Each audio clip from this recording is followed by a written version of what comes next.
Thrice-Greatest Hermes, Volume 2. By G. R. S. Mead. 1. Corpus Hermeticum. How do you find this book? Any thoughts about the book or the author? Any suggestion for improvement? Please take a moment to share your thoughts in a comment. If you like it, share it with your friends who might enjoy it as well. Subscribe to keep in touch. Visit CompleteAudiobooks.com for more quality content. 1. Poemandres, the Shepherd of Men. Text, R. 328-338, p. 1-18, Pat. 5b. 8, 1. 1. It chanced once on a time my mind was meditating on the things that are, to my thought was raised to a great height, the senses of my body being held back, just as men are who are weighed down with sleep after a fill of food, or from fatigue of body. Methought a being more than vast, in size beyond all bounds, called out my name and saith, What wouldst thou hear and see, and what hast thou in mind to learn and know? 2. And I do say, Who art thou? He saith, I am man shepherd, 3 mind of all, masterhood 4, I know what thou desirest and I'm with thee everywhere. 3. And, I reply, I long to learn the things that are, and comprehend their nature, and know God. This is, I said, what I desire to hear. He answered back to me, Hold in thy mind all thou wouldst know, and I will teach thee. 4. E'en with these words his aspect changed. 5. And straightway, in the twinkling of an eye, all things were open to me, and I see a vision limitless, all things turned into light, sweet, joyous, light. And I became transported as I gazed. But in a little while darkness came settling down on part of it, awesome and gloomy, coiling in sinuous folds, 6. So that methought it like unto a snake. 7. And then the darkness changed into some sort of a moist nature, tossed about beyond all power of words, belching out smoke as from a fire, and groaning forth a wailing sound that beggars all description. And, after that an outcry inarticulate came forth from it, as though it were a voice of fire. 5. Thereon, out of the light, point 8 a holy word, Logos, 9 descended on that nature. And upwards to the height from the moist nature leaped forth pure fire, light was it, swift and active too. The air, too, being light, followed after the fire, from out the earth and water rising up to fire so that it seemed to hang therefrom. But earth and water stayed so mingled each with other, that earth from water no one could discern. 10 Yet were they moved to hear by reason of the spirit word, Logos, pervading them. 6. Then saith to me man shepherd, Didst understand this vision what it means? Nay, that shall I know, I said. That light, he said, am I, thy God, mind, prior to moist nature which appeared from darkness. The light word, Logos, that appeared, from mind is Son of God. What then, say I? Know that what sees in the 11 and hears is the Lord's word, Logos, but mind is Father God. Not separate are they the one from other. Just in their union, rather, is it life consists. Thanks be to thee, I said. So, understand the light, he answered, and make friends with it. 7. And speaking thus he gazed for long into my eyes. 12 So that I trembled at the look of him. But when he raised his head, I see in mind the light, but, now in powers no man could number, and Cosmos 13 grown beyond all bounds, and that the fire was compassed round about by a most mighty power, and, now, subdued had come unto a stand. And when I saw these things I understood by reason of man shepherd's word, Logos. 8. But as I was in great astonishment, he saith to me again, Thou didst behold in mind the archetypal form whose being is before beginning without end. Thus spake to me man shepherd. And I say, Whence then have nature's elements their being? To this he answer gives, From will of God. Nature 14, received the word, Logos, and gazing on the cosmos beautiful 15 did copy it, making herself into a cosmos, by means of her own elements and by the births of souls. 9. And God the mind, being male and female both, as light and life subsisting, brought forth another mind to give things form, who, God as he was of fire and spirit. 16 Formed 7 rulers who enclosed the cosmos that the sense perceives. 17 Men call their ruling fate. 18. 10. Straightway from out the downward elements God's reason, Logos. 19 Leaped up to nature's pure formation, and was at one with the formative mind, for it was coessential with it. 20 And nature's downward elements were thus left reasonless, so as to be pure matter. 11. Then the formative mind, at one, with reason, he who surrounds the spheres and spins them with his whirl, set turning his formations, and let them turn from a beginning boundless unto an endless end. For that the circulation of these, spheres, begins where it doth end, as mind doth will. And from the downward elements nature brought forth lives reasonless, for he did not extend the reason, Logos, to them. The air brought forth things winged. The water things that swim, and earth and water one from another parted, as mind willed. And from her bosom earth produced what lives she had, four-footed things and reptiles, beasts wild and tame. 12. But All-Father Mind, being life and light, did bring forth man 21 co-equal to himself, with whom he fell in love, as being his own child, for he was beautiful beyond compare, the image of his sire. In very truth, God fell in love with his own form 22. And on him did bestow all of his own formations. 13. And when he gazed upon what the informer had created in the Father, man, too wished to inform, and, so, assent was given him by the Father. 23. Changing his state to the formative sphere. 24 In that he was to have his whole authority. 25 He gazed upon his brother's creatures. 26 They fell in love with him, and gave him each a share of his own ordering. 27. And after that he had well learned their essence and had become a sharer in their nature, he had a mind to break right through the boundary of their spheres, and to subdue 28 the might of that which pressed upon the fire. 29. 14. So he who hath the whole authority o'er all, the mortals in the cosmos and o'er its lives irrational, bent his face downwards through 30 the harmony. 31 Breaking right through its strength, and showed to downward nature God's fair form. And when she saw that form of beauty which can never satiate, and him who, now, possessed within himself each single energy of, all 7, rulers as well as God's, own, form, she smiled with love. For 'twas as though she'd seen the image of man's fairest form upon her water, his shadow on her earth. He in his turn beholding the form like to himself, existing in her water, loved it and willed to live in it. And with the will came act. 32 And, so, he vivified the form devoid of reason.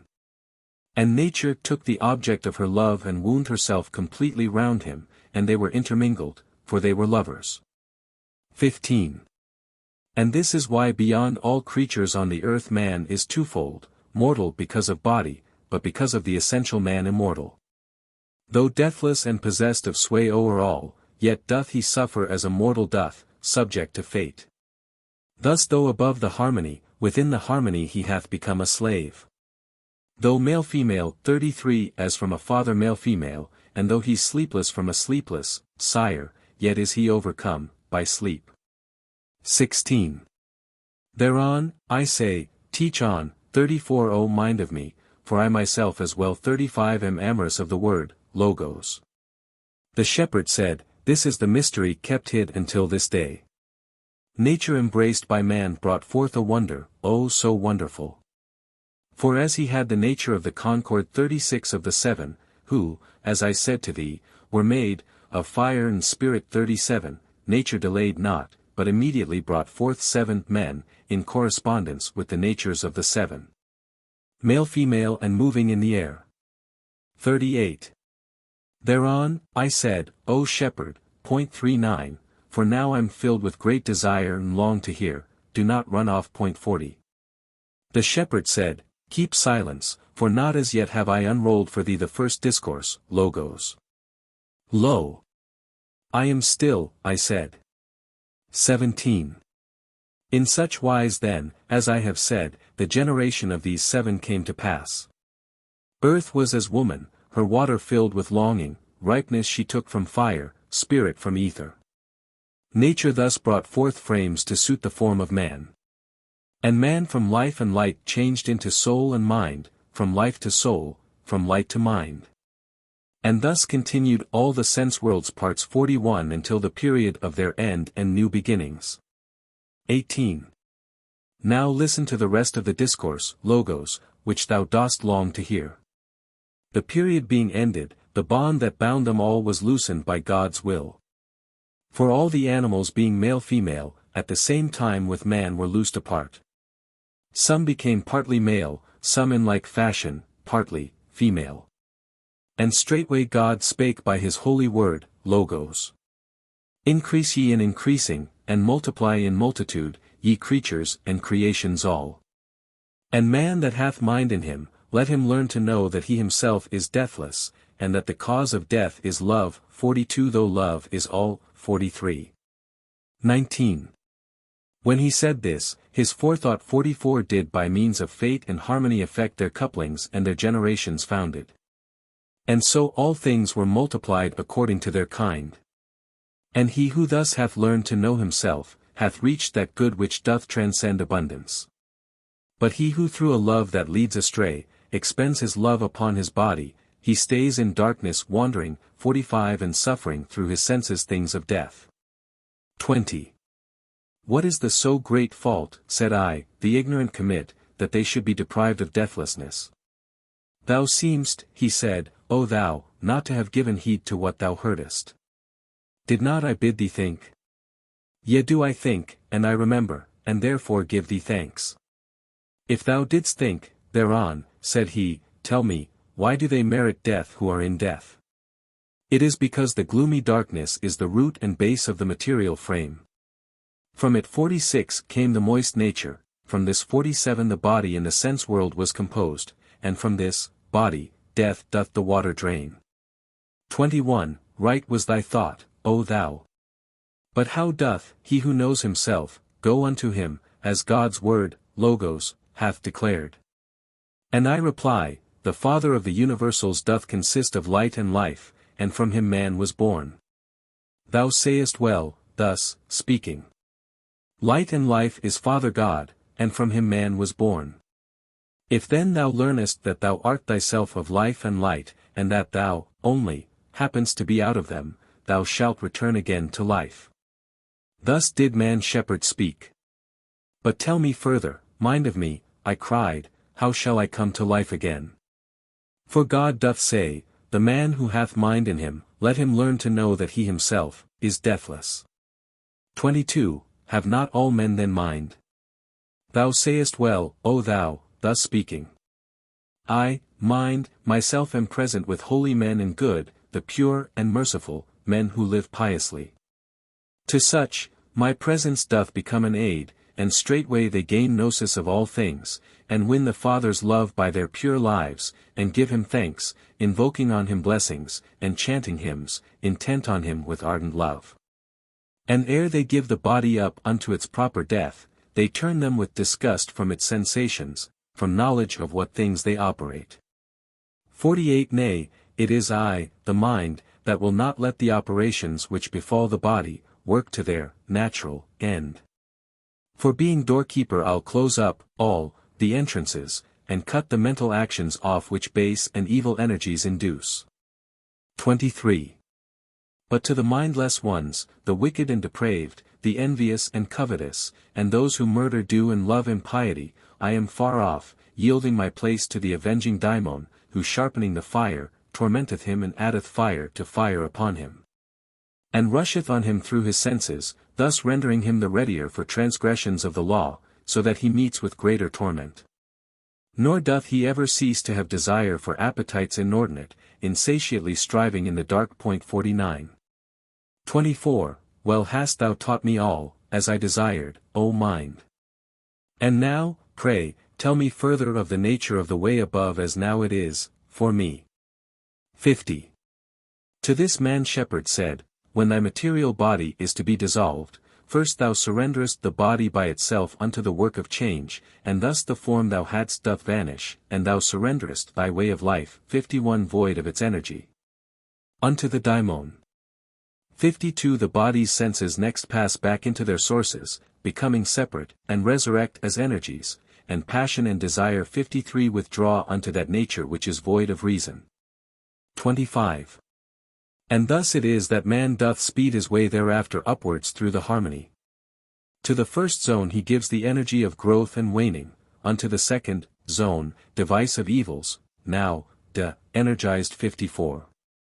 Unto the third, the guile of the desires de-energized, unto the fourth, his domineering arrogance, also, de-energized, unto the fifth, unholy daring in the rashness of audacity, de-energized. Unto the sixth, striving for wealth by evil means, deprived of its aggrandizement, and to the seventh zone, ensnaring falsehood, de-energized. 55. 26. And then, with all the energizings of the harmony stripped from him, clothed in his proper power, he cometh to that nature which belongs unto the eighth. 56 And there with those that are hymneth the Father. They who are there welcome his coming there with joy, and he, made like to them that sojourn there, doth further hear the powers who are above the nature that belongs unto the eighth, singing their songs of praise to God in language of their own. And then they, in a band, 57 go to the Father home, of their own selves they make surrender of themselves to powers, and, thus, becoming powers they are in God. This the good end for those who have gained gnosis, to be made one with God. Why shouldst thou then delay? Must it not be, since thou hast all received, that thou shouldst to the worthy point the way, in order that through thee the race of mortal kind may by thy God be saved? 27. This when he'd said, man-shepherd mingled with the powers. 58. But I, with thanks and blessings unto the Father of the universal powers, was freed, full of the power he had poured into me, and full of what he taught me of the nature of the all and of the loftiest vision. And I began to preach to men the beauty of devotion and of gnosis. O ye people, earth-born folk, ye who have given yourselves to drunkenness and sleep and ignorance of God, be sober now, cease from your surfeit. Cease to be glamoured by irrational sleep. 59. 28. And when they heard, they came with one accord. Whereon I say, ye earth-born folk, why have ye given up yourselves to death, while yet ye have the power of sharing deathlessness? Repent, O ye, who walk with error arm in arm and make of ignorance the sharer of your board, get ye from out the light of darkness, and take your part in deathlessness, forsake destruction. 29. And some of them with jests upon their lips 60 departed, from me, abandoning themselves unto the way of death, others entreated to be taught, casting themselves before my feet. But I made them arise, and I became a leader of the race 61 towards home, teaching the words, logoi, how and in what way they shall be saved. I sowed in them the words, logoi, of wisdom 62, of deathless water were they given to drink. 63. And when even was come and all sun's beams began to set, I bade them all give thanks to God. And when they had brought to an end the giving of their thanks, each man returned to his own resting place. 30. But I recorded in my heart man-shepherd's benefaction, and with my every hope fulfilled more than rejoiced. For body's sleep became the soul's awakening. 64 And closing of the eyes, true vision, pregnant with good my silence, and the utterance of my word, logos, begetting of good things. All this befell me from my mind, that is man-shepherd, word, logos, of all masterhood. 65 By whom being God-inspired I came unto the plane of truth. 66 Wherefore with all my soul and strength thanksgiving 67 give I unto Father God. 31. Holy art thou, O God, the universal's Father. Holy art thou, O God, whose will perfects itself by means of its own powers. Holy art thou, O God, who willeth to be known and art known by thine own. Holy art thou, who didst by word, logos, make to consist the things that are. Holy art thou, of whom all nature hath been made an image. Holy art thou, whose form nature hath never made. Holy art thou, more powerful than all power. Holy art thou, transcending all preeminence. Holy thou art, thou better than all praise. Accept my reason as 68 offerings pure, from soul and heart for I stretched up to thee, O thou unutterable, unspeakable, whose name naught but the silence can express. 32. Give ear to me who pray that I may ne'er of gnosis fail, gnosis, which is our common being's nature. 69. And fill me with thy power, and with this grace, of thine, that I may give the light to those in ignorance of the race, my brethren, and thy sons. For this cause I believe, and I bear witness, I go to life and light. Blessed art thou, O Father. Thy man 70 would wholly be as thou art holy, e'en as thou gavest him thy full authority. 71, to be. Commentary. Of Vision and Apocalypsis. The Poemandres treatise not only belongs to the most important type of the Trismegistic literature, but is also the most important document within that type. It constitutes, so to speak, the ground gospel of the Poemandres communities, in the form of a revelation or apocalypse received by the founder of the tradition, that founder, however, being not a historical personage but the personification of a teaching power or grade of spiritual illumination, in other words, of one who had reached the Hermes, or rather, thrice-greatest, state of consciousness or enlightenment. This stage of enlightenment was characterized by a heightening of the spiritual intuition which made the mystic capable of receiving the first touch of cosmic consciousness, and of retaining it in his physical memory when he returned to the normal state. The setting forth of the teaching is thus naturally in the form of apocalyptic, and of an ordered and logical nature. For it purports to be a setting forth of the spiritual epoptea, of the inner mysteries, the vision revealed by the great initiator or master hierophant, mind of all masterhood. This vision, as we are told by many seers and prophets of the time, was incapable of being set forth by tongue of flesh in its own proper terms, seeing that it transcended the consciousness of normal humanity. Being in itself a living, potent, intelligible reality, apart from all forms either material or intellectual in any way known to man, it pervaded his very being and made his whole nature respond to a new key of truth, or rather, vibrate in a higher octave, so to say, where all things, while remaining the same, received a new interpretation and intensity. The interpretation of this vision, however, was conditioned by the matter of each seer. He it was who had to clothe the naked beauty of the truth, as the Gnostic Marcus would have phrased it, with the fairest garment he himself possessed, the highest thoughts, the best science, the fairest traditions, the most grandiose imagination known to him. Thus it is that we have so many modes of expression among the mystics of the time, so many varieties of spiritual experience, not because the experience itself was other, the experience was the same for all, but the speaking of it forth was conditioned by the religious and philosophical and scientific heredity of the seer. This element, then, is the basic fact in all such apocalyptic. It is, however, seldom that we meet with a document that has come to us straight from the hand of a seer writing down his own immediate experience without admixture. For the delight of the vision was not that it gave new facts or ideas of the same nature as those already in circulation, but that it threw light on existing traditions, and showed them forth as being parts of a whole. Once the man had come into touch with the great synthesis, there rushed into his mind innumerable passages of scripture, scraps of myths, fragments of cosmogenesis, logoi and logia, and symbols of all kinds that fitted naturally. These were not any special writer's monopoly, there was no copyright in them, they were all utterances of the same Logos, the great instructor of humanity. Thus the literature that was produced was anonymous or pseudepigraphic. There was first of all a nucleus of personal vision and direct illumination, then a grouping of similar matter from various sources into a whole for didactic purposes. Nor was there any idea among these mystics and scripture writers that the form once issued should become forever stereotyped as inerrant, there were many recensions and additions and interpolations. It was left to those without the sense of illumination to stereotype the forms and claim for them the inerrancy of verbal dictation by the deity. Those who wrote the apocalypses from personal knowledge of vision could not make such claim for their scriptures, for they knew how they were written, and what was the nature of hearing and sight.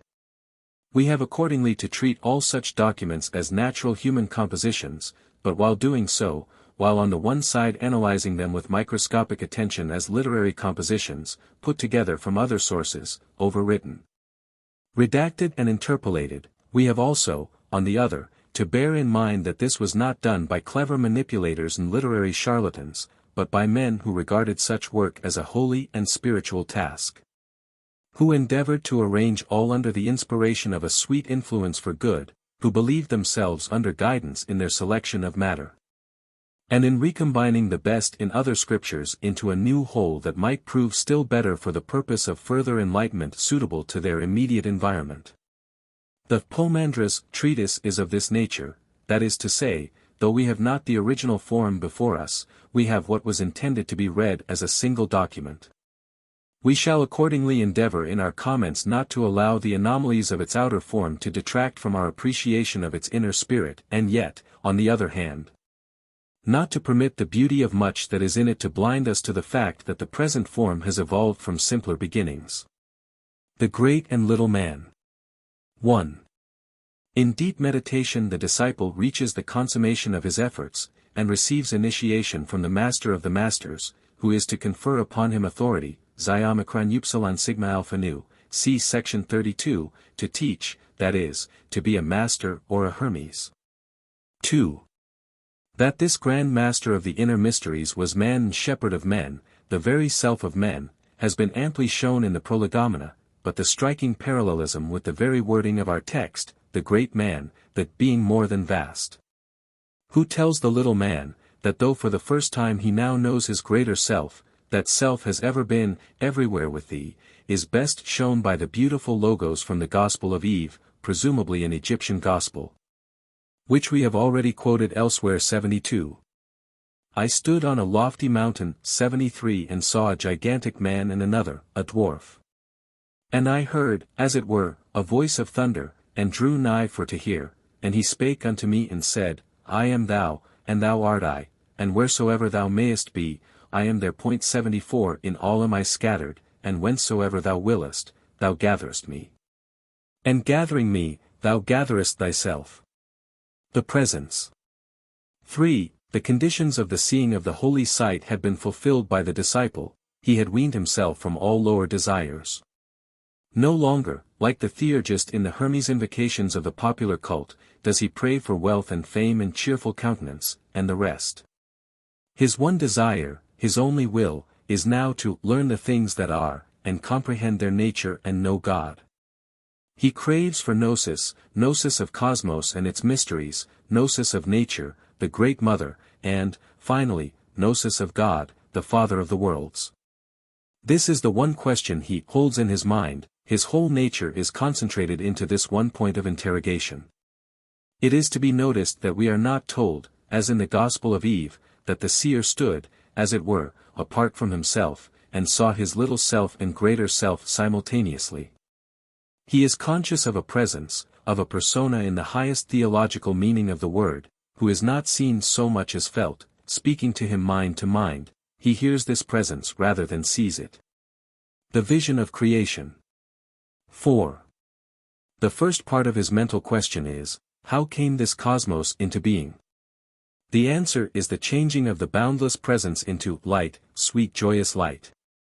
He loses all sight of all things, in his mind, the mental image he had formed of cosmos, and is plunged into the infinitude of limitless light and joy, which transports him out of himself in highest ecstasy. But he has craved for gnosis, not joy and light, but wisdom, the understanding and reconciliation of the great opposites, the cross of all manifestation. Therefore must he know the mystery of ignorance as well as that of knowledge. Within the infinitude of light appears the shadow of the unknown, which translates itself to his consciousness as darkness, the shadow of the thrice unknown darkness, which, as Damascus tells us, 75 was the first principle of the Egyptians. The ineffable mystery, of which they said nothing, and of which our author says nothing. This darkness comes forth from within outwards to the disciple's consciousness, it spreads, downwards, in sinuous folds like a great snake, symbolizing, presumably, the unknown, and to him unknowable mysteries of the differentiation of the root of matter of the cosmos that was to be. Its motion was spiral, sinuous, unending vibrations, not yet confined into a sphere. Not yet ordered, but chaotic, in unceasing turmoil, a terrible contrast to the sweet peace of the light, gradually changing from dark space or spirit into a fluid or flowing matter, or moist nature. That is, presumably, what the Greek mystics would have called Rhea, the primal mother or matter of the future universe. It wails and groans, that is, its motion is as yet unharmonized. In the terminology of the Sophia mythus, it is the inchoate birth from the Sophia above, in the fullness, brought forth by herself alone, without her syzygy or consort. On account of its imperfection she wails and groans to the Father of all and his perfections, that her perfection may be sent to fashion her child, who is herself in manifestation, into a world of order, and eventually into a perfection in its turn. 76. The primal undifferentiated or chaotic sound, from the darkness of its first state, gradually manifests itself under the brooding power of the boundless light, into less confused thunderings and murmurings. And finally reaches a stage symbolized by a cry, a voice of fire, not light, expressing a need and want, longing for union with the articulate power or cosmic word. The three most primal stages thus seem to be symbolized by darkness, moist essence, fire. These were not our differentiated elements, but the primal precosmic elements.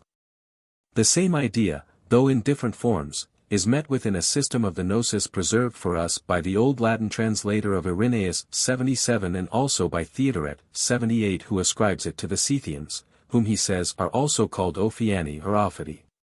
Now Seth was Typhon or darkness, dark light, and this Seth may very well have been symbolized as the great serpent of darkness, as it is in our text.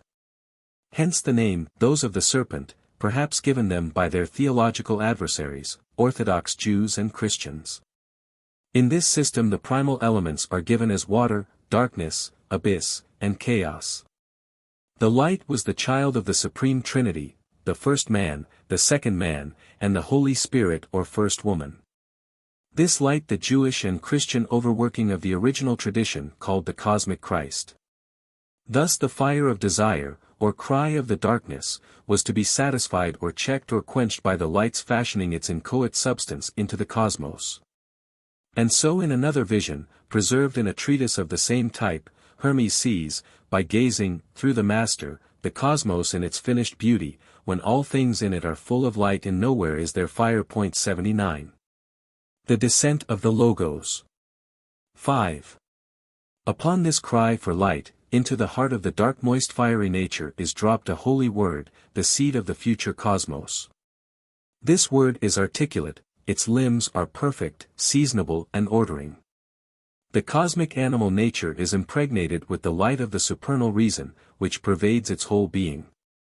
This pervading immediately affects an ordering of the chaotic elements into pure fire, pure air, and pure water earth.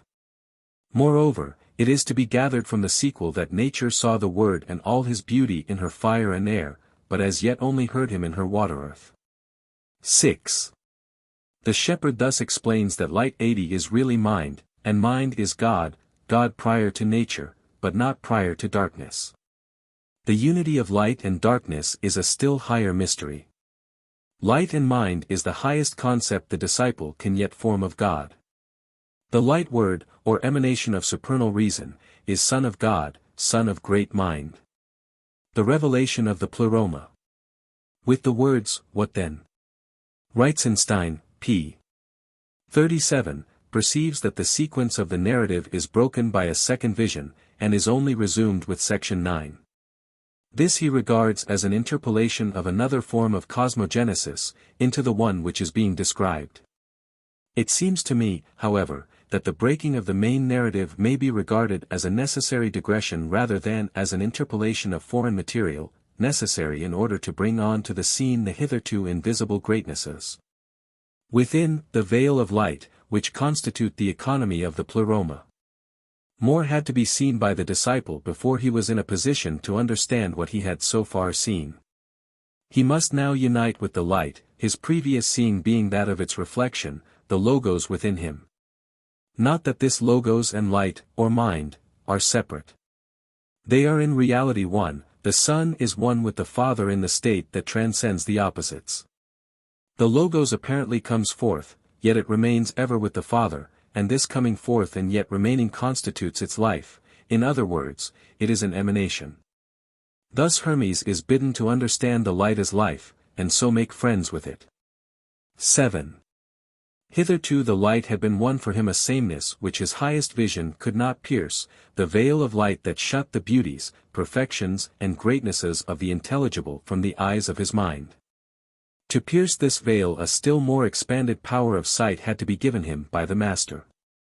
The little word or light spark within him is intensified by the great word of the Master, this word being an intelligible utterance of the mind, an intensification of being.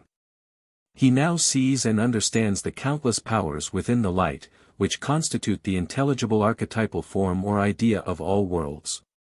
Between the special sensible cosmos of his prior vision and this immensity was a mighty power, or great boundary, Horos, 81 that encircled the elements of the sensible cosmos and held its fire in check.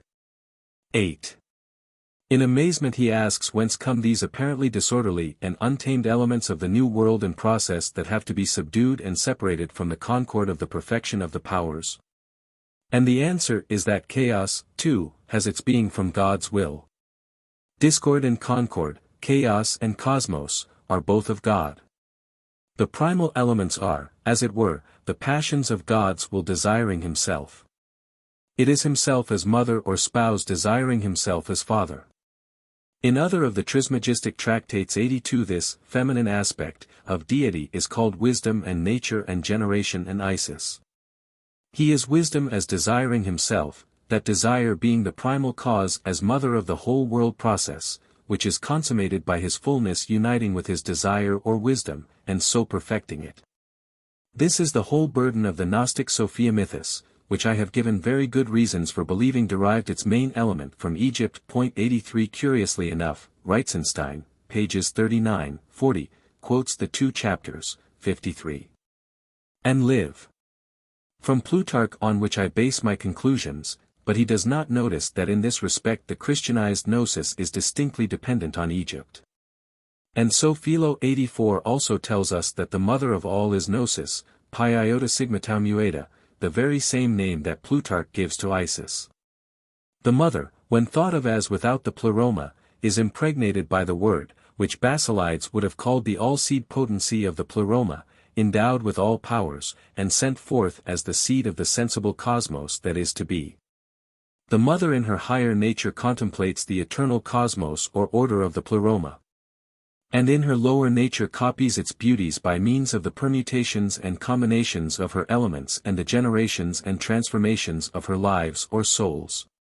This form of cosmogenesis Reitzenstein, page 46, regards as of a pantheistic nature, while the general narrative he holds to set forth a world representation of a dualistic tendency. It is true, as he himself admits, that this blend of contradictory conceptions meets us frequently in Gnostic systems of a more or less contemporary date. Nevertheless he lays great stress upon this difference, and so insists upon an interpolation. In this he is confirmed, page 39, by the fact that whereas section 9 speaks of God the mind being male-female, we are in the second vision face to face with ein weibliche Allgottheit, who stands next to the highest God. I must, however, confess that these contradictions do not make so great an impression upon my mind as they seem to have done on the critical faculty of Professor Reitzenstein. There is no system known to me, even of the most exclusive monotheism, into which dualism does not creep somehow or other at some stage. It cannot be avoided, for it is in the nature of things. The dualism of our text is, however, by no means so very marked, for though it is not distinctly stated in section 4, it leaves it clearly to be inferred that the darkness comes from the light itself, for previously there was nothing but light. All things had become light to the eye of the seer. It is the mystery of the sad-eyed serpent of darkness wrapping itself round the lower limbs of the light. It was, in my opinion, precisely for the sake of removing the thought of dualism that the seer is shown a still more intimate vision within the light veil, where all ideas of monotheism, dualism, tritheism, polytheism, and pantheism lose their formal distinctions in a formless state, or, at any rate, in a state of being where all are interblended with all. In describing it, the tongue of flesh has to use the familiar language of form, but every word employed has a new significance, for even the tongue of angels cannot describe it, or any of the tongues of heaven. He alone who speaks forth the words of the one tongue can express it. Whence this sublime conception of the Pleroma came, I do not know. It seems to me impossible to find a geographical origin for such things, as, indeed, it seems vain to seek a geographical origin for dualism and the rest. For the writer or writers of our tractate, these ideas came from the nature of things, from the immediate experience of sight. The form of expression, of course, may be susceptible of a geographical treatment, but as yet I am not satisfied that any clear heredity has been made out for this supposed interpolation. The feminine divinity, next the highest God, is not set over against that God, but is his own will. He is in the Pleroma vision as much and as little male and female as in the general narrative. He transcends all opposites and contains all opposites in himself. What is clear, however, is that in the combination of both visions we have before us a simple and early form of the gnosis which we meet with later in Christian overworkings. And especially in the very elaborate expositions of the Basilidian and Valentinian schools, the systems of which can, in their main elements, be paralleled and compared point by point with our treatise. But this would be too lengthy a proceeding in our present study, for it would require a volume to itself in any way adequately to treat of it. 85. The second emanation. 9. We now return to the main narrative. Within the world egg, which was encircled by the mighty power, the Gnostic Horos, there had already been developed three cosmic elements, not our mixed elements, fire, air, and water-earth. This had been effected by the descent of the cosmic Logos into the primal elements of disorder. As the Logos descended, fire and air ascended, and the Logos remained in water-earth. This was the result of the first outpouring from the potency of the Pleroma, the first word uttered by mind. The second outpouring of mind was of mind no longer regarded as light only, but as light and life, male-female. This emanation appeared as informing mind, that is, the fashioner or former, artificer or demiurge of lives or souls. It was the ensouling of the ordered elements of nature with lives, whereby these elements were drawn together into forms. The great mind, as light and life, reflected itself in the pure formation of nature, that is to say, in fire and spirit, air, fire for light and spirit for life, to further inform things. The mighty power or self-limitation of mind, the boundary that no mortal can pass, marks off the formative area of the whole cosmos. This area, however, was by no means only the mixed sensible world, cosmos, which we perceive with our present physical senses. On the contrary, there are within it various orders, cosmoi, of the main cosmos. For the ordering mind, as the informer or soul fashioner, differentiates itself into 7 ruling forms or spheres which enclose the mixed sensible cosmos. These spheres, therefore, must be of a psychic nature, that is to say, of a pure or subtle substance. They are forms of subtle matter endowed with reason. They constitute the cosmic engine of the fashioning of souls, or psychic natures, and of their perpetual transforming. Their energies and activities are those of fate, or the ordered sequence of cause and effect, symbolized by spheres perpetually entering into themselves. 10. In all the main phases there is to be observed the idea of a downward tendency followed by an upward. The darkness descends, it then transmutes itself and aspires above in a cry or yearning for light. The word descends. Immediately the fire and air ascend. The formative mind descends. Immediately the word ascends from the mixed water-earth, and at one's itself with its coessential emanation from the Father, to a space about the 7.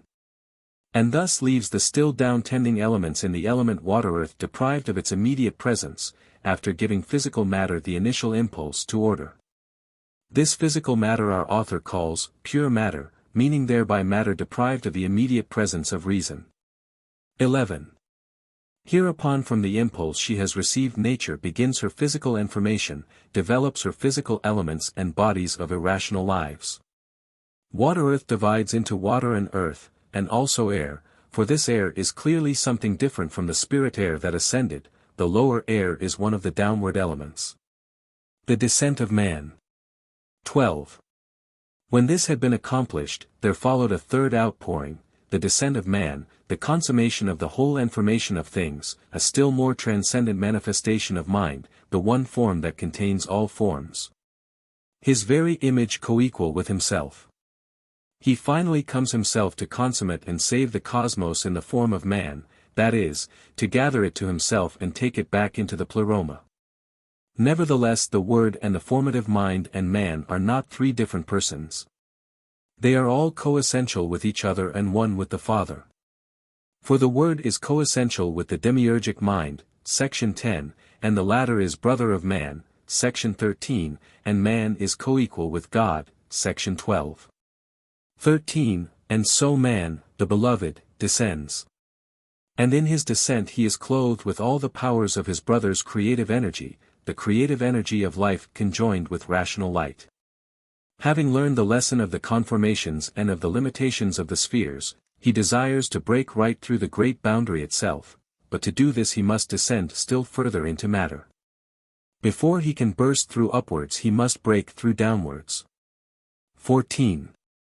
Accordingly he breaks through the spheres downwards, seeking his consort nature below, and shows her his divine form radiant with all the energies bestowed on him by all the powers above. And she in her great love wound herself round the image of this form mirrored upon her water, and the shadow of it thrown upon her earth. Just as the darkness wound itself, like a great serpent, round the lower parts of the light, so does nature coil herself round the shadow and reflection of man. Man is above, yet is he below. Man is free, yet is he bound willingly in love for her who is himself. Reitzenstein, pp. 47-49, is greatly puzzled with all this, and seeks to distinguish several contradictory elements, presumably supposing that these elements are woven together into a literary patchwork from distinct traditions. I cannot myself follow him here with any clearness. Of course the writer or writers of our treatise did not discover new ideas or invent new terms, they used what was in their minds and the minds of their circle. It was, however, the weaving of it into a whole, not as a literary exercise, but as a setting forth in the most understandable terms with which they were acquainted of the thing seen, that was their main interest. Those who had the sight would understand and appreciate their labors, those who had not would never understand, no matter what terms or what language were used. When, then, Reitzenstein, p. 47, says that in section 11, in the bringing forth by nature of irrational lives, there is a confusion of contradictory conceptions, he fails to see that nature is ever the world soul, the spouse of mind, though darkness she is spouse of light. Unaided she brings forth things irrational, a phase of that birth of nature by herself that is incomplete. So also in section 13, Reitzenstein detects contradictory elements, which he ascribes to two different regions of ideas. He does not, however, perceive that though in one sentence the formations are said to be those of the Father, and in the next those of the brother, this is no real confusion, because the formative mind is the Father, informing himself in himself. This self-energizing, when regarded by itself, may be spoken of as other than the Father, but is not really so. Nor can I see that there is any real contradiction in the breaking through of the spheres as though they were the product of an opposing power to that of the Sun. The fate was certainly so regarded by men who were under its sway. But our treatise is endeavoring precisely to give an insight into the state of things beyond the fate. The burden of its teaching is that all these oppositions are really illusory. Man can transcend these limitations and come into the freedom of the sons of God. Even the most terrible and fundamental oppositions are not really so, but all are self-limitations of God's will, and man is son of God co-equal with him. The first men. 16. Our treatise then describes the first appearance of man on earth, which it regards as a great mystery never before revealed, the mystery kept hid until this day. This I take to mean that it had hitherto never been written about, but had been kept as a great secret. This secret was the doctrine that the first men, of which there were 7 types, were hermaphrodites, and not only so, but lived in the air. Their frames were of fire and spirit, and not of the earth-water elements. The celestial man, or type of humanity, was gradually differentiating himself from his proper nature of light and life, and taking on bodies of fire and air, was changing into mind, light fire, and soul, life spirit. This presumably lasted for long periods of time, the lower animal forms gradually evolving to greater complexity as nature strove to copy the form of man, and man devolving gradually until there was a union. And the human subtle form could find vehicles among the highest animal shapes. The first incarnate men appear to have been at first also hermaphrodite, and it must have been a time when everything was in a far greater state of flux than things are now. Increase and multiply. 18. This period of presexual or bisexual development having come to an end, the separation of the sexes took place. The commandment is given by the word, increase ye in increasing and multiply in multitude, alpha xi nu epsilon sigma theta epsilon nu alpha xi sigma epsilon iota kappa alpha pi lambda eta theta nu epsilon sigma theta epsilon nu pi lambda theta epsilon iota. It is true that this is reminiscent of the oft-repeated formula in the Greek Targum of Genesis, alpha xi nu epsilon sigma theta epsilon kappa alpha pi lambda eta theta nu epsilon sigma theta epsilon 86, but it is only slightly reminiscent, the main injunction being strengthened. And the rest of the logos being quite different from anything found in Genesis. As nothing else in the whole treatise can be referred to direct Hebrew influence, we must conclude that the formula was, so to speak, in the air, and has so crept into our treatise. 87. It has, however, given rise to a diatribe copied on to the margin of 1 ms. B. par. 1220, by a later hand, and incorporated into the text of M. Vat 951. It is in B. Ascribed to Celis 88, who goes out of his way to stigmatize Hermes as a sorcerer and a plagiarist throughout of Moses. In brief, the devil is a thief of the truth to lead men astray. In this we learn more about the limitation of the so-called Prince of Philosophers 89 than of aught else. 19. This increasing and multiplying, the perpetual coupling of bodies, and the birth of new ones, is effected by the fate or harmony of the formative spheres, the engine of birth, set under forethought or providence, Pyronu Omicron iota alpha. This pronoia can be none else than nature herself as the wisdom or knowledge of God, in other words, his will. Love. The motive power of all is love. If this love manifests itself as desire for things of matter, the lover stays in darkness wandering. If it becomes the will to know light, the lover becomes the knower of himself, and so eventually at one with good. 20. But why should love of body merit death, that is to say, make man mortal? The disciple attempts an explanation from what he has seen. Although his answer is approved, the meaning is by no means clear.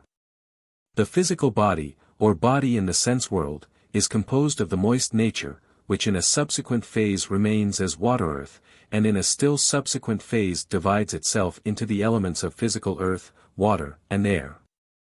The dissolution of the combination of these elements is effected by death, that is, darkness, the drainer of the water, the Typhonian power. Water must thus here symbolize the Osirian power of fructification and holding together. The moist nature then seems to be differentiated from the darkness by the energizing of light in its most primitive brooding. But seeing that the light is also life, the darkness, which is posited as the ultimate opposite, is death. The way of deathlessness. 21. The way of deathlessness is then considered. The disciple repeats his lesson, and the master commends him. The way up is the path of self-knowledge. Still the disciple cannot believe that this is for him. He cannot understand that mind is in him, or rather is himself, in so much as mind as teacher seems to be without him. The play is on mind and mind, the one gives the certitude of immortality, the other is still bound by the illusion of death. The disciple has not this certitude, mind, then, is not his. 22. The master then further explains the mystery. Gnosis must be preceded by moral purification, there must be a turning away before the return can be accomplished. The whole nature must be changed. Yet every effort that the little man seems to make of his own striving is really the energizing of the great man. 23. Those, however, who yield themselves to lower desires, drive the mind away, and their appetites are only the more strengthened by the mind. The text of this paragraph is very corrupt, so that the exact sense of the original is not recoverable.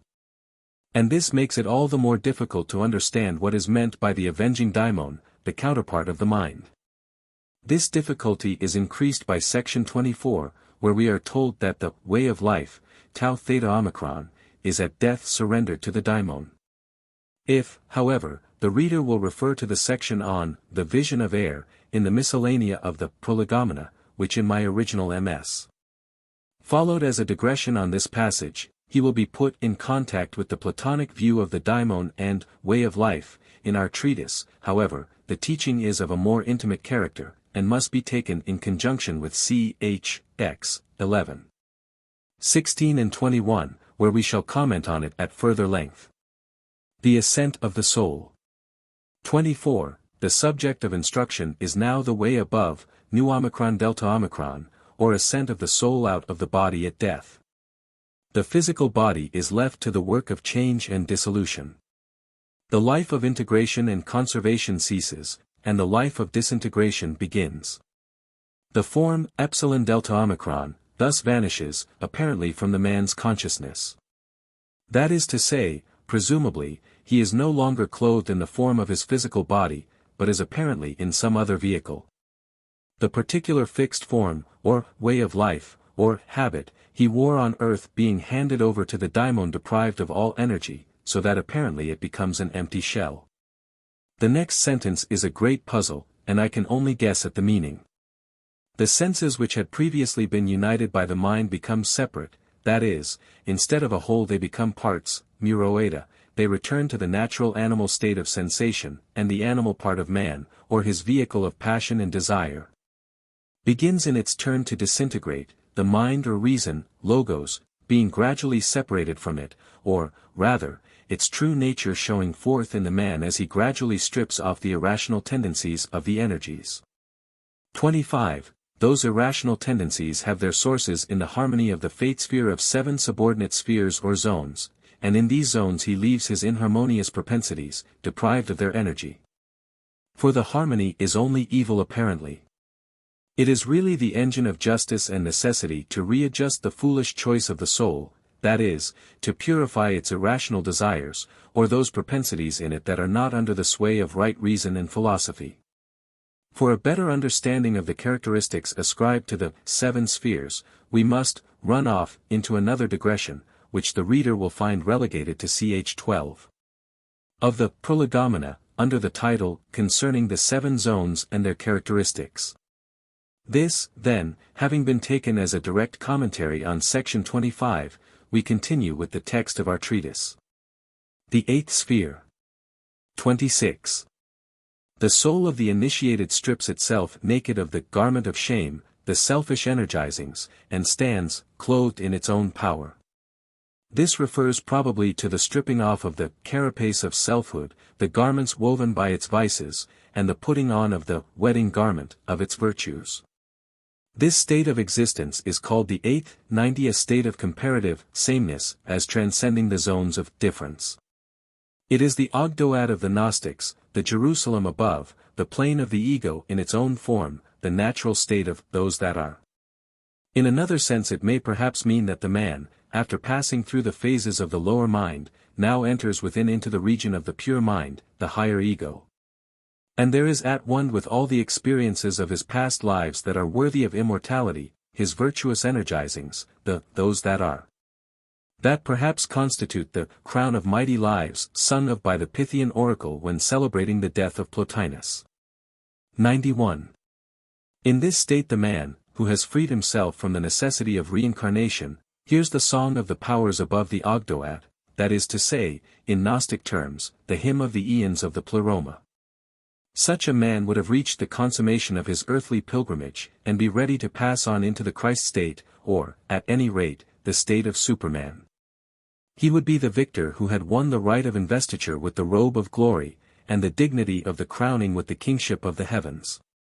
This final initiation is most beautifully set forth in the opening pages of the Pistis Sophia, and especially in the Song of the Powers, pages 17 ff, beginning with the words, Come unto us, for we are thy fellow members. We are all one with thee. The consummation of the mystery is that the alter egos of the individual ego, or the sum total of purified personalities which in that state constitute its membership, or taxis, of their own self surrender themselves to a fullness of union or a transcendency of separation, in which they become the powers or energies of a new man, the true Son of Man.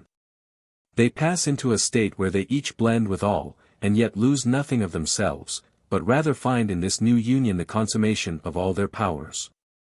In this state of sonship of the divine they are no longer limited by bodies, nor even by partial souls or individual minds, but, becoming powers, they are not only in God, but one with the divine will, nay, in final consummation, God himself. 27.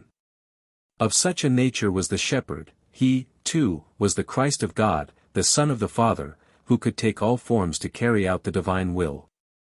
When the form, even though that form might for the disciple take on the appearance of the cosmos itself, as he conceived it, had served its purpose, the shepherd once more mingled with the powers. The three bodies of the Buddha. The shepherd was a Christ for those who prefer the name of Christian tradition, a Buddha for those who are more familiar with Eastern terms. And that this is so may be clearly seen by considering the so-called three bodies, Trikayam, of a or the Buddha, for Buddhahood is a state beyond individuality in the separated sense in which we understand the term. In the Chinese version of Ashvagosha's now lost Sanskrit treatise, Mahayana Shraddhotpada Shastra, 92 we read. It is characteristic of all the Buddhas that they consider all sentient beings as their own self, and do not cling to their individual forms. How is this? Because they know truthfully that all sentient beings as well as their own self come from one and the same suchness, and no distinction can be established among them. All Tathagatas are the Dharanakhya 9-3 itself, are the highest truth, Paramarthasadhya, itself, and have nothing to do with conditionality, Sambhadasadhya, and compulsory actions, whereas the seeing, hearing, etc. of the sentient being diversify the activity 94 of Tathagatas. Now this activity has a twofold aspect. The first depends on the phenomena particularizing consciousness by means of which the activity is conceived by the minds of all who fall short of the state of a bodhisattva in their various degrees.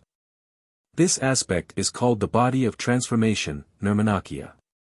But as the beings of this class do not know that the body of transformation is merely the shadow, or reflection, of their own evolving consciousness, they imagine it comes from some external sources, and so they give it a corporeal limitation. But the body of transformation, or what amounts to the same thing, the Dharmakaya, has nothing to do with limitation or measurement.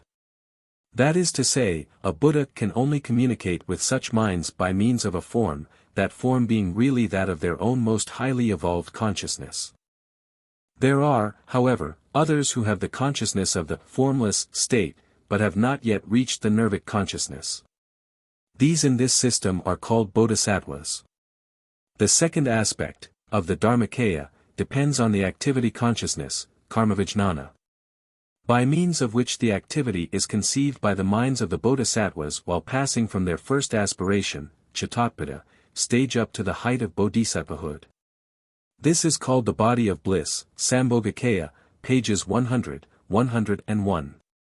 We have used the term formless state in the penultimate paragraph to signify the states of consciousness in worlds, called arupa. But these are only formless for consciousness which has not reached the bodhisattva level, presumably the Buddhic plane of neo-theosophical nomenclature. For this body has infinite forms. The form has infinite attributes. The attribute has infinite excellencies. And the accompanying reward of bodhisattvas, that is, the region where they are predestined to be born, also has infinite merits and ornamentations. Manifesting itself everywhere, the body of bliss is infinite, boundless, limitless, unintermittent, directly coming forth from the mind, page 101. The older Chinese version says, it is boundless, cannot be exhausted, is free from the signs of limitation. Manifesting itself wherever it should manifest itself, it always exists by itself and is never destroyed, page 101, n2. In other words, one who has reached the nirvic consciousness, that is to say, a master, can teach or be active on planes that are as yet unmanifest to us ordinary folk. These planes, however, even when the disciple is conscious of them, are conditioned by the self-limitation of his own imperfection. The vehicles of this activity are called Dharmakaya, Sambhogakaya, and Nirmanakaya. And the limitation of their activity is determined on the side of the disciple by the degree of his ability to function consciously in those states which are known in neo-theosophical nomenclature respectively as those of Atman, Buddhi and higher manas, or, in more general terms, those of the divine, spiritual and human aspects of the self.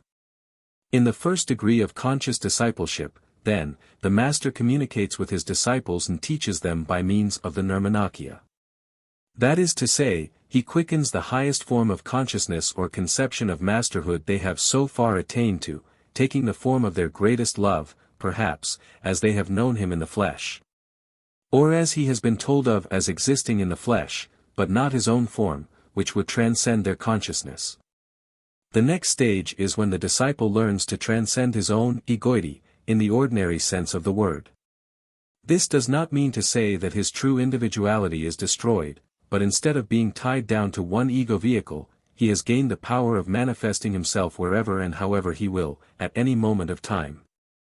In brief, the power of self-generation on the plane of egoity, in that he has reached a higher state which is free from the limitations of a single line of egoity. He now begins to realize in the very nature of his being that the self is in all and all in the self. Such a disciple, or bodhisattva, is taught by the master in this state of being, and the kaya which he supplies for the energizing of his beloved Father is perfectly unintelligible to us, and can only be described as an expanded consciousness of utmost sympathy and compassion, which not only strives to blend with the life of all beings, but also with the one being in the world for him, the beloved. Such a sensing of the Master's presence is called the Sambhogakaya of the Master, his body of bliss. There is a still higher perfection, the Dharmakaya, or own nature of masterhood. But how should the dim mind of one who is without imagine the condition of one who is not only within, but who combines both the without and the within in the transcendent unity of the perfect fullness? The preaching of the Gnosis. 27. With the exposition of the consummation of the teaching and the return to earth of the consciousness of the seer, our treatise breaks off into a graphic instruction of how the Gnosis is to be utilized. The wisdom is no man's property. He who receives it holds it in trust for the benefit of the world folk.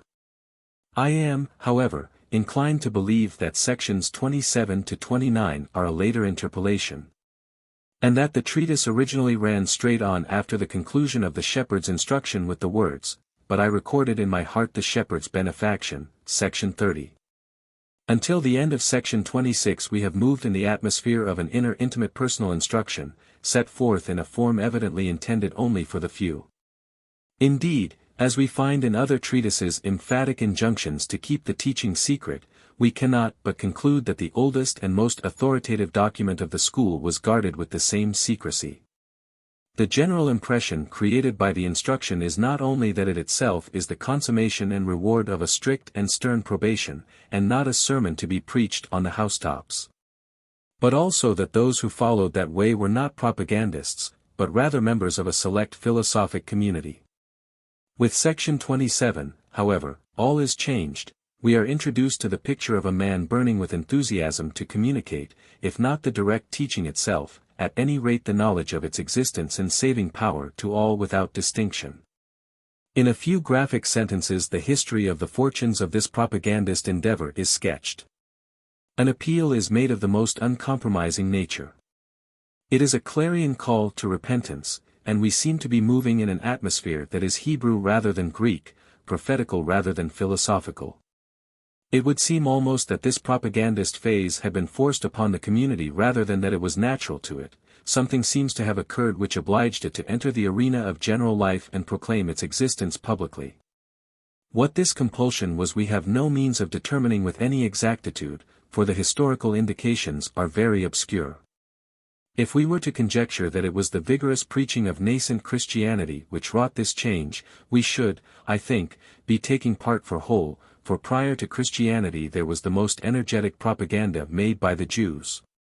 the intensity of which may be estimated by the phrase, ye compass sea and land to make one proselyte, and the nature of which may be most clearly seen in the propaganda of the Sibylline writers, with whose diction the appeals to the earth-born folk in our text may be aptly compared, while the prayer at sunset may be paralleled with the prayers of the Essenes and Therapeutes. On the other hand, the tradition of the Gnosis and saving faith preached by our Poemandres is distinctly not Hebrew. It is a philosophizing of other materials which, as we have seen, were also partly used by Jewish and Christian mystics, and adapted to their own special traditions. We thus see that at the time when Christianity came to birth there were many rival traditions contending for general recognition, all of them offering instruction in the Gnosis and hopes of salvation. And I myself believe that all of them were partial manifestations of the impartial quickening of the spiritual life which was at that time more abundantly poured forth than ever before or after in the Western world.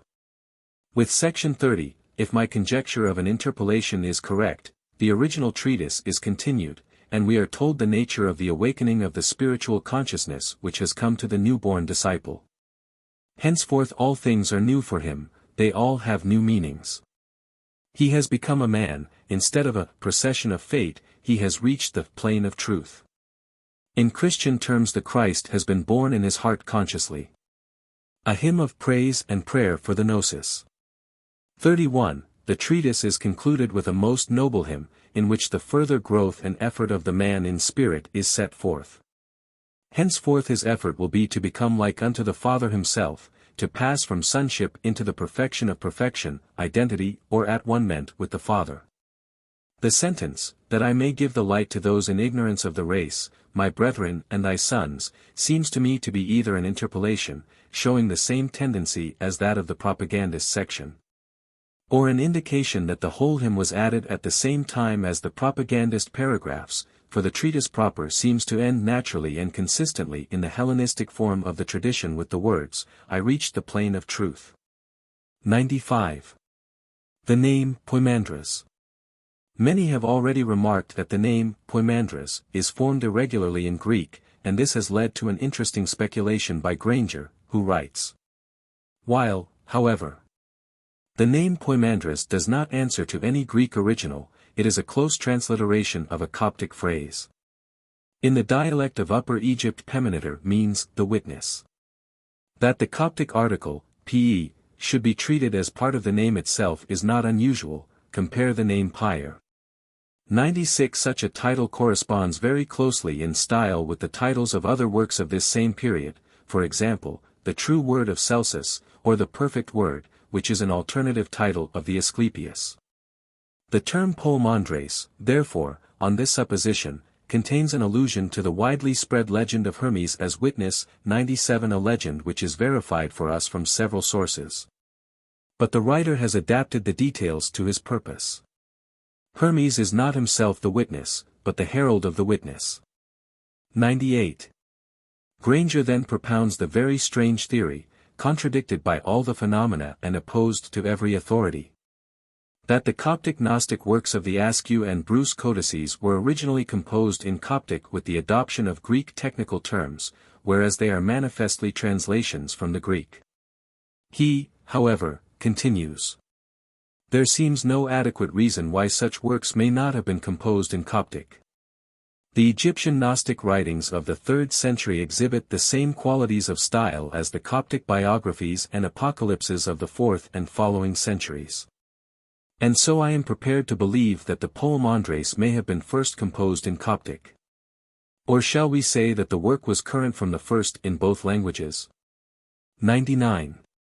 We should say that the last guess is most highly improbable, and only denotes the indecision of the writer. The original Poemandres may very well have been composed not in Coptic but in Demotic. But the reasons given by Granger, as based on the phenomena of the Gnostic Coptic writings, are not to be seriously considered. Nevertheless, the name Poemandres may be a Greek transliteration of an Egyptian name, though we hardly think that the witness will suit the theme. In any case, man-shepherd was certainly the idea conveyed to the non-Egyptian by the name, however philologically unsound its form may be in Greek. The Good Shepherd. It has been no part of our task to attempt to trace the Hermes idea along the line of pure Greek descent, for this would have led us too far from our immediate subject. There is, however, one element of that tradition which is of great interest, and to which we may draw the attention of the reader in passing. The beautiful idea of the Christ as the Good Shepherd is familiar to every Christian child. Why the Christ is the shepherd of all men is shown us by this first of our marvelous treatises. In it we have the universal doctrine apart from any historical dogma, the eternal truth of an ever-recurring fact, and not the exaggeration of one instance of it. The representation of Christ as the Good Shepherd was one of the earliest efforts of Christian art, but the prototype was far earlier than Christianity. In fact, it was exceedingly archaic. Statues of Hermes Creophoros, or Hermes with a ram or lamb standing beside him, or in his arms, or on his shoulder, were one of the most favorite subjects for the chisel in Greece. We have specimens dating to the archaic period of Greek art. 100 Hermes in these archaic statues has a pointed cap, and not the winged headdress and sandals of later art. This type in all probability goes back to Chaldean symbolic art, to the bearers of the 12 signs of the zodiac, the sacred animals. These were, in one human correspondence, the 12 septs or classes of priests. Here we see that the Greek tradition itself was not pure Aryan even in its so-called archaic period. Chaldea had given of her wisdom to post-Diluvian Greece, even as she had perchance been in relation with Greece before the flood. Here, then, we have another element in the Hermes idea. In fact, nowhere do we find a pure line of tradition. In every religion there are blendings and have been blendings. There was unconscious syncretism, and conscious also, long before the days of Alexandria, for unconscious syncretism is as old as race blendings. Even as all men are kin, so are popular cults related, and even as the religion of nobler souls is of one paternity, so are the theosophies of all religions from one source. One of the greatest secrets of the innermost initiated circles was the grand fact that all the great religions had their roots in one mother soil. And it was the spreading of the consciousness of this stupendous truth which subsequently, after the initial period of skepticism of the Alexandrian schools, gave rise to the many conscious attempts to synthesize the various phases of religion and make symphonies of apparently contradictory philosophical tenets. Modern research, which is essentially critical and analytical, and rarely synthetical, classifies all these attempts under the term syncretism, a word which it invariably uses in a depreciatory sense, as characterizing the blending of absolutely incompatible elements in the most uncritical fashion. But when the pendulum swings once more towards the side of synthesis, as it must do in the coming years, for we are but repeating today in greater detail what happened in the early centuries, then scholarship will once more recognize the unity of religion under the diversity of creeds and return to the old doctrine of the mysteries.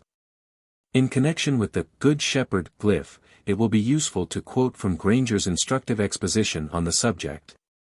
101 where he writes, "Since the identification of Jesus with Hermes took place in circles which formed part of the Christian community 102 we shall not be surprised to find that one of the leading types of Christian art, the Good Shepherd, was immediately adopted from a current representation of the Greek Hermes.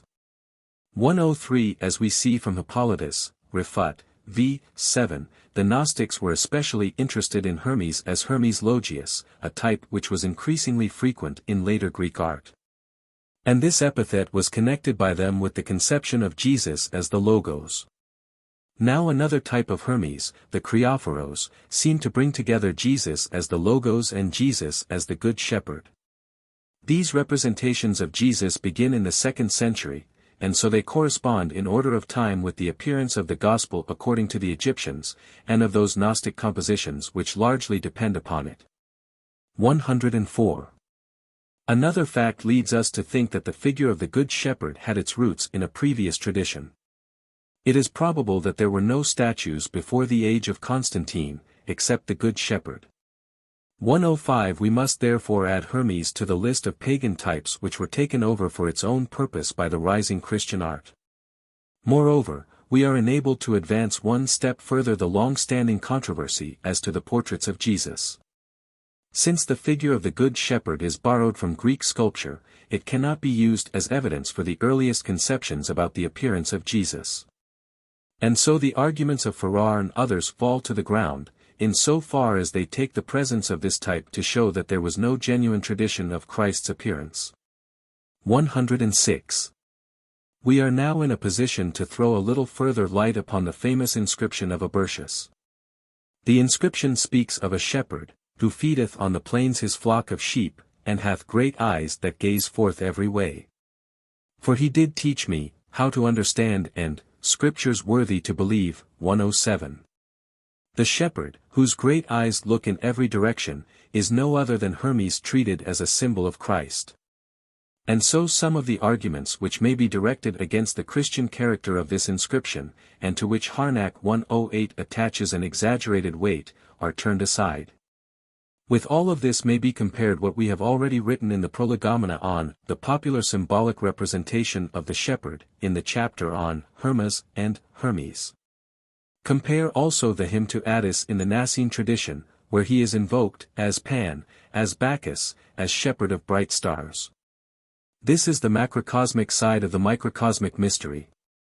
We should also not forget the interesting grouping on a Christian lamp 109 and gem 110, which goes back very probably to the 3rd century. 111 It represents the Christ as the Good Shepherd, after the Hermes type, with a lamb on his shoulder.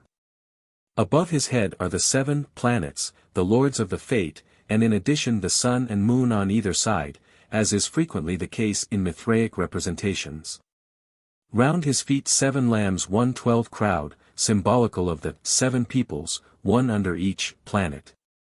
Moreover, on the right is Noah's dove and ark, and Jonah being swallowed by the whale, while on the left is Jonah again, vomited on to the land and peacefully resting beneath the shade of the miraculous gourd tree. This seems to me to be a symbol of the mysteries, a glyph of rebirth. The lambs are the purified lower nature of the man, the purest essence of which is exalted to the head of the great man. This purified little man is swallowed by the cosmic fish, the great mother, the womb of the Almighty, and the man is born again to rest under his own tree in the paradise of the further shore. It is also of interest to note that the Hermetic colonies already planted in Mesopotamia, in the earliest Islamic times of which the Arabian writers tell us, called their head the shepherd. 113. From all of which we conclude that the Good Shepherd was one of the leading ideas of Hellenistic theology. 2. The General Sermon.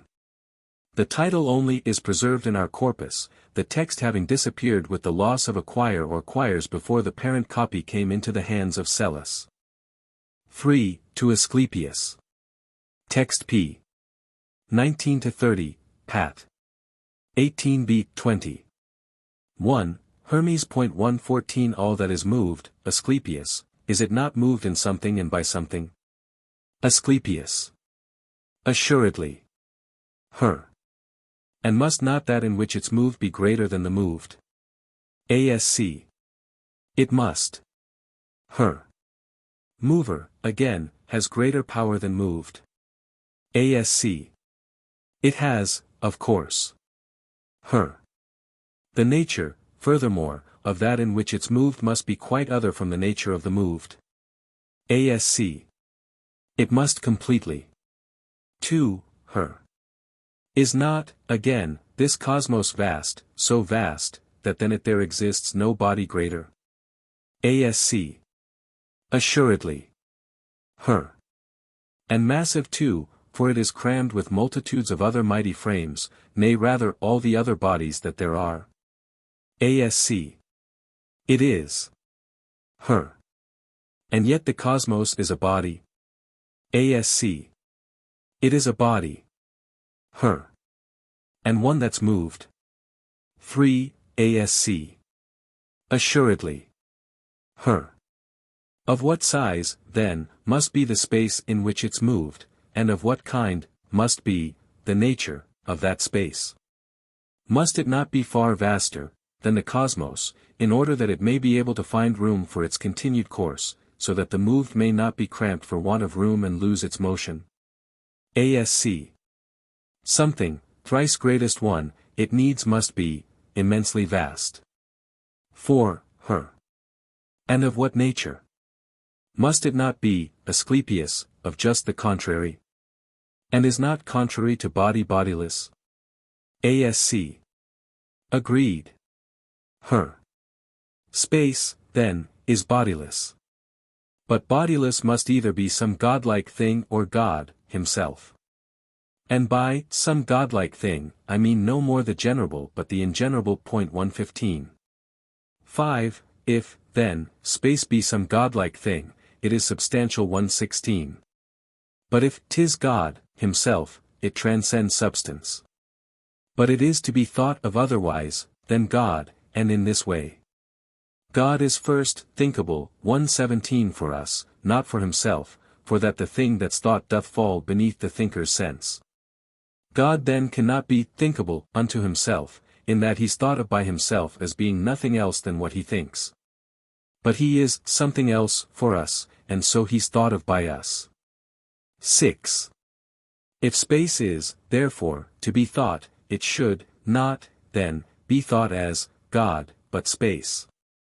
If God is also to be thought, he should, not, be conceived, as space, but energy that can contain, all space. Further, 118 all that is moved not in the moved but in the stable. And that which moves, another, is of course stationary, for 'tis impossible that it should move with it. ASC. How is it, then, that things down here, thrice greatest one, are moved with those that are, already, moved? For thou hast said 119 the errant spheres were moved by the inerrant one. This is not, O Asclepius, a moving with, but one against. They are not moved with one another, but one against the other. It is this contrariety which turneth the resistance of their motion into rest. For that resistance is the rest of motion. 7. Hence, too, the errant spheres, being moved contrarily to the inerrant one, are moved by one another by mutual contrariety, and also, by the stable one through contrariety itself.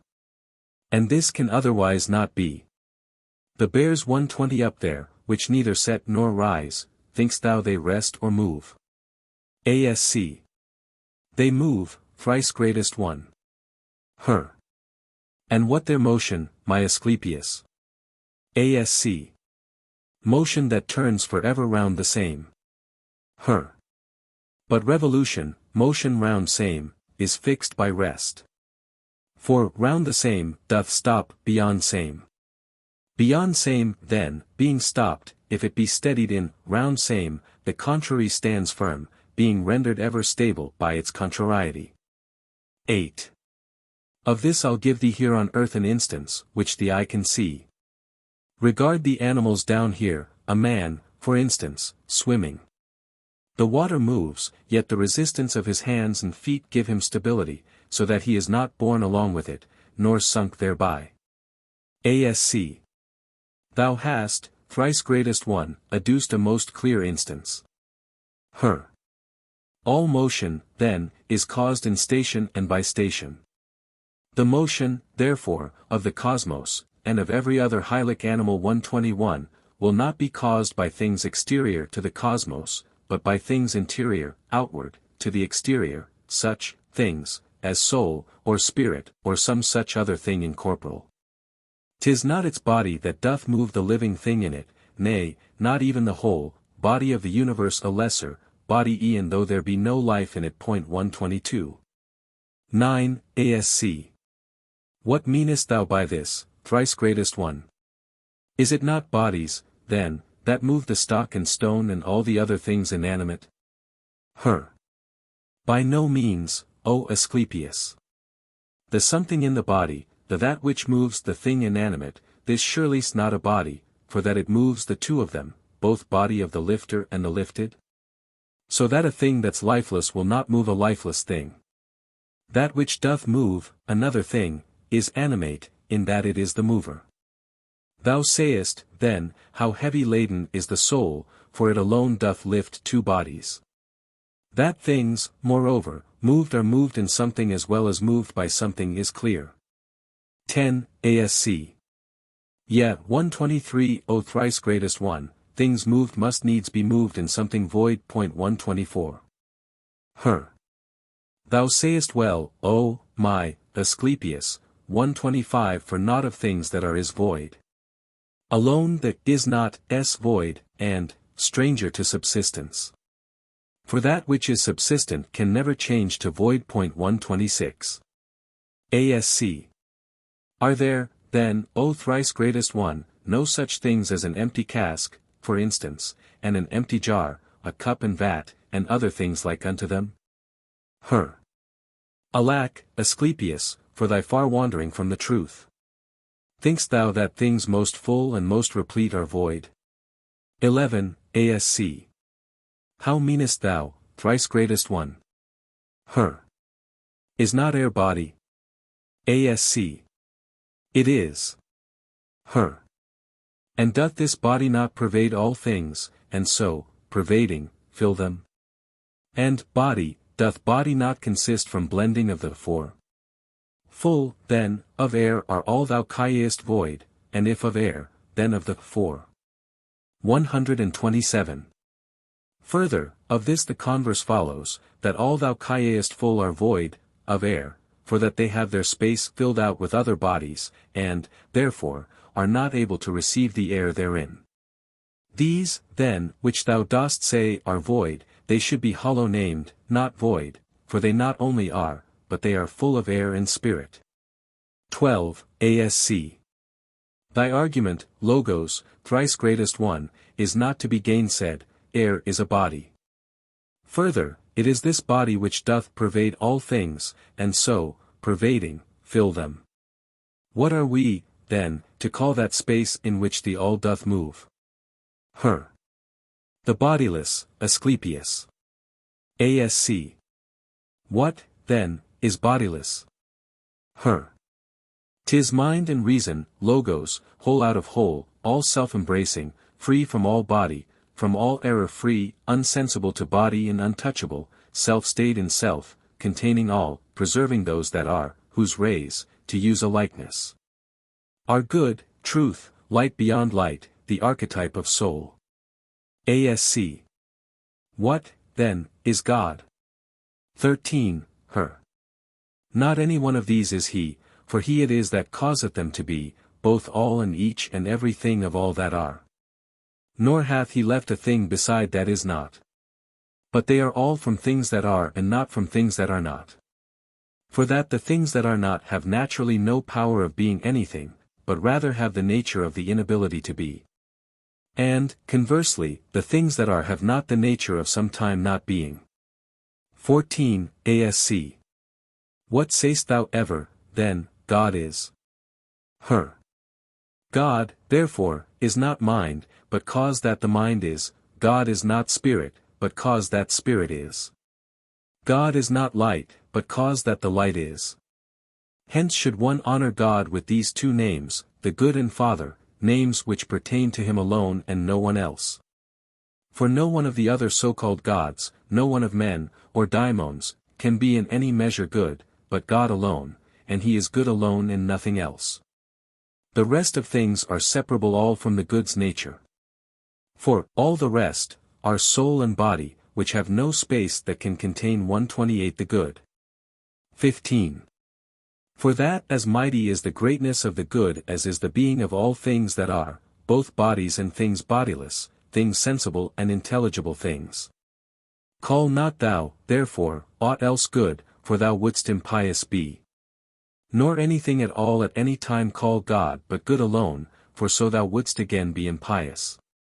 16. Though, then, the good is spoken of by all, it is not understood by all, what thing it is. Not only, then, is God not understood by all, but both unto the gods and some of men they out of ignorance do give the name of good, though they can never either be or become good.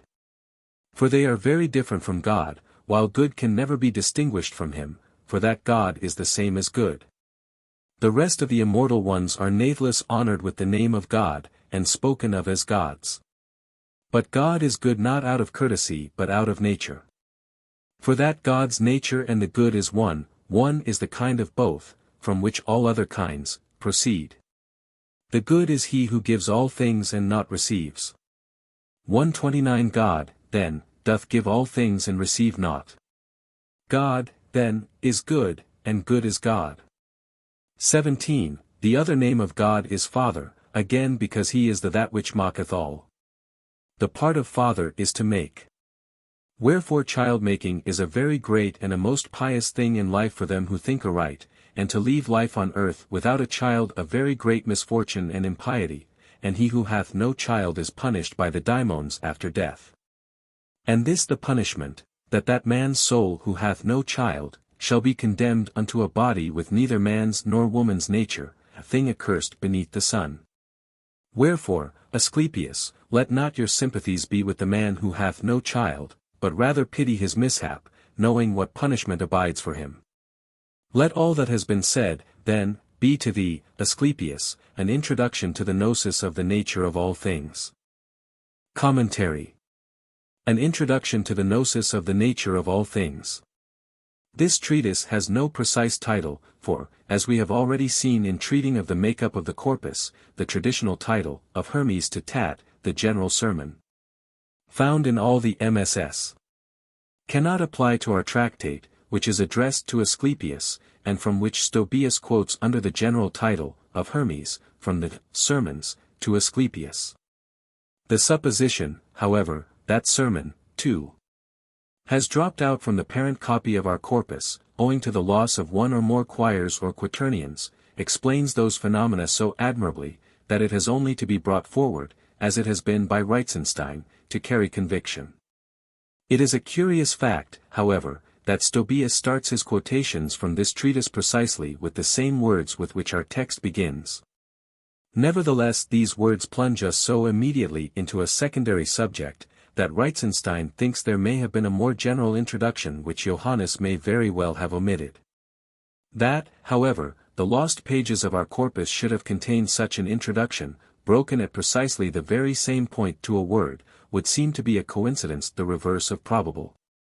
Nevertheless the treatise itself purports to be a very formal one, for we learn from the concluding words, section 17, that it was intended to be an introduction to the gnosis, Pyro Omicron Gamma Nu Omega Sigma Alpha, of the nature of all things. We are, therefore, driven to conclude that, in spite of a most improbable coincidence, the beginning may have been lost, and that we have therefore to regret the loss not only of the whole of the general sermon, To Tat, but also of the introduction to the Gnosis, addressed to Asclepius, and therewith, in all probability, some precious indications of how Tat and Asclepius are to be precisely defined.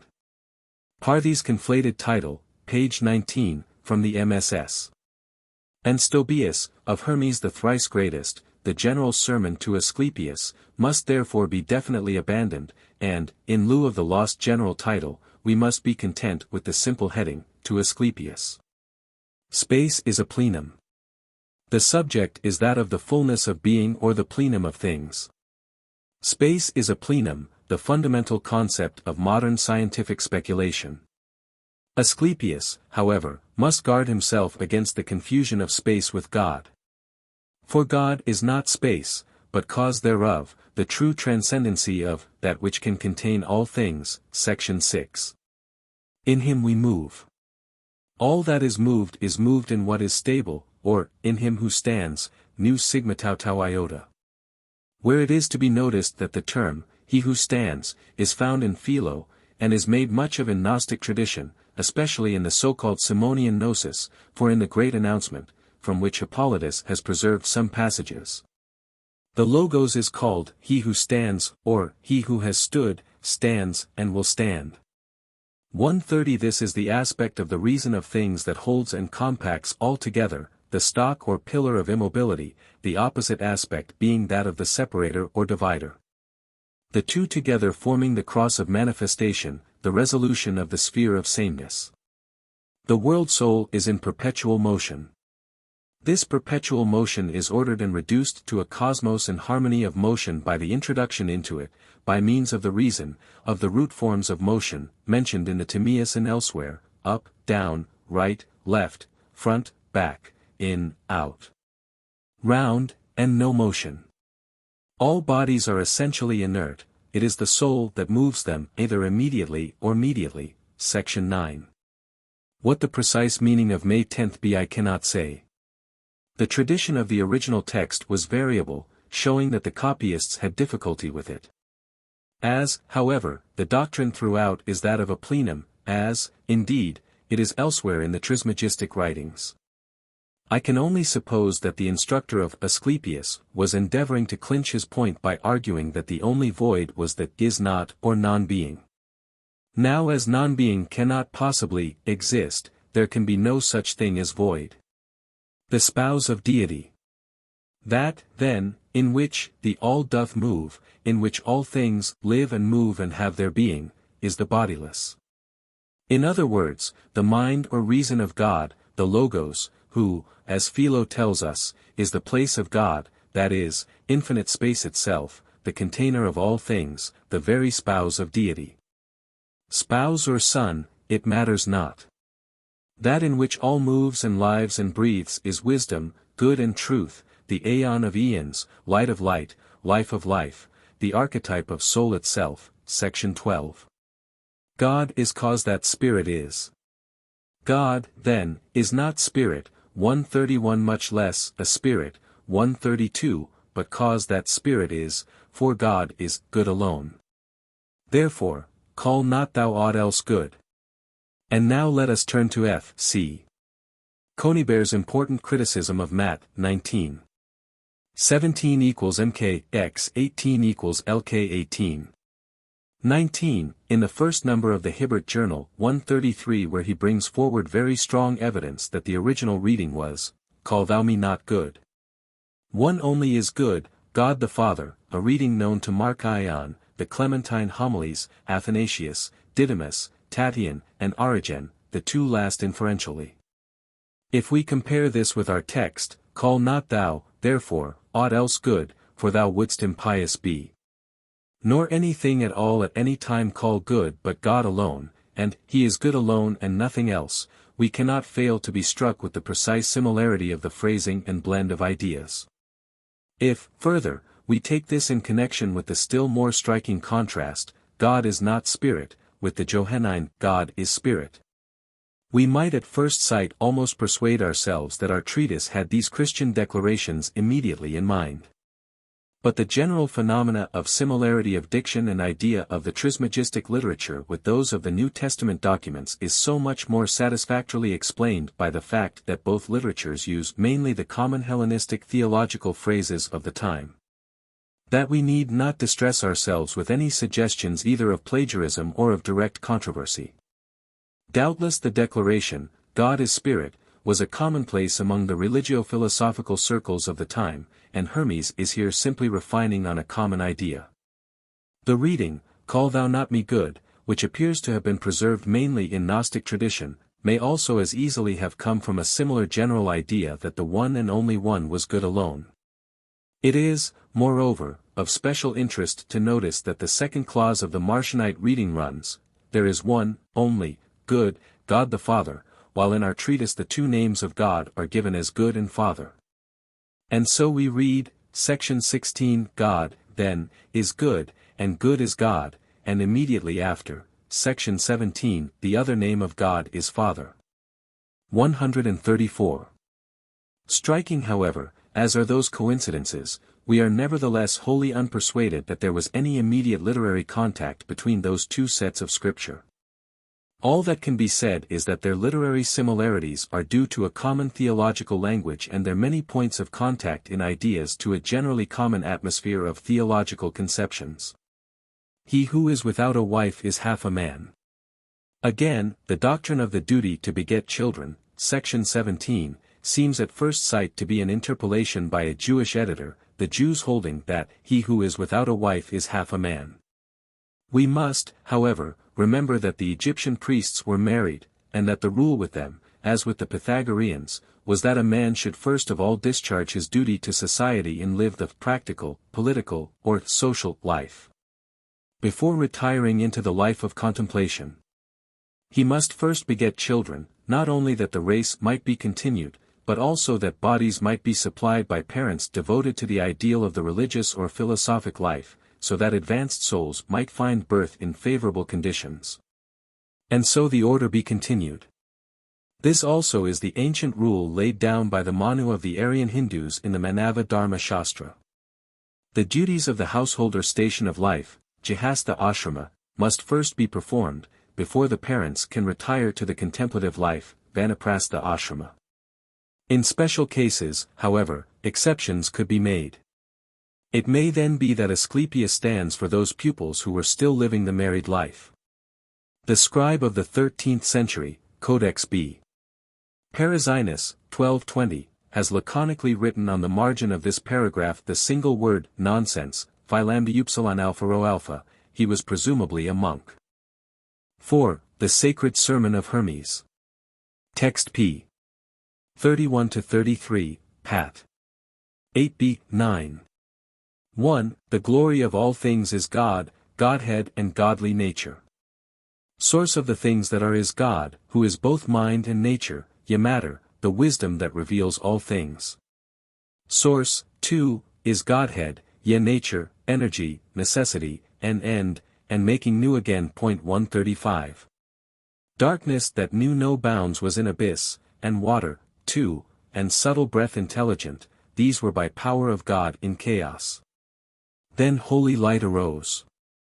And there collected, neath dry space 136 from out moist essence elements, and all the gods do separate things out from fecund nature. 2. All things being undefined and yet unwrought, the light things were assigned unto the height, the heavy ones had their foundations laid down underneath the moist part of dry space. 137 The universal things being bounded off by fire and hanged in breath to keep them up. And 138 Heaven was seen in 7 circles, its gods were visible in forms of stars with all their signs, while nature had her members made articulate together with the gods in her. And, heavens, periphery revolved in cyclic course, borne on by breath of God. 3. And every god by his own proper power brought forth what was appointed him. Thus there arose 4-footed beasts, and creeping things, and those that in the water dwell, and things with wings, and everything that beareth seed, and grass, and shoot of every flower, all having in themselves seed of again becoming. 139. And they selected out 140 the births 141 of men for gnosis of the works of God and attestation of the energy of nature.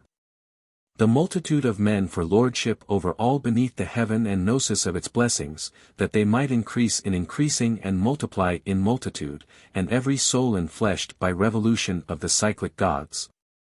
For observation of the marvels of the heaven and heaven's God's revolution, and of the works of God and energy of nature, for tokens of its blessings, for gnosis of the power of God. That they might know the fates that follow good and evil, deeds, and learn the cunning work of all good arts. For, thus, there begins their living and their growing wise, according to the fate appointed by the revolution of the cyclic gods, and their deceasing for this end. And there shall be memorials mighty of their handiworks upon the earth, leaving dim trace behind when cycles are renewed.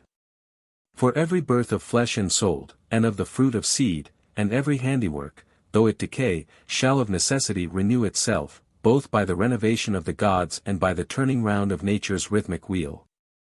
For that whereas the Godhead is nature's ever making new again the cosmic mixture, nature herself is also co-established in that Godhead. Commentary. Text and title. The text seems to be very corrupt, and at one time I thought it incomplete, but it may very well end with the reference to the mighty deeds of the men of old. The title, Sacred Sermon, would lead us to expect something of a special nature, something that would constitute a basis of doctrine. For we hear of the Sacred Sermon of Orpheus, and of the Sacred Sermon of Pythagoras, and are told that they formed the most sacred deposits of these two mystic schools respectively, and were regarded with special reverence. They thus seem to have been looked upon in some fashion as containing the groundwork of these systems. And this is precisely what we find with our treatise. It is to a large extent a summary of the general ideas of the shepherd cosmogony adapted to the needs of a simpler formularization. When, however, Reitzenstein, p. 193, refers to this treatise cursorily as the preaching of some prophet or other which has been transferred to Hermes by the redactor of our corpus. He suggests that we are dealing with a doctrine foreign to the cosmogonical ideas of the shepherd. It is, indeed, true that if we compare the data of the two treatises together, detail by detail, we shall find strong contradictions, but the general feel of both is the same, the general atmosphere is identical. The Trinity. Prefixed to the cosmogenesis is a formal theological proem, the precise meaning of which escapes me because of its almost mnemonic nature. It is, indeed, quite in sutra style. There appears, however, to be a distinct Trinitarian 142 idea lurking in the first sentence, the Trinity consisting of God, theta epsilon, and Godhead, tau theta epsilon omicron nu, and nature, phi sigma iota. The glory or power of all things is this divine Trinity. The source, or beginning, the end and the ever-renewing of all things are owing to this triad. All three seem to be almost interchangeable terms. The Godhead is the mind of God, godly nature is the wisdom of God. Again, at the end of the sermon, section 4, we are told that the Godhead, or that which is divine, is nature's ever making new again the cosmic mixture. Godhead in operation is nature, while at the same time nature is co-established in Godhead, and both are one in God, the source of all.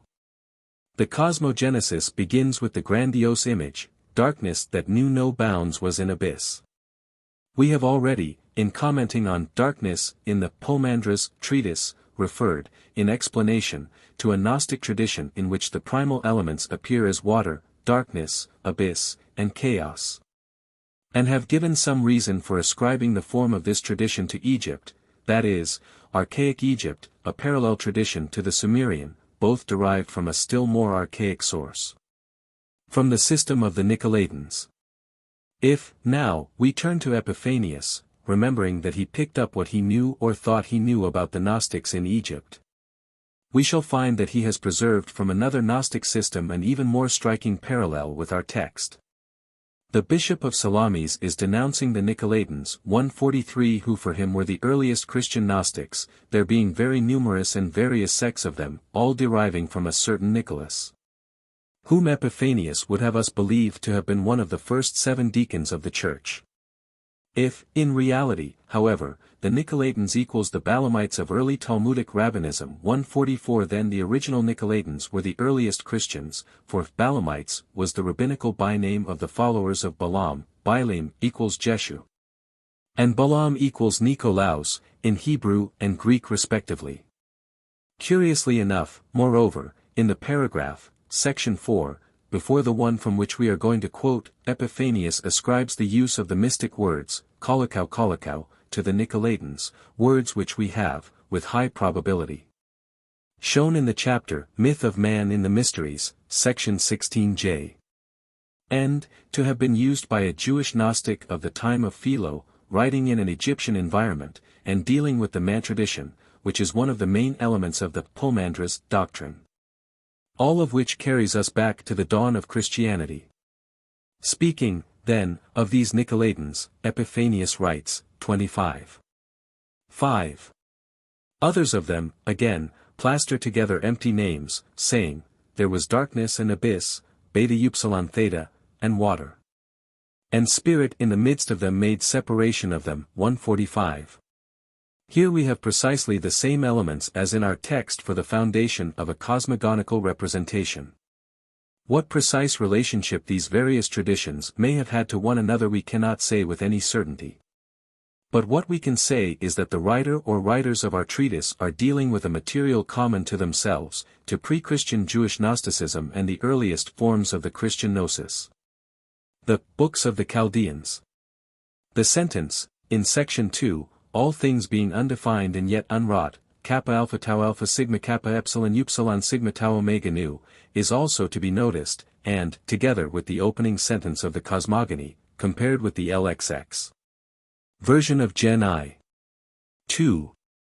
And the earth was invisible and as yet unwrought, kappa alpha tau alpha sigma kappa epsilon alpha sigma tau omicron, and darkness was upon the abyss, and the Spirit of God was borne upon the water. Are we, then, to suppose that our Trismegistic writer based himself directly upon this famous oracle of Jewish scripture.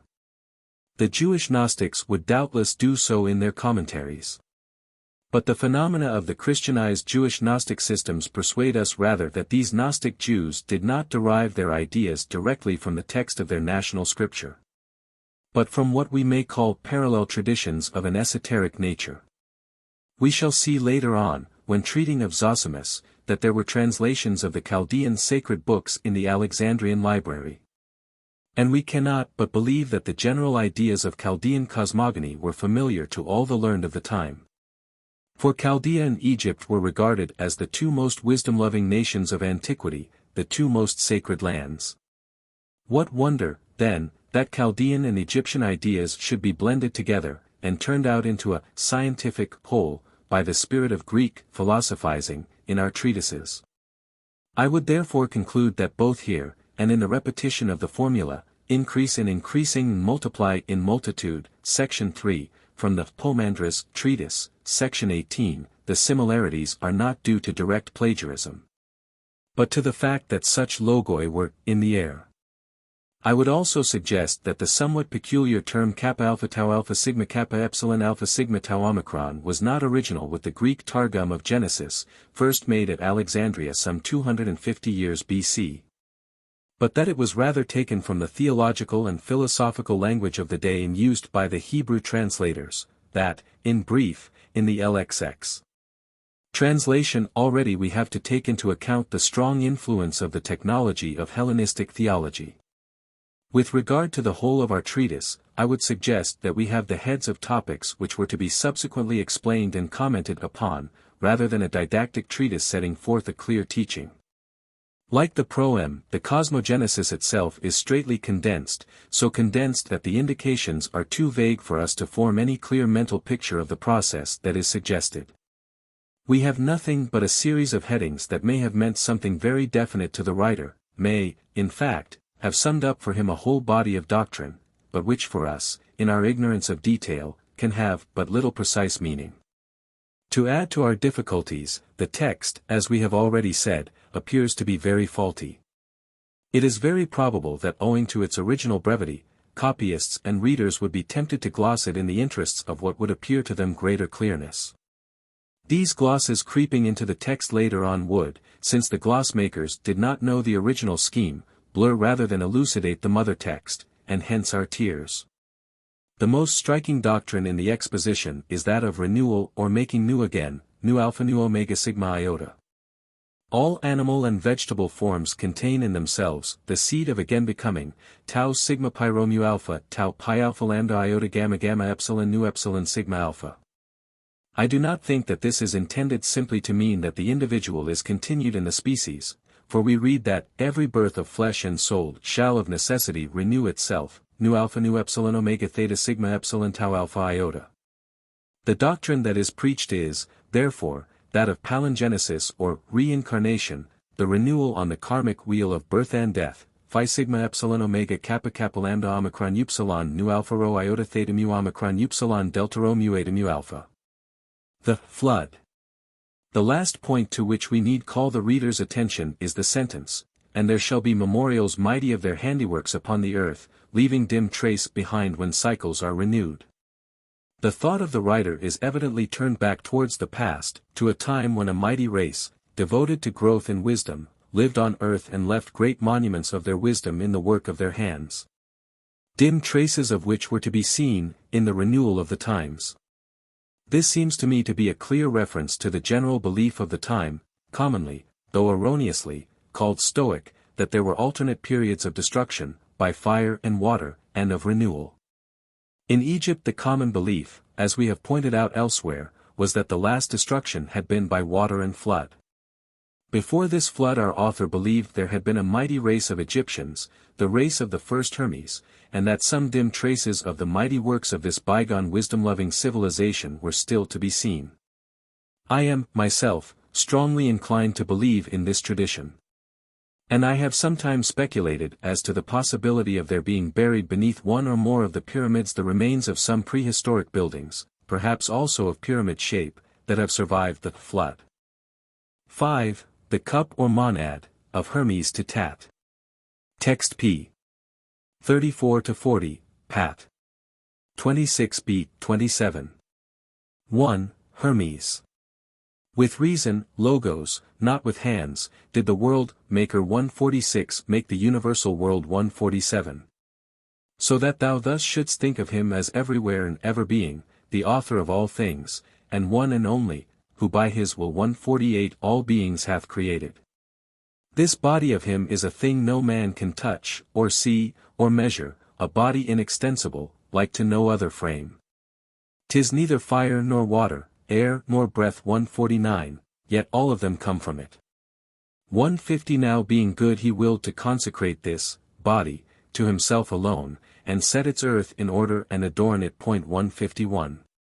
2. So down, to earth, he sent the cosmos 152 of this frame divine. 153, man, a life that cannot die, and yet a life that dies.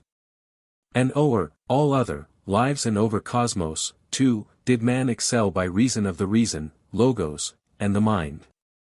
For contemplator of God's works did man become, he marveled and did strive to know their author. 3. Reason, logos, indeed, O Tat, among all men hath he distributed, but mind not yet, not that he grudgeth any, for grudging cometh not from him. 154 But hath its place below, within the souls of men who have no mind. Tat. Why then did God, O Father, not on all bestow a share of mind? Her. He willed, my Son, to have it set up in the midst for souls, just as it were a prize. 4. Tat. And where hath he had it set up? Her. 155 He tilled a mighty cup 156 with it, and sent it down, joining a herald, to it, to whom he gave command to make this proclamation to the hearts of men. Baptize 157 thyself with this cup's baptism, what heart can do so? Thou that hast faith thou canst ascend to him that hath sent down the cup, thou that dost know for what thou didst come into being. As many then as understood the herald's tidings and doused themselves in mind, became partakers in the gnosis, and when they had received the mind, they were made perfect men. But they who do not understand the tidings, these, since they possess the aid of reason, only, and not mind, are ignorant wherefore they have come into being and whereby. 5. The senses of such men are like irrational creatures. And as their whole make-up is in their feelings and their impulses. 158 They fail in all appreciation of 159 those things which really are worth contemplation. These center all their thought upon the pleasures of the body and its appetites, in the belief that for its sake man hath come into being. But they who have received some portion of God's gift, 160 These, Tat, if we judge by their deeds, have from death's bonds won their release. For they embrace in their own mind all things, things on the earth, things in the heaven, and things above the heaven, if there be aught. 161 And having raised themselves so far they sight the good. And having sighted it, they look upon their sojourn here as a mischance, and in disdain of all, both things in body and the bodiless, they speed their way unto that one and only one. 6. This is, O Tat, the gnosis of the mind, vision of things divine, God-knowledge is it, for the cup is God's. Tat. Father, I, too, would be baptized. Her. Unless thou first shalt hate thy body, son, thou canst not love thyself. But if thou lovest thyself thou shalt have mind, and having mind thou shalt share in the gnosis. Tat. Father, what dost thou mean? Her. It is not possible, my son, to give thyself to both, I mean to things that perish and to things divine. For seeing that existing things are twain, body and bodiless, in which the perishing and the divine are understood, the man who hath the will to choose is left the choice of one or other, for it can never be the twain should meet. And in those souls to whom the choice is left, the waning of the one causes the other's growth to show itself. 7. Now the choosing of the better not only proves a lot most fair for him who makes the choice, seeing it makes the man a god, but also shows his piety to God. Whereas the choosing, of the worse, although it doth destroy the man, it only doth disturb God's harmony to this extent, that as processions pass by in the middle of the way, without being able to do anything but take the road from others. So do such men move in procession through the world led by their body's pleasures. 162. 8. This being so, O Tat, what comes from God hath been and will be ours, but that which is dependent on ourselves, let this press onward and have no delay, for 'tis not God, 'tis we who are the cause of evil things, preferring them to good. Thou seest, son, how many are the bodies through which we have to pass, how many are the choirs of daimons, how vast the system of the star courses 163, through which our path doth lie, to hasten to the one and only God. For to the good there is no other shore. 164, it hath no bounds, it is without an end, and for itself it is without beginning. 2. Though unto us it seemeth to have one, the gnosis. 9. Therefore to it gnosis is no beginning. Rather is it, that gnosis doth afford, to us the first beginning of its being known. Let us lay hold, therefore, of the beginning, and quickly speed through all we have to pass. 'Tis very hard, to leave the things we have grown used to, which meet our gaze on every side, and turn ourselves back to the old path. Appearances delight us, whereas things which appear not make their believing hard. Now evils are the more apparent things, whereas the good can never show itself unto the eyes, for it hath neither form nor figure. Therefore the good is like itself alone, and unlike all things else. For 'tis impossible that that which hath no body should make itself apparent to a body. 10. The likes superiority to the unlike, and the unlikes 165 inferiority unto the like consists in this. The oneness 166 being source 167 and root of all, is in all things as root and source. Without this, source is naught. Whereas the source, itself, is from naught but itself, since it is source of all the rest. It is itself its source, since it may have no other source. The oneness then being source, containeth every number, but is contained by none. Engendereth every number, but is engendered by no other one. 11. Now all that is engendered is imperfect, it is divisible, to increase subject and to decrease, but with the perfect, one, none of these things doth hold. Now that which is increasable increases from the oneness, but succumbs through its own feebleness when it no longer can contain the one. And now, O Tat, God's image 168 hath been sketched for thee, as far as it can be 169. And if thou wilt attentively dwell on it and observe it with thy heart's eyes, believe me, son, thou wilt find the path that leads above. Nay, that image shall become thy guide 170 itself, because the sight, divine, hath this peculiar charm, it holdeth fast and draweth unto it those who succeed in opening their eyes, just as, they say, the magnet draweth iron. 171.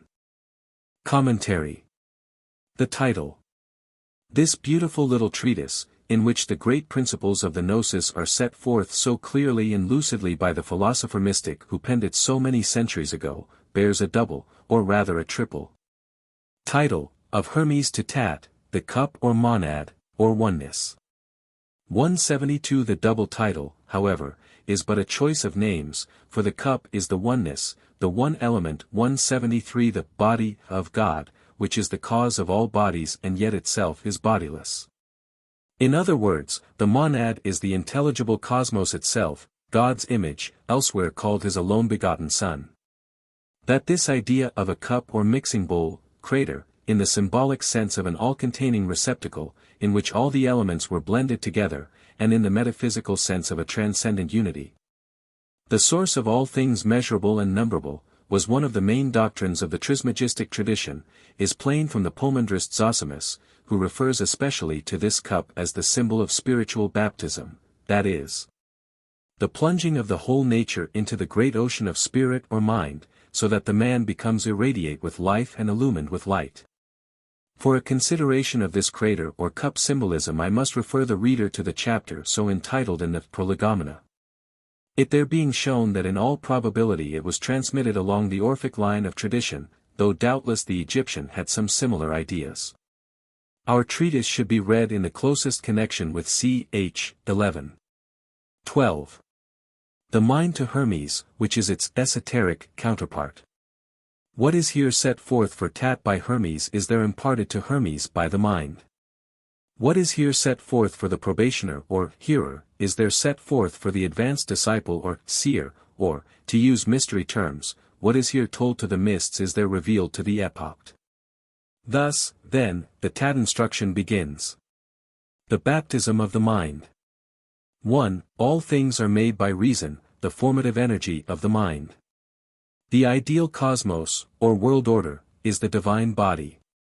2. Earth is the sensible cosmos, on earth man, the image, or reason, of God rules. The purpose of man is thus to become the contemplator, theta epsilon alpha tau, of the works of God. It is by the wonder aroused in him by the sight of these marvels that he will rise eventually into a knowledge of God himself. This wonder is, then, the beginning of the true philosophy or God knowledge, tau omicron theta epsilon omicron kappa alpha tau alpha nu eta sigma iota. 3. All men have in them reason, the ray of the reason or logos, but as yet few have mind. This mind is the true son of mind, it is the real man, the perfect man, self-conscious of his self. This true self-consciousness is the prize set up for souls to win, the crown of humanity, the Christ state, or, at any rate, the Superman or true man state. The Christ baptism is the plunging of the whole nature into the mind-filled cup, the pleroma of the divine being whose body and mind are one, for is not the cup the body of God, consecrated unto himself alone, section 1. The universal body of all things. The Holy Grail. It would be fascinating to speculate on what connection this cup of initiation may have had with the mystic Eucharist, and the original of the later Grail tradition, which a great master of music and song has in our days made to live again in undying melody, and so restored it to its more universal significance. How Wagner sensed the marvel of the wondrous vision with a poet's intuition may be seen from his own words. To the enraptured gaze of one longing for celestial love, the clear blue atmosphere of heaven seems at first to condense itself into a wonderful, scarcely perceptible, but dazzlingly beautiful vision. Then with gradually increasing precision the wonder-working angelic host is delineated in infinitely delicate outlines, as, conveying the holy vessel in its midst, it insensibly descends from the blazing heights of heaven. As the vision grows more and more distinct, the heart throbs with the pain of ecstasy, and when at last the Grail shows itself in the marvel of undraped reality, the beholder's brain reels, he falls down in a state of adoring annihilation. With chaste rejoicing the angelic host then returns to the heavenly height, fading away into the nothingness whence it first emanated. But for the seers of the Gnosis there was a more intimate realization, for they were bidden to cast aside all hesitation and fearlessly to plunge themselves into the very cup itself, the ocean of divine love and wisdom. This was the proclamation or preaching, Caparo Upsilon Gamma Mu Alpha, or good tidings, of the herald of God to men. To those who had the living faith they could ascend to him who had sent down the cup, God's greatest gift. By such a baptism as this, not by a symbolic sprinkling with water, is it that man is to be redeemed. This is the consummation of man's earthly pilgrimage, the realization of the gnosis of the mind, vision of things divine, God knowledge is it. For the cup is God's. The hating of the body. 6. In section 6 we have given us a discipline of the mystic way, the hating of the body, which is by no means to be taken literally. A misunderstanding of this discipline led many of the mystics of the time, and, for a matter of that, has led most of the mystics of all time, to the false belief that the body, or matter generally, was the source of evil. Hence we have all the mortifications and chastisements of the flesh which the monkish spirit introduced into Christendom, and which persist in some quarters even to our own day. Against this the common sense of Christianity as a general religion, basing itself on the general utterances of the Christ, has ever protested. Our mystic philosopher, in urging his disciples to hate the body, apparently does so because they are in the first stages of awakening, and so far have not got the mind active in them. In taking the first steps there must be developed a consciousness of the strong antithesis of good and evil, of love and hate, in order that the will of the disciple may be strengthened towards the good and weakened towards the bad. When, however, his will is balanced between the two, when he as easily wills good as evil, then, and not till then, is he prepared to learn the further great lesson, that real wisdom consists in balance, in the middle way. That nothing is evil in itself, the body is as honorable in its own sphere, as absolutely necessary and indispensable, as is the mind in its. He learns the great secret that to have one's thoughts always in heaven is as erroneous as to have them always on earth, that there is a higher mode of existence, when the things of heaven and earth are within each other, and not apart. As the introduction to the book of the great Logos according to the mystery has it. Jesus saith, Blessed is the man who knoweth this word, Logos, and hath brought down the heaven and borne up the earth and raised it heavenwards. 174. Heaven and earth must kiss each other for this consummation, this truly sacred marriage. And yet in the third synoptic, 16. 25, 26, we read. Jesus saith, If any man come unto me, and hate not his father, and mother, and wife, and children, and brethren and sisters, yea, and his own soul also, he cannot be my disciple. Here we have precisely the same word, hate, mu iota sigma epsilon, as in our text.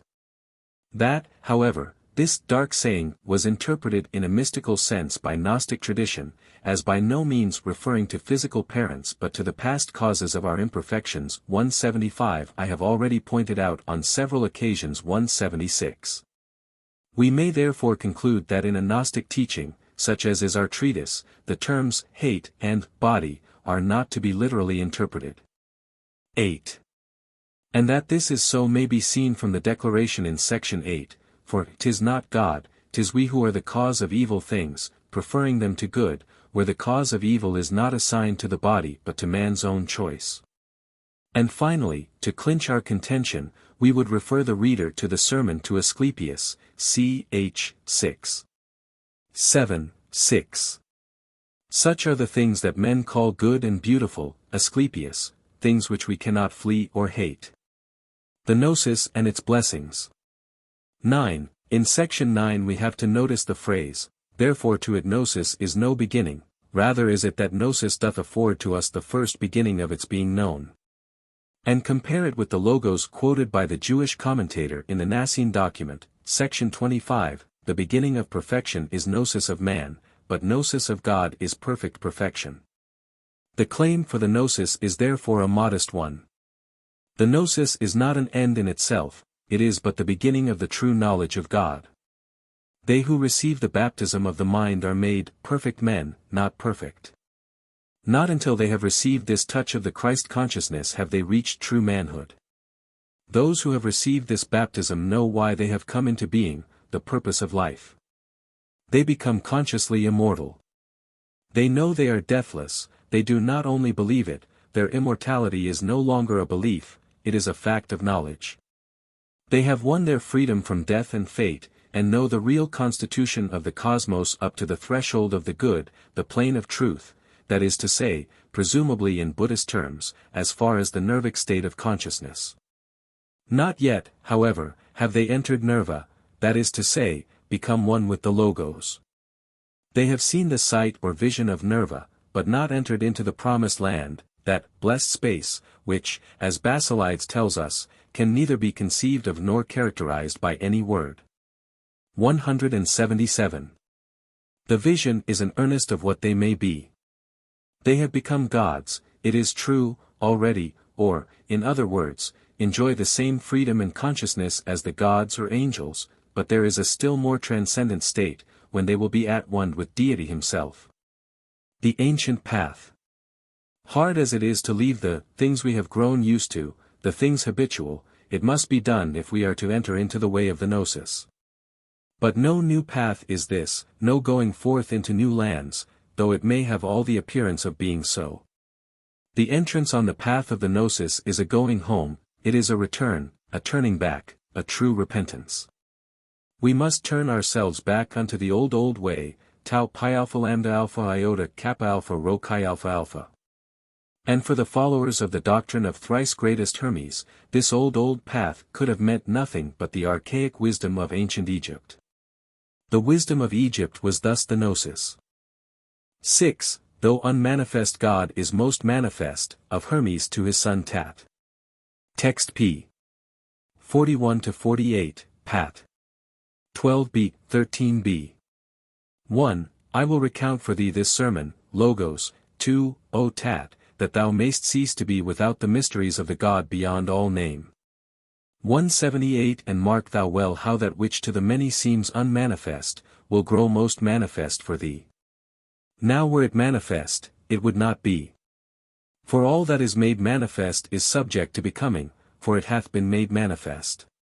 But the unmanifest for ever is, for it doth not desire to be made manifest. It ever is, and mocketh manifest all other things. Being himself unmanifest, as ever being and ever making manifest, himself is not made manifest. God is not made himself. By thinking manifest 179 he thinketh all things manifest. Now thinking manifest deals with things made alone, for thinking manifest is nothing else than making. 2. He, then, alone who is not made, 'tis clear, is both beyond all power of thinking manifest, and is unmanifest. And as he thinketh all things manifest, he manifests through all things and in all, and most of all in whatsoever things he wills to manifest. Do thou, then, Tat, my son, pray first unto our Lord and Father, the one and only one, from whom the 180 doth come, to show his mercy unto thee, in order that thou mayest have the power to catch a thought of this so mighty God. One single beam of him to shine into thy thinking. For thought alone sees the unmanifest, in that it is itself unmanifest. If, then, thou hast the power, he will, Tat, manifest to thy mind's eyes. The Lord begrudgeth not himself to anything, but manifests himself through the whole world. Thou hast the power of taking thought, of seeing it and grasping it in thy own hands, and gazing face to face upon God's image. 181 But if what is within thee even is unmanifest to thee, how, then, shall he himself who is within thyself be manifest for thee by means of outer eyes? 3. But if thou wouldst see him, bethink thee of the sun, bethink thee of moon's course, bethink thee of the order of the stars. Who is the one who watcheth o'er that order? For every order hath its boundaries marked out by place and number. The sun's the greatest God of gods in heaven, to whom all of the heavenly gods give place as unto king and master. And he, this so great one, he greater than the earth and sea, endures to have above him circling smaller stars than him. Out of respect to whom, or out of fear of whom, my son, doth he do this? Nor like nor equal is the course each of these stars describes in heaven. Who, then, is he who marketh out the manner of their course and its extent? 4. The bear up there that turneth round itself, and carries round the whole cosmos with it, who is the owner of this instrument? Who he who hath set round the sea its bounds? Who he who hath set on its seat the earth? For, Tat, there is someone who is the maker and the Lord of all these things. It could not be that number, place and measure could be kept without someone to make them. No order whatsoever could be made by that which lacketh place and lacketh measure, nay, even this 182 is not without a Lord, my son.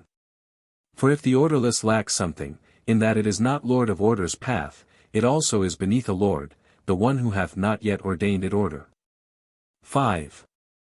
Would it were possible for thee to get thee wings, and soar into the air, and, poised midway, 'tween earth and heaven, behold the earth's solidity, the sea's fluidity, the flowings of its streams, the spaciousness of air, fire's swiftness. And, the coursing of the stars, the swiftness of heaven's circuit round them, all. Most blessed sight were it, my son, to see all these beneath one sway, the motionless in motion, and the unmanifest made manifest, whereby is made this order of the cosmos and the cosmos which we see of order. 6. If thou wouldst see him too through things that suffer death 183 both on the earth and in the deep 184 think of a man's being fashioned in the womb, my son, and strictly scrutinize the art of him who fashions him. And learn who fashioneth this fair and godly image of the man. 185. Who, then, is he who traceth out the circles of the eyes, who he who boreth out the nostrils and the ears, who he who openeth the portal of the mouth, who he who doth stretch out and tie the nerves, who he who channels out the veins. Who he who hardeneth the bones, who he who covereth the flesh with skin, who he who separates the fingers and the joints, who he who widens out a treading for the feet, who he who diggeth out the ducts, who he who spreadeth out the spleen. Who he who shapeth heart like to a pyramid, who he who setteth ribs together, who he who wideneth the liver out, who he who mocketh lungs like to a sponge, who he who mocketh belly stretched so much. Who he who doth make prominent the parts most honorable, so that they may be seen, while hiding out of sight those of least honor. 7. Behold how many arts, employed, on one material, how many labors on one single sketch. And all exceeding fair, and all in perfect measure, yet all diversified. Who made them all? What mother, or what sire, save God alone, unmanifest, who hath made all things by his will? 8. And no one saith a statue or a picture comes to be without a sculptor or, without, a painter, doth, then, such workmanship as this exist without a worker? What depth of blindness, what deep impiety, what depth of ignorance! See, then, thou ne'er, son Tat, deprivest works of worker. Nay, rather is he greater than all names, so great is he, the father of them all. 186 For verily he is the only one, and this is work, to be a father. 9. So, if thou forcest me somewhat too bold, to speak, his being is conceiving of all things and making them. 187. And as without its maker it is impossible that anything should be, so ever is he not unless he ever makes all things, in heaven, in air, in earth, in deep, in all of cosmos, in every part that is and that is not of everything. For there is naught in all the world that is not he. He is himself, both things that are and things that are not. The things that are he hath made manifest, he keepeth things that are not in himself. 10. He is the God beyond all name. He the unmanifest, he the most manifest, he whom the mind, alone, can contemplate, he visible unto the eyes, as well, he is the one of no body, the one of many bodies, nay, rather he of every body. Naught is there which he is not. For all are he and he is all. 188 And for this cause hath he all names, in that they are one Father's. And for this cause hath he himself no name, in that he's Father of them all. 189 Who, then, may sing thee praise of thee, or, praise, to thee? Whither, again, am I to turn my eyes to sing thy praise, above, below, within, without? There is no way, no place, is there, about thee, nor any other thing of things that are. All, are, in thee. All, are, from thee, O thou who givest all and takest not, for thou hast all and naught is there thou hast not. 11 And when, O Father, shall I hymn thee? For none can seize thy hour or time. For what, again, shall I sing him? For things that thou hast made, or things thou hast not. For things thou hast made manifest, or things thou hast concealed. How 190 Further, shall I hymn thee? As being of myself? As having something of mine own? As being other? For that thou art whatever I may be, thou art whatever I may do, thou art whatever I may speak. For thou art all, and there is nothing else which thou art not. Thou art all that which doth exist, and thou art what doth not exist, mind when thou thinkest, and Father when thou makest, and God when thou dost energize, and good and maker of all things. For that the subtler part of matter is the air, of air the soul, of soul the mind, and of mind God. Commentary. The title. The redactor of our corpus must have taken this sermon from some collection of Those to Tat, for it begins, Kappa Alpha Tau Nu Delta Epsilon Sigma Omicron Iota Tau Nu Lambda Gamma Omicron Nu. One other sermon at least, then, must have preceded it, but whether it was R.C.H. 4. The cup, or the lost Ch. 2, the general sermon, it is impossible to say. The sermon bears no title proper, and the enunciation of the subject, which stands in its place, is derived from the second sentence of the treatise itself, and has plainly been superscribed by some later Byzantine editor. Ma with Macron way with Macron. The opening paragraphs of this fine tractate are very difficult to render into English in any way that can preserve the subtle shades of meaning of the Greek. As this subtle wordplay has been entirely missed by all previous translators, I have made a rough attempt to preserve it by using the somewhat clumsy term manifest. The wordplay in Greek may be seen from the following list of the original terms taken in the order of their occurrence: phi alpha nu epsilon rho tau omicron nu, mu phi alpha nu iota nu mu epsilon nu omicron nu, phi nu eta, phi alpha nu nu alpha iota, phi alpha nu epsilon rho, phi alpha nu epsilon rho nu, phi alpha nu epsilon rho omicron tau alpha iota, phi alpha nu tau alpha sigma, phi alpha nu tau alpha sigma iota nu, phi alpha nu tau alpha sigma alpha, phi alpha nu tau alpha sigma tau omicron kappa alpha phi alpha nu tau alpha sigma iota nu, phi alpha nu epsilon tau alpha iota, phi alpha nu alpha iota. These all occur in section 1 and the first two lines of section 2. I have translated phi alpha nu tau alpha sigma alpha by thinking manifest, seeing that it is the power by which an object is made apparent or manifest. The doctrine is the same as that of the Vedanta philosophy, the Maya of the Vedantavadins. Maya is generally translated illusion, but this is not a good equivalent, for it comes from the root ma, to make or measure. The logos is called in the Vedanta, Mayin, masculine, the maker, measurer, or creator, and his power, or Shakti, is Maya, fem.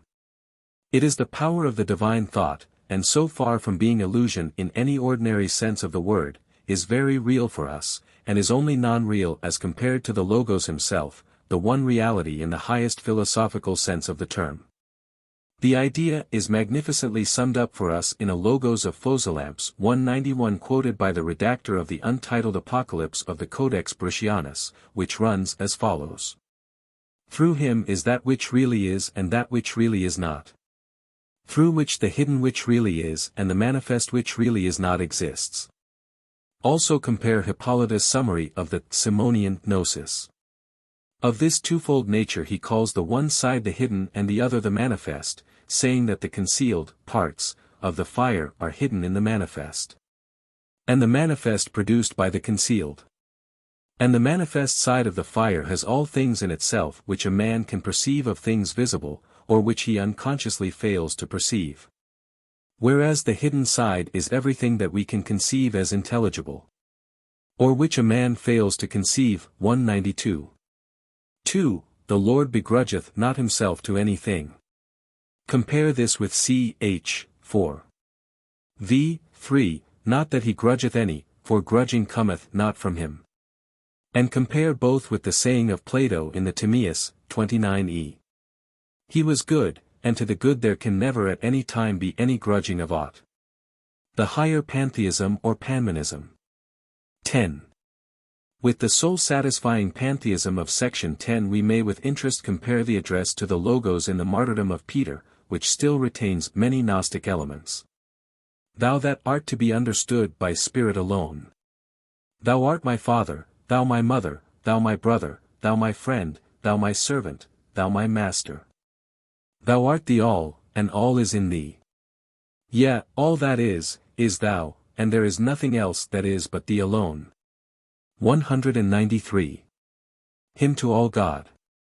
The treatise ends with one of the most magnificent hymns to God ever written in any language, a hymn which some foolish copyist has spoilt by tagging on to it the gloss of a reader noted on the margin of the MS. From which our scribe copied. With the sentence, all are in thee, all are from thee, compare the Nicene hymn, quoted in Hippolytus' introduction, in The Myth of Man. From thee, is Father, and, through thee, Mother, the two immortal names, parents of eons.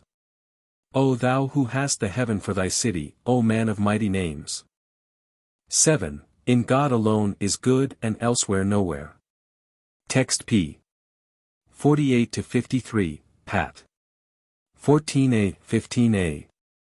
1. Good, O Asclepius, is in none else save God alone, nay, rather, good is God himself eternally. If it be so, good, must be essence, from every kind of motion and becoming free, though naught is free from it, possessed of stable energy around itself, never too little, nor too much, an ever full supply. Though, one, yet, is it, source of all, for what supplieth all is good. When I, moreover, say, supplieth, altogether, all, it is for ever good. But this belongs to no one else save God alone. For he stands not in need of anything, so that desiring it he should be bad, nor can a single thing of things that are be lost to him, on losing which he should be pained, for pain is part of bad. Nor is there aught superior to him, that he should be subdued by it, nor any peer to him to do him wrong, or, so that, he should fall in love on its account, nor aught that gives no ear to him, whereat he should grow angry. Nor wiser aught, for him to envy.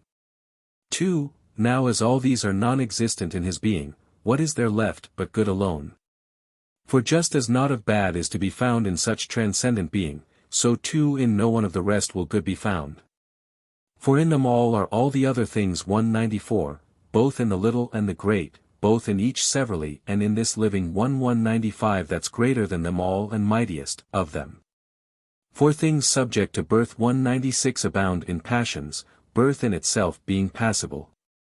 But where there's passion, nowhere is there good, and where is good, nowhere a single passion. For where is day, nowhere is night. And where is night, day is nowhere. Wherefore in Genesis the good can never be, but only be in the ingenerate. But seeing that the sharing in all things hath been bestowed on matter, so doth it share in good. In this way is the cosmos good. That, in so far as it doth make all things, as far as making goes it's good, but in all other things it is not good. For it's both passible and subject unto motion, and maker of things passible. 3. Whereas in man by greater or by less of bad is good determined. For what is not too bad down here, is good, and good down here is the least part of bad. It cannot, therefore, be that good down here should be quite clean of bad, for down here good is fouled with bad, and being fouled, it stays no longer good, and staying not it changes into bad. In God alone, is, therefore, good, or rather good is God himself. So then, Asclepius, the name alone of good is found in men, the thing itself nowhere, in them, for this can never be. For no material body doth contain it, a thing 197 bound on all sides by bad, by labors, pains, desires and passions, by error and by foolish thoughts. And greatest ill of all, Asclepius, is that each of these things that have been said above, is thought down here to be the greatest good. And what is still an even greater ill, is bellylust, the error that doth lead the band of all the other ills, the thing that makes us turn down here from good. 4. And I, for my own part, give thanks to God, that he hath cast it in my mind about the gnosis of the good, that it can never be at 198 should be in the world. 199 For that the world is fullness 200 of the bad, but God of good, and good of God. The excellencies of the beautiful are round the very essence, of the good, nay, they do seem too pure, too unalloyed, perchance 'tis they that are themselves its essences. For one may dare to say, Asclepius, if essence, sooth, he have, God's essence is the beautiful is further also good. There is no good that can be got from objects in the world. For all the things that fall beneath the eye are image things and pictures as it were, while those that do not meet the eye are the realities. 201, especially the essence of the beautiful and good. Just as the eye cannot see God, so can it not behold the beautiful and good. For that they are integral parts of God, wedded to him alone, inseparate familiars, most beloved, with whom God is himself in love, or they with God. 5. If thou canst God conceive, thou shalt conceive the beautiful and good, transcending light, made lighter than the light by God. That beauty is beyond compare, and imitate that good, e'en as God is himself. As, then, thou dost conceive of God, conceive the beautiful and good. For they cannot be joined with aught of other things that live, since they can never be divorced from God. Seekst thou for God, thou seekest for the beautiful. One is the path that leadeth unto it, devotion joined with gnosis. 6. And thus it is that they who do not know and do not tread devotion's path, do dare to call man beautiful and good, though he have ne'er e'en in his vision seen a wit that's good, but is enwrapped with every kind of bad, and thinks the bad is good. And thus doth make unceasing use of it, and even feareth that it should be ta'en from him, so straining every nerve not only to preserve but even to increase it. Such are the things that men call good and beautiful, Asclepius, things which we cannot flee or hate, for hardest thing of all is that we've need of them and cannot live without them. Commentary. The title. This sermon, which bears no proper title, but has been headed by some editor with the enunciation of the subject taken from the opening sentence of the treatise itself, belongs to the Asclepius group. Reitzenstein, p. 194, thinks that this tractate and the previous Asclepius dialogue, ch. 2. 3. may very well have formed part of the same collection of Asclepiana. Dualism. The teaching of our sermon is apparently dualistic. But is it not only formally so, and as an exercise to raise the thought of the pupil away from the things he has grown used to?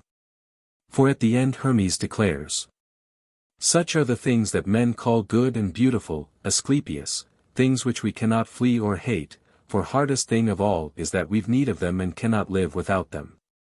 This is a clear advance on the formal Tat teaching as to hating the body given in ch. 4.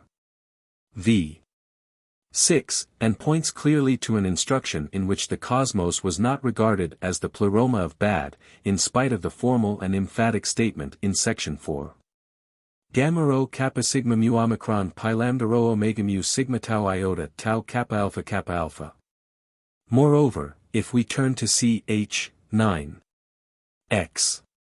4, another treatise of Hermes to Asclepius, and curiously enough having as superscription almost the same proposition as heads our present treatise we read. Chi omega rho omicron nu gamma rho alpha tau, kappa alpha, gamma, omicron chi kappa sigma mu omicron, nu iota pi omicron tau rho omicron sigma iota beta lambda alpha sigma phi eta mu omicron nu tau epsilon. Bad's place is earth, and not the world, as some will sometimes say with impious tongue.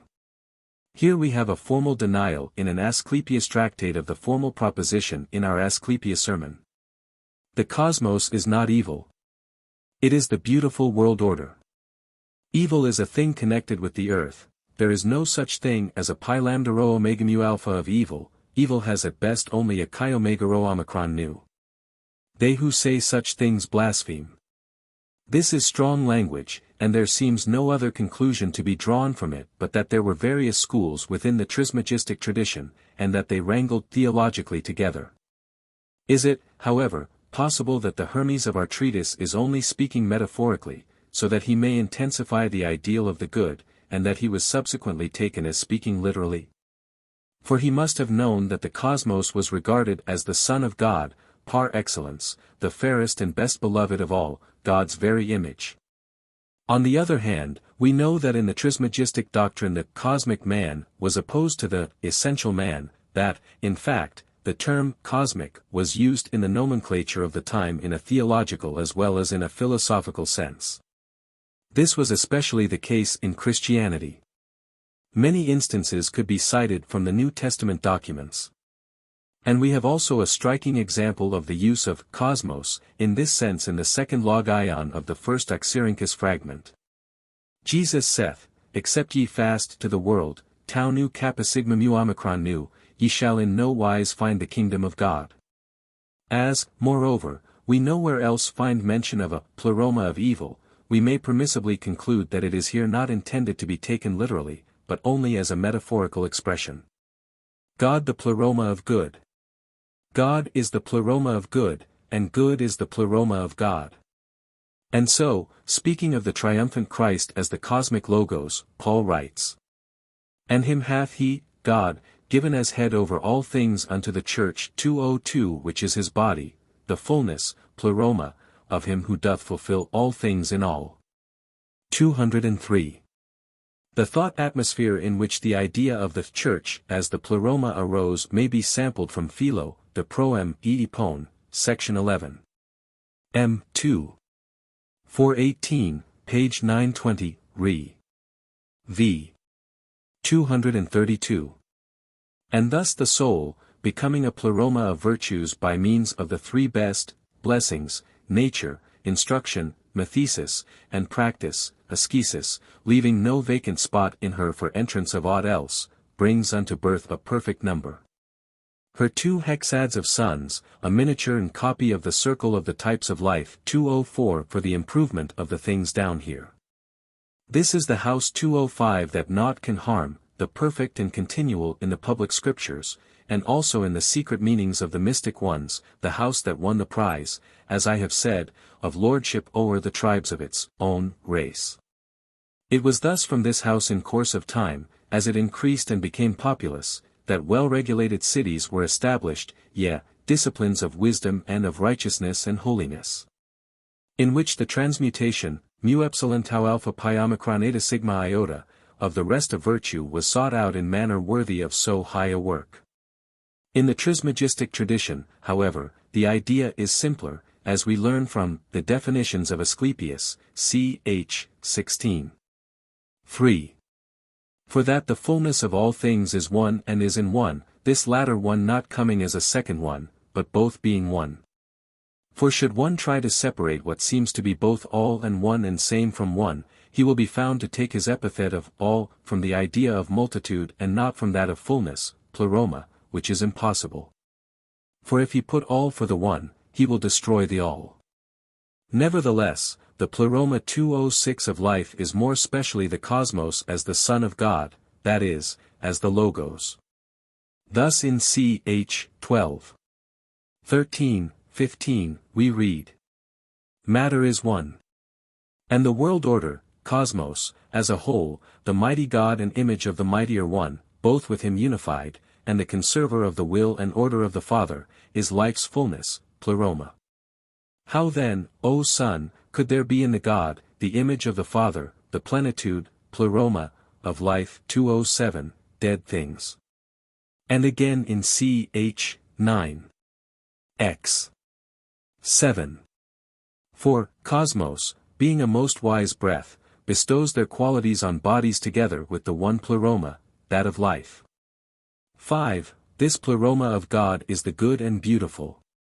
The path to this true good is one of balance, for it is the way of devotion united unto gnosis, in Sanskrit terms, the Bhaktimarga and Jnanamarga combined. 208.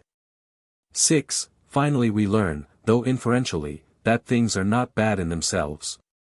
The evil is that men are content with the little goods they have and cling desperately to these, in ignorance of the greater blessings to which they could attain, did they but open their spiritual eyes for the true vision of the good. For even the psychic visions of the soul, in spite of their beauty, give man no hint of that most blessed sight of all. 8. The greatest ill among men is ignorance of God. Text p. 54, 55, Pat. 18a. 1. Whither stumble ye, sots, who have sopped up the wine of ignorance unmixed, and can so far not carry it that ye already even spew it forth? Stay ye, be sober, gaze upwards with the true eyes of the heart. And if ye cannot all, yet ye at least who can. For that the ill of ignorance doth pour o'er all the earth and overwhelm the soul that's battened down within the body, preventing it from fetching port within salvation's harbors. 2. Be then not carried off by the fierce flood, but using the shore current 209 ye who can, make for salvation's port, and, harboring there, seek ye for one to take you by the hand and lead you 210 unto Gnosis gates. Where shines clear light, of every darkness clean, where not a single soul is drunk, but sober all they gaze with their heart's eyes on him who willeth to be seen. No ear can hear him, nor can I see him, nor tongue speak of him, but, only, mind and heart. But first thou must tear off from thee the cloak which thou dost wear, the web of ignorance, the ground of bad, corruption's chain, the carapace of darkness, the living death, sensation's corpse, the tomb thou carriest with thee. The robber in thy house, who through the things he loveth, hateth thee, and through the things he hateth, bears thee malice. 3. Such is the hateful cloak thou wearest, that throttles thee, and holds thee, down to it, in order that thou mayst not gaze above, and, having seen the beauty of the truth, and good that dwells therein, detest the bad of it. Having found out the plot that it hath schemed against thee, by making void of sense those seeming things which men think senses. For that it hath with mass of matter blocked them up and crammed them full of loathsome lust, so that thou mayst not hear about the things that thou shouldst hear, nor see the things that thou shouldst see. Commentary. A preaching. There is little to be said about this powerful appeal to cease from the drunkenness of physical sensations and to awaken to the light. Reitzenstein, page 194, calls it a prophetemperated, and says that nowhere in the MSS is it ascribed to Hermes, by which he can only mean that it bears no other superscription than the descriptive sentence which heads it. The style and spirit remind us not so much of ch. 3. 4, as Reitzenstein, p. 206, 1, suggests, as of the interpolated or superadded passages in the Poemandres treatise, section 27. O ye people, earth-born folk, ye who have given yourselves to drunkenness, and sleep, and ignorance, be sober now, cease from your surfeit. Cease to be glamoured by irrational sleep. Did this sentence give rise to our little sermon, or is the sentence a summary of the preaching? Or do both sentence and sermon come from a common stock? The probable completion of an Oxyrhynchus logion. The last hypothesis seems to be the most satisfactory choice. And we may compare what would appear to be a familiar figure of speech among such communities with log ion 3 of the first Oxyrhynchus fragment. Jesus saith, I stood in the midst of the world, tau omicron kappa sigma mu omicron upsilon, and in the flesh did I appear unto them.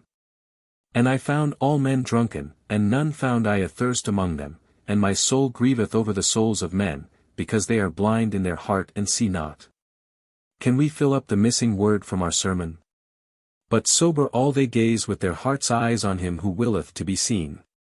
The missing word seems, therefore, to be God. The gospel that is preached is the beauty of the gnosis, the beauty of the truth and good that dwells therein. Just as in ch.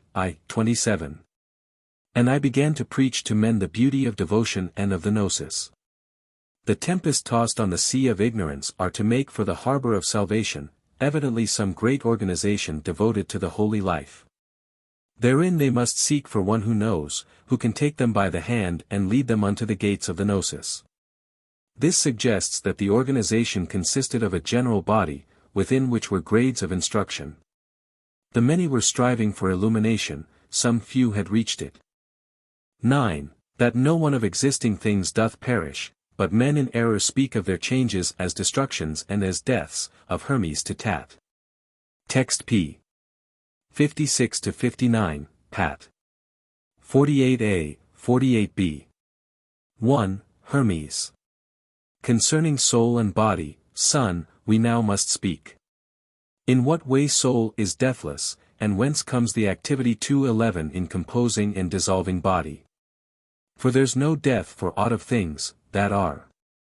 The thought, this word conveys, is either void of fact, or, simply, by the knocking off a syllable what is called death, doth stand for deathless, 212.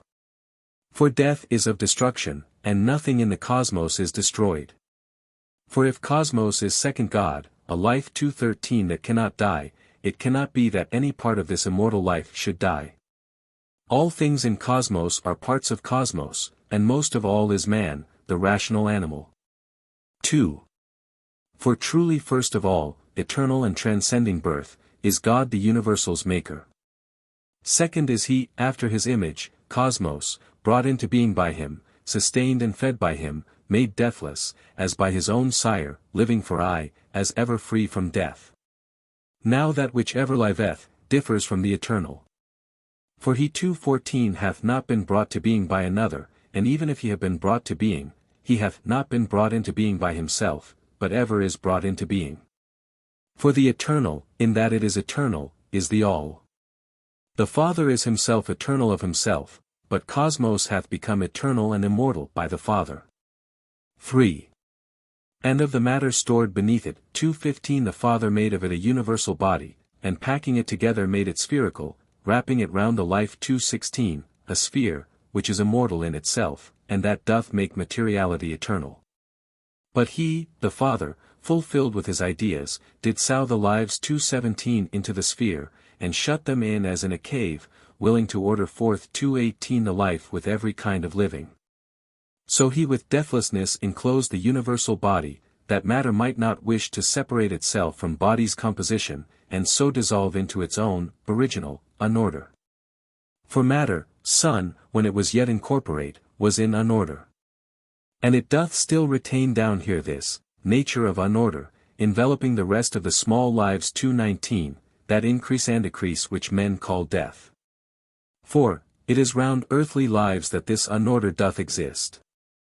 For that the bodies of the heavenly ones preserve one order allotted to them from the Father as their rule 220, and it is by the restoration 221 of each one, of them, this order is preserved indissolute. 222. The restoration, then of bodies on the earth is, thus their, composition, whereas their dissolution restores them to those bodies which can never be dissolved, that is to say, which know no death.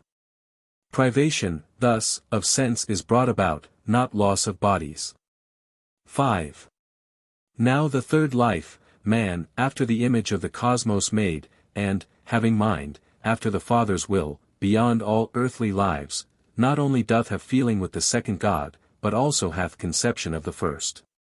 For of the one 'tis sensible as of a body, while of the other it conceives as bodiless and the good mind. Tat. Doth then this life not perish? Hush, son. And understand what God, what cosmos, is, what is a life that cannot die, and what a life subject to dissolution. Yea, understand the cosmos is by God and in God, but man by cosmos and in cosmos. The source and limit and the constitution of all things is God. Commentary. The cosmos as second God. The superscription enunciates the nature of the treatise. It is evidently taken from the Dialogues to Tat, and originally formed part of some general dissertation or of a collection of dissertations. It formed part of an instruction in which the cosmos was treated of as second God, as we find it also in Philo 223. But just as Philo guards against any idea of duality, so does our treatise when it ends with the words, section 5. The source and limit and the constitution of all things is God. The great body of the cosmos, the sphere or perfect form, the root of all forms, seems to be bounded by the idea of the aeon or eternity or deathlessness.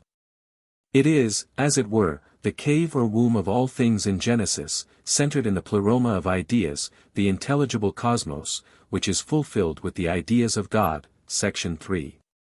The law of apokatastasis. The eternal order and life of cosmos is preserved by the law of apokatastasis or restoration, section 4, the law of ever becoming, and cyclic renewal, the making new again, nu alpha nu omega sigma iota, of ch. 3. 4, 1. There is no question of loss of body, this is an illusion, there is a privation of sense, a going into latency of some particular phase of consciousness. There are then great lives, God, cosmos, man. Cosmos is made in the image of God, man in the image of cosmos. Therefore has man sense and mind, by the former he is, in sympathy with, the cosmos, as body by the latter he is conscious of God as mind, that is the bodiless. Or as we might phrase it, by sense man knows the sensible cosmos, by mind the intelligible cosmos, the good mind, for God is source and limit and the constitution of all things, the cosmos, both intelligible and sensible, included. 10. On thought and sense, that the beautiful and good is in God only and elsewhere nowhere. Text p. 60-67, Pat. 14, 15. 1. I gave the perfect sermon, Logos, yesterday, Asclepius. Today I think it right, as sequel thereunto, to go through point by point the sermon about sense. Now sense and thought do seem to differ, in that the former has to do with matter, the latter has to do with substance. But unto me both seem to be at one and not to differ, in men I mean. In other lives 224 sense is at one with nature, but in men thought. Now mind doth differ just as much from thought as God doth from divinity. For that divinity by God doth come to be, and by mind thought, the sister of the word, Logos, 225 and instruments of one another. For neither doth the word, Logos, find utterance without thought, nor is thought manifested without word. 2. So sense and thought both flow together into man, as though they were entwined with one another. For neither without sensing can one think, nor without thinking sense. But it is possible, they say, to think a thing apart from sense, as those who fancy sights in dreams. But unto me it seems that both of these activities occur in dream sight, and sense doth pass out of the sleeping to the waking state. For man is separated into soul and body, and only when the two sides of his sense agree together, does utterance of its thought conceived by mind take place. 3. For it is mind that doth conceive all thoughts good thoughts, when it receives the seeds from God, their contraries when, it receiveth them, from one of the daemonials. No part of cosmos being free of daemon, who stealthily doth creep into the daemon who's illumined by God's light 226 and sow in him the seed of its own energy. And mind conceives the seed thus sown, adultery, murder, parricide, and sacrilege, impiety, and strangling, casting down precipices, and all such other deeds as are the work of evil daemons. 4. The seeds of God, 'tis true, are few, but vast and fair, and good, virtue and self-control, devotion. Devotion is Godgnosis, and he who knoweth God, being filled with all good things, thinks godly thoughts and not thoughts like the many, think. For this cause they who Gnostic are, 227 please not the many, nor the many them. They are thought mad and laughed at 228, they're hated and despised, and sometimes even put to death. For we did say 229 that bad must needs dwell here on earth, where 'tis in its own place. Its place is earth, and not cosmos, as some will sometimes say with impious tongue. But he who is a devotee of God, will bear with all, once he has sensed the gnosis. For such an one all things, e'en though they be for others bad, are for him good, deliberately he doth refer them all unto the gnosis. And, thing most marvellous, 'tis he alone who mocketh bad things good. 5. But I return once more to the discourse, Logos, on sense. That sense doth share with thought in man, doth constitute him man. But 'tis not every man, as I have said, who benefits by thought, for this man is material, that other one substantial. For the material man, as I have said, consorting with the bad, doth have his seed of thought from daemons. While the substantial men, consorting with the good, are saved by God. Now God is maker of all things, and in his making, he mocketh all, at last, like to himself. But they, while they're becoming 230 good by exercise of their activity, are unproductive things. It is the working of the cosmic course 231 that mocketh their becomings what they are, befouling some of them with bad and others of them making clean with good. For cosmos, 2, Asclepius, possesseth sense and thought peculiar to itself, not like to that of man, 'tis not so manifold, but as it were a better and a simpler one. 6. The single sense and thought of cosmos is to make all things, and make them back into itself again, as organ of the will of God, so organized that it, receiving all the seeds into itself from God, and keeping them within itself, may make all manifest, and, then, dissolving them, make them all new again. And thus, like a good gardener of life, things that have been dissolved, it taketh to itself, and giveth them renewal once again. There is no thing to which it gives not life. But taking all unto itself it makes them live, and is at the same time the place of life and its creator. 7. Now bodies matter, made, are in diversity. Some are of earth, of water some are of air, and some of fire. But they are all composed, some are more composite and some are simpler. The heavier ones are more composed, the lighter less so.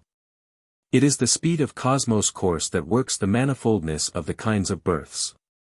For being a most swift breath, it doth bestow their qualities on bodies together with the one pleroma, that of life. 8. God, then, is sire of cosmos, of all, in cosmos. And cosmos is God's son, but things in cosmos are by cosmos. And properly hath it been called cosmos, order. For that it orders 232 all with their diversity of birth, with its not leaving aught without its life, with the unweariedness of its activity, the speed of its necessity, the composition of its elements, and order of its creatures. The same, then, of necessity and of propriety should have the name of order. The sense and thought, then, of all lives doth come into them from without, inbreathed by what contains them all. Whereas cosmos receives them once for all together with its coming into being, and keeps them as a gift from God. 9. But God is not, as some suppose, beyond the reach of sense and thought. It is through superstition men thus impiously speak. For all the things that are, Asclepius, all are in God, are brought by God to be, and do depend on him, both things that act through bodies, and things that through soul substance make, other things, to move.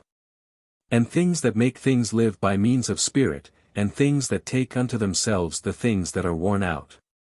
And rightly so, nay, I would rather say, he doth not have these things, but I speak forth the truth, he is them all himself. He doth not get them from without, but gives them out, from him. This is God's sense and thought, ever to move all things.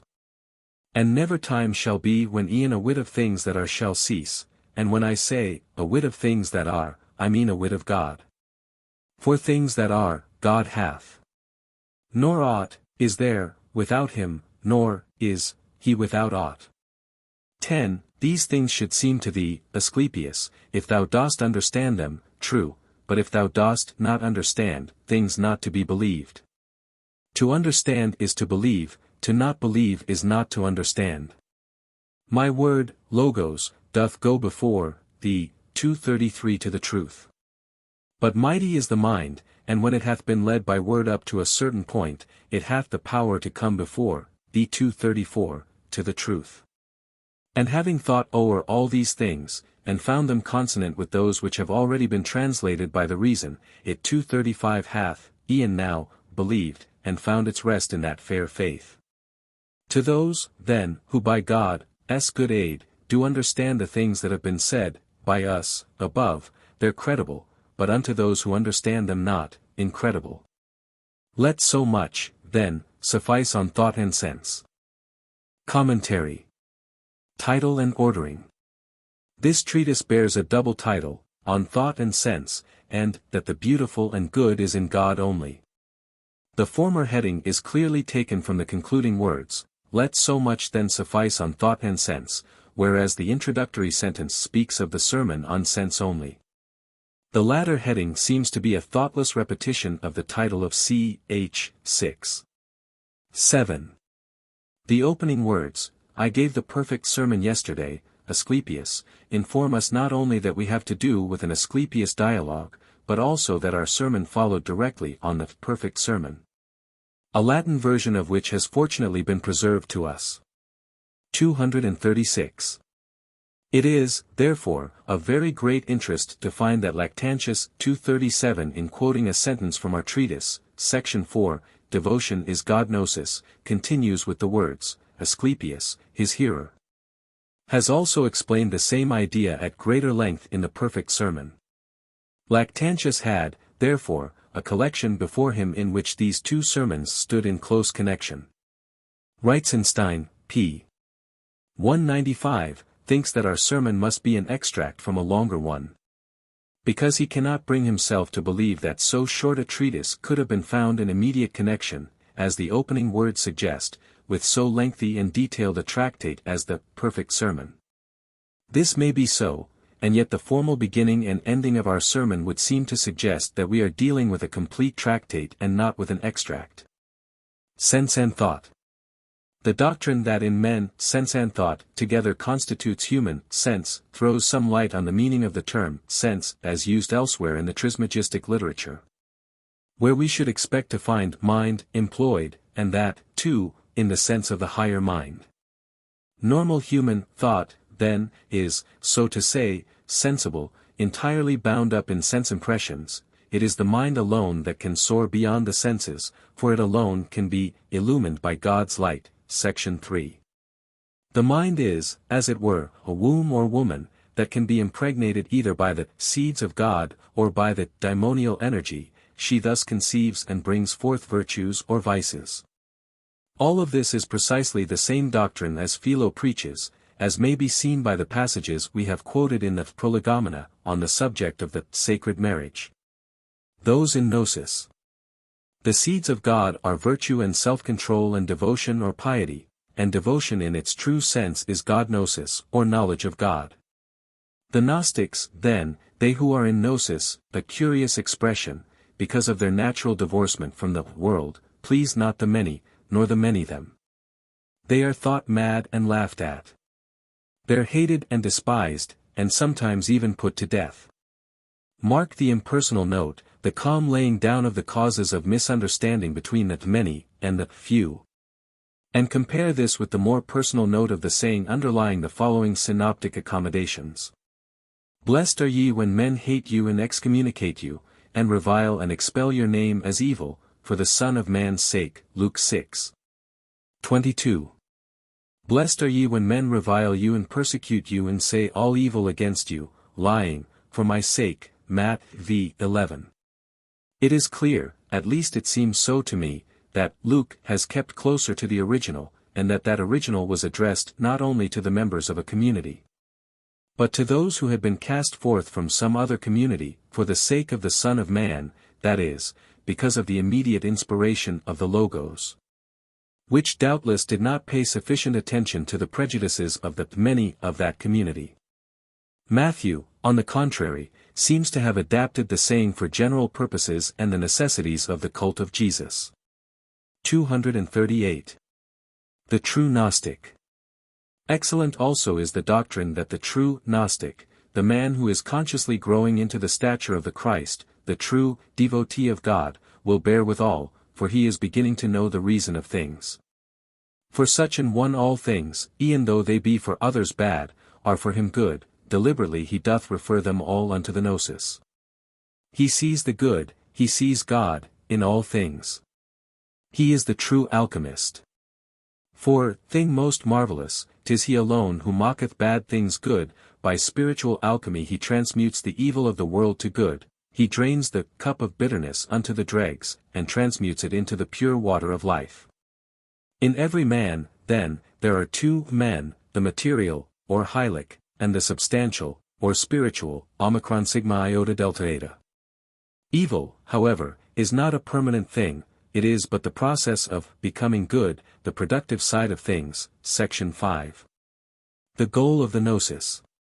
It is difficult to bring out the delicacy of the wording of the original in translation. First, God's ultimate intention is stated to be the making of all things like unto, mu omicron iota alpha, himself. The world process is to be ultimately consummated in the great sameness of union with him. But meantime, while this making, creating or becoming, or transformation, is going on, the imperfections cannot produce, that is, become creators in their turn, they are unproductive, phi omicron rho alpha. That which is the instrument or organ of God's making is the cosmic course, phi omicron rho. We are finally, section 7, told that the differences of bodies are conditioned by the speed of this cosmic course. Therefore the opposite poles, other and same, are both ultimately referable to cosmos, the likeness of God. The end to be achieved is to develop the sense and thought of the cosmos, the one sense, not manifold, but simple. This is the deliberate working with the will of God, the cosmic will, the perpetual renewing of all things, nu alpha nu omega sigma iota. The cosmos, then, as the Logos of God, is the good gardener of life. It is both the place of life and its creator, that is to say, both female and male, both mother and father. The possibility of knowing God. But the cosmos is not apart from God, nor even in God. God does not have cosmos as a possession, but is cosmos and all therein. Section 9. Cosmos is Son of God, his very self. Section 8.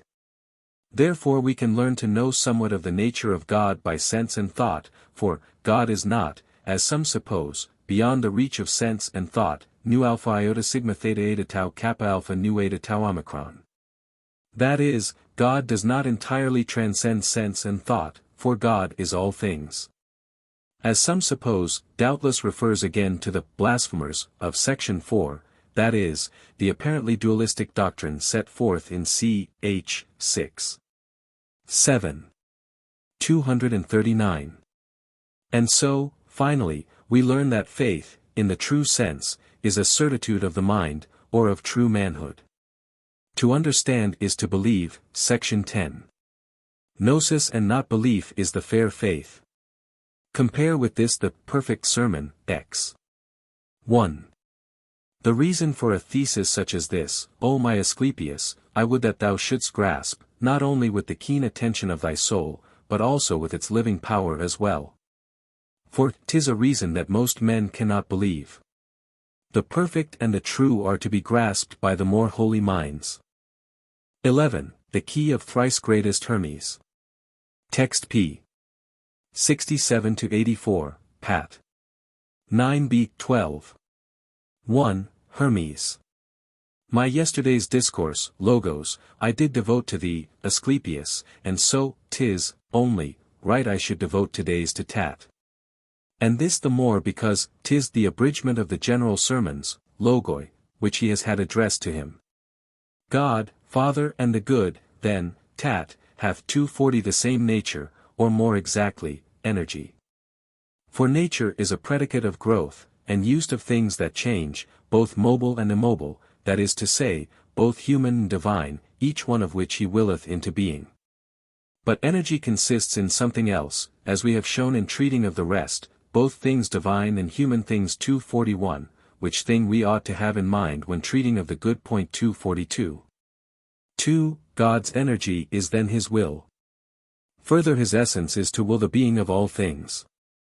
For what is God and Father and the good, but the to be of all that are not yet? Nay, subsistence 243 self of everything that is, this, then, is God, this Father, this the good. To him is added naught of all the rest.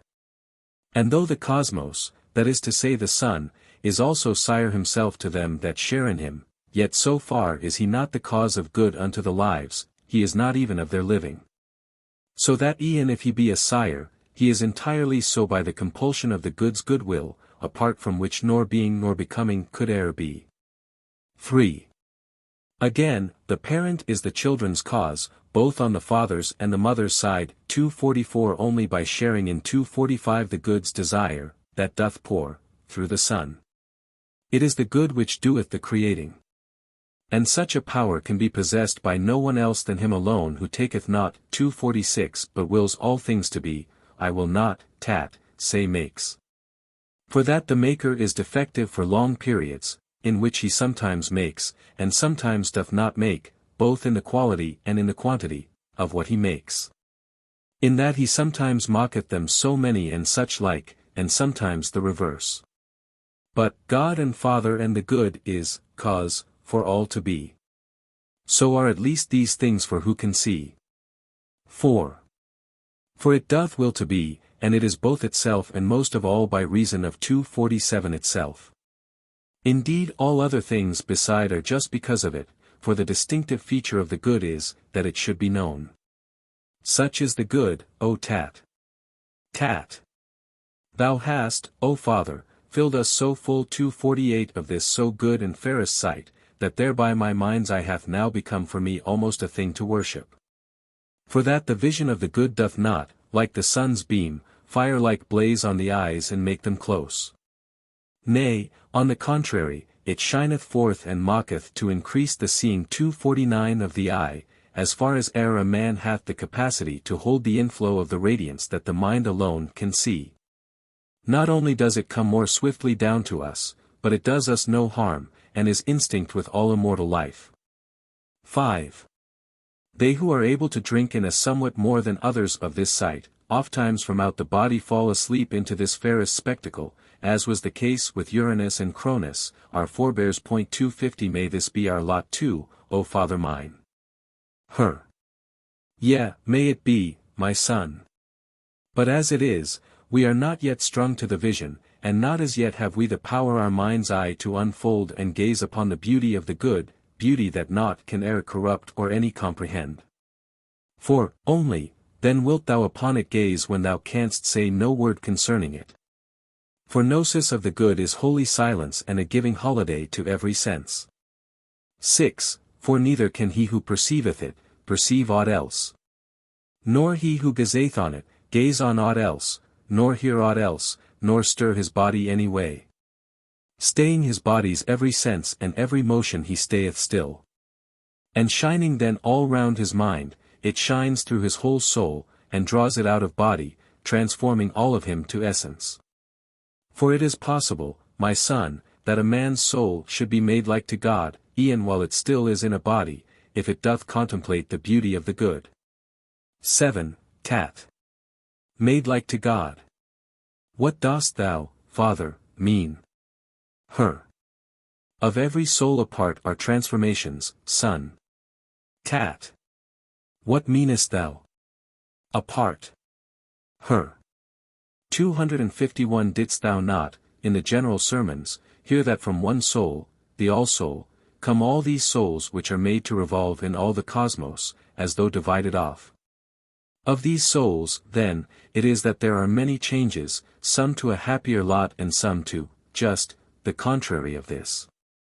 Thus some that were once creeping things change into things that in the water dwell, the souls of water things change to earth dwellers, those that live on the earth change into things with wings, and souls that live in air change into men. While human souls reach the first step of deathlessness changed into daimons.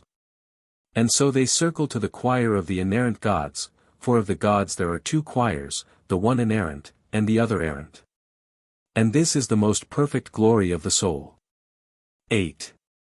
But if a soul on entering in the body of a man persisteth in its vice, 252 it neither tasteth deathlessness nor shareth in the good, but speeding back again it turns into the path that leads to creeping things. This is the sentence of the vicious soul.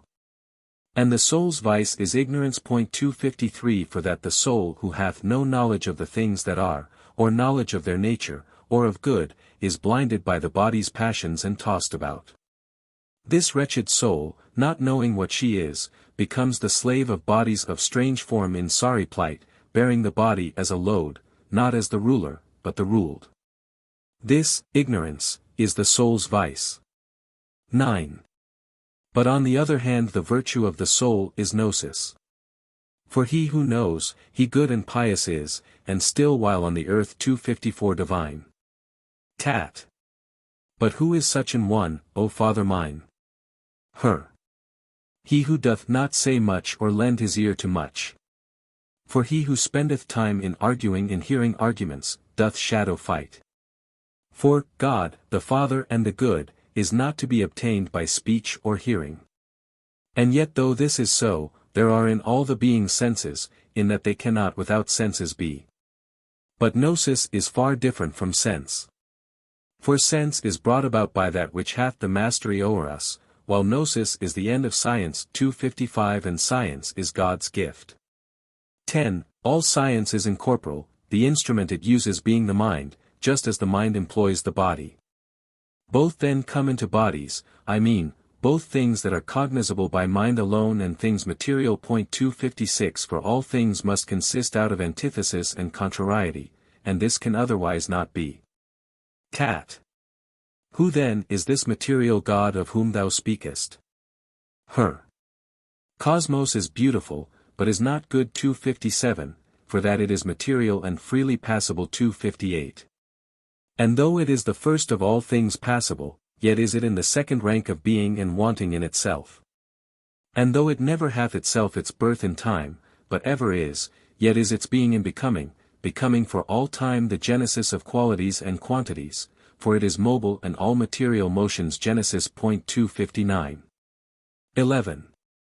It is intelligible. 260 Rest that moves material motion in this way. 261 Since cosmos is a sphere, that is to say, a head. And not of head above's material, as not of feet below's intelligible. 262 But all material.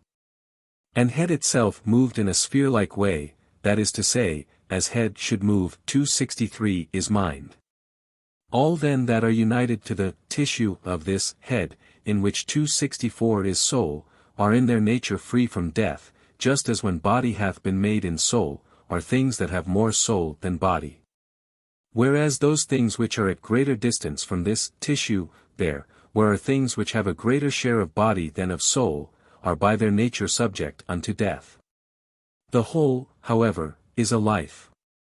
So that the universe consists of both the hylic and of the intelligible. 265. 12. Again, the cosmos is the first of living things, while man is second after it, though first of things subject to death. Man hath the same ensouling power in him as all the rest of living things. 266, yet is he not only not good, but even evil. 267 For that he's subject unto death. 268. For though the cosmos also is not good in that it suffers motion, it is not evil, in that it is not subject unto death. But man, in that he's subject both to motion and to death, is evil. 269. 13. Now then the principles 270 of man are this wise vehicled, mind in the reason, logos, the reason in the soul, soul in the spirit. 271, and spirit in the body. Spirit pervading, body. 272 By means of veins and arteries and blood, bestows upon the living creature motion, and as it were doth bear it in a way. For this cause some do think the soul is blood, in that they do mistake its nature, not knowing that, at death, it is the spirit that must first withdraw into the soul, whereon the blood congeals and veins and arteries are emptied. And then the living creature is withdrawn. And this is body's death.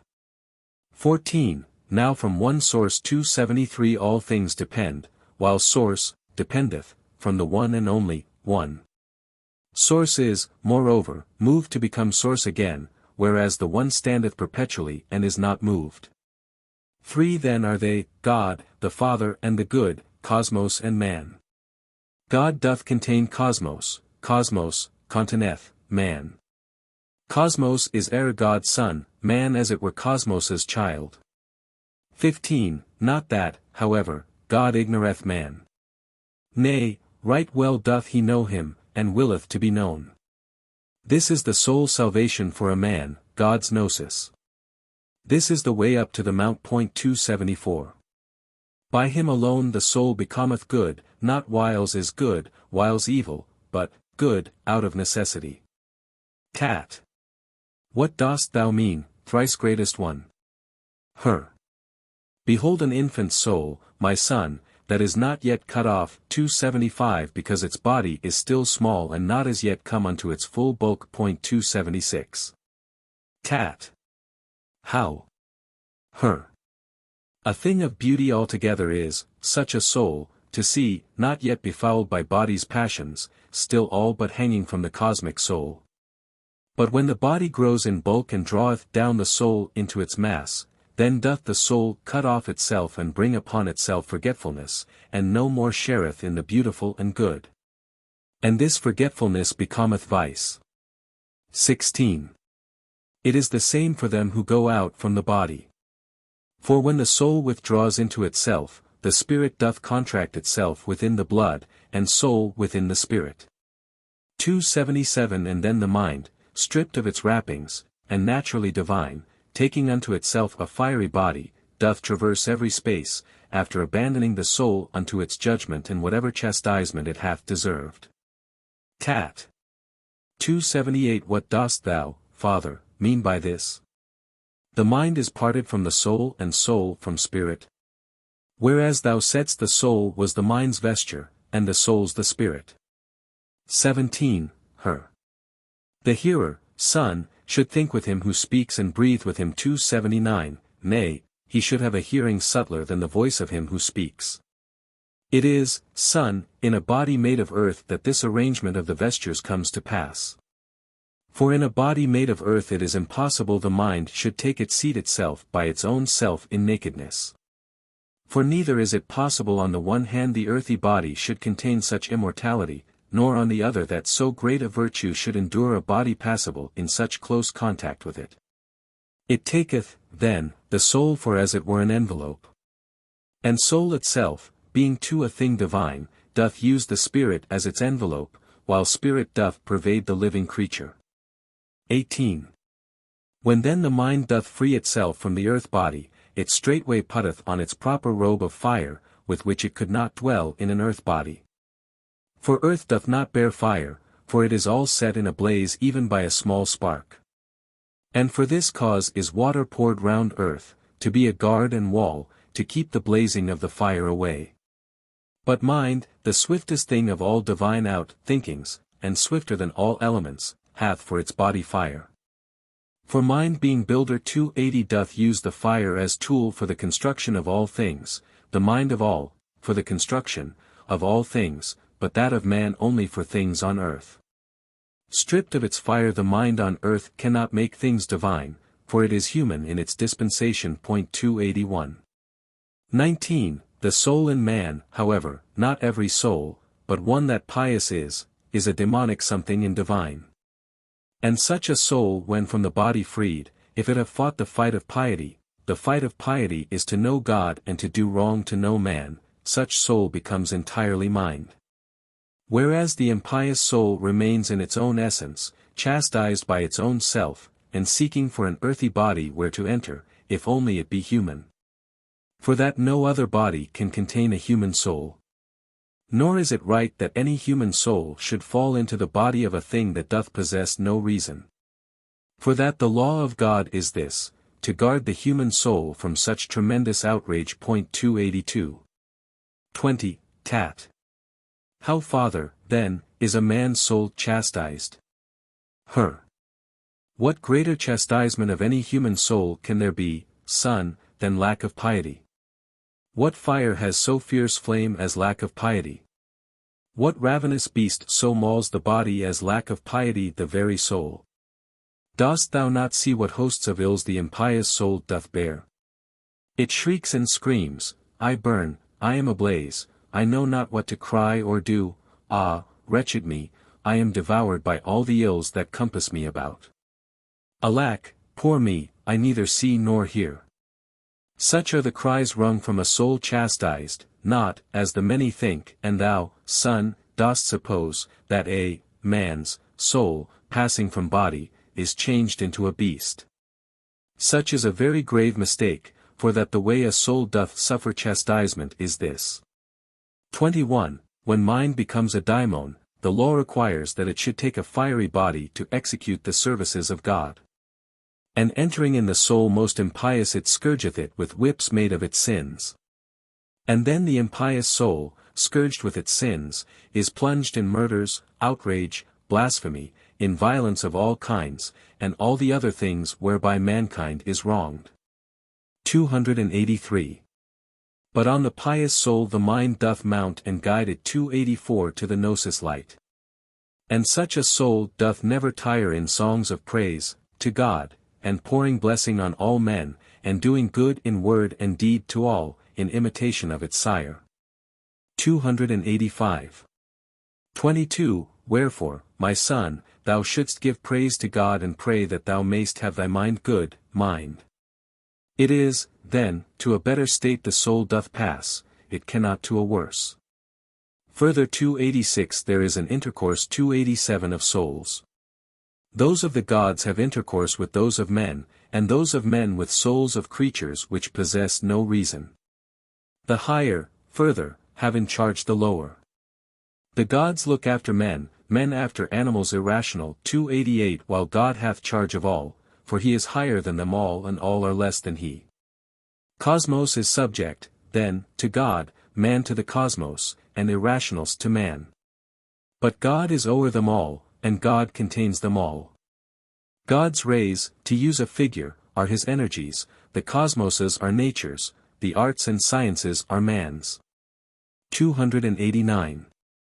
The energies act through the cosmos, thence through the nature rays of cosmos upon man, the nature rays, act, through the elements, man, acteth, through the sciences and arts. 23. This is the dispensation 290 of the universe, depending from the nature of the one, pervading all things, through the mind, than which 291 is not diviner or of greater energy. And not a greater means for the atwaning men to gods and gods to men. He, mind, is the good daimon. Blessed the soul that is most filled with him, and wretched 292 is the soul that's empty of the mind. Tat. Father, what dost thou mean, again? Per point 293 dost think then, son, that every soul hath the good mind? For 'tis of him we speak, not of the mind in service 294 of which we just were speaking, the mind sent down for, the soul's, chastisement. 24. For soul without the mind, can neither speak nor act 295 for oftentimes the mind doth leave the soul, and at that time the soul nor sees nor understands, but is just like a thing that hath no reason. Such is the power of mind. Yet doth it not endure a sluggish 296 soul, but leaveth such a soul tied to the body and bound tight down by it. Such soul, my son, doth not have mind, and therefore such an one should not be called a man. 297 For that man is a thing of life 298 Divine, man is not measured with the rest of lives of things upon the earth, but with the lives above in heaven, who are called gods. Nay more, if we must boldly speak the true man is e'en higher than the gods, or at the very least the gods and men are every whit in power each with the other equal. 25. For no one of the gods in heaven shall come down on the earth, o'erstepping heaven's limit, whereas man doth mount up to heaven and measure it, he knows what things of it are high, what things are low, and learns precisely all things else besides. And greater thing than all, without e'en quitting earth, he doth ascend above. So vast a sweep doth he possess of ecstasy. 299. For this cause can a man dare say that man on earth is God subject to death, while God in heaven is man from death immune. Wherefore the dispensation of all things is brought about by means of 300 these, the twain, cosmos and man 301, but by 302 the one. Commentary. The consummation of the general sermons. What yesterday's sermon, which Hermes addressed to Asclepius, may have been, we have no means of deciding. The similarity of the phrase with the opening words of ch. 9. X. is noticeable, and points, perhaps, to a collection of sermons to Asclepius and Tat strung together in some chronological order, as delivered day by day. If this be the fact, however, we must assume that such introductions were prefixed by the editor of that collection. The Key of Thrice-Greatest Hermes must have been considered one of the most remarkable documents of the school, for, as we have already mentioned in the case of the Cup Treatise, the apocryphal Books of Moses plagiarized the title. 303. That it was an important treatise may also be seen from the fact that Stobaeus reproduces no less than 5 extracts from it under the title, from the Sermons, of Hermes To Tat, or simply, of Hermes. Strangely enough in 2 cases, 39. 8 and XL. 3, Stobaeus makes the persons of the dialogue Asclepius and Tat. This, however, must be a mistake, for it contradicts his own headings, it contradicts the nature of the sermon, it contradicts the supposed introduction of the editor of the collection from whom the redactor of our corpus has taken his text. And it contradicts Chalcidius, who quotes from our treatise as a treatise of Hermes. 304. Nevertheless, in spite of the importance of the treatise, it purports to be an epitome. 305 An abridgment of the general sermons, Omicron Gamma Epsilon Nu Iota Kappa Omicron Lambda Gamma Omicron Iota, 306 addressed to Tat. The sermon itself, however, has by no means the appearance of being an abridgment, on the contrary, it is one of the most complete and fundamental expositions that we have. I would, therefore, suggest that the general reference in the words, as we have shown in treating of the rest, section 1, and the precise reference to the general sermons, in section 7, have originated this wording of the introduction with the editor of the collection of Asclepius and Tat sermons which I have previously supposed. It is a gloss of the editor and no part of the original text. If this argument holds good, the key, instead of being an epitome, is a further teaching that presupposes a prior instruction already given in the general sermons. and so stands out as a more intimate exposition of the inward doctrine of the higher grades of the school. Reitzenstein, page 461, would have it that the doctrine of sermons, 9 x and x, 11, is a mediate one between the dualism of 6 7, and the pronounced pantheistic mysticism of v. 6 and 11 12. But I should fancy that these labels, even if they are correctly attached, would not represent such overwhelming contradictions to the Trismegistic doctors as they appear to do to their modern critics. There were different points of view, there were different grades of instruction, every doctrine had more truth in it at the proper time and in the right place. In any case, this sermon is one of the most beautiful tractates preserved to us. The Will of God. 1. Our treatise begins with the statement that the universe and all therein is due to the energy or effective working of God, that is to say, His will. This will is immutable and constant, the law of the universe.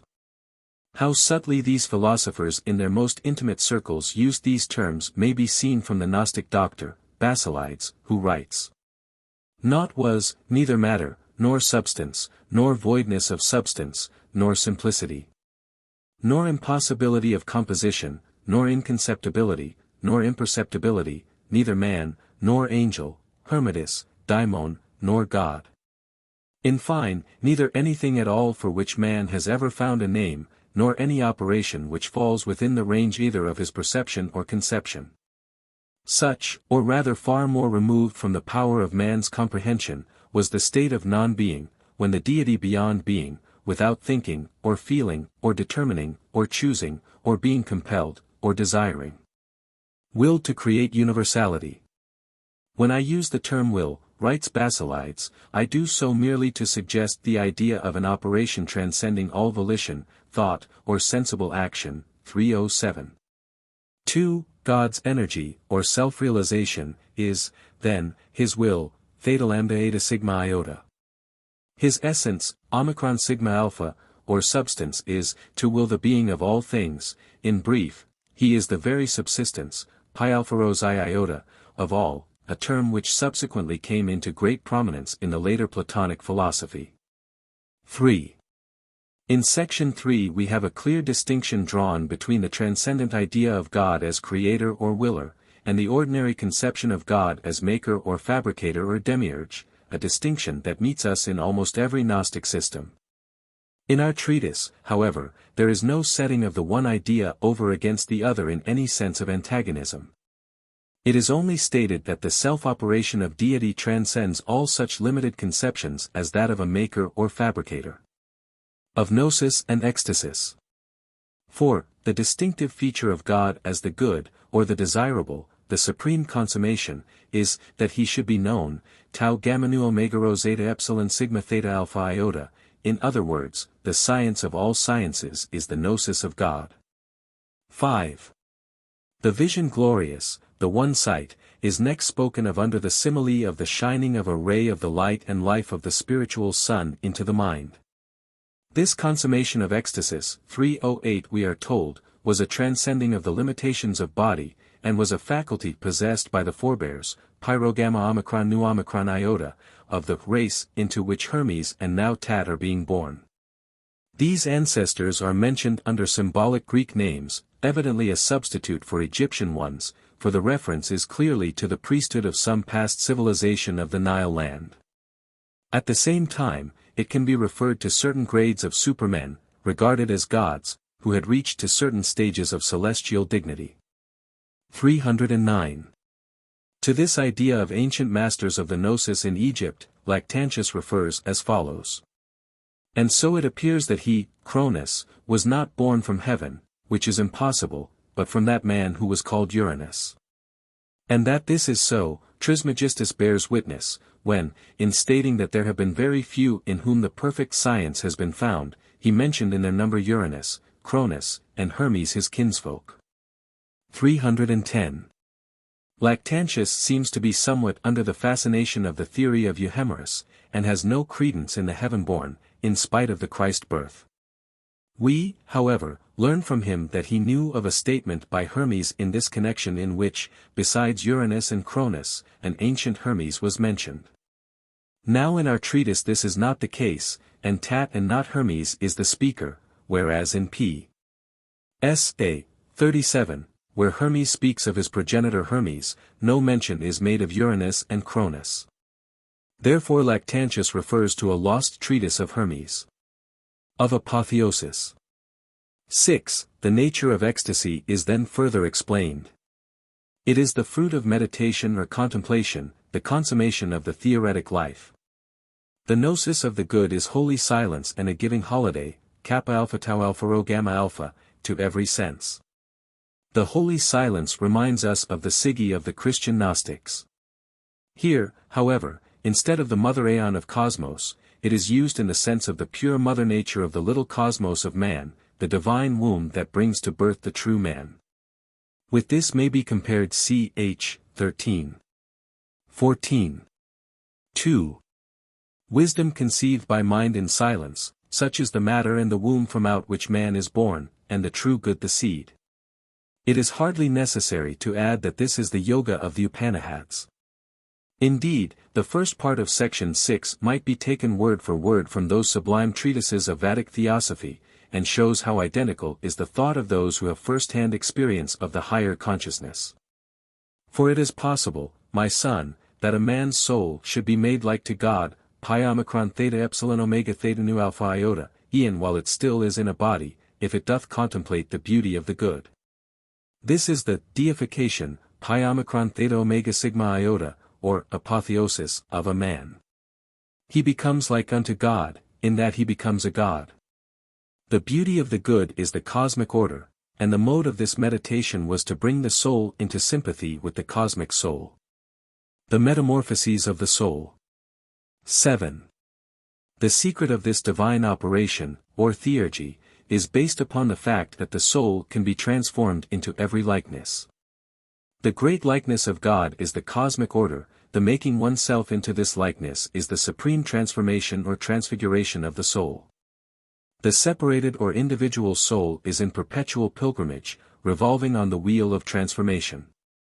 This doctrine was shared in by many other faiths, and it was also Egyptian.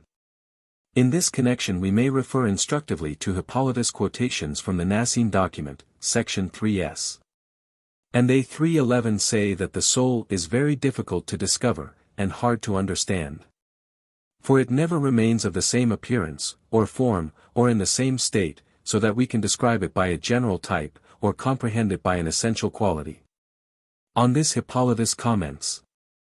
These variegated metamorphoses they 3:12 have laid down in the Gospel superscribed according to the Egyptians.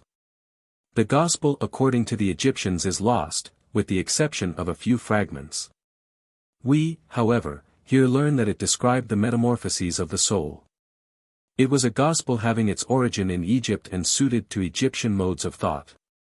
It follows, therefore, that the doctrine of the soul's transformation was Egyptian. 313. The ladder of being. The Hermetic doctrine of the evolution of the soul, by means of multitudinous transformations, is characterized by certain main moments. For in the course of it passes through definite stages of existence designated as animal, human, demonic, and godlike.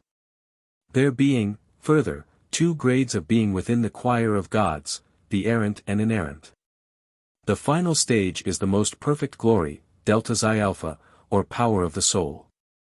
With all of this there is a strikingly exact parallel of ideas in the Pauline letters. But someone will say, how do the dead rise, and with what body do they come back? Thou foolish one! That which thou sowest is not made quick unless it die.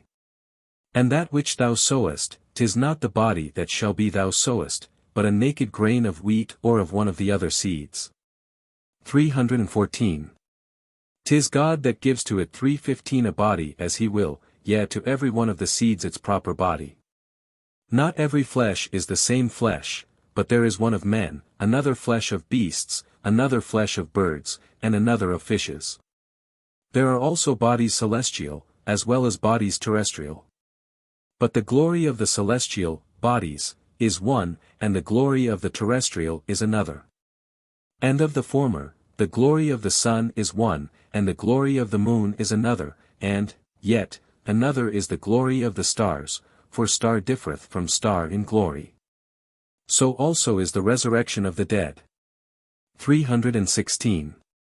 And by resurrection of the dead, I believe that Paul meant what all the instructed of the time meant, namely, the reaching the first step of deathlessness, as Hermes has it in our treatise. The death or vice of the soul is ignorance, the virtue or life of the soul is gnosis. For he who knows, he good and pious is, and still while on the earth, divine. Concerning transmigration. 8.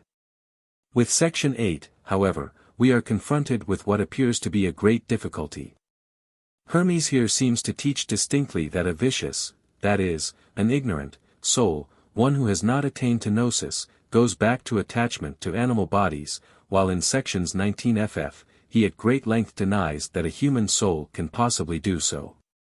Is there any solution of this apparently complete self-contradiction in one and the same treatise? Far as I am from desiring to play the apologist for any scripture, I am prevented from appending an impatient no to this query, for the following considerations. In the first place, Hermes in section 8 is speaking of the vicious or ignorant soul. While in section 19 he is speaking not only of the human soul, but of the human soul that hath the good mind, section 23. Whereas the ignorant soul doth not have mind, and, therefore, such an one should not be called a man, section 24. Here, then, we have a fundamental distinction in souls incarnated into the body of a man, section 8, they are of two classes. The doctrine of section 8 applies to one class, the doctrine of section 19 to another. Metempsychosis, in the sense of continued revolution on the wheel of life and death, is only for him who persisteth in his vice, that is to say, is still ignorant.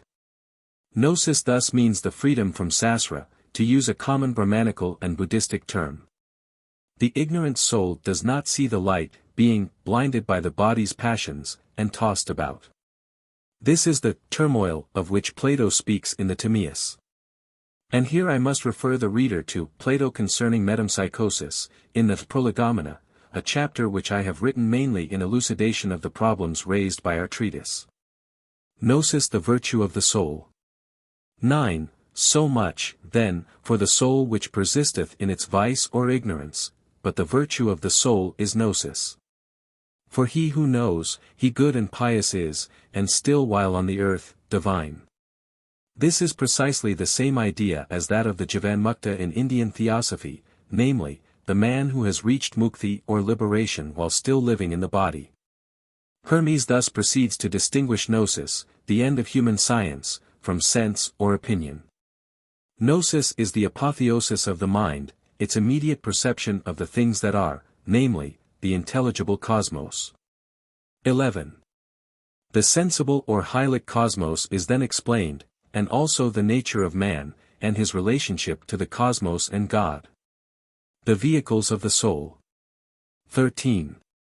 The vehicles of man's soul are then categorized, psi chi delta nu theta rho pi omicron upsilon chi epsilon tau alpha iota tau nu tau rho pi omicron nu tau omicron nu, the soul being here used in the sense of the self and as distinguished from the soul in the category. They are as follows, one within the other, in the sense of being respectively more intimate to the true nature of man. Mind, nu omicron, reason, lambda gamma omicron, soul, psi chi, spirit, pi nu epsilon mu alpha, body, sigma mu alpha.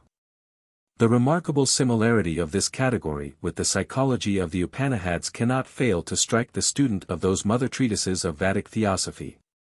Thus we read in the Kahapanihad, I. 3. 10, 11. Beyond the senses are the rudiments 3:17, beyond the rudiments impulsive mind, beyond the mind, the reason, beyond the reason, the great self. Beyond the great, the increate 3:18, beyond the increate, the man 3:19. Beyond the man, not anything, that is the goal, that is the final end. The analogy is striking. Body equals gross elements, spirit equals subtle elements, soul equals impulsive mind, manas, reason equals reason, buddhi 320, mind equals the great, mahat. Source, Cairo, equals the increate, the one and only, tau nu kappa alpha mu nu omicron nu, equals the man. These so-called vehicles, envelopes, or sheaths, koshas, are elsewhere given in the Upanishads as, annamaya kosha, that is, the kosha composed of, or resulting from, food, body, pramayake, of life, spirit, manomayake, of impulse, soul, vijnanamayake, of discrimination, reason, anandamayake, of bliss, mind.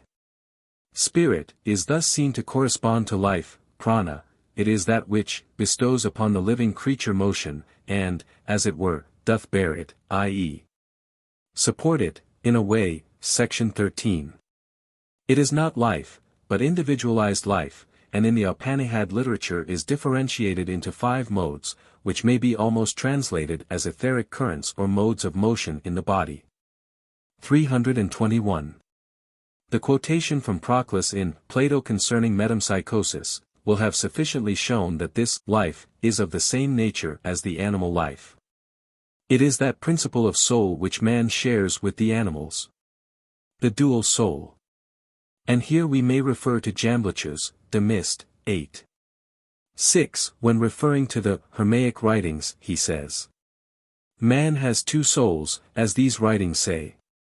The one is from the first mind, and partakes also of the power of the Creator, while the other, the soul under constraint, comes from the revolution of the celestial spheres.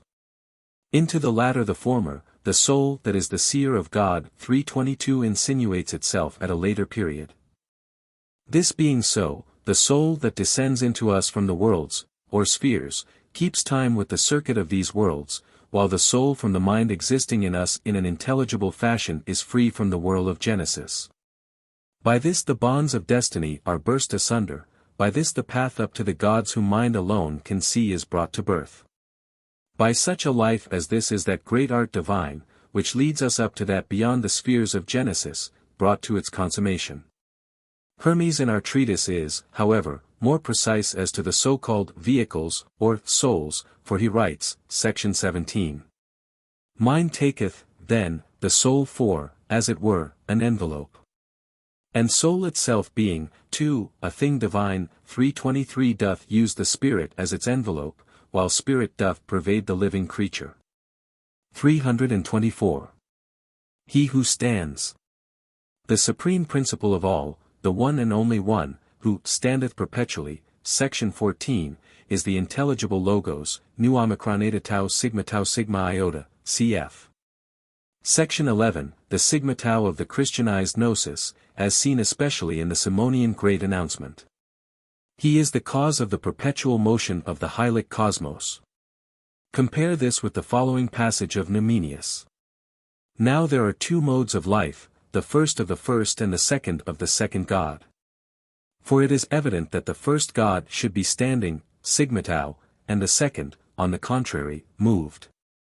The first, then, is occupied about things intelligible, and the second about things intelligible and sensible. Marvel not that I say this, for thou shalt hear what is still more marvelous.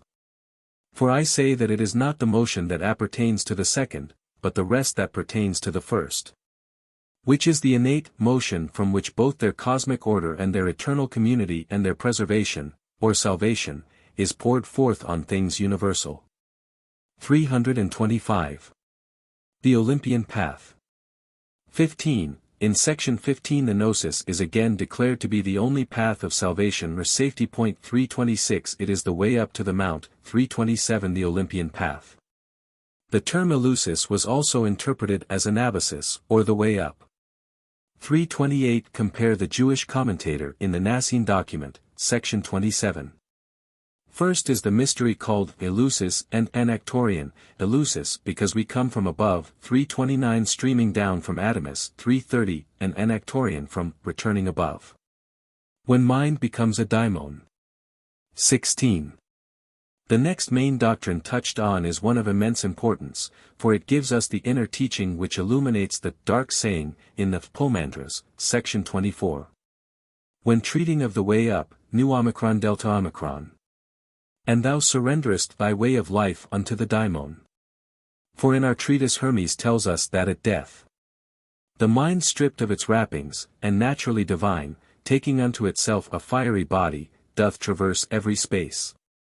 After abandoning the soul unto its judgment and whatever chastisement it hath deserved. The key to this is the sentence, section 21. When mind becomes a daimon, the law requires that it should take a fiery body to execute the services of God. At death, the mind, of its own nature, perforce becomes a servant of God, a therapeut 331. The man is his own judge and his own chastiser. The fire of hell is then but the reflection of the light of the mind, it is the burning remorse of a mind that now sees the inevitable results of every selfish action, thought, word, and deed. That each of these comes inevitably back on the sender forth of it. The soul, thus, lives out, and that too in the most realistic fashion, it realizes the actuality of the law in all its most minute details, the inevitable consequences of its past vicious deeds in body. Here we have the hint of a psychology and of an inner teaching that persuades us there was a profound wisdom at the back of the intermediate instruction of these schools. Compare this most reasonable theory of after-death illumination with the crudities of the eternal torment idea of popular religion with which we are so familiar. And reflect on what a falling off there has been from the gnosis of the early days. And what is the fiery body of the mind but the ray-like or starry vehicle of the man, the alpha gamma omicron epsilon iota delta sigma tau omicron epsilon iota delta of Philoponus. 332. This is the true, astral body of a man, and not the watery vesture, which is referred to under the term in modern nomenclature. This is the true body of purification, that burns up all impurities, and in the light of the conflagration burns into man the memory of the gnosis. The soul is thus chastised by its own self. And if Hermes had taught us nothing else, he would have amply deserved the gratitude of humanity, and the title of thrice-greatest. Yet is Hermes no single man, but a mind illuminated by the mind. The scourge of the Christ. 21. So then, the impious soul, scourged with its own sins, is plunged in murders, outrage, blasphemy, in violence of all kinds, and all the other things whereby mankind is wronged. This is the scourge by which the Christ drives the unworthy out of his temple. It does not mean that the soul is driven into doing these things, but that it is made to realize or suffer them, the consequences of its prior misdeeds. Whatever wrong it has done to its fellows, such it suffers, in the realization of its true nature, whereby the light of gnosis brings into amazing contrast the darkness or ignorance of its past actions. 333. The dispensation of the universe. 22. And so Hermes explains the nature of the dispensation of the universe, the interlinking of the grades of being from God downwards, the intercourse or communion of souls. God, cosmos and man are grades of being. Each is a sun, as it were, in their operations, or powers or rays. God's rays are his energies or self-realizing operations, those of cosmos are the natures of things, those of man are the arts and sciences. This communion or intercourse of higher with lower natures is to be realized on the side of man by the consummation of the sacred marriage, whereby man becomes a god, and finally God. He only is blessed who is filled with God, that is to say, the true Gnostic who has received the consecration of the fullness or pleroma. 334. Whereas the soul that is empty of God is deprived of that fullness, cut off from it, and so empty of the mind. This is the state of emptiness, kappa nu omega mu alpha, or insufficiency, sigma tau rho eta mu alpha. 24. Such souls, says Hermes, should not be called men. For a true man is not only equal to a god, but even higher than the gods. Such a man we should, in Christian nomenclature, call a Christ, one animated or illuminated by the mind or spirit of God. 12. Mind unto Hermes. Text p. 85-99, Pat. 20b. 23. 1. Mind. Master this sermon, Logos, 335 then, Thrice-Greatest Hermes, and bear in mind the spoken words, and as it hath come unto me to speak, I will no more delay. Hermes. As many men say many things, and these diverse, about the all and good, I have not learned the truth. Make it, then, clear to me, O Master mine. For I can trust the explanation of these things, which comes from thee alone. 2. Mind. Hear, then, my son, how standeth God in all. God, Aeon 336, Cosmos, Time, becoming. 337. God mocketh Aeon, Aeon, Cosmos, Cosmos, Time, and Time, becoming. The good, the beautiful, wisdom, blessedness, is essence, as it were, 338 of God. Of Aeon, sameness 339, of Cosmos, order, of Time, change, and of becoming, life and death. The energies of God are mind and soul, of Aeon, lastingness 340 and deathlessness, of Cosmos, restoration and the opposite thereof 341. Of Time, increase and decrease, and of becoming, quality. Aeon is, then, in God, Cosmos, in Aeon, in Cosmos, Time, in Time, becoming.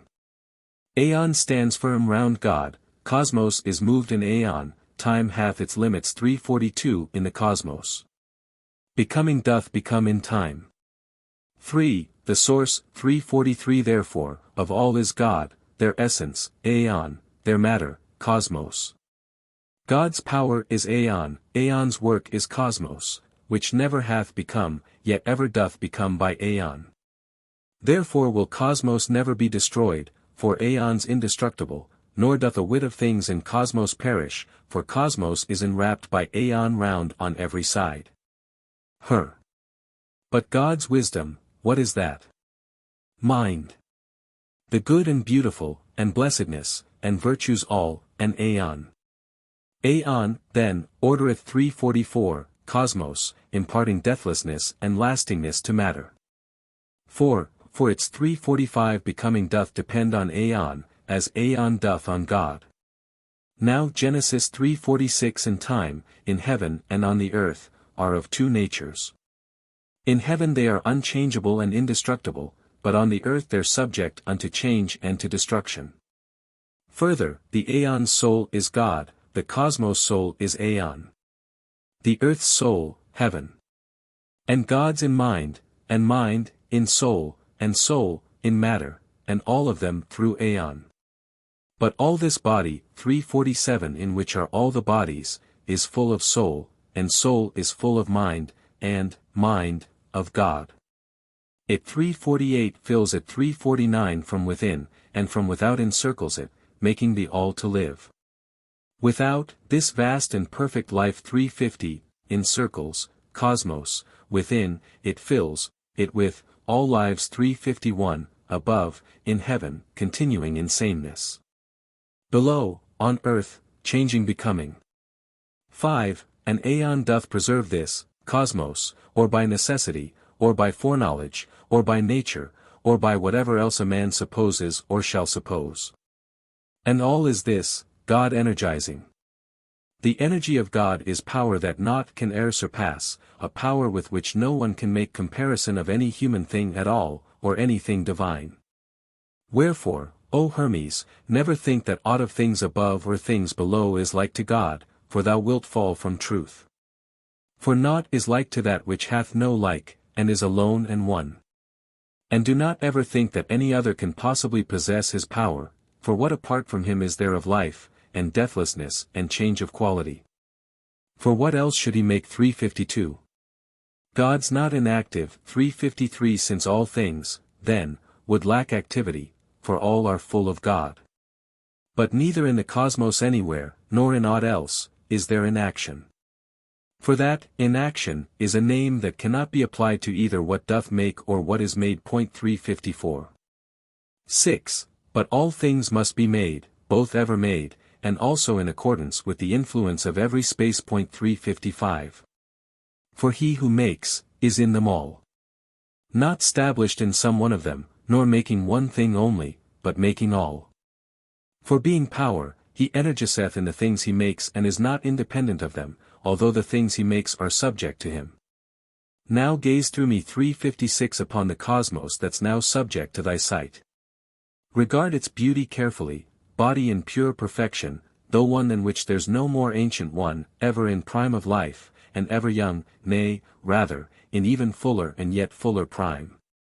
7. Behold, again, the 7 subject worlds 357. Ordered 358 by Aeon's order 359 and with their varied course fulfilling Aeon. See how, all things, are, full of light, and nowhere, is there, fire. For 'tis the love and blending of the contraries and the dissimilars that doth give birth to light down shining by the energy of God 360 the Father of all good, the leader of all order, and ruler of the 7 world orderings. Behold, the moon, forerunner of them all, the instrument of nature, and the transmuter of its lower matter. Look at, the earth set in the midst of all, foundation of the cosmos beautiful, feeder and nurse of things on earth. And contemplate the multitude of deathless lives, how great it is, and that of lives subject to death, and midway, between both, immortal, lives, and mortal, see thou, the circling moon. 8. And all are full of soul, and all are moved by it, each in its proper way, some round the heaven, others around the earth, see, how the right, move, not unto left, nor yet the left unto the right, nor the above below, nor the below above.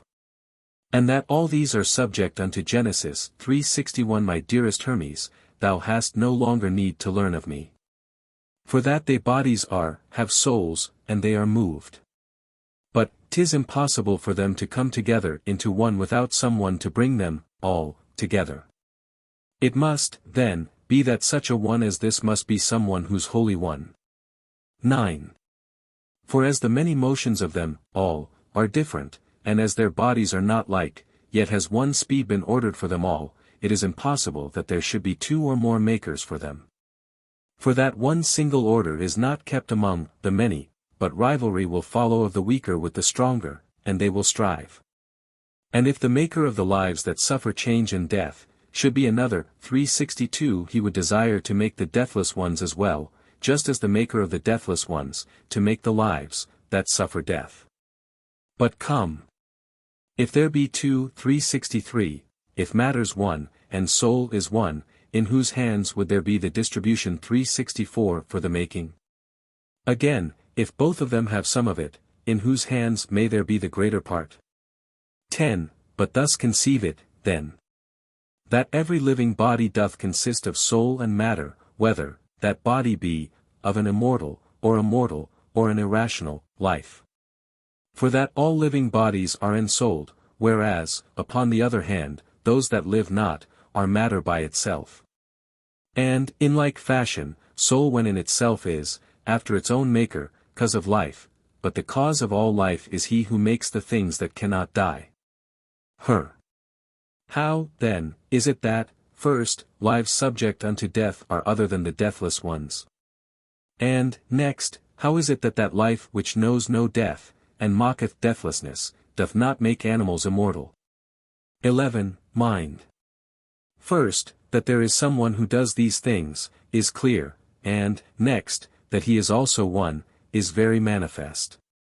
For, also, soul is one, and life is one, and matter one. But who is he? Mind. Who may it other be than the one God? Whom else should it beseem to put soul into lives but God alone? One, then, is God. It would indeed be most ridiculous, if when thou dost confess the cosmos to be one, sun one, moon one, and Godhead 365 one, thou shouldst wish God himself to be some one or other of a number. 12. All things, therefore, he makes, in many ways. And what great thing is it for God to make life, soul, and deathlessness, and change, when thou, thyself, dost do 366 so many things? For thou dost see, and speak, and hear, and smell, and taste, and touch, and walk, and think, and breathe.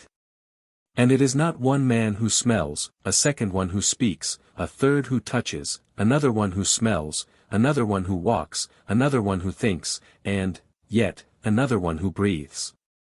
But one is he who doth all these. And yet no one of these could be apart from God. For just as, shouldst thou cease from 367 these, thou wouldst no longer be a living thing, so also, should God cease from them, a thing not law to say, no longer is he God.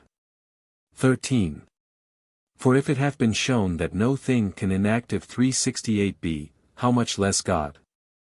For if there's aught he doth not make, if it be law to say, he is imperfect. But if he is not only not inactive, but perfect, God, then he doth make all things. Give thou thyself to me, my Hermes, for a little while, 369, and thou shalt understand more easily how that God's work is one, in order that all things may be, that are being made, or once have been, or that are going to be made. And this 370 is, my beloved, life, this is the beautiful, this is the good, this, God. 14. And if thou wouldst in practice 371 understand, this work, behold what taketh place with thee desiring to beget. Yet this is not like unto that, for he doth not enjoy. For that indeed he hath no other one to share in what he works, for working by himself, he ever is at work, himself being what he doth. 372 For did he separate himself from it, 373 All things would, then, collapse, and all must die, life ceasing. But if all things are lives, and also life is one, then, one is God. And, furthermore, if all are lives, both those in heaven and those on earth, and one life in them all is made to be by God, and God is at 374, then, all are made by God. Life is the making one of mind and soul. Accordingly death is not the destruction of those that are at one, 375 but the dissolving of their union. 15. Aeon, moreover, is God's image, cosmos, is, aeons, the sun, of cosmos, and man, the image, of the sun. The people call change death, because the body is dissolved, and life, when it's dissolved, withdraws to the unmanifest. But in this sermon, Logos, Hermes, my beloved, as thou dost hear, I say the cosmos also suffers change, for that a part of it each day is made to be in the unmanifest, yet it is ne'er dissolved. These are the passions of the cosmos, revolvings and concealments. Revolving is conversion and concealment renovation. 16. The cosmos is all formed, not having forms external to itself, but changing them itself within itself. Since, then, cosmos is made to be all formed, what may its maker be? For that, on the one hand, he should not be void of all form, and, on the other hand, if he's all formed, he will be like the cosmos. Whereas, again, has he a single form, he will thereby be less than cosmos. What, then, say we he is, that we may not bring round our sermon, Logos, into doubt, for naught that mind conceives of God is doubtful. He, then, hath one idea, 376 which is his own alone, which doth not fall beneath the sight, being bodiless, and, yet, by means of bodies manifesteth all, ideas, point 377 and marvel not that there's a bodiless idea. 17. For it is like the form of reason, Logos, 378 and mountaintops in pictures point 379 for they appear to stand out strongly from the rest, but really are quite smooth and flat. And now consider what is said more boldly, but more truly. Just as man cannot live apart from life, so neither can God live without his doing good. Point 380 For this is as it were the life and motion as it were of God, to move all things and make them live. 18. Now some of the things said 381 should bear a sense peculiar to themselves. So understand, for instance, what I'm going to say. All are in God, but, not as lying in a place. For place is both a body and immovable, and things that lie do not have motion. Now things lie one way in the bodiless, another way in being made manifest. Think, then, of him who doth contain them all. And think, that then the bodiless naught is more comprehensive, or swifter, or more potent, but it is the most comprehensive, the swiftest, and most potent of them all. 19. And, thus, think from thyself, and bid thy soul go unto any land. And there more quickly than thy bidding will it be. And bid it journey oceanwards, and there, again, immediately, 'twill be, not as if passing on from place to place, but as if being there. And bid it also mount to heaven. And it will need no wings, nor will aught hinder it, nor fire of sun, nor ether, nor vortex swirl, 382 nor bodies of the other stars, but, cutting through them all, it will soar up to the last body, of them all. 383 And shouldst thou will to break through this as well, and contemplate what is beyond, if there be aught beyond the cosmos 384, it is permitted thee. 20. Behold what power, what swiftness, thou dost have. And canst thou do all of these things, and God not do them?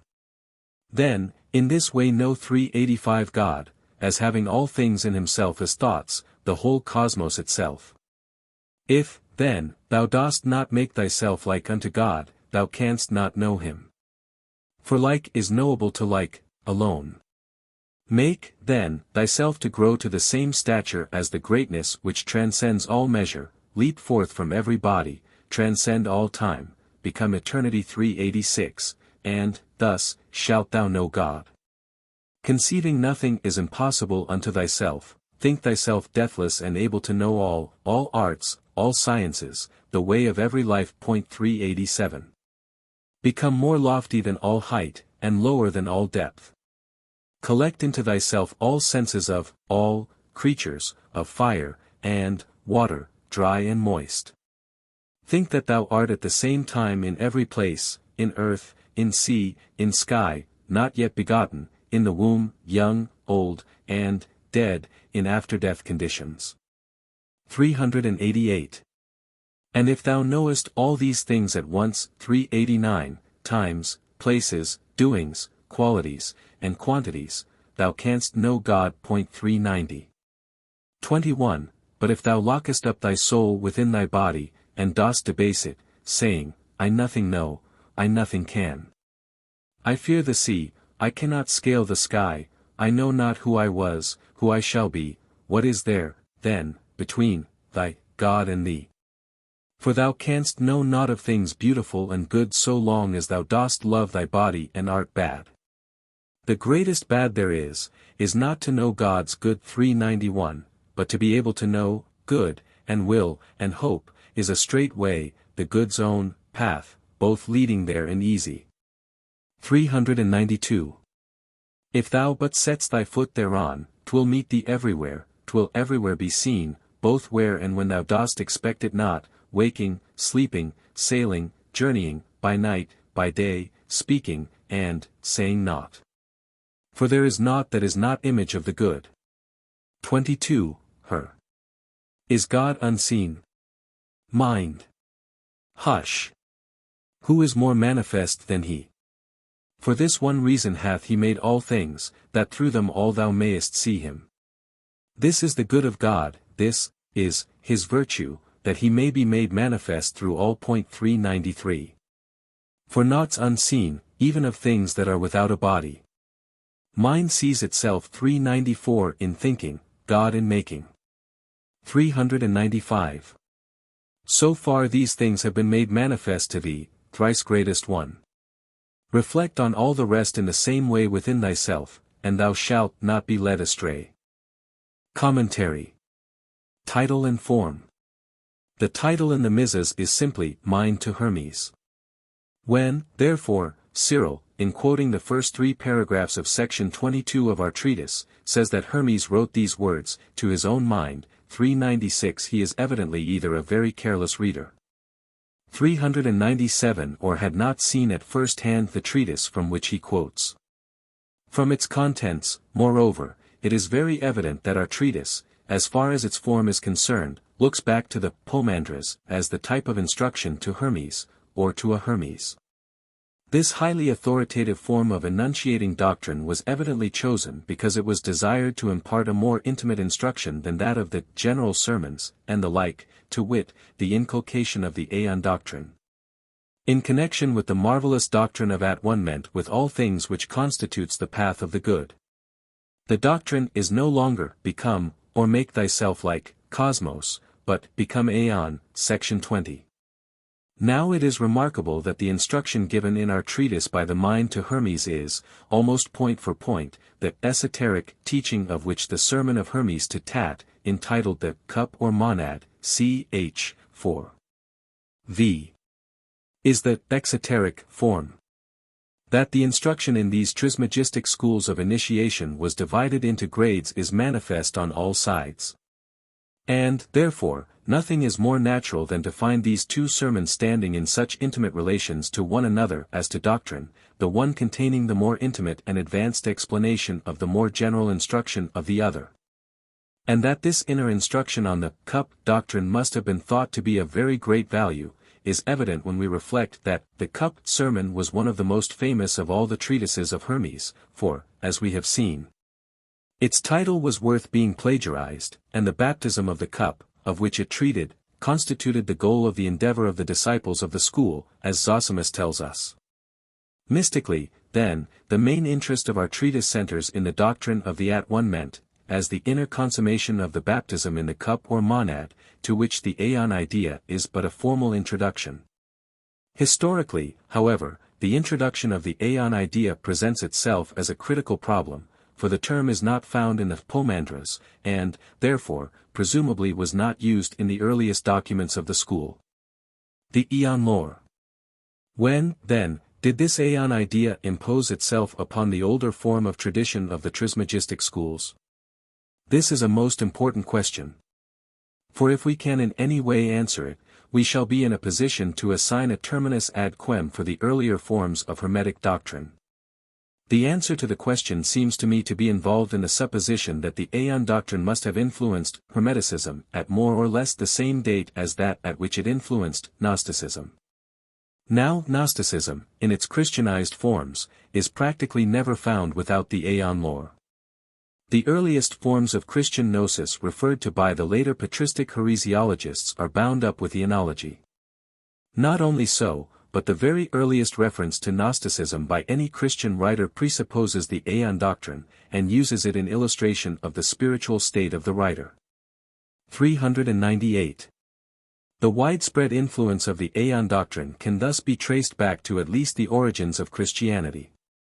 Now as the gnosis existed before any Christian form of it was developed, the question of the date when the aeon doctrine was introduced into it must be referred to pre-Christian times.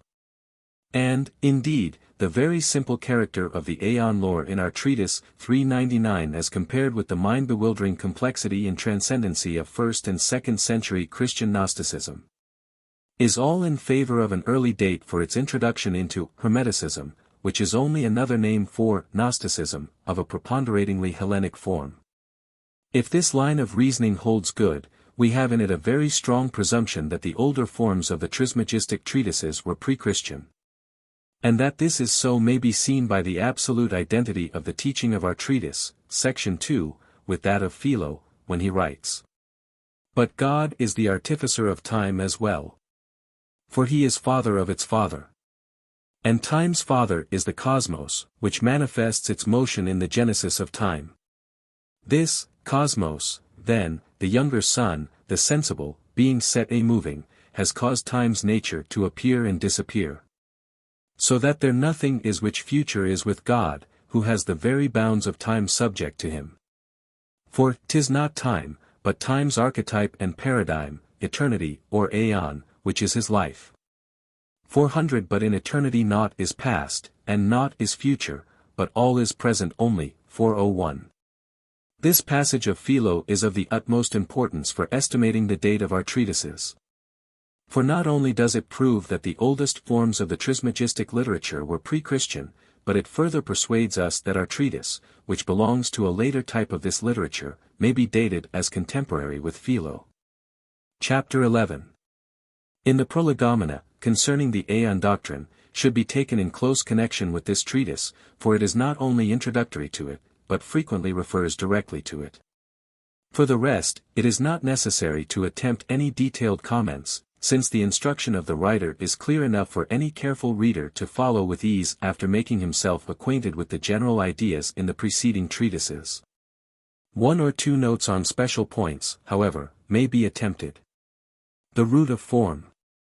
Thus in section 16, the sentence, the cosmos is all formed, pi alpha nu tau mu omicron rho phi omicron, not having forms external to itself, but changing them itself within itself, reminds us of P.S. A. 19. 3. The 36 who have the name of horoscopes are in the self-same space as the fixed stars. Of these the essence chief, or prince, is he whom they call pantomorph, or omniform, pi alpha nu tau mu omicron rho phi omicron, vel omniformis, who fashioneth the various forms for various species, and also of P.S. A. 35. But they are changed as many times as there are moments in the hour of that revolving circle in which abides that God whom we have called all form. Compare also ch. 13. 14. 12, where, speaking of the circle of the types of life, Hermes says it is, composed of elements, 12 in number, but of one nature, an omniform idea. With this compare Hermes' prayer 4. Addressed to Thoth as the Logos. Thee I invoke alone, thou who alone in all the cosmos dost impose order on gods and men, who dost transform thyself in holy forms, making to be from things that are not, and from the things that are. Making the not to be. But the main interest of our treatise is not that the intelligible cosmos or logos can create and destroy and transmute all forms at will, but that man as the microcosm has potential in him this great magic power. Become all things. The daring instruction given to Hermes in sections 19 and 20 is distinctly a discipline of the Egyptian wisdom.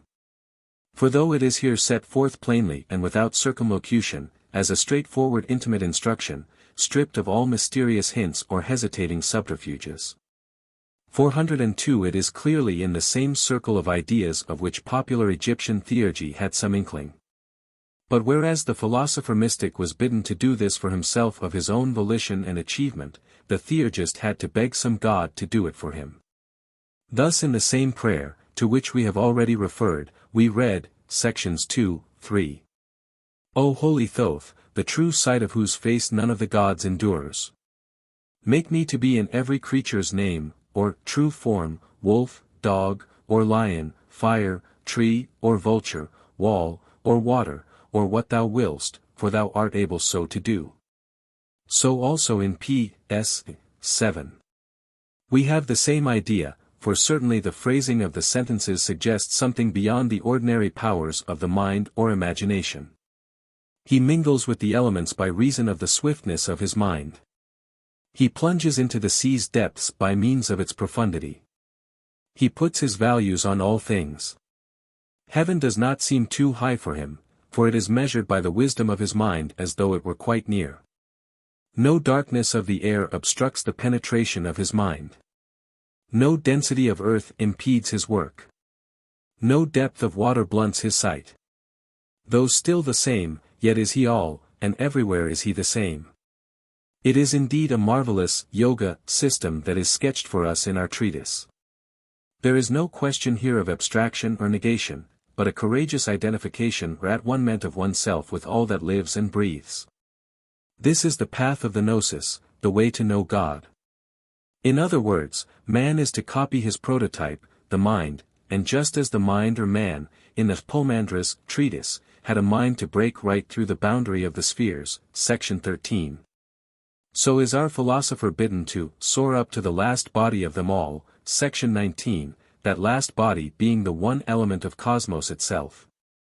And shouldst thou will to break through this as well, and contemplate what is beyond, if there be aught beyond the cosmos, it is permitted thee. That the hard and fast distinctions which modern commentators would draw between words, in considering these mystical treatises, would have been laughed at by the writers of them, is amply manifested when the writer with enthusiastic fervor bursts forth. Then in this way know God, as having in himself as thoughts the whole cosmos itself. If, then, thou dost not make thyself like unto God for O3 thou canst not know him. 404 For like is knowable to like, alone. Make, then, thyself to grow to the same stature as the greatness which transcends all measure, leap forth from every body. Transcend all time, become eternity, and thus shalt thou know God. Every body or space must be transcended, even the body of cosmos itself. For the man must grow into the stature of the greatness that transcends all measure, that is, the intelligible superspatial pleroma, the aeon as the logos and paradigm of cosmos. And every time and all time must also be transcended. For the man must become eternity, that is, the aeon as the paradigm of time. The Good's own path. In no scripture that I know is this path more admirably set forth, the Good's own path. All things, all spaces, and all times have to be realized as being within oneself simultaneously. If this is realized or known, not only imagined, then a man becomes a true knower of God, a Gnostic. Nor has ever a truer sentence been written than the wonderful words concerning this path to the Supreme. If thou but set'st thy foot thereon, 'twill meet thee everywhere, 'twill everywhere be seen. Both where and when thou dost expect it not, waking, sleeping, sailing, journeying, by night, by day, speaking, and saying naught. For there is naught that is not image of the good. Concerning India. In conclusion, I would only point out that if for the hopeless reading in the first sentence of section 19 we were to take Patrizzi's emendation, which has been adopted by Parve, we should have the interesting sentence. And, thus. Think from thyself, and bid thy soul go unto India. If this should be the original reading, it is remarkable that India should have been selected of all places. We know, however, from a study of what is known of the life of Apollonius of Tyana, that this Gnostic philosopher made an enormous propaganda of Indian ideas among the philosophic and mystic communities and schools of the 1st century. Apollonius must have known something, perhaps a great deal, concerning the cities acquired by yoga practices. At any rate, we find his biographer Philostratus making him write the following letter to his eastern hosts on his return from India. I came to you by land and ye have given me the sea. Nay, rather, by sharing with me your wisdom ye have given me power to travel through heaven. These things will I bring back to the mind of the Greeks, and I will hold converse with you as though ye were present, if it be that I have not drunk of the cup of Tantalus in vain. 405. That an intensely great interest was taken in Indian ideas at Alexandria is shown by the fact that we find Plotinus himself in 242 starting off with the expedition of Gordian to the east in the hope of coming in contact with the Indian wisdom. But all these considerations, though interesting in themselves, do not immediately concern us, unless we are subjectively persuaded that the emendation of Patrizzi is firmly established. Should, however, this reading in any way be confirmed by objective evidence, we should have to reconsider the question of date by the light of it, though, I fear, with little chance of any definite result. For though the propaganda of Indian ideas by Apollonius could not have begun prior to the middle of the 1st century, we have in this fact no very sure criterion, for India must have been in the air, and strongly in the air. Even prior to Apollonius' visit to India, or why should he have been induced to make so long and dangerous a journey? Indeed, India had been in the air ever since the expedition of Alexander, that is, from the beginning of the Alexandrian period, the 2nd quarter of the 4th century BC onwards. 13. About the common mind, of Hermes To Tat. Text p. 99-113, Pat. 23b 25b. 1. Hermes. The mind, O Tat, is of God's very essence, if such a thing as essence of God 406 there be, and what that is, it and it only knows precisely. The mind, then, is not separated off from God's essentiality, but is united unto it, as light to sun. This mind in men is God, and for this cause some of mankind are gods, and their humanity is nigh unto divinity. For the good Daimon said, Gods are immortal men, and men are mortal gods.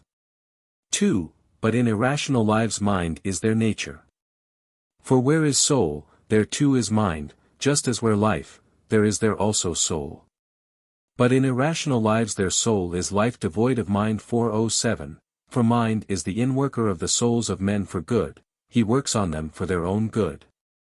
In lives irrational he doth cooperate with each one's nature. But in the souls of men he counteracteth them. For every soul, when it becomes embodied, is instantly depraved by pleasure and by pain. For in a compound body, just like juices, pain and pleasure seethe, and into them the soul, on entering in, is plunged. 408. 3. O'er whatsoever souls the mind doth, then, preside, to these it showeth its own light, by acting counter to their prepossessions, just as a good physician doth upon the body prepossessed by sickness, pain inflict, burning or lancing it for sake of health. In just the selfsame way the mind inflicteth pain upon the soul, to rescue it from pleasure, whence comes its every ill. The great ill of the soul is godlessness. 409, then followeth fancy. 410 for all evil things and nothing good. So, then, mind counteracting it doth work good on the soul, as the physician health upon the body. 4. But whatsoever human souls have not the mind as pilot, they share in the same fate as souls of lives irrational. For, mind, becomes co-worker with them, giving full play to the desires towards which, such souls, are born, desires, that from the rush of lust strain after the irrational.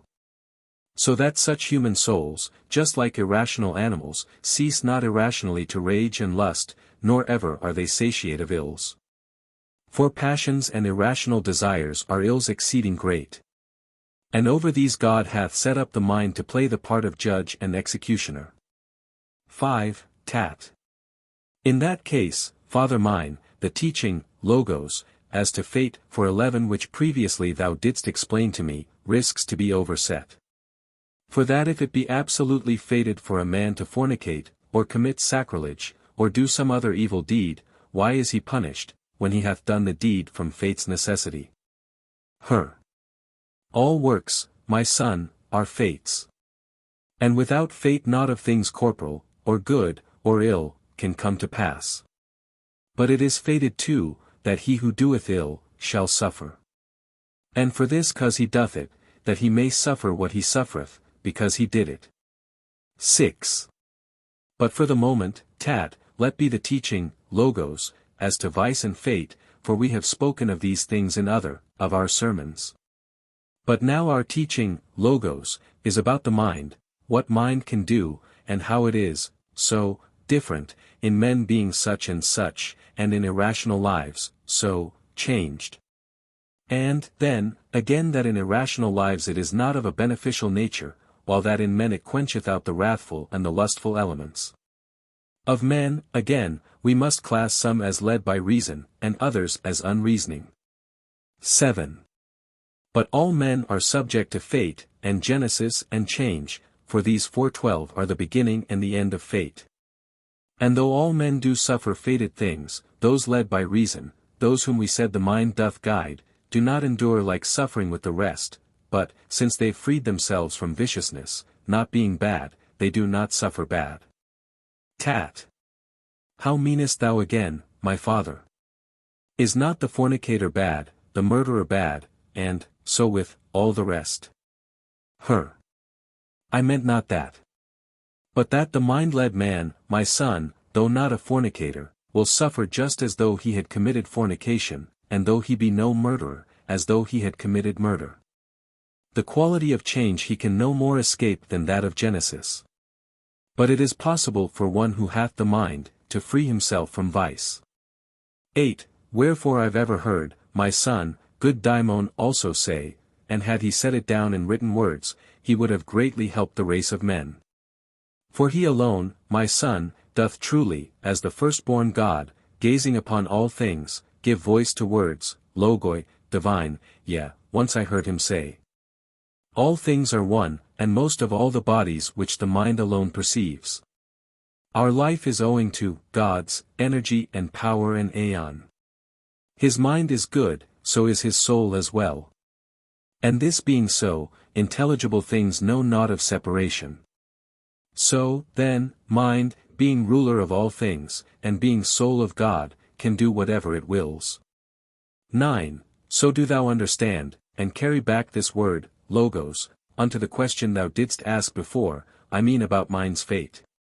For if thou dost with accuracy, son, eliminate all captious arguments, logoi, thou wilt discover that of very truth the mind, the soul of God, doth rule o'er all, o'er fate, and law, and all things else.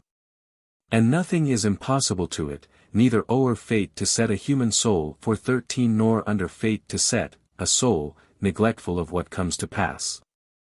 Let this so far suffice from the good Daimon's most good, words, point 414. Tat. Yea, words, divinely spoken, Father mine, truly and helpfully. But further still explain me this. 10. Thou saidst that mind and lives irrational worked in them as, their, nature, co-working with their impulses. But impulses of lives irrational, as I do think, are passions. Now if the mind co-worketh with, these, impulses, and if the impulses of, lives, irrational be passions, then is mind also passion, taking its color from the passions. Well put, my son. Thou questionest right nobly, and it is just that I as well should answer, nobly. 11. All things incorporeal when in a body are subject unto passion, and in the proper sense they are, themselves, all passions. For everything that moves, another, is incorporeal, while everything that's moved is body. Incorporeals are further moved by mind, and movement's passion. Both, then, are subject unto passion, both mover and the moved, the former being ruler and the latter ruled. But when a man hath freed himself from body, then is he also freed from passion. But, more precisely, son, naught is impassible, but all are passible. Yet passion differeth from passibility, for that the one is active, while the other's passive. Incorporeals 4:15 moreover act upon themselves, for either they are motionless 4:16 or they are moved, but whichsoever it be, it's passion. But bodies are invariably acted on, and therefore are they passible. Do not, then, let terms trouble thee. Action and passion are both the selfsame thing. To use the fairer sounding term, however, does no harm. 12. Tat. Most clearly hast thou, Father mine, set forth the teaching, Logos. Consider this as well, my son. That these two things God hath bestowed on man beyond all mortal lives, both mind and speech, Logos, equal to immortality. He hath the mind for knowing God and uttered speech, Logos, for eulogy of him. 417. And if one useth these for what he ought, he'll differ not a whit from the immortals. 418. Nay, rather, on departing from the body, he will be guided by the twain unto the choir of gods and blessed ones. 13. Tat. Why, Father mine? Do not the other lives make use of speech, Logos? Nay, son, but use of voice. Speech is far different from voice. For speech is general among all men, while voice doth differ in each class of living thing. Tat. But with men also, Father mine, according to each race, speech differs. Yea, son, but man is one, so also speech is one and is interpreted, and it is found the same in Egypt, and in Persia, and in Greece. Thou seemest, son, to be in ignorance of reasons, Logos, for 19 worth and greatness. For that the blessed God, good Daimon, hath declared. Soul is in body, mind in soul, but reason, Logos, is in mind, and mind in God. And God is Father of all these. 14. The reason, then, is the mind's image, and mind God's image, while body is the image of the form, and form the image of the soul. The subtlest part of matter is, then, air, of air, soul, of soul, mind. And of mind, God. 420. And God surroundeth all and permeateth all. 421, while mind surroundeth soul, soul air, air matter. Necessity. 422 and providence and nature are instruments of cosmos and of matter's ordering. While of intelligible things each is essence, and sameness is their essence. But of the bodies. 423 of the cosmos each is many. For through possessing sameness, these, composed bodies, though they do change from one into another of themselves, do natheless ever keep the incorruption of their sameness. 15. Whereas in all the rest of composed bodies, of each there is a certain number, for without number structure cannot be, or composition, or decomposition. Now it is units that give birth to number and increase it, and, being decomposed, are taken back again into themselves. Matter is one. And this whole cosmos, the mighty God and image of the mightier one, both with him unified, and the conserver of the will and order of the Father, is filled full of life. 424. Naught is there in it throughout the whole of Aeon, the Father's, everlasting, re-establishment, for 25, nor of the whole, nor of its parts, which doth not live. For not a single thing that's dead, hath been, or is, or shall be in, this, cosmos. For that the Father willed it should have life as long as it should be. Wherefore it needs must be a God.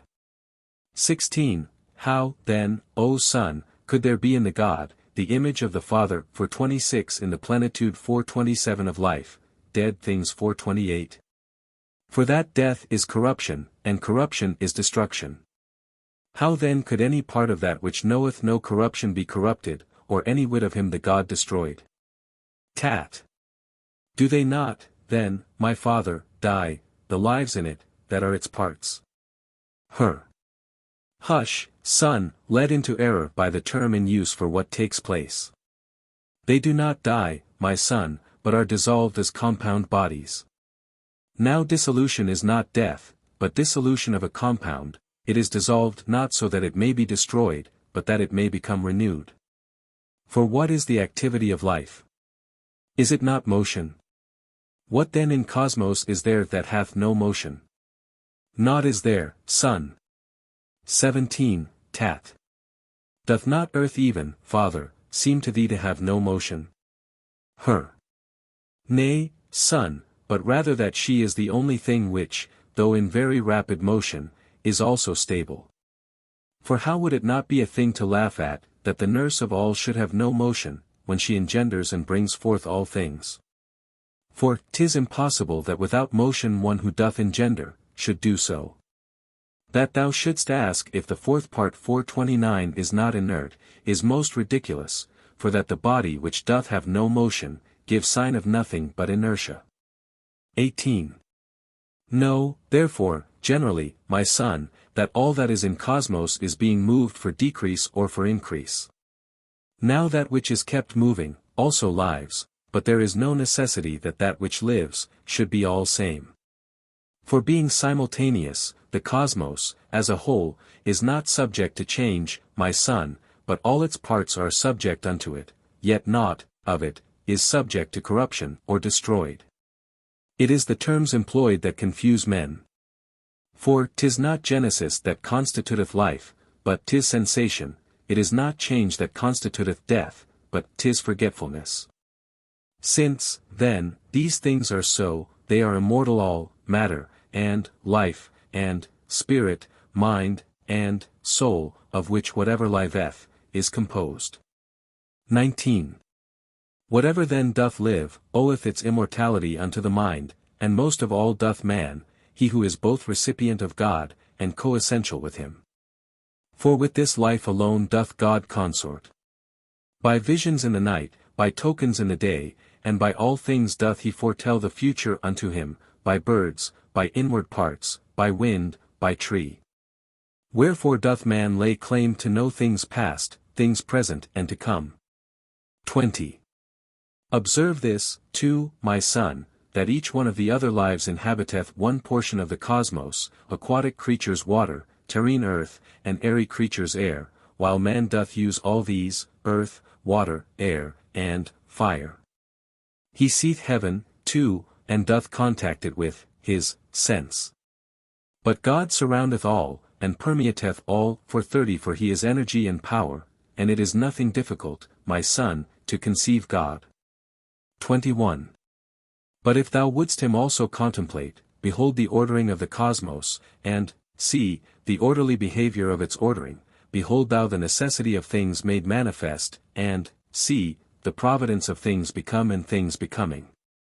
Behold how matter is all full of life, behold, this so great God in movement, with all the good and noble, ones, gods, daimons and men. Tat. But these are purely energies, O Father mine. If, then, they're purely energies, my son, by whom, then, are they energized except by God? Or art thou ignorant, that just as heaven, earth, water, air, are parts of cosmos, in just the selfsame way God's parts are life and immortality, and energy, and spirit, and necessity, and providence, and nature, soul, and mind. And the duration 431 of all these that is called good? And there is not of things that have become, or are becoming, in which God is not. 22, Tat. Is he in matter, Father, then?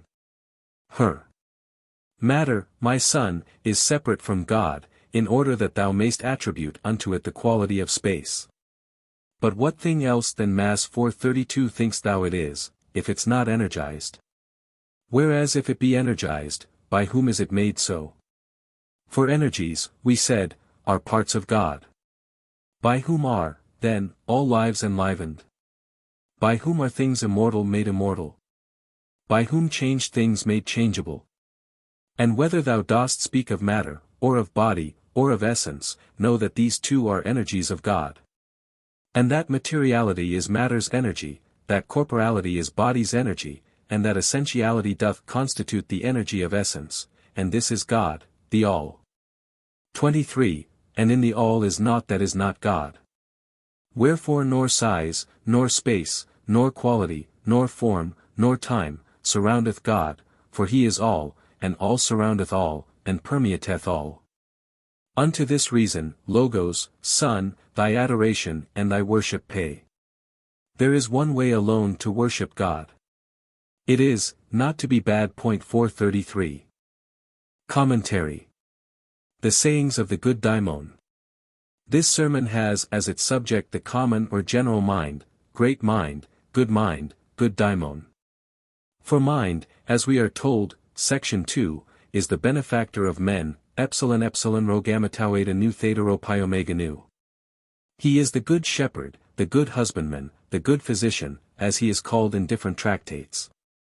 From a critical standpoint, the point of greatest interest is that our Hermes in no less than 3 places, sections 1, 8, 13, quotes certain sayings of the good daimon.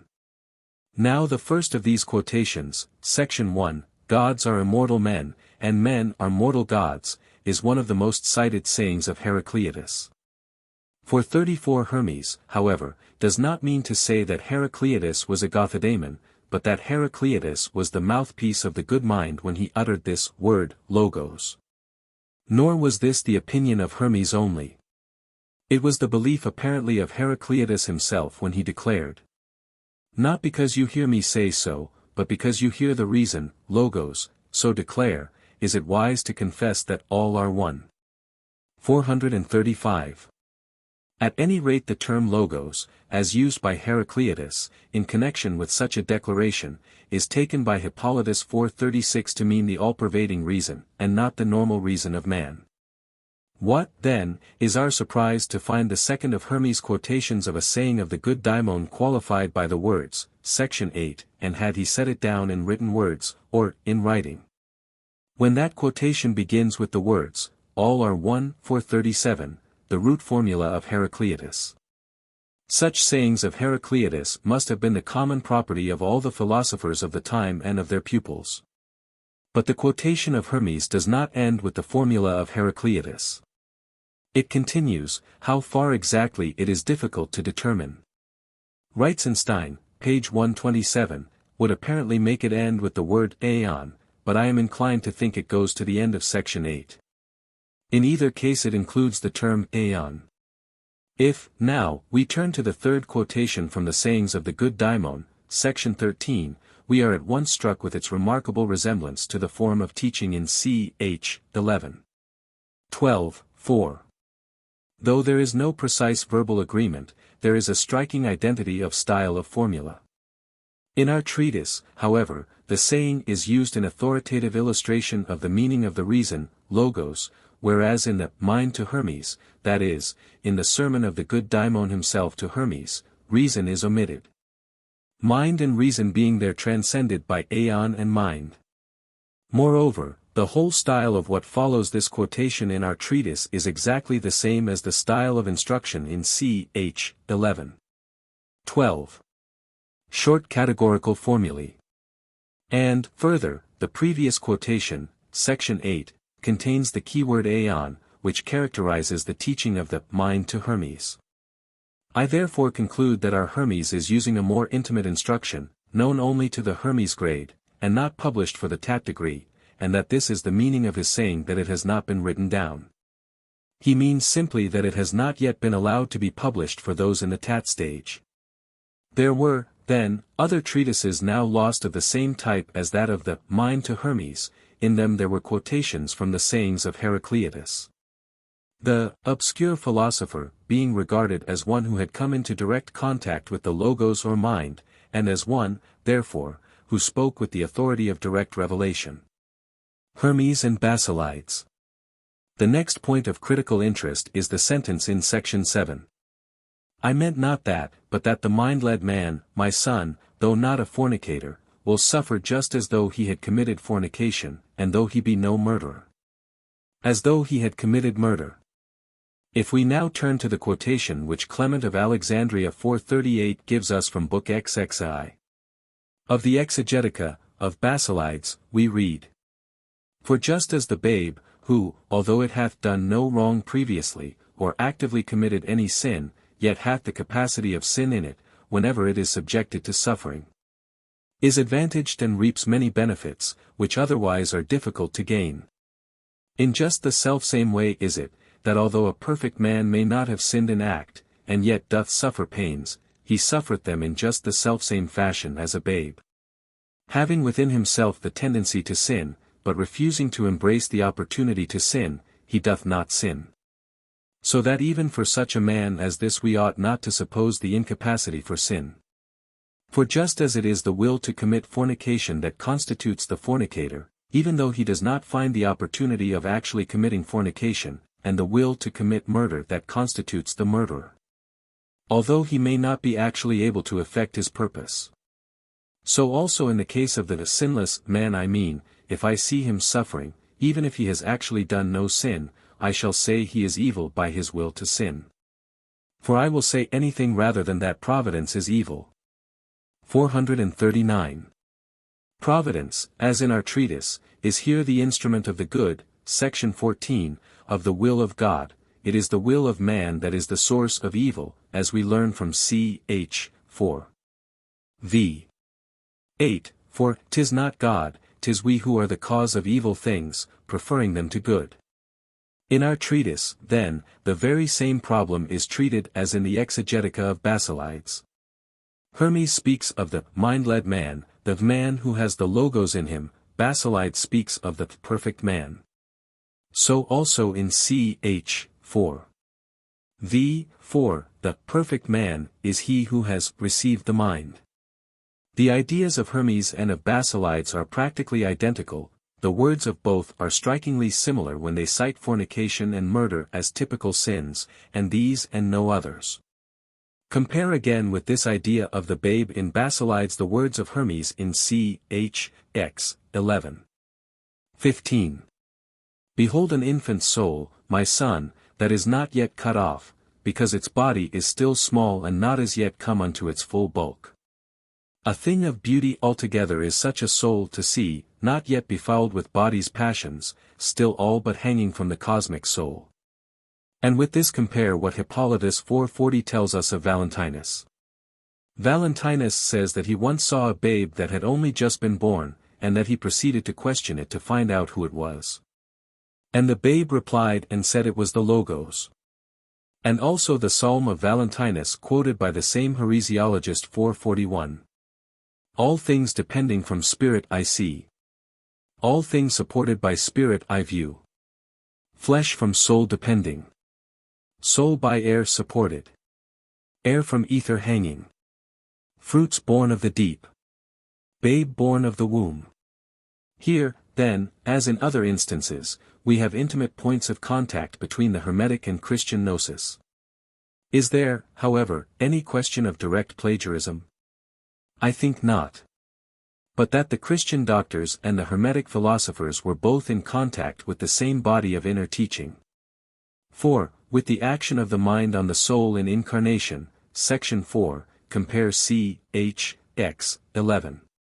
18, 19, where the office of the mind in respect to the soul out of incarnation is graphically described. The Sermons on Fate. 6. In section 6 Hermes tells us that he has already spoken about fate in others of his sermons. While in sections 14 and 21 he 3 times refers to necessity and providence. In this connection it is to be noticed that Lactantius, d.I. 6. 25, in quoting the last 2 sentences of our treatise, says that he takes them from a sermon by Hermes, on justice. Now, Stobaeus has preserved for us an extract, 11, from a sermon dealing with justice, providence, necessity and fate. Also an extract, X, from a sermon of Hermes To Tat dealing with fate, and ending with the words, such is the sermon on the rule of providence, necessity and fate. We have also an extract, 13. Of Hermes from the books to Ammon, entitled, Of the General Economy, which deals with providence, necessity and fate. There were, then, according to Hermes, already existing not one but several sermons on fate, and, as we learn from Stobaeus, not only in the Tat literature but also in the Ammon literature. It seems, then, probable that in the collection used by Lactantius the Tat sermons on fate immediately preceded our treatise, and that one of these sermons, the one immediately preceding our treatise, presumably, was entitled, On Justice. Thus confirming the title I have prefixed to the Stobaeus extract 11. Materiality and corporality are energies of God. 22. Finally, in section 22 it has to be noticed that with the express teaching that matter and body are so far from being evil that they are energies of God, his materiality and corporality, the charge of dualism against our philosophers must forever be abandoned. Their doctrine was that of panmonism.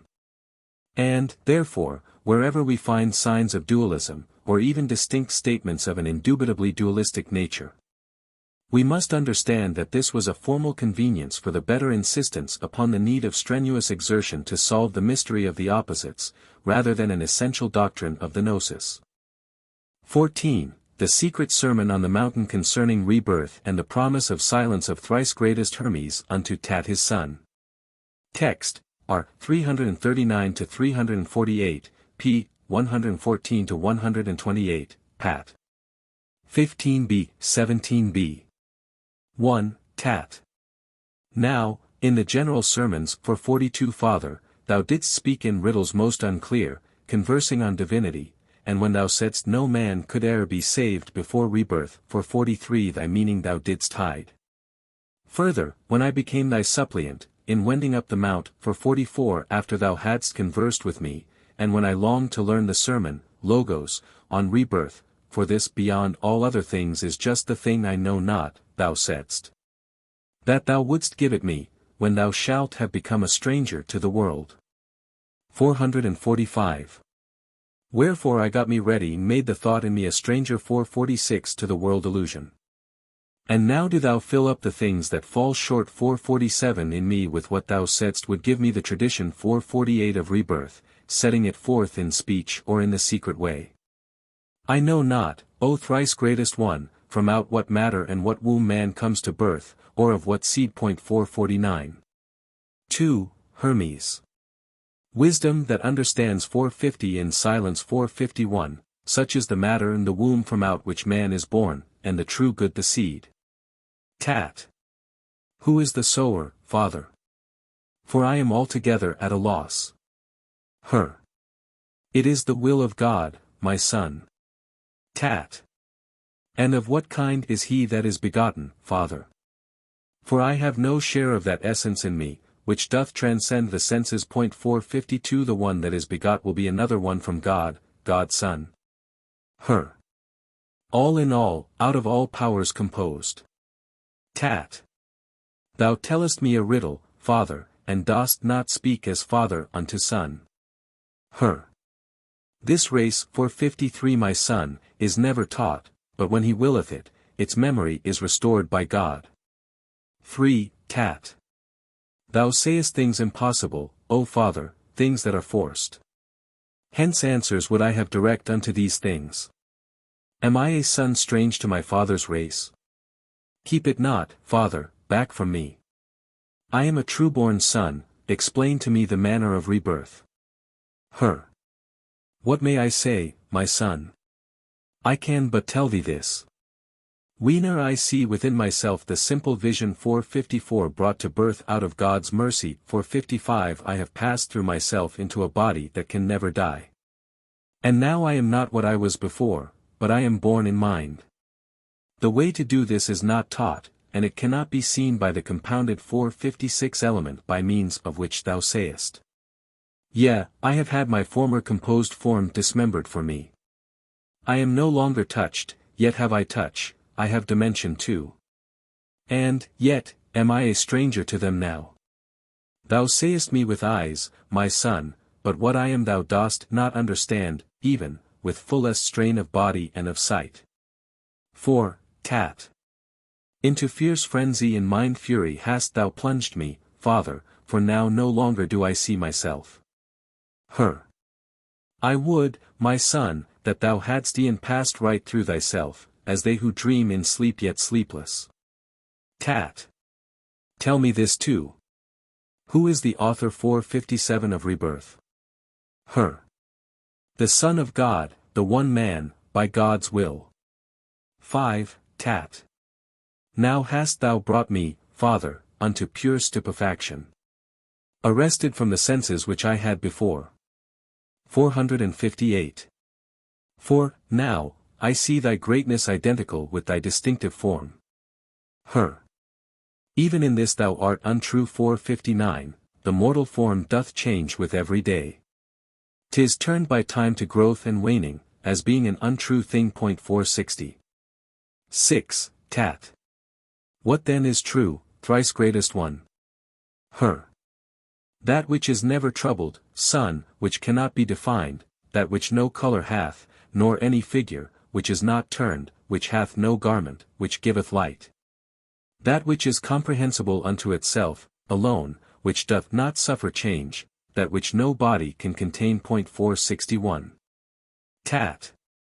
In very truth I lose my reason, Father. Just when I thought to be made wise by thee, I find the senses of this mind of mine blocked up. Thus is it, son, that which is upward borne like fire, yet is borne down like earth, that which is moist like water, yet blows like air. 462 How shalt thou this perceive with sense, that which is not solid nor yet moist? Which naught can bind or loose, of which in power and energy alone can man have any notion, and even then it wants a man who can. 463 Perceive the way of birth in God. 464. 7. Tat.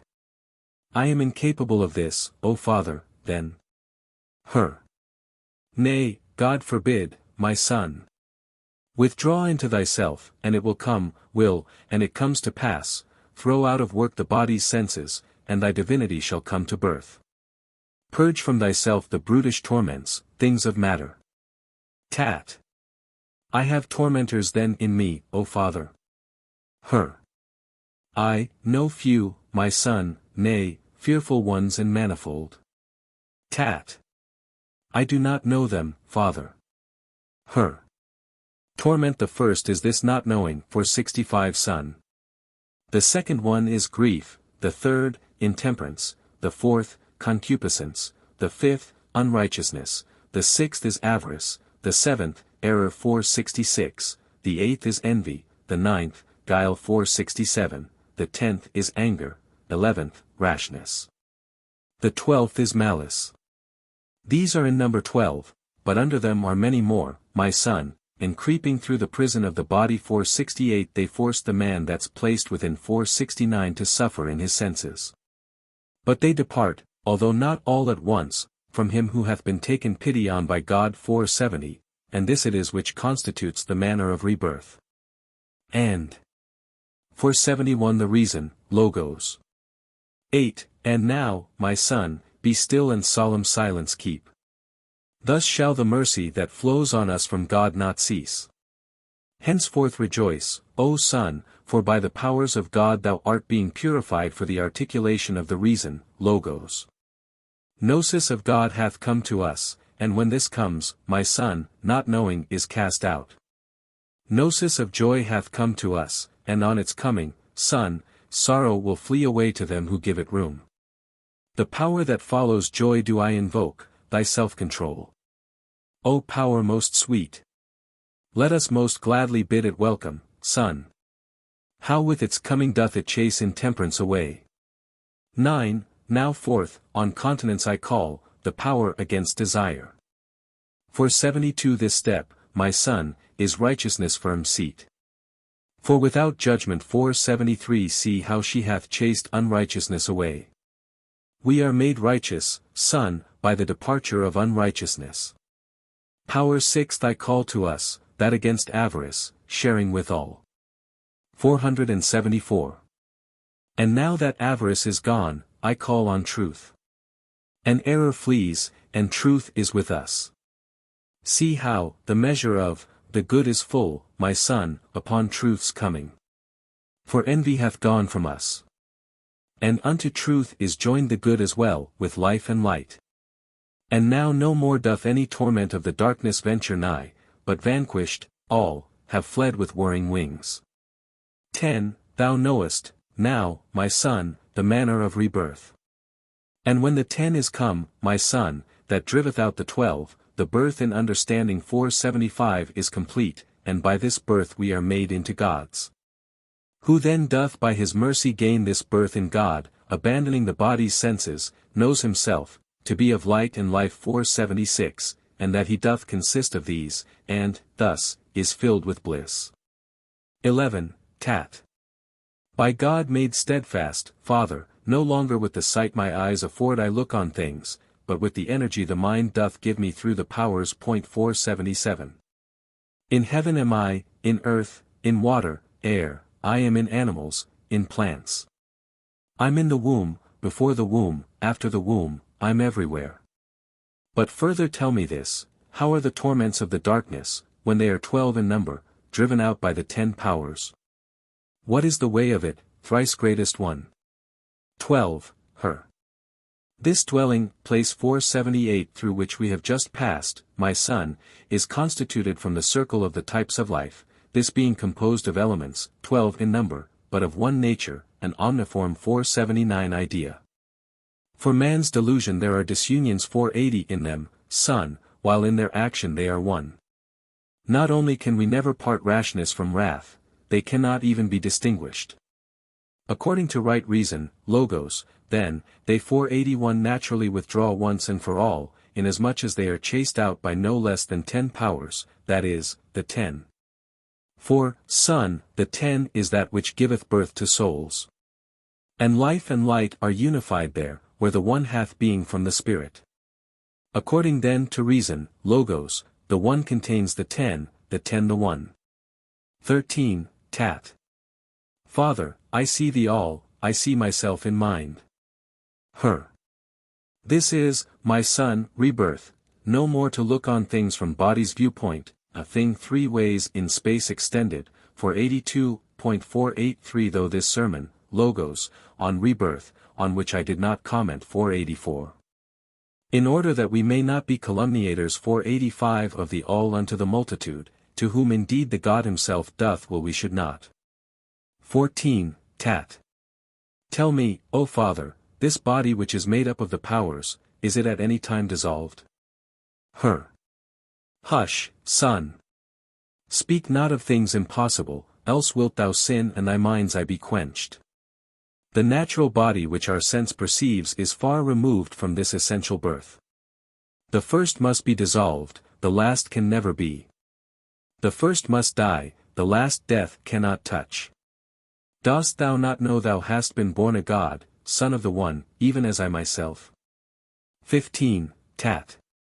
I would, O Father, hear the praise-giving with him which thou didst say thou heardest then when thou wert at the 8, the Ogdoad, of powers. Her. Just as the shepherd did foretell, I should, my son, when I came to, the 8. 486. Well dost thou haste to strike thy tent, for 87 for thou hast been made pure. The shepherd, mind of all masterhood, for 88 hath not passed on to me more than hath been writ down, for full well did he know that I should of myself be able to learn all, and hear what I should wish, and see all things. He left to me the making of fair things for 89, wherefore the powers within me, e'en as they are in all, for 90 break into song. 16. Tat. Father, I wish to hear, I long to know these things. Be still, my son. Hear the praise-giving now that keeps, the soul, in tune, hymn of rebirth, a hymn I would not have thought fit so readily to tell, hadst thou not reached the end of all. Wherefore this is not taught, but is kept hid in silence. Thus then, my son, stand in a place uncovered to the sky, facing the southern wind, for 91 about the sinking of the setting sun, and make thy worship, so in like manner too when he doth rise, with face to the east wind. Now, son, be still. The secret hymnody. 17. Let every nature of the world receive the utterance of my hymn. Open thou earth. Let every bolt of the abyss be drawn for me. Stir not, ye trees.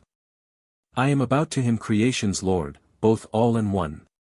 Ye heavens open, and ye winds stay still, and, let God's deathless sphere receive my word, Logos. For I will sing the praise of him who founded all.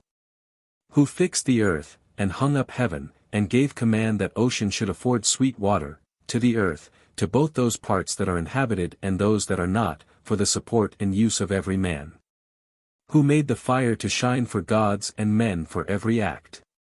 Let us together all give praise to him, sublime above the heavens, of every nature Lord. 'Tis he who is the eye of mind, may he accept the praise of these my powers. 18. Ye powers that are within me, hymn the one and all, sing with my will, powers all that are within me. O blessed Gnosis, by thee illumined, hymning through thee the light that mind alone can see, for 92 I joy in joy of mind. Sing with me praises all ye powers. Sing praise, my self-control, sing thou through me, my righteousness, the praises of the righteous, sing thou, my sharing all, the praises of the all, through me sing, truth, truth's praises. Sing thou, O good, the good. O life and light, from us to you our praises flow. Father, I give thee thanks, to thee thou energy of all my powers, I give thee thanks, O God, thou power of all my energies. 19. Thy reason, Logos, sings through me thy praises. Take back through me the all into, thy, reason, my, reasonable oblation 493. Thus cry the powers in me. They sing thy praise, thou all, they do thy will. From thee thy will 494, to thee the all. Receive from all their reasonable oblation. The all that is in us, O life, preserve, O light illuminate, O God in spirit at point 495. It is thy mind that plays the shepherd 496 to thy word, 497 O thou creator, bestower of the spirit, upon all, point 498. 20. For, thou art God, thy man 499 thus cries to thee through fire, through air, through earth, through water, and, through spirit, through thy creatures. 'Tis from thy aeon I have found praise-giving. And in thy will 500 the object of my search, have I found rest. Tat. By thy good pleasure 501 have I seen this praise-giving being sung, 5020 Father, I have said it in my cosmos too. Say in the cosmos that thy mind alone can see, my son. Tat. Yea, Father, in the cosmos that the mind alone can see, for I have been made able by thy hymn, and by thy praise-giving my mind hath been illumined. But further I myself as well would from my natural mind send praise-giving to God. 21. But not unheedfully, my son. Tat. What I behold in mind, that do I say. To thee, thou parent of my bringing into birth, as unto God I, Tat, send reasonable offerings. 503 O God and Father, thou art the Lord, thou art the mind. Receive from me oblations reasonable as thou wouldst wish, for by thy will all things have been perfected. Send thou oblation, Son, acceptable to God, the Sire of all, but add, my Son, too, through the word, Logos. Tat. I give thee, Father, thanks for showing me to sing such hymns. 22. Happy am I, my Son, that thou hast brought the good fruits forth of truth, products that cannot die. And now that thou hast learnt this lesson from me, make promise to keep silence 504 on thy virtue, and to no soul, my Son, make known the handing on to thee the manner of rebirth, that we may not be thought to be calumniators. 505. And now we both of us have given heed sufficiently, both I the speaker and the hearer thou. In mind 506 hast thou become a knower of thyself and of our, common, sire. Commentary. Concerning the title. The Secret Sermon on the Mountain is the main title given in all the Mizas, with the exception of A. The subsidiary contents title is evidently derived from the same edition to which we owe the other contents titles preserved in our corpus. Reitzenstein, page 193, however, thinks that the main title has arisen by mistake. What the mistake is he does not tell us. Perhaps he means that in our sermon there is no mention of, on a mountain, but rather, as in section 1, if we accept his reading, of, down a mountain. But in this we cannot follow him.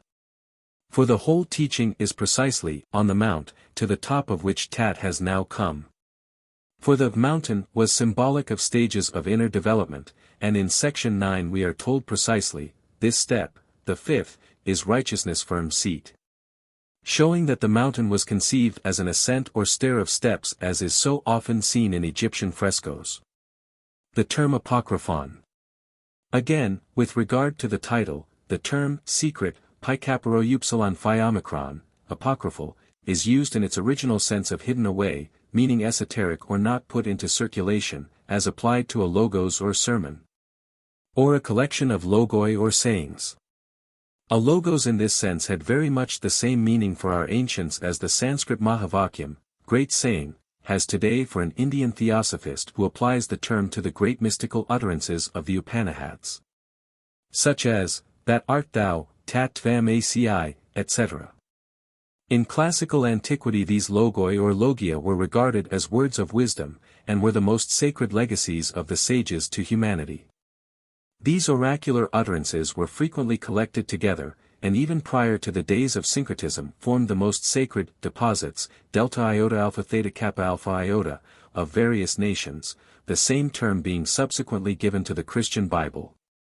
Thus Herodotus calls Onomacritus, the first collector of the archaic Orphic hymns, a depository of oracles, delta iota alpha theta tau eta nu chi rho eta sigma mu nu, the word carrying the meaning of one who arranges, corresponding exactly to the term vyasa in Sanskrit.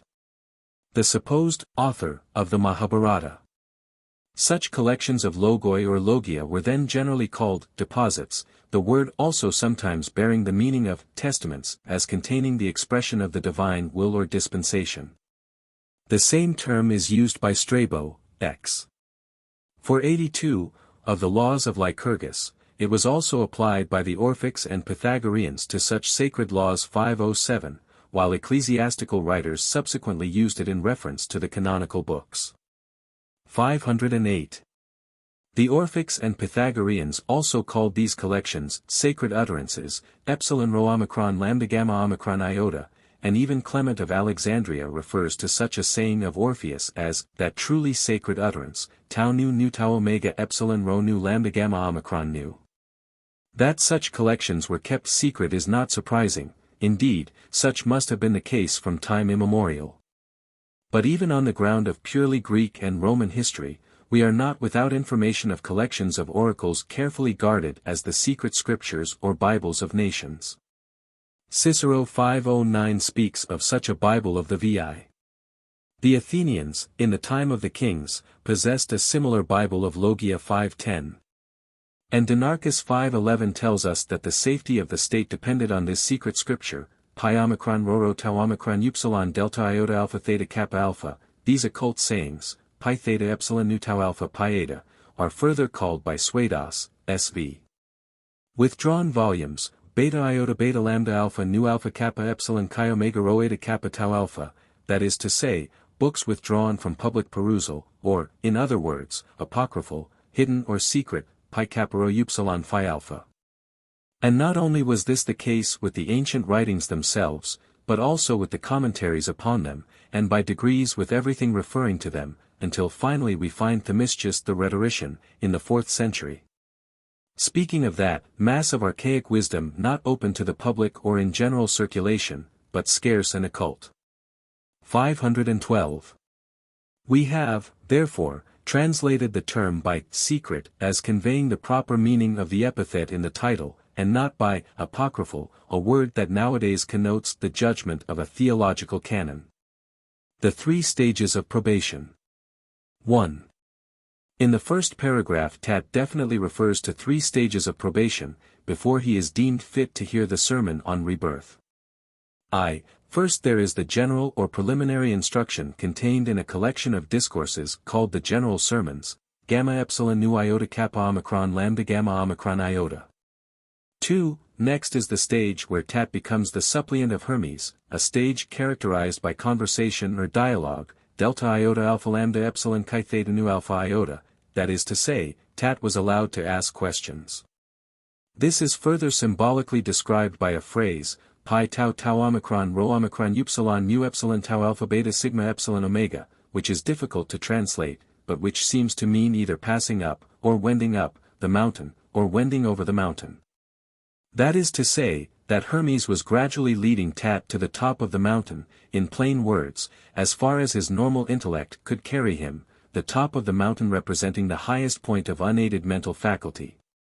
This stage was, I believe, represented by the collection of sermons to Tat, or dialogues with Tat, known as the delta iota epsilon xi omicron delta iota kappa omicron lambda gamma omicron iota, a term somewhat difficult to translate precisely. The fundamental meaning of delta iota xi omicron delta omicron is a way through and out, a pathway, or passage, or means of escape. It thus comes to mean the course of a narrative, or a detailed narrative, exposition, discussion. Hence also a passage of scripture. As set over against gamma epsilon nu iota kappa, general, therefore, delta iota epsilon xi omicron delta iota kappa would mean detailed or expository, but at the same time it would to the Greek ear suggest the meaning of the means of escape or the way out of ignorance. 3. The 3rd stage is that of moral and mental purification. Wherefore I got me ready and made the thought, tau phi rho nu eta mu alpha, in me a stranger to the world illusion, tau tau omicron kappa sigma mu omicron upsilon pi tau eta, the error that in section 7 sums up the first 6 vices, and is in section 9 driven out by truth. Stage 2. May have been technically known as that of the suppliant, though, of course, of this we cannot be sure. In any case the term must be considered in close connection with Philo's treatise on the contemplative life, which, as Conybeare tells us, most probably formed Book 4 of Philo's voluminous work, or rather apology, the Legation. The alternative title of this work was The Suppliants. By suppliant, Philo tells us he means, one who has fled to God and taken refuge with him. 513. Here, however, the term is used in a narrower sense, as adapted to the personal relationship of disciple to master, who, during the time of probation, stands to him as the representative of God. The master is his spiritual father, the image of God the Father. 514. The Holy Mount of Initiation. As to the symbolic use of the term mountain, I need hardly remind my readers that it was perhaps the most common figure employed in the apocalypses of the time. Instances come immediately crowding into the mind, such as the Mount of Galilee, in the Askew and Bruce Gnostic codices, on which all the great initiations and rites are performed by the risen Lord. Or the Mount Tabor 5:15 of the Gospel according to the Hebrews, my mother the Holy Spirit took me by one of the hairs of the head and carried me unto Mount Tabor. Or in the Acts of John, where the vision of the spiritual crucifixion is shown to John on the mount, or in the Gospel of Eve, where the vision of the great and little man is seen on the mount. Or in the Shepherd of Hermes, where the angel of repentance bears off Hermes to the Mount of Arcadia, etc. In every case the mountain is no physical mountain, but the height of contemplation, an interior state of spiritual consciousness. Stage 3. Again, is of interest because of the terms in which it is described. They may be compared with the same teaching in the Benesa Logos. Jesus saith, Except ye fast to the world, ye shall in no wise find the kingdom of God. Again, in Tat's prayer for the consummation of his probation, and now do thou fill up the things that fall short in me, tau sigma tau epsilon rho mu alpha nu alpha pi lambda rho omega sigma omicron nu, it should be noticed that we have the well-known technical terms of the Christianized gnosis. The pleroma and hysterema, or fullness and insufficiency. The birth from above. The time has come for Tat to receive, through his master, the touch of the true mind consciousness. The Christ is to be born in his heart, the light of the pleroma is to shine into his inmost being. It is to be a new birth, a regeneration, pi alpha lambda iota gamma gamma nu epsilon sigma iota, or rebirth, nu alpha gamma nu eta sigma iota, in the sense of being born from above, nu omega theta epsilon nu. Compare John 3. 3. Amen, amen, I say unto thee. Except a man be born from above, he cannot see the kingdom of God. And also 7. Marvel not that I said unto thee, ye, pl. must be born from above, were the comment on a prior saying, ye must be born from above, formally unsuited to the scheme of a dialogue between Jeshu and Rabbi Nakdaman, reveals the work of the Haggadist. So also in 1 Pet 22:23, having made your souls holy by hearkening to the truth 5:16, being reborn, nu alpha gamma epsilon nu eta mu nu omicron iota, not from the seed of destruction, but from the seed that cannot be destroyed, through the word 5:17, logos, of God, who lives and endures. 518. These passages from the New Testament scriptures are not, of course, cited to show any dependence of our Hermetic authors on the New Testament writers, but simply to show how they mutually explain one another. For indeed the doctrine of the new birth and of the sacred marriage was beyond all else the crowning mystery of the spiritual way for all the mystic schools of the time. 519. The virgin birth. 2. The secret that Tat would learn is the mystery of the birth from the virgin womb, the birth of man, the great mystery of regeneration. Many illustrations of the meaning of this pivot doctrine of the Christian teaching might be quoted from Gnostic writings. But it will be sufficient to remind the reader of what the Jewish commentator in the Nicene document, section 28, has written in contrasting the great mysteries, or the heavenly ones, with the little mysteries, those of fleshly generation.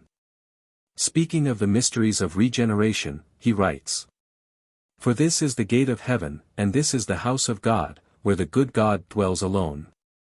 Into which no impure man shall come, but it is kept under guard for the spiritual alone, where when they come, they must cast away their garments, and all become bridegrooms, obtaining their true manhood, through the virginal spirit. For this is the virgin big with child, conceiving and bearing a son. And to this the Christian commentator adds, not psychic, not fleshly, but a blessed aeon of eons. The Jewish commentator uses the language of Philo, who, as we have shown, centered his ideas round the conception of the sacred marriage and the virginal spirit. So, too, does our treatise. The womb is silence, the silence of contemplation, the image of the great silence, the mother of the eons in many a Christianized Gnostic system. The matter is wisdom, the aeons coming to consciousness in man is the birth of man, the Son of God. And the seed is the good or logos sown by the will of the Father. This is the birth of the Christ in man, the great mystery that awaits us when we have made ourselves strangers to the world illusion. Is this Son then, asks Tat, other than God? No, answers Hermes, it is the mystery of sameness, not of difference, it is the pleroma, not the insufficiency, all in all, out of all powers composed, the common fruit of the pleroma, as the Valentinians would have expressed it.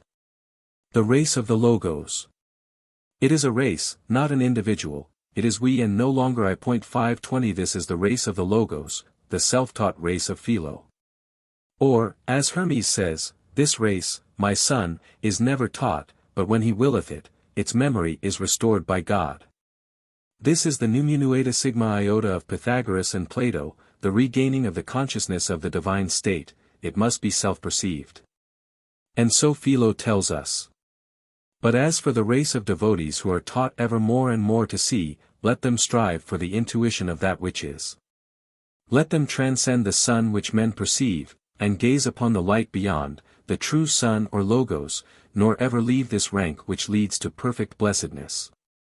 Now they who betake themselves to the divine service, do so, not because of any custom, or someone's advice or appeal, but are carried away by heavenly love. 521. They are of the race of Elxai, the hidden power or Holy Spirit, the spouse of Ixai, the hidden Lord or Logos. 522. The self-taught. 3. Hermes cannot teach to Tat this birth in words, even as Isis is not permitted to declare it openly to Horus. K. 36. I may not tell the story of this birth. For it is not permitted to describe the origin of thy descent, O Horus, son of mighty power, lest afterward the way of birth of the immortal gods should be known unto men, that is, the mystery of the birth of Horus. Hermes can only guide Tat towards the realization of the blessed sight, by putting himself into that sublime state of consciousness, so that Tat, so to speak, bathes, or is baptized in, his master's spiritual presence, the cup of the mind. This, as we have seen already from several treatises, was the way of transmission of the power of the powers, the true laying on of hands. Hermes describes the change that takes place in himself when he passes into the higher spiritual consciousness. He seems to pass through himself, to involve himself, as it is said somewhere in the Mahabharata of the Ihis, into a body that can never die, that is, into or rather the, essential or cosmic body. 523 that embraces the cosmos within it. The way to do this is not taught, for it cannot be understood from any sensible experience, the outer physical form of the adept remaining as it was before. It is an inner change. The birth of a Christ is the striking of a new keynote. Everything remains apparently as it was before, but all things receive a new interpretation. No physical sight, even of the greatest intensity, can penetrate the veil of this mystery. Thou sayest me with eyes, my son. But what I am thou dost not understand. With this compare the marvelous ritual of initiation in the Acts of John. Who I am thou shalt know when I depart. 524 What I am seen to be, that am I not, but what I am, thou shalt see when thou comest. 525. None but those who have reached the Christ state can know it, no teaching will avail to explain its manner and its mysteries. It must be realized. The new creation. 4. But Tat, who has made himself ready, is becoming quickened by the power of his master.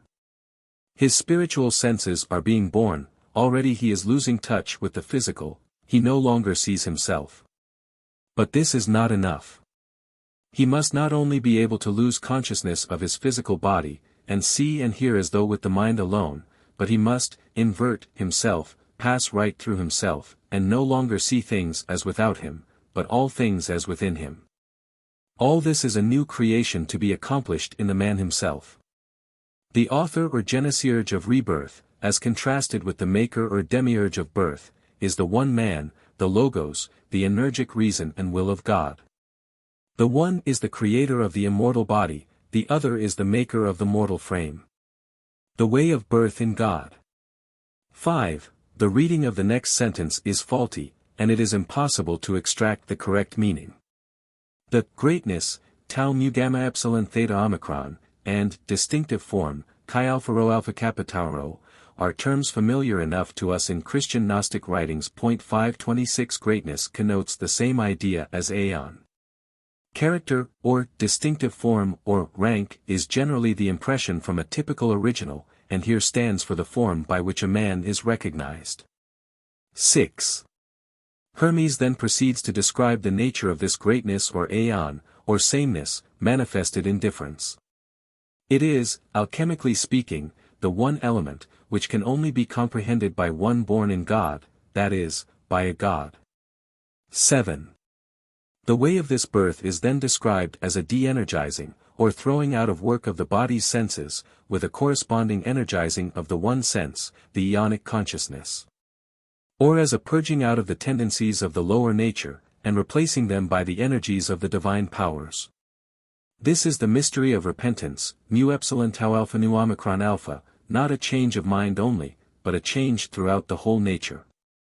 All things in the man turn towards God. The forces or energies of the soul have no direction in themselves, it is the will of man that can turn them downwards, or upwards, so that they become vices or virtues.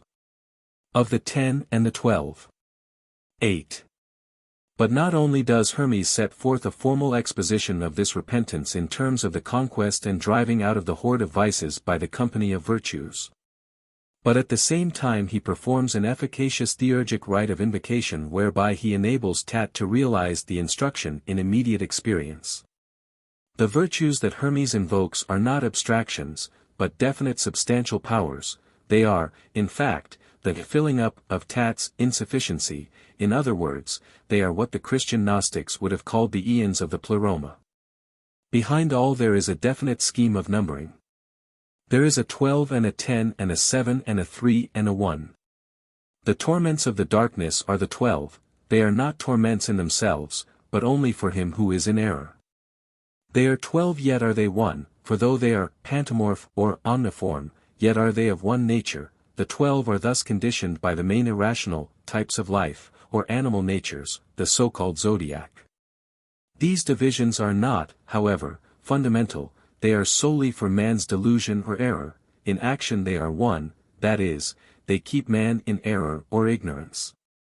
Thus they can be regarded as 1, or 2, or 3, or 4, or 6. And so combined and recombined. 12, then, is the nature of the animal soul in man, the number of his going forth into externality. This outgoing is arrested when man repents and turns himself to return, to go within.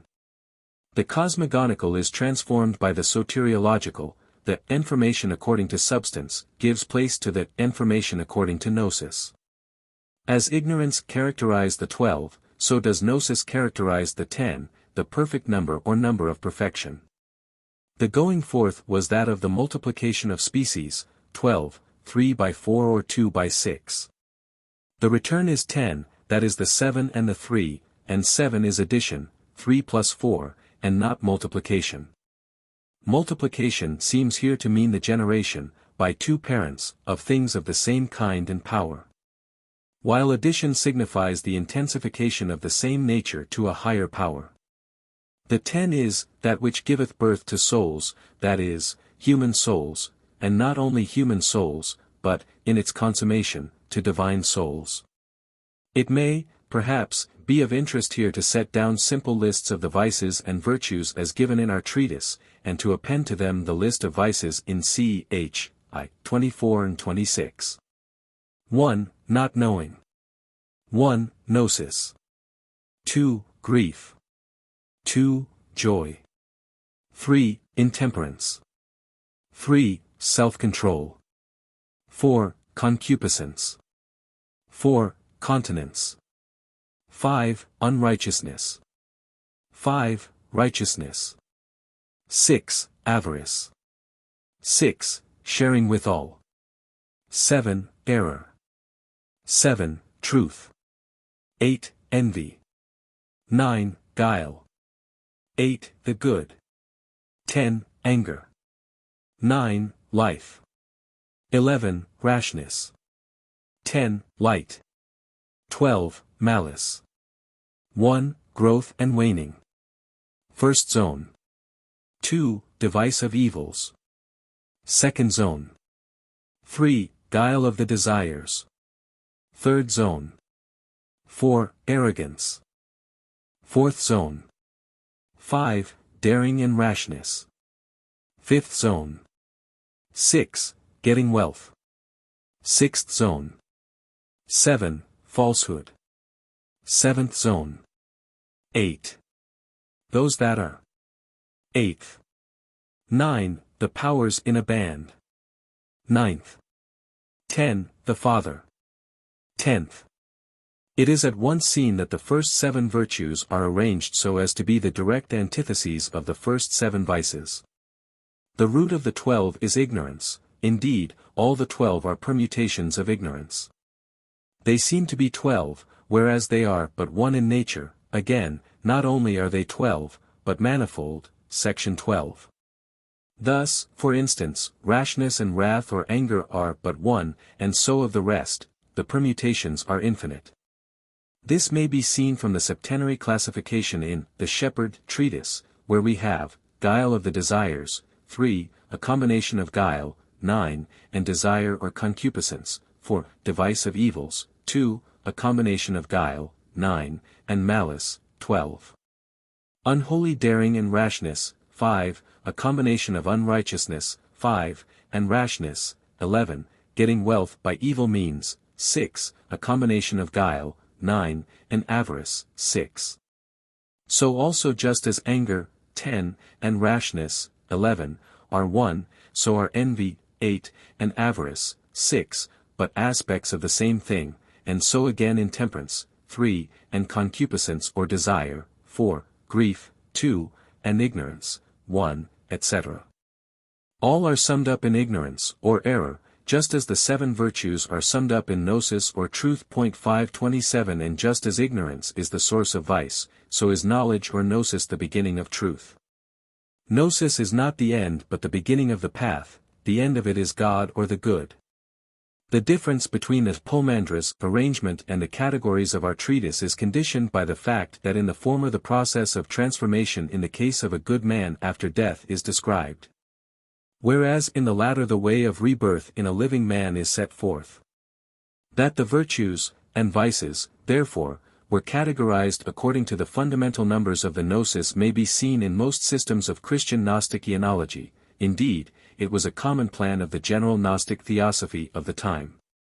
In our treatise we have set forth the manner of the immediate practical ethical realization of what might be taken by a superficial student of Gnostic eonology as an empty schematology of purely metaphysical abstractions. 528 These things, however, meant everything to the Gnostic. They were fullnesses, no abstractions, but transcendent realities. So also in the Shepherd of Hermes, vis. 3. 8, 7, just as in our treatise, we are presented with the vision of a band of 7 women, each the mother of the next, 7 virtues, called, faith, continence, simplicity, freedom from malice, seriousness, gnosis, pi iota sigma tau mu eta, love. And not only do we have the 7, but also the 12 maidens, sim. 15, 1-3 faith, continence, power, long-suffering, simplicity, freedom from malice, chastity, joyfulness, truth, understanding, concord, love. To these are opposed 12 women in dark robes, infidelity, incontinence, disobedience, error, grief, depravity, wantonness, quickness to wrath, falsehood, folly, slander, hate. Zosimus also speaks of the 12 fates, mu omicron rho alpha iota, of death, and associates them with the passions. 529. But, indeed, the subject is infinite, for it is the consummation of all right endeavor and all true progress in humanity. We must, then, leave it for the present, to avoid running to too great length in these comments. Sufficient for the moment to point to the fact that the 10 is not only the wedding garment of purity, but also the robe of power or glory. In its consummation also it is the garment of the Christ, the one robe without seam throughout, for the 10 contains the 1, and the 1 contains the 10. The dawn of cosmic consciousness. 13. The result of this potent invocation of the powers, that is to say, the realization of the full meaning of the sacred rite which consummates itself in the consciousness of Hermes, and so communicates itself in some measure to Tat. 530, is that Tat begins to see. I see thee all, I see myself in mind. In heaven am I, in earth, in water, air, I am in animals, in plants, I'm in the womb, before the womb, after the womb, I'm everywhere. Section 11. Compare this with ch. 11. 12. 22, where Hermes is himself being taught by mind. Collect into thyself all senses of all creatures, of fire, and water, dry and moist. Think that thou art at the same time in every place, in earth, in sea, in sky. Not yet begotten, in the womb, young, old and dead, in after-death conditions. This is, as we have seen, a pure Egyptian formula, and connotes the opening of the cosmic consciousness. This consciousness, whatever else it may be, is a transcending of our three-dimensional limitation of consciousness, that of the body's viewpoint, a thing three ways in space extended. The vow of silence. The mystery of this new birth in consciousness is to be kept secret, therefore Hermes has not commented on it, presumably in the expository sermons. Moreover, it must even now be kept secret, section 22, and therefore is the treatise a secret sermon. The reason for this is given both here and in section 22, that we may not be thought to be calumniators, delta iota beta omicron lambda omicron iota, by the many or unknowing. What may be the precise meaning of this phrase I do not know, and can only speculate. Those who had reached the full grade of Hermes are to keep silence on their virtue or power, section 22, they were never to boast of their gnosis. If they did, it would only bring the gnosis into contempt. For they would still appear as ordinary men, would probably often say and do things, when they were not in the higher state of consciousness, which fell below the standard of their high ideals. And so they would be slanderers or calumniators of the gnosis before the world. 14. The new birth is further characterized as the essential birth, omicron sigma iota delta eta gamma nu epsilon sigma iota. It was the birth of the essential man, the God, Son of the One, to which other treatises refer. 531. Of the Ogdoad. 15. Tat now desires to hear the praise-giving of the powers, which only those can sing who have reached the stage called eighth, or the Ogdoad. This is the state above the harmony or the hebdomad of fate, ch. 26. The man is now free and no longer a slave. It is the power of prophetic hymnody, for the man now hears the true harmony of things and is above the concatenation of difference. It is the state that keeps the soul in tune. He who has reached this height can ever sing in tune. It is the state of the hearer of the eternal praise-giving, and those who reach it can express it infinitely, each in his own fashion. The idea of the Ogdoad is represented in many a Christian Gnostic system, especially in the Valentinian tradition, which has many Egyptian elements in it. So we read in the excerpts from Theodotus appended to the writings of Clement of Alexandria. Him whom the mother 532 brings to birth, she letteth unto death and to the world. But him whom Christ brings to rebirth, he changeth into life, unto the Ogdoad. 533. Many were the names given to the Ogdoad by the Christian Gnostics, such as the Jerusalem above, wisdom, the land flowing with milk and honey, the Holy Spirit, the land of the Lord, the Mizotes. These terms were, however, with the exception of the last, Jewish synonyms. The term Ogdoad itself was in all probability Egyptian. Thus in one of the magic papyri we read, "Having known the power of the book, thou shalt hide it, my son. For in it there is stored the authentic name, which is the name Ogdoad, he who doth order and doth regulate all things." 534. A hymn for morning and for evening prayer. 16.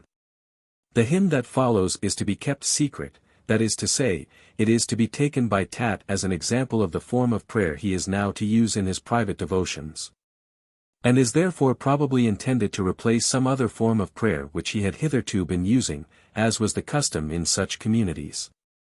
The instruction to use it at sunset and sunrise, in the open air, reminds us of the appended passages to the Shepherd treatise, where we read, section 29. And when even was come and all sun's beams began to set, I bade them all give thanks to God. 535. Compare also what Philo tells us of the therapeutes. Twice a day, at dawn and even, they are accustomed to offer up prayers. As the sun rises praying for the sunshine, the real sunshine, that their minds may be filled with heavenly light, and as it sets praying that their soul, completely lightened of the lust of the senses and sensations, may withdraw to its own congregation in council chamber, there to track out truth. 536. So also Apollonius of Tyana is said to have prayed and meditated 3 times a day, at daybreak, Phil, v. 6. 10, 18, 7. 31, at midday, 7. 10, and at sundown, 8. 13.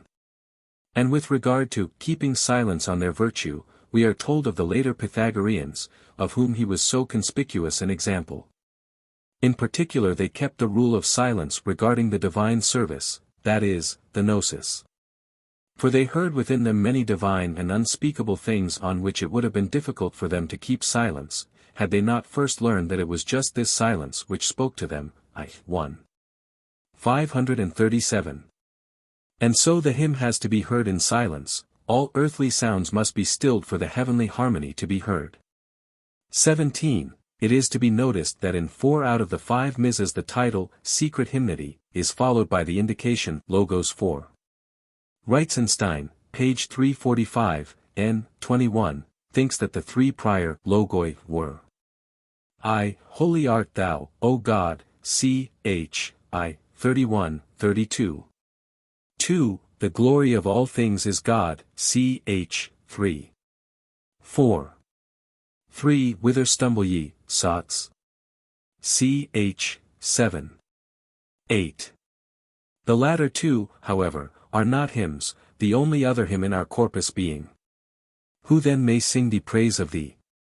Ch. v. 6. 10, 11.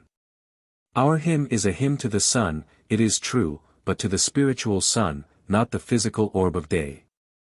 It is to the eye of mind that these orisons are addressed, to the all-seeing light.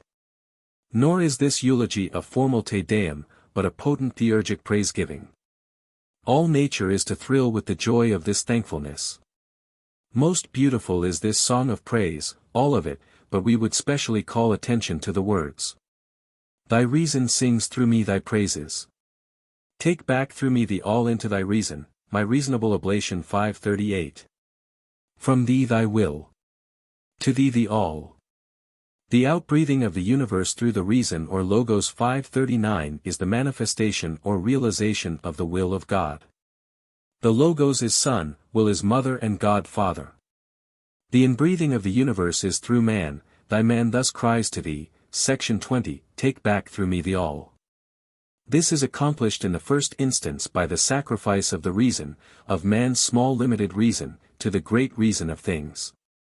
And yet the all, the universe itself, is not something other than God, it is all God. From thee thy will. Thou art the source of all. To thee the all, thou art the end of all, the desirable one, the good. Compare with this the hymn in the Jewish deposit of the Nicene document.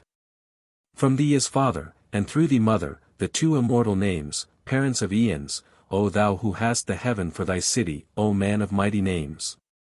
Also notice, the all that is in us, O life, preserve, O light, illuminate, O God, inspirit it. And compare it with section 12, where we are told, while life and light are unified there, where the one hath being from the Spirit. The prayer is for the baptism of light, illumination by the Gnosis 540, this was the dowsing in the mind of the cup treatise, even as true baptism in primitive Christianity was called illumination or Phio Mega Tau Iota Sigma Mu. Through the Word. 21. Tat now feels himself impelled to utter praises himself. He says what he feels.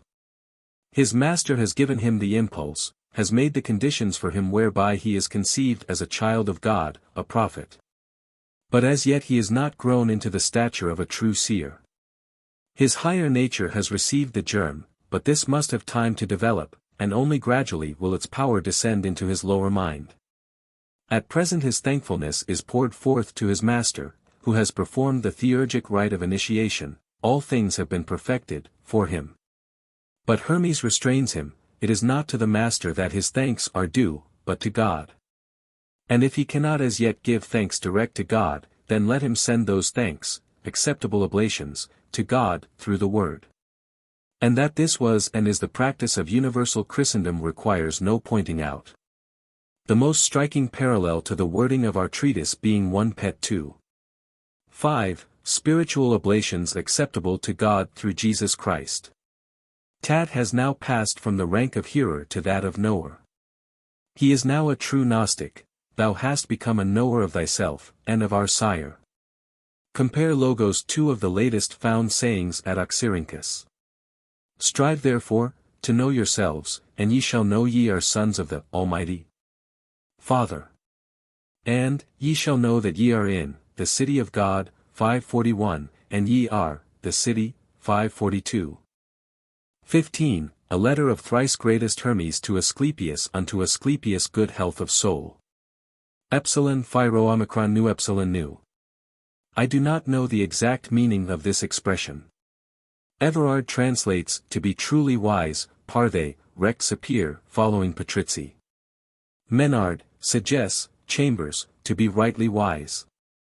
I would suggest that Epsilon Phi-Rho Omicron Nu Epsilon Nu was the form used among these disciples of the inner way for the usual Chi Alpha Rho Epsilon Iota Nu. Instead of wishing one another happiness, they wished each other wisdom, good thought, right thinking, good health of soul. Text p. 128 to 134, Pat. 49, 50. 1. Since in thy absence my son Tat desired to learn the nature of the things that are, and would not let me hold it over, as, natural to, a younger son fresh come to gnosis of the teachings, on each single point, I was compelled to tell him more. In order that the contemplation 543, of them, might be the easier for him to follow. I would, then, choosing out the chiefest heads of what was said, write them in brief to thee, explaining them more mystic ly 544 as unto one of greater age and one well versed in nature. 2. If all things manifest have been and are being made, and made things are not made by their own selves but by another, if, made things are the many, nay more, are all things manifest and all things different and not alike. And things that are being made by other, than themselves, there is someone who makes these things, and he cannot be made, but is more ancient than the things that can. For things that can be made, I say, are made by other, than themselves, but of the things that owe their being to their being made, it is impossible that anything should be more ancient than them all, save only that which is not able to be made.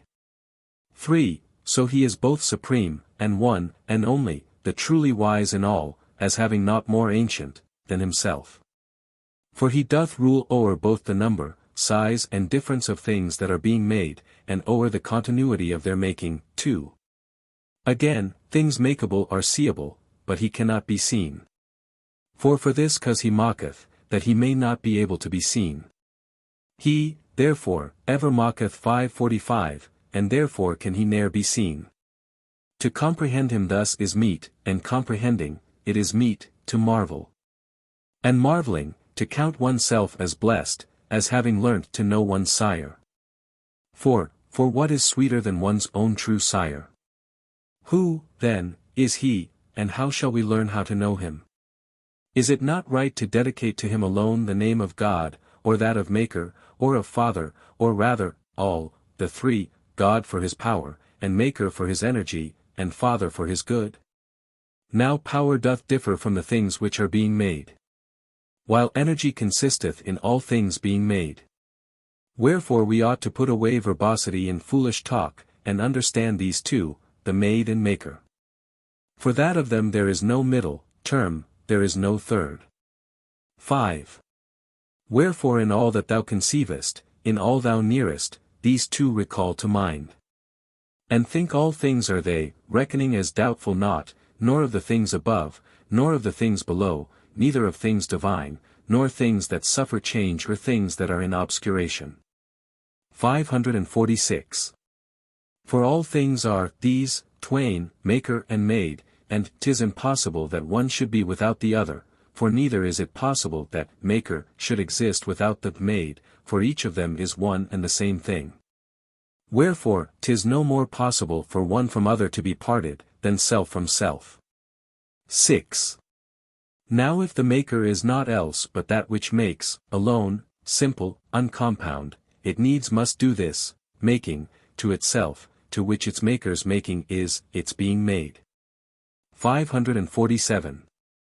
And as to all that's being made, it cannot be, so made, by being made by its own self, but it must needs be made by being made by other. Without the maker, made, is neither made nor is. For that the one without the other doth lose its proper nature by deprivation of that other. If 548 then, all things have been admitted to be two, that which is being made, and that which makes, all then, are one in union of these, that which letteth, and that which followeth. The making God is that which letteth. That which is being made, whatever it be, that which followeth. 7. And do not thou be chary of things made because of their variety, from fear of attribution of a low estate and lack of glory unto God. For that his glory's one, to make all things, and this is as it were God's body, the making of them. 549. But by the maker's self naught is there thought or bad or base. These things are passions which accompany the making process, as rust doth brass and filth doth body, but neither doth the brass smith make the rust, nor the begetters of the body filth, nor God, make evil. It is continuance in the state of being made 550 that makes them lose, as though it were, their bloom, and 'tis because of this God hath made change, as though it were the making clean of Genesis. 8.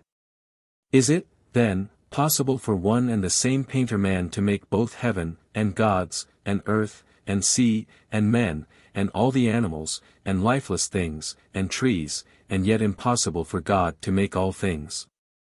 What monstrous lack of understanding, what want of knowledge as to God! 1.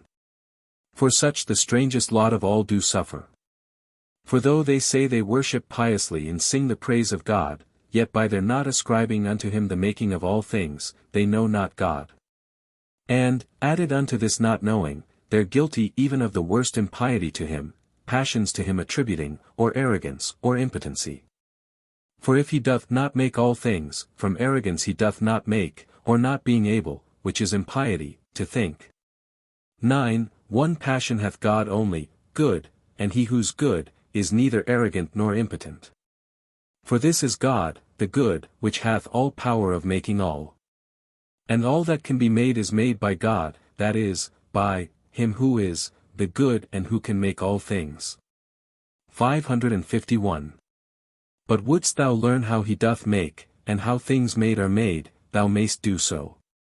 10. Behold a very fair and most resemblant image, a husbandman casting the seed into the ground. Here wheat, there barley, and there, again, some other of the seeds. Behold one and the same man planting the vine, the apple, and all other trees. In just the selfsame way doth God sow immortality in heaven, and change on earth, and life and motion in the universe. These are not many, but few and easy to be numbered. For four in all are they, and God himself and Genesis, in whom are all that are. Commentary. Asclepius and Tat. Fabricius, in his Bibliotheca Graeca 552 says that the title should be, On the Nature of the All, and that he has recovered it from Cyril, c. July 2, but I cannot verify this statement. The form of this treatise is different from any of the preceding, being that of a letter. It evidently belongs to the Asclepius Tat type of tradition, as in ch. x. 11. My yesterday's discourse I did devote to thee, Asclepius, and so 'tis only right I should devote today's to Tat. The distinction drawn between Tat and Asclepius is of interest. Tat is the younger, who has only just come to gnosis of the teaching on each single point. Can this mean that he has only just been permitted to share in the expository sermons or detailed discourses? It is probable, for ch. x. 11. 1 continues, and this the more because 'tis the abridgment, epitome, of the general sermons which he has had addressed to him. Asclepius is older, and already pi iota sigma tau mu omega nu tau phi sigma epsilon omega, well versed in the study of nature. What may be the exact significance underlying these personifications it is very difficult to say, but the same facts, whatever they may have been, are clearly referred to in K.K. Staub, ECL, I. 49, page 386, 24 W. Especially the later accession of Asclepius to the school, and the fact that Tat, because of his too great youth, could not have handed on to him the tradition of the complete or all-perfect contemplation, lambda omicron tau epsilon lambda theta epsilon omega rho alpha, that is, of the methesis or gnosis, or, in other words, the learning of the things that are, the contemplating of their nature and the knowing God, ch. I. 3, or the being taught the nature of the all and the supreme vision, Ibid. 27. This view of the tradition of the school seems to clash entirely with the other view set forth in ch. 13. 14. Where Tat has handed on to him the manner of rebirth, but a probable explanation has already been attempted in the Prolegomena, chap. 16, the disciples of Thrice-Greatest Hermes. Compare with Mind unto Hermes. The treatise itself requires little commentary, the similarity of its doctrine, however, with that of the Mind unto Hermes, is remarkable. For instance, compare the last sentence of section 7 of our treatise with ch. 11. 12, 14, for that indeed he hath no other one to share in what he works, for working by himself, he ever is at work, himself being what he doth. Compare also the first sentence of section 8 with ch. 11. 12. 20. Behold what power, what swiftness thou dost have. And canst thou do all of these things, and God not do them? The Good Husbandman. With the Good Husbandman, image, section 10, compare. Come unto me, good husbandman, good daimon, Harpocrates, Nuphes, who rollest down the stream of Nilus 553 and minglest with the sea, as man with woman. 554. And in the alchemical literature. Come then, and coming contemplate, inquire of Acherantus, the husbandman, and learn of him, what is it that is sown, and what that which is reaped. And thou shalt learn that he who soweth corn shall reap corn also, and he who soweth barley shall in like manner reap barley. 555. So also Zosimus in the book concerning the Logos. And that I tell thee truth, I call to witness Hermes, when he says, Go unto Achab, the husbandman, and thou shalt learn that he who soweth corn gives birth to corn. 556. 16. The definitions of Asclepius unto King Ammon, the perfect sermon of Asclepius unto the king. Text, are 348 to 354, Pat. At end point 557. 1. Great is the sermon, Logos, which I send to thee, O king, the summing up and digest, as it were, of all the rest. For it is not composed to suit the many's prejudice, since it contains much that refuteth them. Nay, it will seem to thee as well to contradict sometimes my sermons too. Hermes, my master, in many a conversation, both when alone, and sometimes, too, when Tat was there, has said, that unto those who come across my books, their composition will seem most simple and, most, clear. But, on the contrary, as 'tis unclear, and has the inner meaning of its words concealed, it will be still unclearer, when, afterwards, the Greeks will want to turn our tongue into their own. For this will be a very great distorting and obscuring of, even, what has been, already, written. 2. Turned into our own native tongue. 558. The sermon, Logos, keepeth clear the meaning. 559 of the words, logoi, at any rate. For that its very quality of sound, the very power of the Egyptian names, have in themselves the bringing into act of what is said. As far as, then, thou canst, O king, and thou canst, do, all things, keep, this, our sermon from translation. In order that such mighty mysteries may not come to the Greeks, and the disdainful speech of Greece, with, all, its looseness, and its surface beauty. 560 so to speak. Take all the strength out of 561 the solemn and the strong, the energetic. 562 speech of names. The Greeks, O king, have novel words, energic of argumentation, only, and thus is the philosophizing of the Greeks, the noise of words. But we do not use words, but we use sounds fulfilled with deeds. 3. Thus, then, will I begin the sermon by invocation unto God, the universal's Lord and Maker, their Sire, and their encompasser, who though being all is one, 563, and though being one is all. For that the fullness of all things is one, and, is, in one, this latter one not coming as a second, one, but both being one. And this is the idea 564 that I would have thee keep, through the whole study of our sermon, sire. For should one try to separate what seems to be both all and one and same from one, he will be found to take 565 his epithet of all from the idea of multitude, and not from that of fullness 566, which is impossible. For if he part all from the one, he will destroy the all. 567. For all things must be one, if they indeed are one. Yea, they are one, and they shall never cease being one, in order that the fullness may not be destroyed. For, see then in earth a host of founts of water and of fire forth spurting in its midmost parts. In one and the same space all, the three natures visible, of fire, and water, and of earth, depending from one root. 568. Whence, too, it 569 is believed to be the treasury 570 of every matter. It sendeth forth of its 571 abundance, and in the place, of what it sendeth forth, receiveth the subsistence from above. 572. For thus the demiurge 573, I mean the sun, eternally doth order heaven and earth, pouring down essence 574 and taking matter up, drawing both round himself and to himself all things, and from himself giving all things to all. For he it is whose goodly energies extend not only through the heaven and the air, but also unto earth, right down unto the lowest depth and the abyss.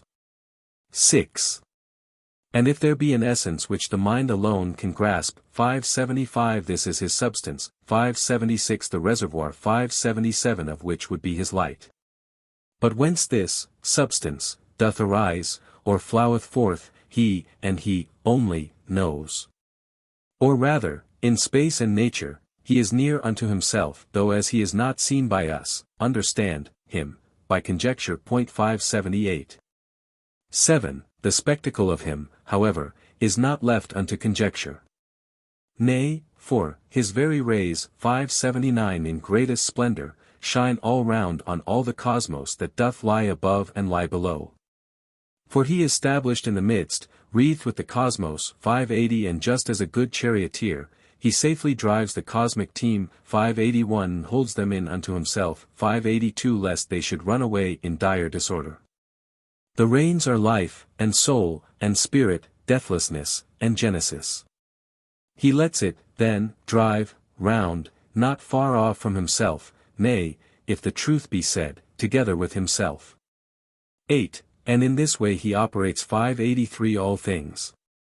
To the immortals he distributeth perpetual permanence, and with the upper hemisphere of his own light, all that he sends above from out his other side, 584, the side of him, which looks to heaven, he nourisheth the deathless parts of cosmos.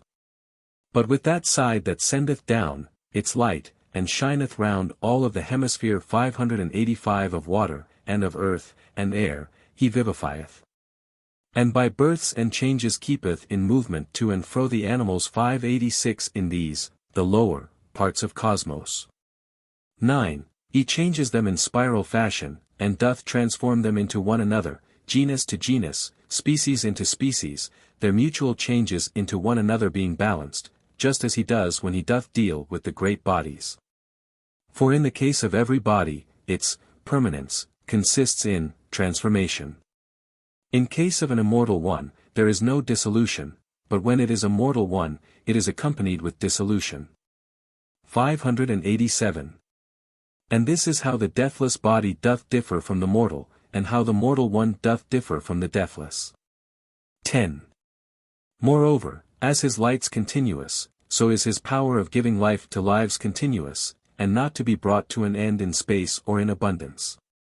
For there are many choirs of daimons round him, like unto hosts of very various kinds. Who though they dwell with mortals, yet are not far from the immortals.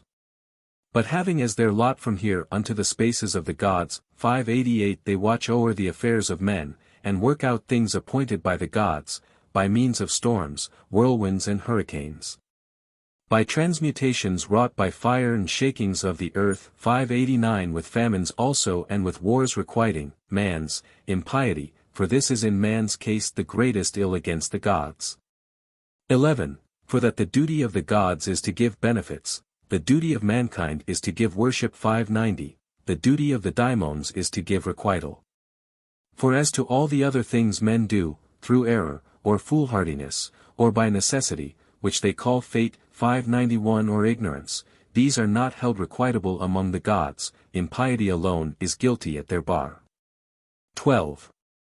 The sun is the preserver 592 and the nurse of every class. 593. And just as the intelligible world 594 holding the sensible in its embrace, fills it, all, full, distending it with forms of every kind and every shape, so, too, the sun distendeth all in cosmos, affording births to all, and strengtheneth them. When they are weary or they fail, he takes them in his arms again. 13. And under him is ranged the choir of daimons, or, rather, choirs. For these are multitudinous and very varied, ranked underneath the groups of stars 595 in equal number with each one of them. So, marshalled in their ranks, they are the ministers of each one of the stars, being in their natures good, and bad, that is, in their activities, for that a daimon's essence is activity, while some of them are, of, mixed, natures, good and bad. 14. To all of these has been allotted the authority o'er things upon the earth, and it is they who bring about the multifold confusion of the turmoils on the earth, for states and nations generally, and for each individual separately. For they do shape our souls like to themselves, and set them moving with them, obsessing nerves, and marrow, veins and arteries, the brain itself, down to the very heart. 596. 15. For on each one of us being born and made alive, the daimons take hold on us, those, daimons, who are in service at that moment, of the wheel, of Genesis, who are ranged under each one of the stars. 597. For that these change at every moment. They do not stay the same, but circle back again. These, then, descending through the body 598 to the two parts 599 of the soul, set its 600 a-whirling, each one towards its own activity. But the soul's rational part is set above the lordship of the daimons, designed to be receptacle of God. 16. Who then doth have a ray shining upon him through the sun within his rational part, and these in all are few on them the daimons do not act. For no one of the daimons or of gods has any power against one ray of God. As for the rest, they are all led and driven, soul and body, by the daimons, loving and hating the activities of these. The reason, logos, then, is not the love that is deceived and that deceives. 601. The daimons, therefore, exercise the whole of this terrene economy 602 using our bodies as, their, instruments. And this economy Hermes has called Hymarmene. 603. 17. The world intelligible 604 then, depends from God, the sensible from the intelligible, world. The sun, through the intelligible and the sensible cosmos, pours forth abundantly the stream from God of good, that is, the demiurgic operation. And round the sun are the 8 spheres, dependent from him, the sphere, of the non-wandering ones, the 6 spheres, of the wanderers, and 1 circumterrene. And from the spheres depend the daimons, and from these, men. And thus all things and all, of them, depend from God. 605. 18. Wherefore God is the sire of all, the suns, their, demiurge, the cosmos is the instrument of demiurgic operation. Intelligible essence regulateth heaven, and heaven, the gods. The daimons, ranked underneath the gods, regulate men. This is the host 606 of gods and daimons. 607. Through these God makes all things for his own self. And all, of them, are parts of God, and if they all, are, parts, then, God is all. Thus, making all, he makes himself, nor ever can he cease, his making, for he himself is ceaseless. 608. Just, then, as God doth have no end and no beginning, so doth his making have no end and no beginning. 609. Commentary. Concerning the TLTLE. Patrizzi has run, 16, and 17, together, under the title, Definitions of Asclepius, Book I, though he clearly saw that, 17, did not belong to, 16. By his remark, Videnter sequentia ex alio libro sumpta. He also heads, 17. 1 to 10, Definitions of Asclepius, Book 2, and 11 to 16, D, of A. Dot, Book 3, though the contents have evidently nothing to do with such a title. In the MSS. A later hand has added to the general title a catalogue of contents as follows. Of God, matter, evil, fate, the sun, intelligible essence, divine essence, man, the economy of the pleroma, the 7 stars. The man after the likeness, 610, for which largely irrelevant list Patrizzi substitutes the title, of the sun and daimons.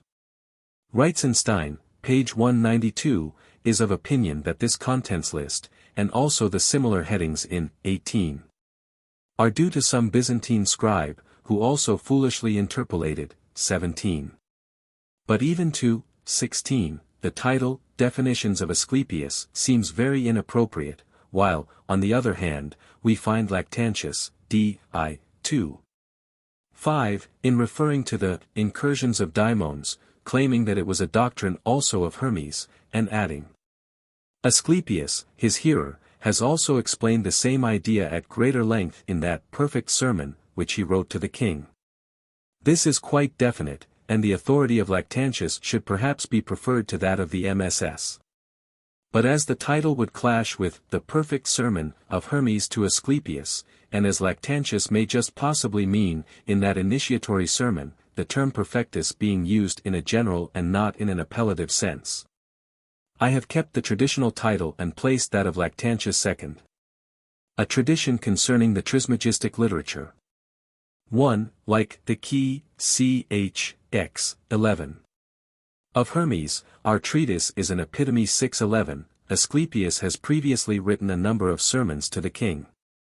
The reference to the conversations between Hermes and Asclepius and Tat, sometimes when both the latter were present and sometimes with Asclepius alone, presupposes the existence of this class of dialogue, and indicates that the correspondence of Asclepius with the king is a later deposit of our literature. 612. This literary activity of Asclepius is claimed in the introduction to be authorized by Hermes, and, moreover, purports to have been originally written in Demotic Egyptian. In other words, the writer would have us believe that the Greek is a translation from Egyptian. This it clearly is not, and we can only conclude that the prophecy, as to direct translation, is a literary fiction of our author. 2. On the other hand, it is highly probable that our author was in contact with a living tradition, to the effect that the Hermes teaching was originally Egyptian, and that this was interpreted into Greek, that is, into Greek modes of thought, rather than translated, in the ordinary sense, into Greek. In any case, the contempt shown by our author for the Greek language and philosophizing, and his admiration for hieroglyphic Egyptian as a language of the gods, a magical tongue, that by its mantric power compelled the understanding of the hearer, by putting him in sympathy with the ideas pictured by the ideograms, or sounded forth by the names of power, 613, show that he was not only not a Greek, but also no lover of Greek philosophy. This is exceedingly puzzling, seeing not only that the majority of the writers of our tractates are plainly deep students and lovers of Plato, but also that the author of our tractate himself also writes very much in the same style as they do. All of this seems to indicate that in his introduction he was using for his own purposes some tradition about the ancient Doth literature that was current in his time. A form of this tradition was also made use of by Philo of Byblus in the 1st century, when he makes the Phoenician priest Sancuniathon discover the origin of the Phoenician cosmogony and mystery teaching in the books of Tautos, whom the Egyptian called Thoith, the Alexandrian Thoth, and the Greeks changed into Hermes. Sancuniathon, he says, having come across the secret writings that had been discovered and brought from the shrines of the temples of Ammon, compositions which were not known to all, practiced by himself the science, tau nu mu theta eta sigma iota nu, of all things. 614. Philo also professes to quote from one of the earliest priests of Phoenicia, a certain Fabian, who is said apparently to have got his information from a writing of the seven Kabiri, and of Asclepius, the pupil of Tautos. This Fabian asserted that Tautos was made king of Egypt by Kronos, that is, Ammon. 615. Here we are evidently in contact with certain traditions with regard to Thoth Hermes, his ancestors and pupils, and secret writings. Presumably many such traditions were floating about, and were used according to the fancy and taste of Hellenistic writers for their own purposes. But there was also another tradition concerning a certain King Ammon, used in one form by Jamblichus, when he writes. It was Hermes who first taught this path, sc. the way up to God. And Biddes 6:16 the prophet, translated, his teachings concerning it, for King Ammon, discovering them in the inner temple in an inscription in the sacred characters at Sais in Egypt. 617. What our author and Jamblichus have in common is that there were certain secret teachings of Hermes in the sacred language of ancient Egypt hidden away in the inner shrines of the temples. And that these were translated into the current Egyptian language of the time for a certain King Ammon. It must, then, have been some tradition of this kind that our author or writer had in mind. He would have it believed that he was writing in the style or according to the model of a certain literature. Who this King Ammon was can only be guessed at, but to my mind it is probable that the translations of Biddes were made in connection with the translation activity of Manetho for King Ptolemy, and this translation was into Greek. Our author, however, would refer it to some Egyptian king, and so seek to invoke the authority of a high antiquity for the treatise he was putting into circulation. A speculation as to date. 5.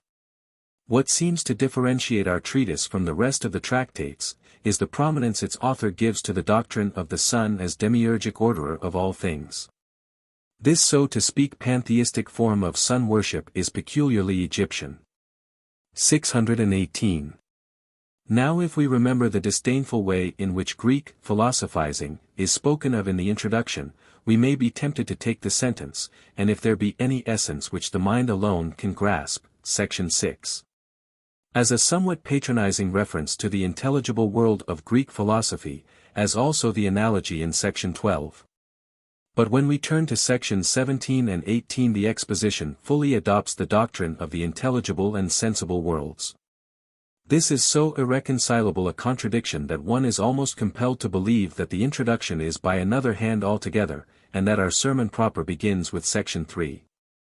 But even so, the sermon is addressed to some king or other, the perfect sermon to the king of Lactantius, without any further qualification. Who, however, this king may have been historically must remain a matter of pure conjecture. 7.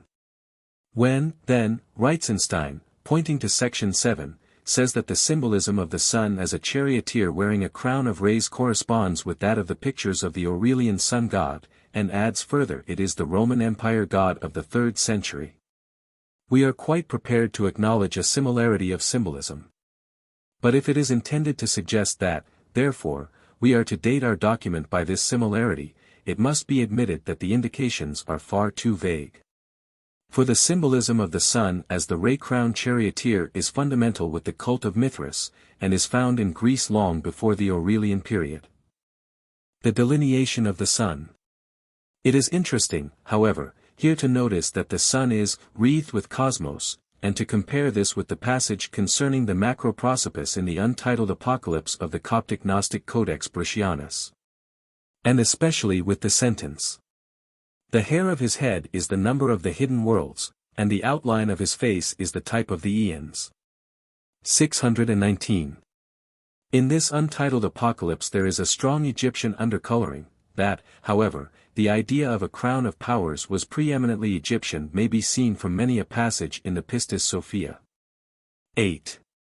It is also of interest to notice that the delineation of the sun in section 8 reminds us of the Orphic fans, especially the reference to the two hemispheres above and below, the two parts of the egg in Orphic symbolism. 9. The hint that the sun life runs in some sort of spiral or serpentine fashion in animals, and that this also is the case with the great bodies or celestial animals, is of interest. Concerning the daimons. 10.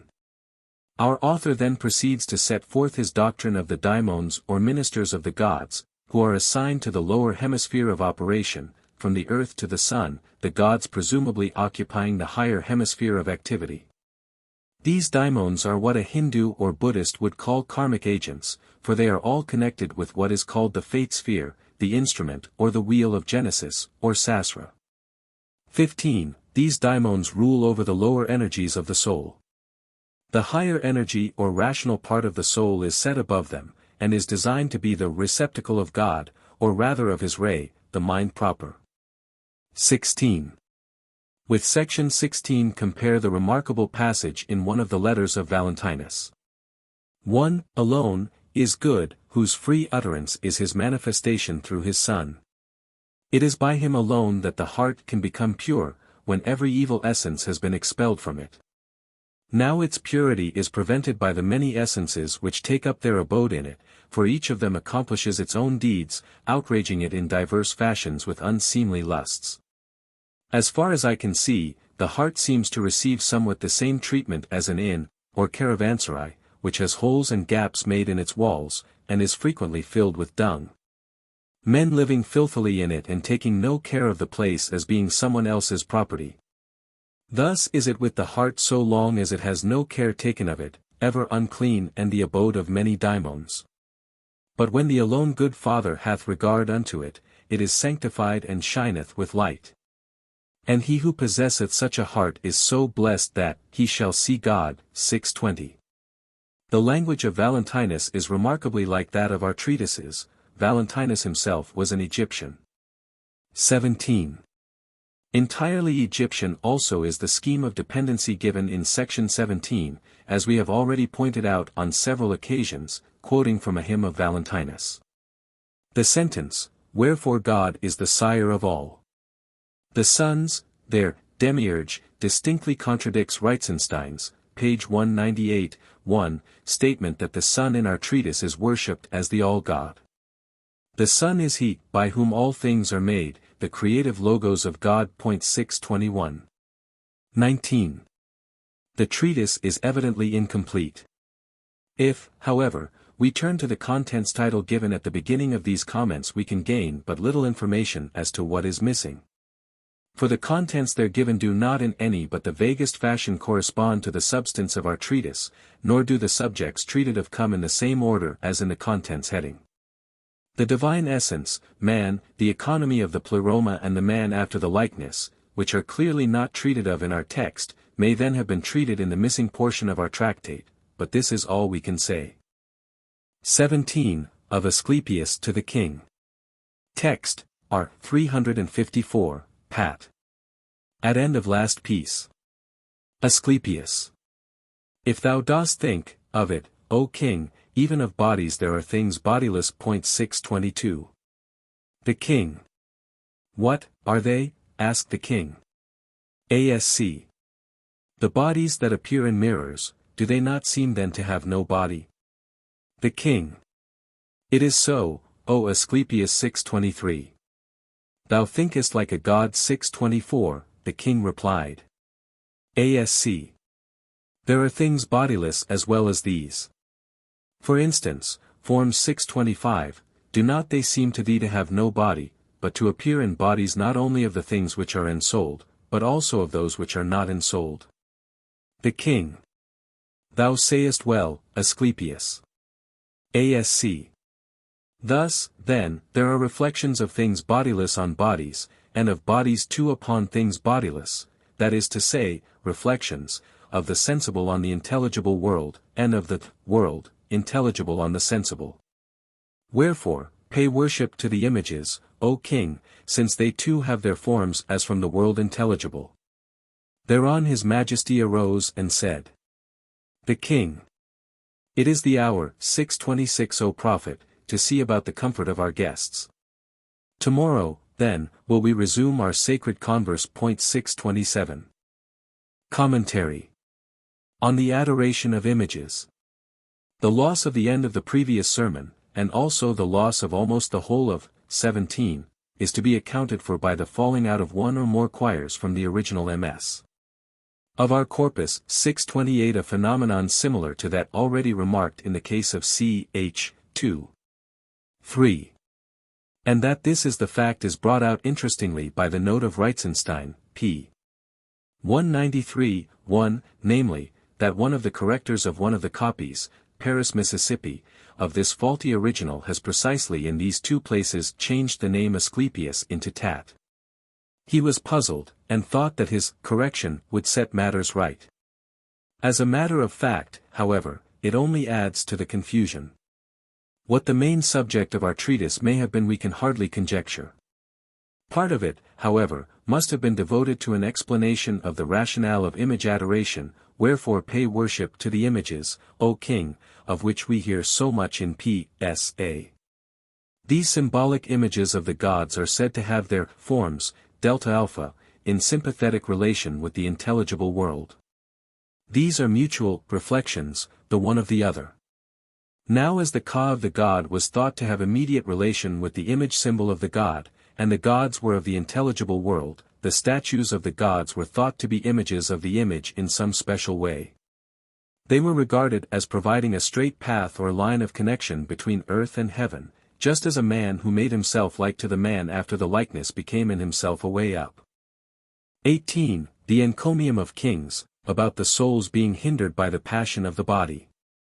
Text, R. 355 to 360, Pat. At end. 1. Now, in the case of those professing the harmonious art of muse-like melody, if, when the piece is played, the discord of the instruments doth hinder their intent, its rendering becomes ridiculous. For when his instruments are quite too weak for what's required of them, the music artist needs must be laughed at by the audience. For he, with all good will, gives of his art unweariedly, they blame the artist's weakness. He then who is the natural musician God, not only in his making of the harmony of his celestial songs, but also in his sending forth the rhythm of the melody of his own song, right down unto the separate instruments 629 is, as God. Never wearied. For that with God there is no growing weary. 2.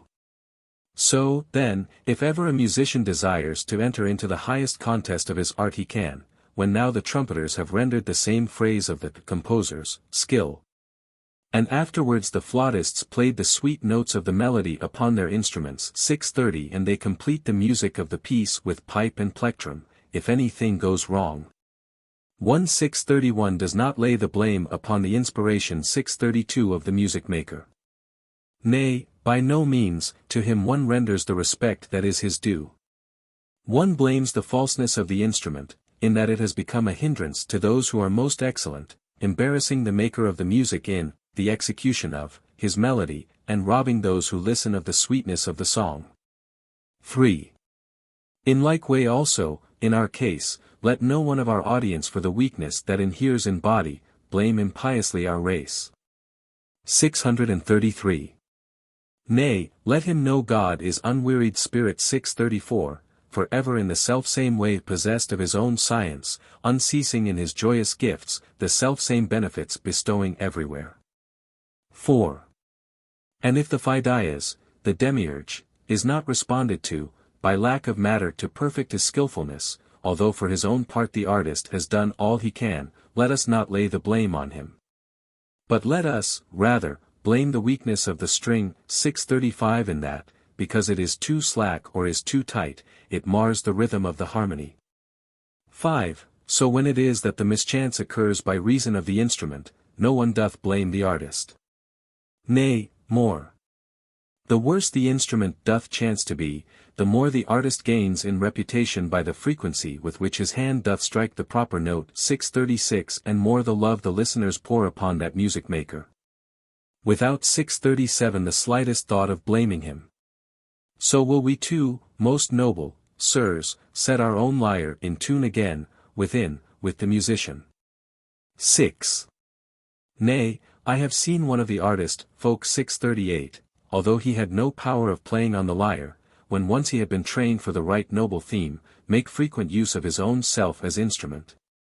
And tuned the service of his string by means of mysteries, so that the listeners were amazed at how he turned necessitude into magnificence. 639. Of course you know the story of the harper who won the favor of the god who is the president of music work. One day, when he was playing for a prize, and when the breaking of a string became a hindrance to him in the contest, the favor of the better one supplied him with another string, and placed within his grasp the boon of fame. A grasshopper was made to settle on his lyre, through the foreknowledge of the better one, and, so, fill in the melody in substitution of the broken string. 640. And so by mending of his string the harper's grief was stayed, and fame of victory was won. 7. And this I feel is my own case, most noble, sirs. For but just now I seem to make confession of my want of strength, and play the weakling for a little while. But now, by virtue of the strength of that superior one, as though my song about the king had been perfected, by him, I seem to wake my muse. For, you must know, the end of this, our duty will be the glorious fame of kings, and the goodwill of our discourse, logos, will occupy itself, about the triumphs which they win. Come then, let us make haste. For that the singer willeth it, and hath attuned his lyre 641 for this, nay more sweetly will he play, more fitly will he sing, as he has for his song the greater subjects of his theme. 8. Since, then, he 642 has the stringing of his lyre tuned specially to kings, and has the key of laudatory songs, and as his goal the royal praises, let him first raise himself unto the highest king, the god of wholes. Beginning, then, his song from the above, he, thus, in second place, descends to those after his likeness who hold the scepter's power 643. Since kings themselves, indeed, prefer the topics of the song should step by step descend from the above, and where they have their gifts of victory presided o'er for them, thence should their hopes be led in orderly succession. 9. Let, then, the singer start with God, the greatest King of wholes, who is for ever free from death, both everlasting and possessed of all, the might of everlastingness, the glorious victor, the very first. From whom all victories descend to those who in succession do succeed to victory. 644. 10. Our sermon, Logos, then, doth hasten to descend to kingly praises and to the presidents of commonweal and peace, the kings, whose lordship in most ancient times was placed upon the highest pinnacle by God Supreme.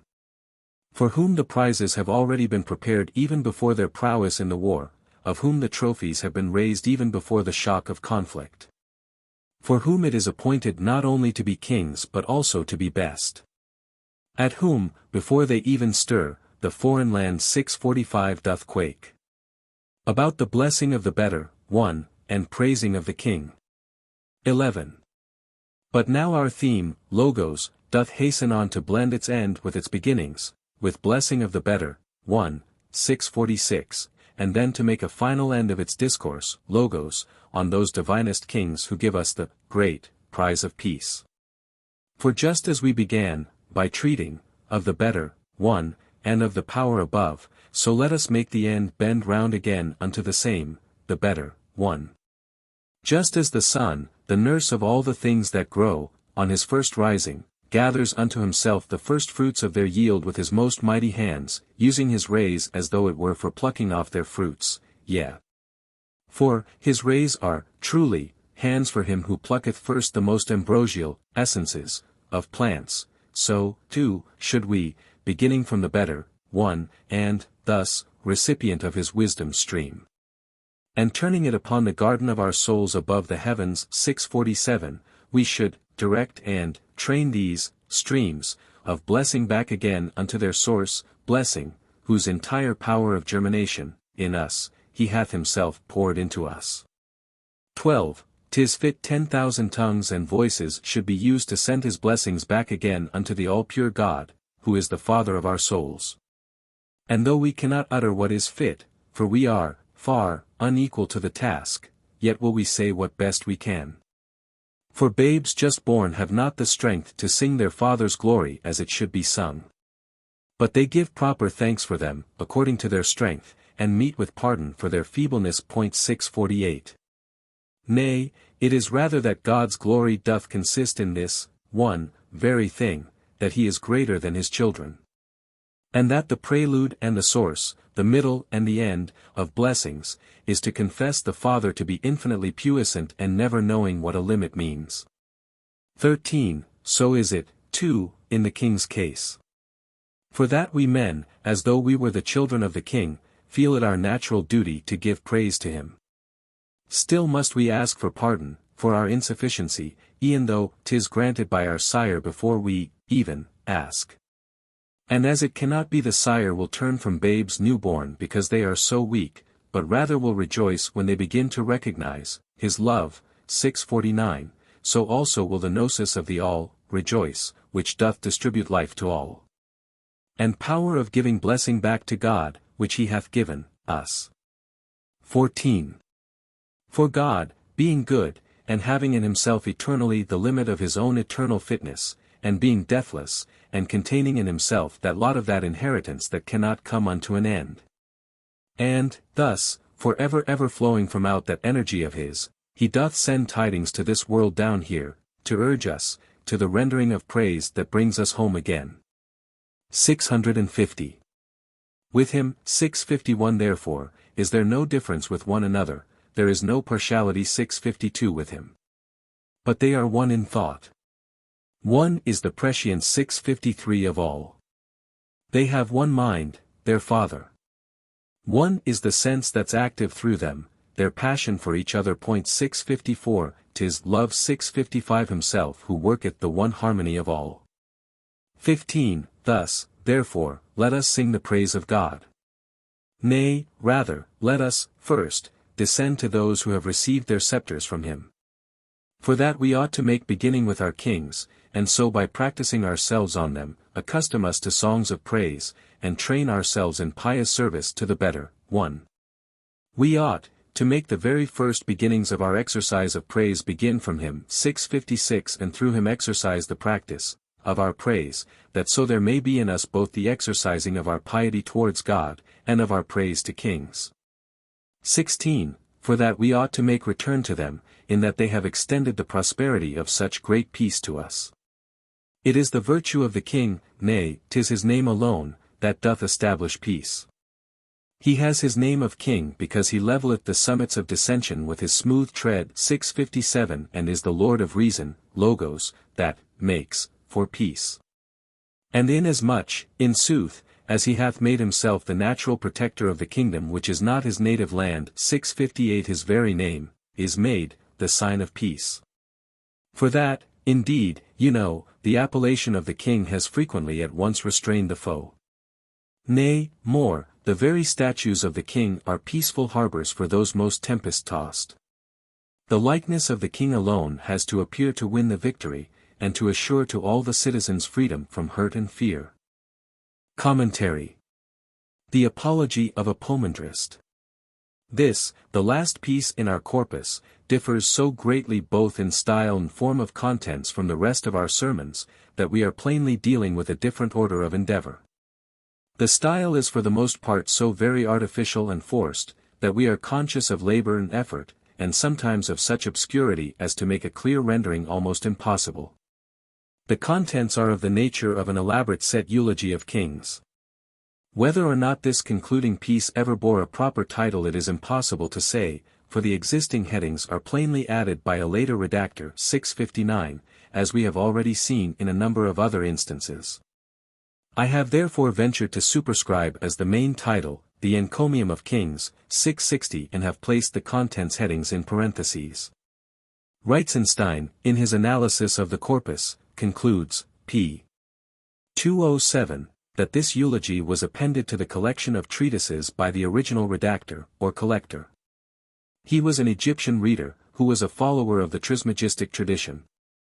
And his object in making the collection was mainly to show the rulers of the empire that not only was there nothing in the Hermes religion that could excite their suspicion, but that, on the contrary, it was in its most fundamental teachings admirably calculated to inculcate loyalty to the rulers of the empire's destinies.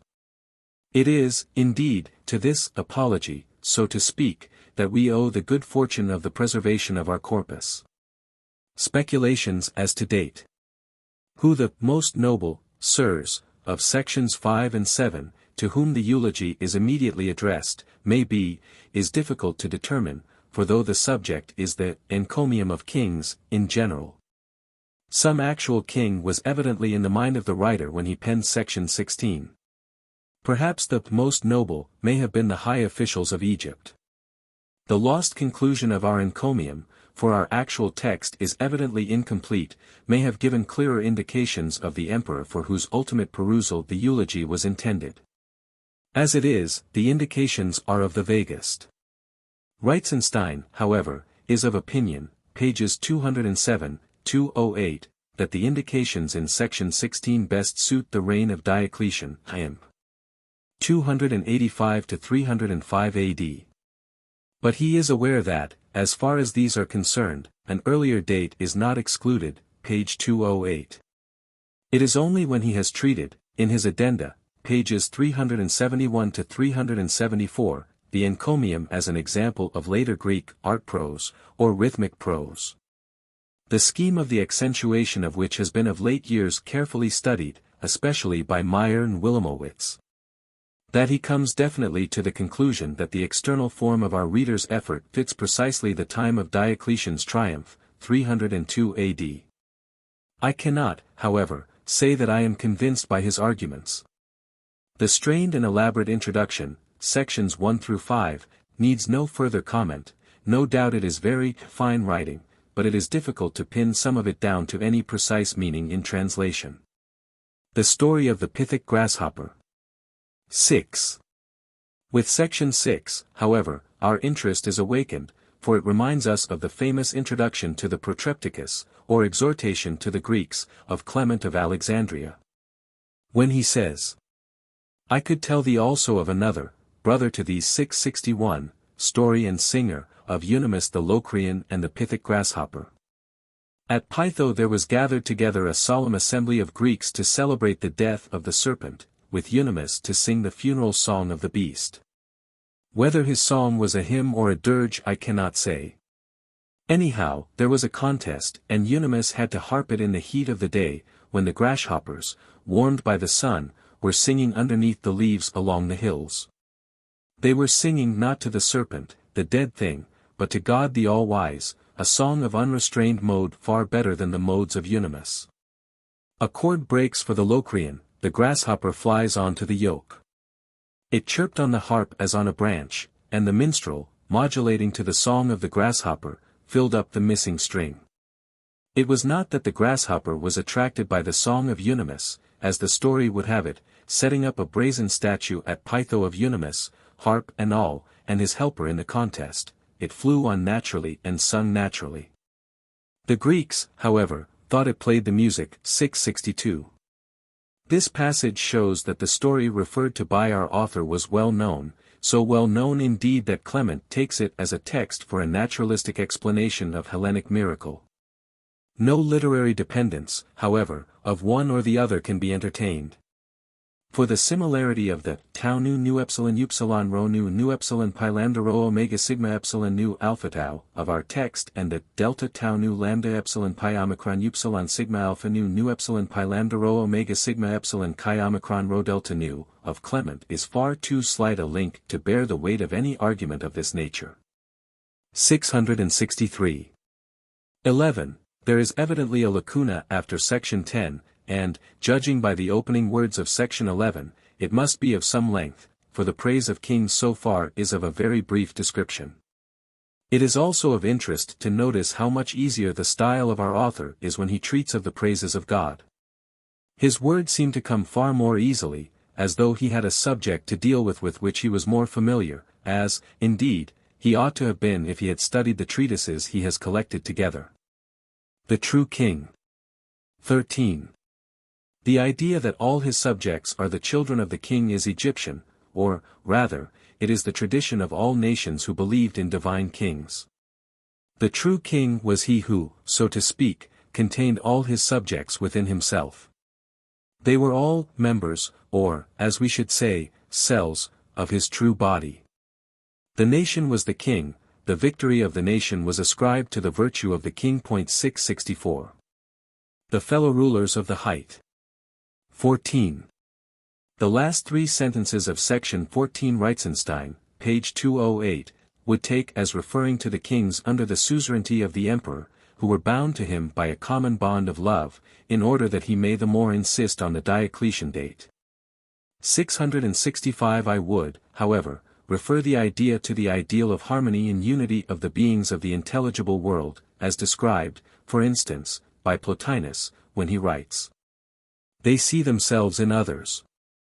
For all things are transparent, and there is nothing dark or resisting, and everyone is manifest to everyone internally, and all things are made manifest, for light is manifest to light. For everyone has all things in himself, and again sees in another all things, so that all things are everywhere, and all in all, and each in all, and infinite the glory. For each of them is great, since the small also is great. And the sun there is all the stars, and, again, each and all are the sun. In each, one thing is preeminent above the rest, but it also shows forth all." 666. Compare this also with the intuition of the seer in the untitled Apocalypse of the Codex Britianus. Their crowns send forth rays, the brilliancy of their bodies is as the life of the space into which they are come. The word, logos, that comes out of their mouth is eternal life, and the light that comes forth from their eyes is rest for them. The movement of their hands is their flight to the space out of which they are come, and their gazing on their own faces is knowledge of themselves. Their giving to themselves is a repeated return, and the stretching out of their hands establishes them, the hearing of their ears is the perception in their heart, and the union of their limbs is the ingathering of Israel. Their holding to one another is their fortification in the Logos. 667. This is the Egyptian counterpart of the Plotinian ecstasis, and Plotinus was by birth an Egyptian. 2. The Perfect Sermon, or the Asclepius. Text: the Greek original is lost, and only a Latin version remains to us. I use the text of Hildebrand, G.F. L. Apuleiae Opera Omnia ex Fide Optimorum Codicum, Leipzig, 1842, Pars 2, pages 279 to 334. But have very occasionally preferred the text in Patrizi's Nova de Universis Philosophia, Venice, 1593, or of the Bipontine edition of Apuleius, Luciae Apulegi Madurensis Platonici Philosophy Opera, by Pondi, 1788, pages 285 to 325. Part 1. I. 1.668, I. M.669, Trismegistus. God, O Asclepius, hath brought thee unto us that thou mayest hear a godly sermon. 670. A sermon such as well may seem of all the previous ones we've either uttered, or with which we've been inspired by the divine. More godly than the piety of ordinary faith. If thou with eye of intellect 671 shalt see this word 672 thou shalt in thy whole mind be filled quite full of all things good. If that, indeed, the many be the good, and not the one, in which are all. Indeed the difference between the two is found in their agreement, all is of 1, 673 or 1 is all. So closely bound is each to other, that neither can be parted from its mate. But this with diligent attention shalt thou learn from out the sermon that shall follow, this. But do thou, O Asclepius, go forth a moment and call in the one who is to hear. 674. And when he had come in, Asclepius proposed that Ammon too should be allowed to come. Thereon Thrice-Greatest said, Tris. There is no cause why Ammon should be kept away from us. For we remember how we have ourselves set down in writing many things to his address, 675 as though unto a son most dear and most beloved, of physics many things, of ethics, too, as many as could be. It is, however, with thy name I will inscribe this treatise. But call, I prithee, no one else but Ammon, lest a most pious sermon on a so great theme be spoilt by the admission of the multitude. For 'tis the mark of an unpious mind to publish to the knowledge of the crowd a tractate brimming o'er with the full greatness of divinity. When Ammon too had come within the holy place, and when the sacred group of four was now complete with piety and with God's goodly presence, to them, sunk in fit silence reverently, their souls and minds pendant on Hermes' lips. Thus Love 676 divine began to speak.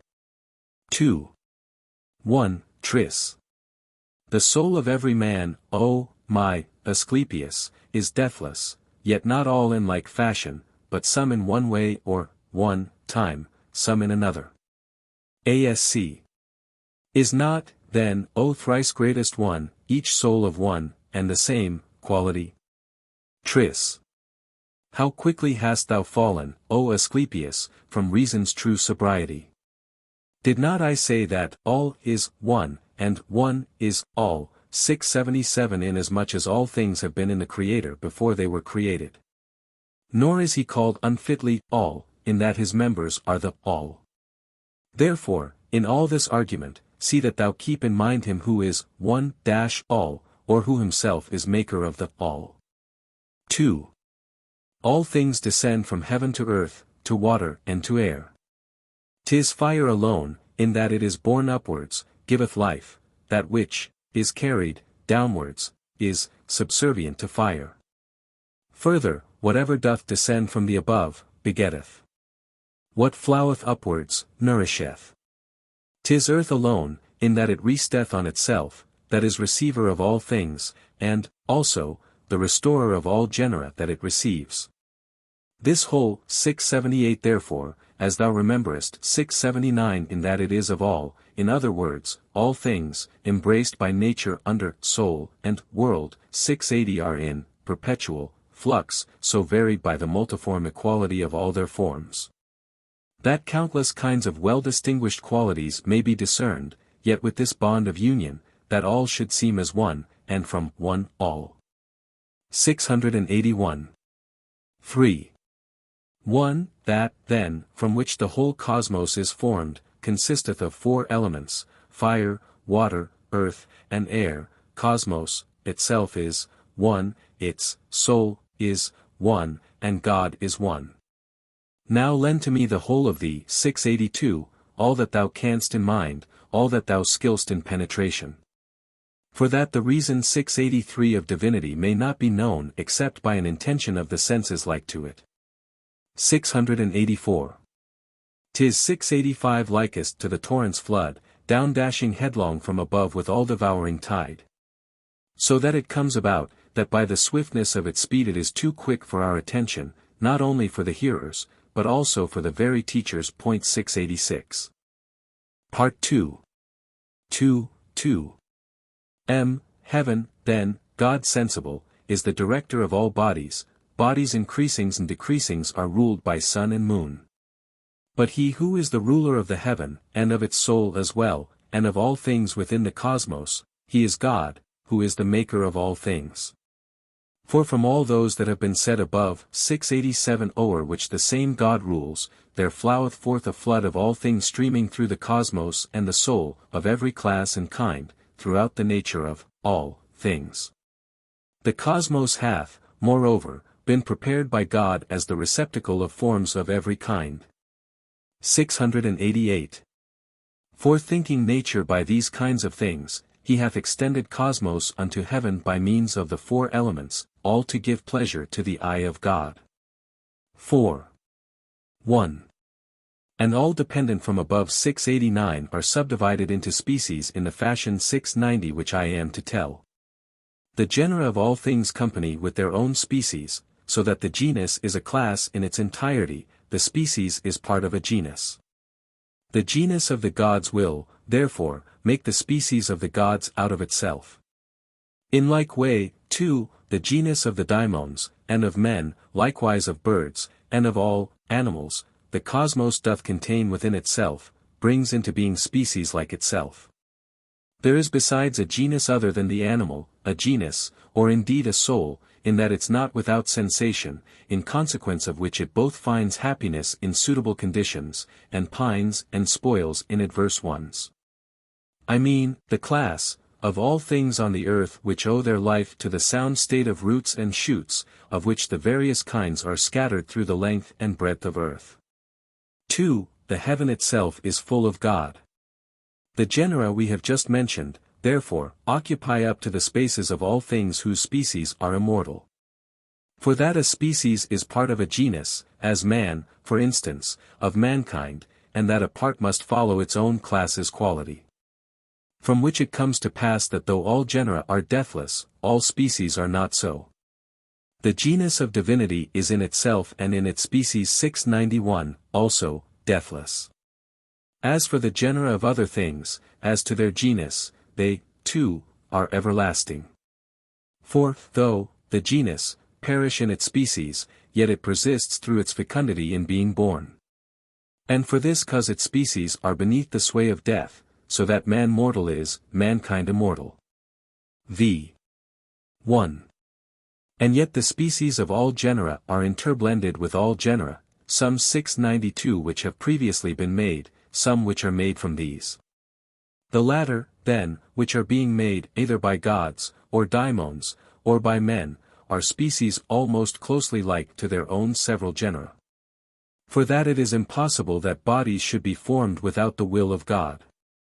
Or species be configured without the help of daimons, or animals be taught and trained without the help of men. 693. 2. Whoever of the daimons, then, transcending their own genus, are, by chance, united with a species 694 by reason of the neighborhood of any species of the godlike class, these are considered like to gods. 695. Whereas those species of the daimons which continue in the quality of their own class, these love men's rational nature, and occupy themselves with men, and are called daimons proper. Likewise is it the case with men, or more so even. Diverse and multiform, the species of mankind. And coming in itself from the association spoken of above, it of necessity doth bring about a multitude of combinations of all other species and almost of all things. 3. Wherefore doth man draw nigh unto the gods, if he have joined himself unto the gods with godlike piety by reason of his mind, whereby he is joined to the gods, and, nigh, unto the daimons, in that he is joined unto them, as well. Whereas those men who are contented with the mediocrity of their own class, and the remaining species of mankind, will be like those unto the species of whose class they've joined themselves. 696. Part 3. 6. 1, 3.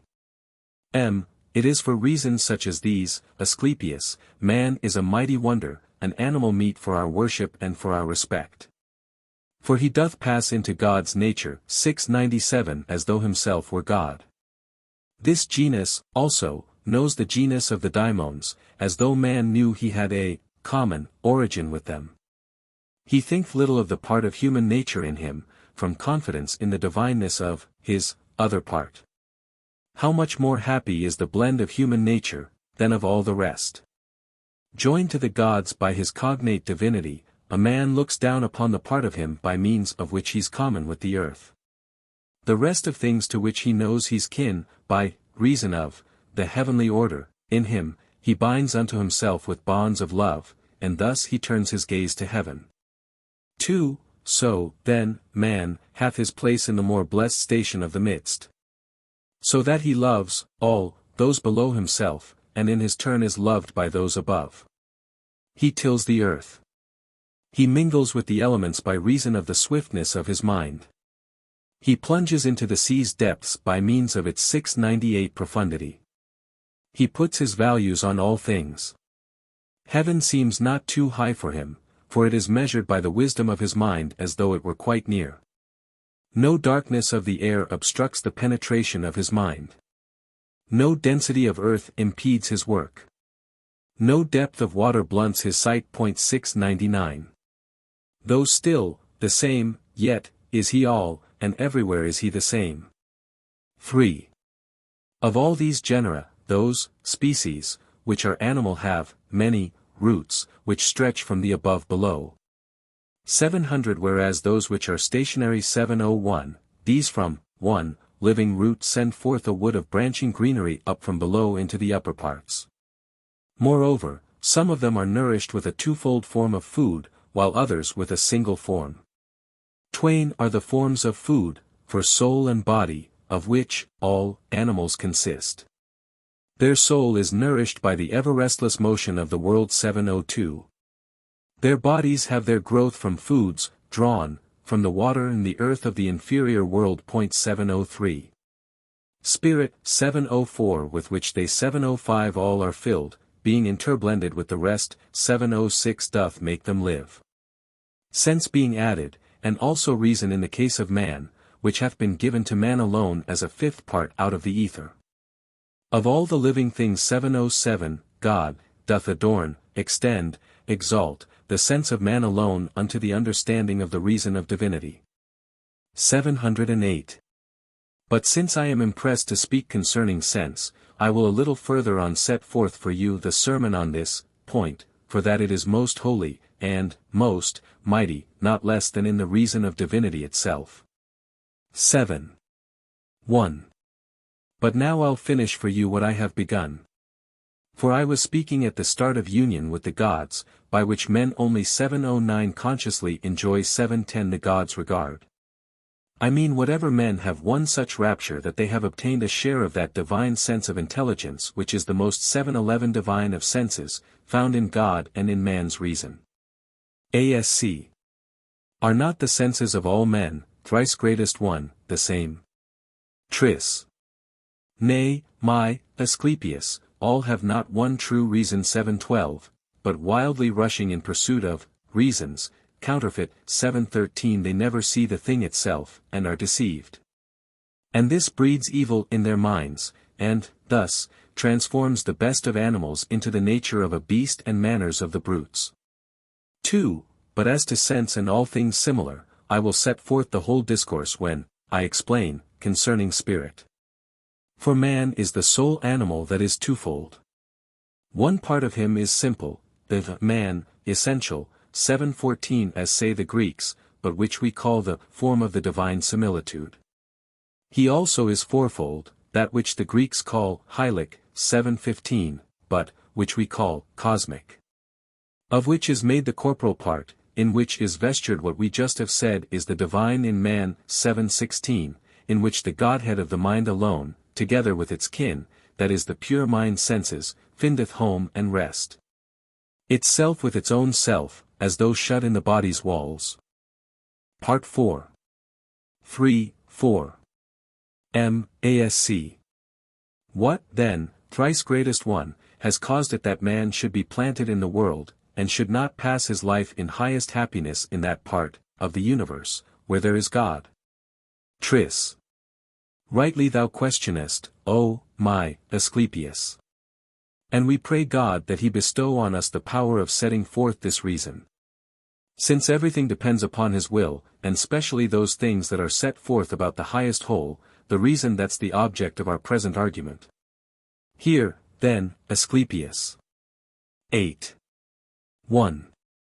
The Lord and Maker of all things, whom we call rightly God, when from himself he made the second, God, the visible and sensible, 717, I call him sensible not that he hath sensation in himself, for as to this, whether or no he have himself sensation, we will some other time declare, but that he is the object of the senses of those who see. When, then, he made him first, but second to himself, and that he seemed to him, most, fair, as one filled to the full with goodness of all things, he fell in love with him as being part of his divinity. 718. 2. Accordingly, in that he was so mighty and so fair, he willed that some one else should have the power to contemplate the one he had made from himself. And thereon he made man, the imitator of his reason and his love. 719. The will of God is in itself complete accomplishment, inasmuch as together with his having willed, in one and the same time he hath brought it to full accomplishment.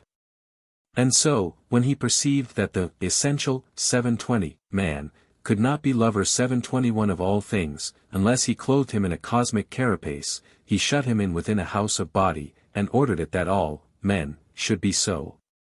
From either nature making him a single blend and fair proportioned mixture. 3. Therefore hath he made man of soul and body, that is, of an eternal and immortal nature, so that an animal thus blended can content his dual origin, admire and worship things in heaven, and cultivate and govern things on earth. 722.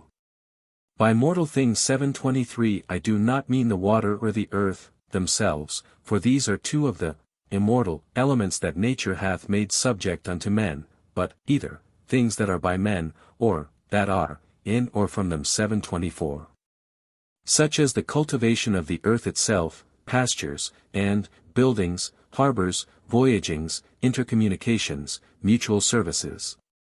Which are the firmest bonds of men between themselves and that part of the cosmos which consists, indeed, of water and of earth, but is, the cosmos terrene part, which is preserved by knowledge and the use of arts and sciences. Without which, things, God willeth not cosmos should be complete. 725. In that necessity doth follow what seems good to God, performance waits upon his will. Nor is it credible that that which once hath pleased him, will become unpleasing unto God. Since he hath known both what will be, and what will please him, long before. Part 5. 9. 1. V. M. But, O Asclepius, I see that thou with swift desire of mind art in a hurry to be told how man can have a love and worship of the heaven, or of the things that are therein. Hear, then, Asclepius. The love of God and heaven, together with all them that are therein, is one perpetual act of worship. 726. No other thing ensouled, of gods or animals, can do this thing, save man alone. 727. 'Tis in the admiration, adoration, and, the praise of men, and, in their, acts of worship, that heaven and heaven's hosts find their delight. 2. Nor is it without cause the Muses' choir hath been sent down by highest deity unto the host of men.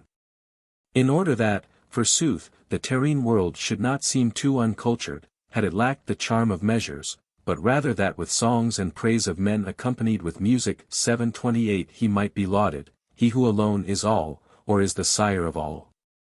And so not even on the earth's 729 should there have been an absence of the sweetness of the harmony of heavenly praise. 3.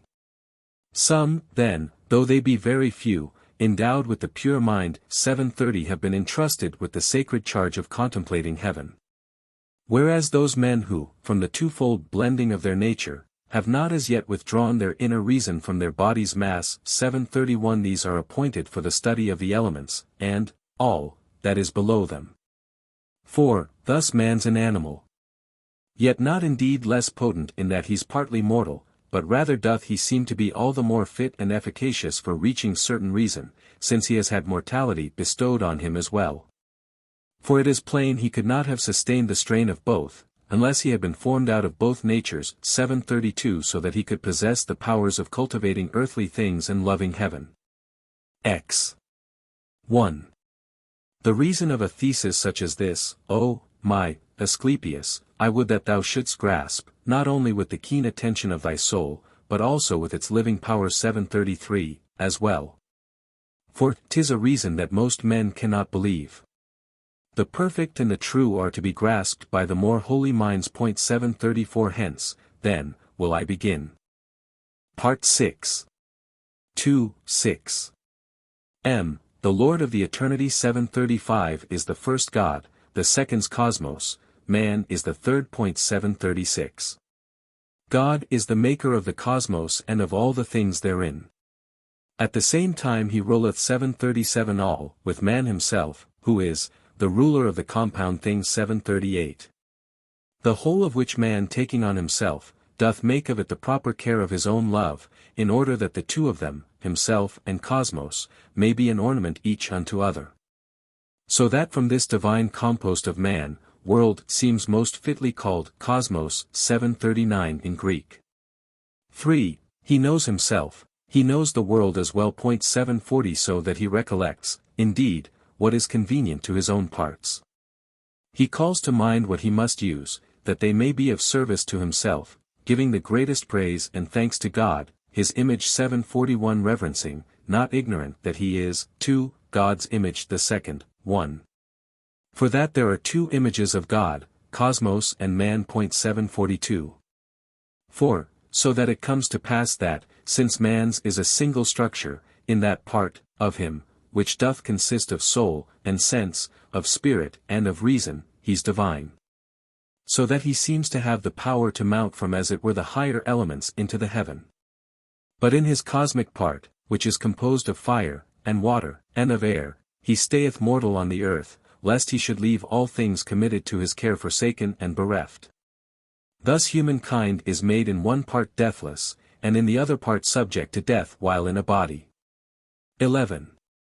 1. Now of that dual nature, that is to say of man, there is a chief capacity. And that is, piety, which goodness follows after.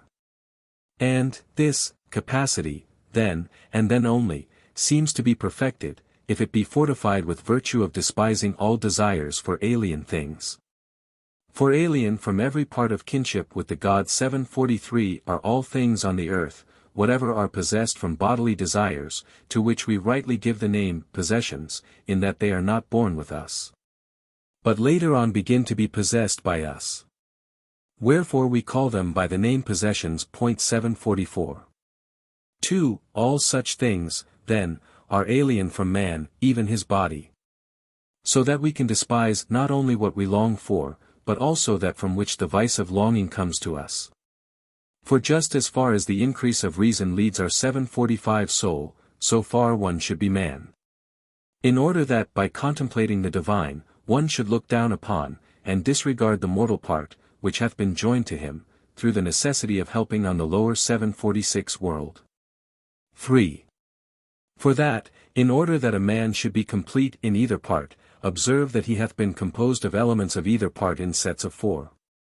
With hands, and feet, both of them pairs, and with the other 747 members of his body, by means of which he may do service to the lower, that is to say the terrene, world. And to these parts, are added other, 4. Of sense, and soul, of memory, and foresight, by means of which he may become acquainted with the rest of things divine, and judge of them. Hence it is brought about that man investigates the differences and qualities, effects and quantities of things, with critical research. Yet, as he is held back with the too heavy weight of body's imperfection, he cannot properly descry the causes of the nature of all things which, really, are the true ones. 4. Man, then, being thus created and composed, and to such ministry and service set by highest God, man, by his keeping suitably the world in proper order, and, by his piously adoring God, in both becomingly and suitably obeying God's good will. Man being, such as this, with what reward thinkst thou he should be recompensed? If that, indeed, since cosmos is God's work, he who preserves and adds on to its beauty by his love, joins his own work unto God's will. When he with toil and care doth fashion out the species 748, which he hath made, already, with his divine intent, with help of his own body. With what reward thinkst thou he should be recompensed, unless it be with that with which our forebears 749 have been blessed? 5. That this may be the pleasure of God's love, such is our prayer for you, devoted ones. In other words, may he, when ye have served your time, and have put off the world's restraint, and freed yourselves from deathly bonds, restore you pure and holy to the nature of your higher self 750 that is of the divine. 12. 1. ASC. Rightly and truly, O thrice-greatest one, thou speakest. This is the prize for those who piously subordinate their lives to God and live to help the world. Tris. To those, however, who have lived in other fashion impiously, to them, both is return to heaven denied, and there's appointed them migration into other bodies 751 unworthy of a holy soul and base. So that, as this discourse of ours will show, 752 souls in their life on earth run risk of losing hope of future immortality. 2. But, all of this, doth seem to some beyond belief, a tale to others. To others, yet again, perchance, a subject for their mirth. 753. For in this life in body, it is a pleasant thing, the pleasure that one gets from one's possessions. 754. 'Tis for this cause that spite, in envy of its hope of immortality, doth clap the soul in prison 755 as they say, and keep it down, so that it stays in that part of itself in which it's mortal, nor suffers it to know the part of its divinity. 3. For I will tell thee, as though it were prophetic ly 756 that no one after us 757 shall have the single love, the love of wisdom loving 758 which consists in gnosis of divinity alone, the practice of perpetual contemplation and of holy piety. For that the many do confound philosophy with multifarious reasoning. 759. ASC. Why is it, then, the many make philosophy so hard to grasp, or wherefore is it they confound this thing with multifarious reasoning? 13. 1. Tris. 'Tis in this way, Asclepius, by mixing it, by means of subtle expositions, with divers sciences not easy to be grasped, such as arithmetic, and music, and geometry.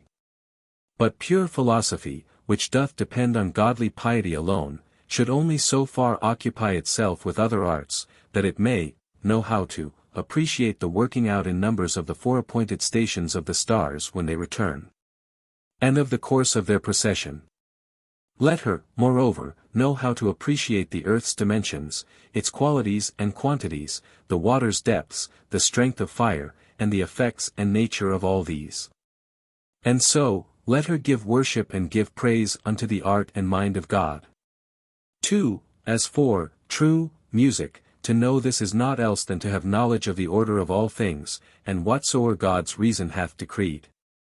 For that the order of each several thing when set together in one key, for all, by means of skilful reason, will make, as 'twere, the sweetest and the truest harmony with God's own song. 760. 14. 1. ASC. Who, therefore, will the men be after us? 761. Tris. They will be led astray by sophists' cleverness, and turn from true philosophy, the pure and holy love. For that to worship God with single mind and soul, and reverence the things that he hath made, and to give thanks unto his will, which is the only thing quite full of good, this is philosophy unsullied by the soul's rough curiousness. But of this subject let what has been said so far suffice. Part 7. 2. 7. And now let us begin to treat of spirit and such things. There was first God and matter, 762, which we in Greek 763 believe, to be, the cosmos. And spirit was with cosmos, or spirit was in cosmos, but not in like way as in God 764, nor were there things, as yet, from which the cosmos comes to birth, in God. They were not. Just for the very reason that they were not, but were as yet in that condition, whence they have had their birth. 765. For those things only are not called ingenerable which have not yet been born, but, also, those which lack the fertilizing power of generating, so that from them naught can be born. And so whatever things there are that have in them the power of generating, these too are generable, that is to say, from which birth can take place, though they be born from their own selves, alone. For there's no question that from those born from themselves birth can with ease take place, since from them all are born. 3. God, then, the everlasting, God the eternal, nor can be born, nor could he have been born. That 766 is, that was, that shall be ever. This, therefore, is God's nature, all from itself, alone. But matter 767, or the nature of the cosmos, 768 and spirit, although they do not seem to be things born from any source 769 yet in themselves possess the power of generation and of generating, the nature of fecundity. For the beginning 770, truly, is in, just that, quality of nature which possesses in itself the power and matter both of conception and of birth. 771 This 772 then, without conception of another, is generable of its own self. 15. 1. But, on the other hand, whereas, those things which only have the power of bringing forth by blending with another nature, are thus to be distinguished, this space of cosmos 773 with those that are in it, seems not to have been born. In that, the cosmos, has in it undoubtedly all nature's potency. 774. By space I mean that in which are all things. For all these things could not have been had space not been, to hold them all. Since for all things that there have been, must be provided space. For neither could the qualities nor quantities, nor the positions, nor, yet, the operations, be distinguished of those things which are nowhere. 2. So then the cosmos, also, though not born, still has in it the birth 775 of all. In that, indeed, it doth afford for all of them most fecund wombs for their conception. It, therefore, is the sum of all that quality of matter which hath creative potency, although it hath not been, itself, created. And, seeing that, this quality of matter is in its nature, simple, productiveness, so the same source produces bad as well as good. 16. 1. I have not, therefore, O Asclepius and Ammon, said what many say, that God could not excise and banish evil from the scheme 776 of things, to whom no answer need at all be given.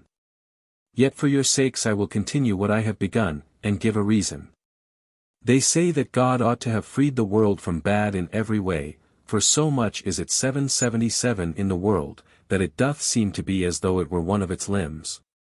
This was foreseen by highest God and, due, provision made, as much as ever could have been in reason made, then when he thought it proper to endow the minds of men with sense 778 in science and intelligence.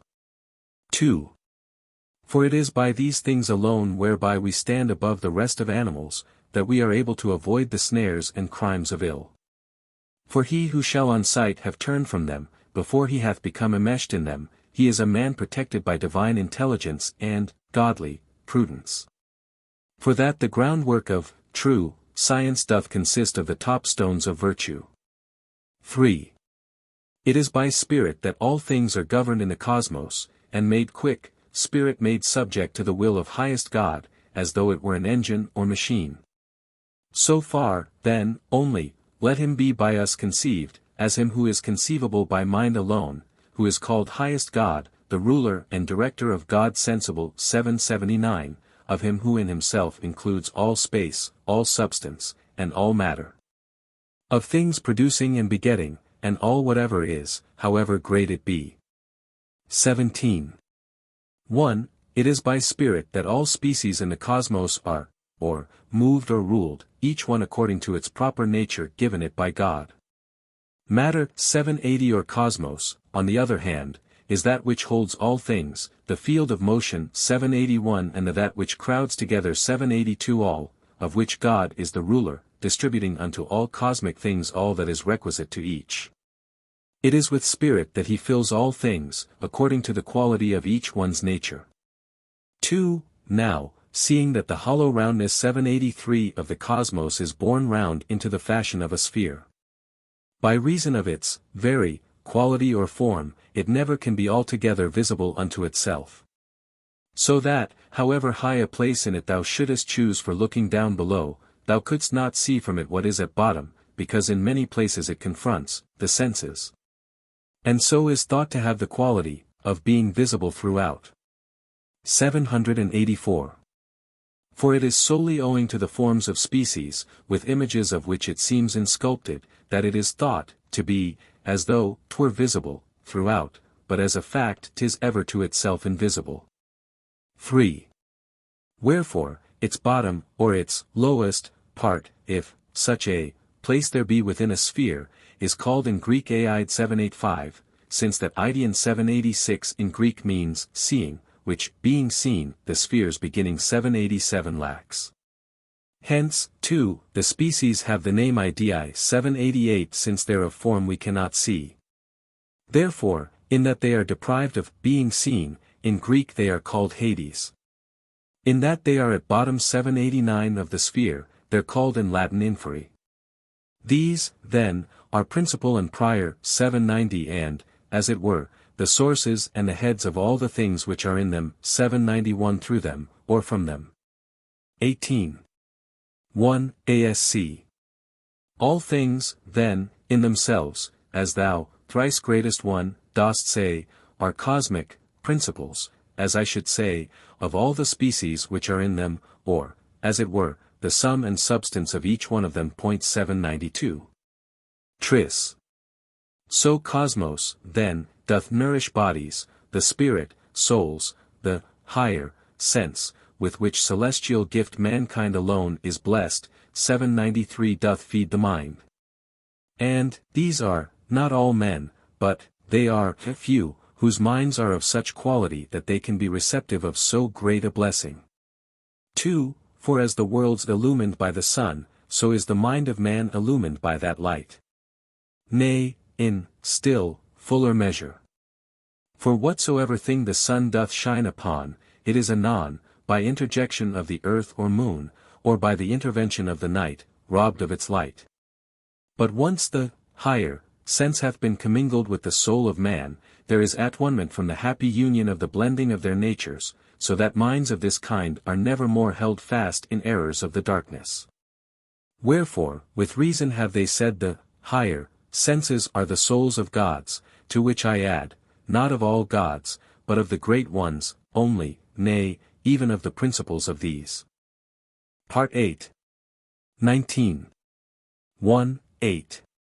Asc. What dost thou call, thrice greatest one, the heads of things, or sources of beginnings? Tris. Great are the mysteries which I reveal to thee, divine the secrets I disclose. And so I make beginning of this thing 794 with prayers for heaven's favor. The hierarchies 795 of gods are numerous, and of them all one class is called the noumenal, 796 the other class, the sensible. 797. The former are called noumenal, not for the reason that they're thought to lie beyond our 798 senses. For these are just the gods we sense more truly than the ones we call the visible, just as our argument will prove, and thou, if thou attend, wilt be made fit to see. For that a lofty reasoning, and much more one that is too godlike for the mental grasp of average men, if that the speaker's words are not received 799 with more attentive service of the ears, will fly and flow beyond them. Or rather will flow back, again, and mingle with the streams of its own source. 800. 2. There are, then, certain gods who are the principles 801 of all the species. Next there come those whose essence 802 is their principle. These are the sensible, each similar to its own dual source 803 who by their sensibility 804 affect all things, the one part through the other part, in each, making to shine the proper work of every single one. Of heaven, or of whatsoever it be that is embraced within the term, the essence chief 805 is Zeus, for 'tis through heaven that Zeus gives life to all. Sun's essence chief is light. For the good gift of light is poured on us through the sun's disk.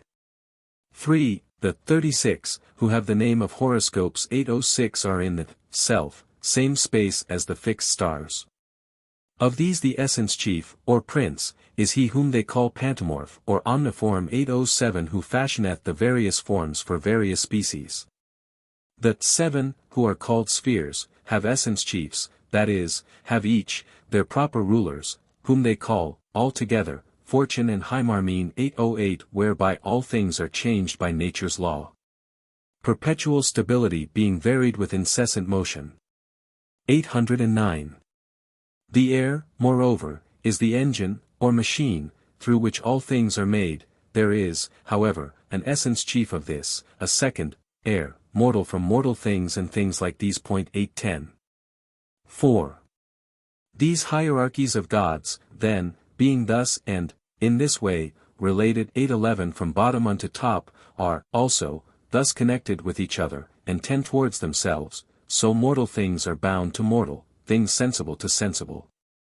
The whole of this grand scale of rulership, however, seems to him, who is the highest Lord, either to be not many things, or rather, to be one.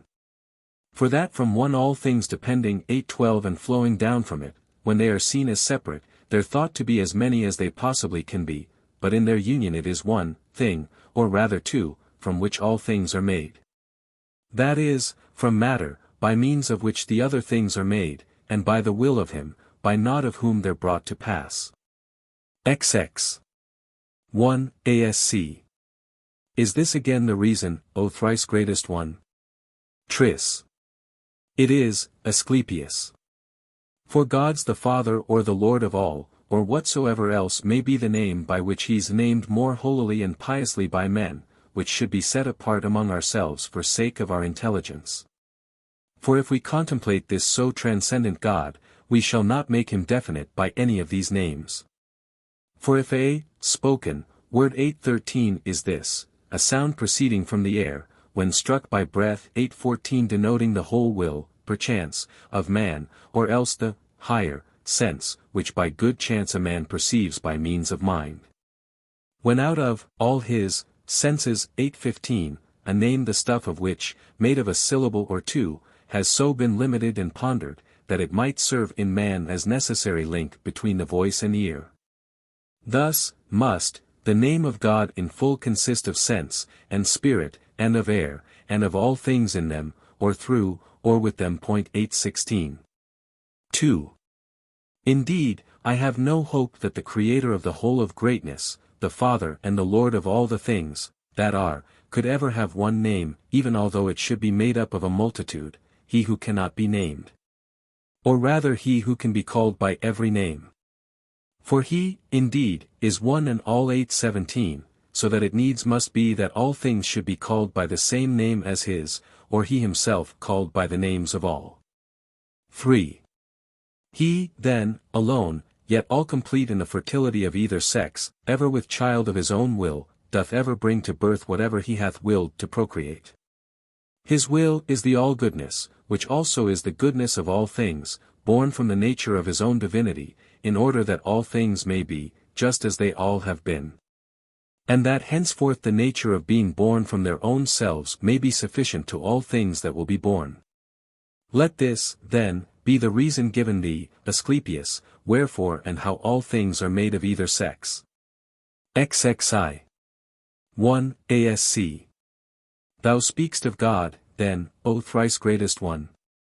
Tris. Not only God, Asclepius, but all things living and inanimate. For 'tis impossible that any of the things that are should be unfruitful. For if fecundity should be removed from all the things that are, it could not be that they should be forever what they are. I mean that nature 8:18 sense, and cosmos, have in themselves the power of being born 8:19 and of preserving all things that are born. For either sex is full of procreation. And of each one there is a union, or, what's more true, a unity incomprehensible, which you may rightly call Eros 8:20 or Aphrodite, or both, names. 2. This, then, is truer than all truth, and plainer than what the mind, si, perceives. That from that universal God of universal nature all other things for evermore have found, and had bestowed on them, the mystery of bringing forth, in which there is innate the sweetest charity, and joy, and merriment, longing, and love divine. We might have had to tell the mighty power and the compulsion of this mystery, if it had not been able to be known by every one from personal experience, by observation of himself. 3.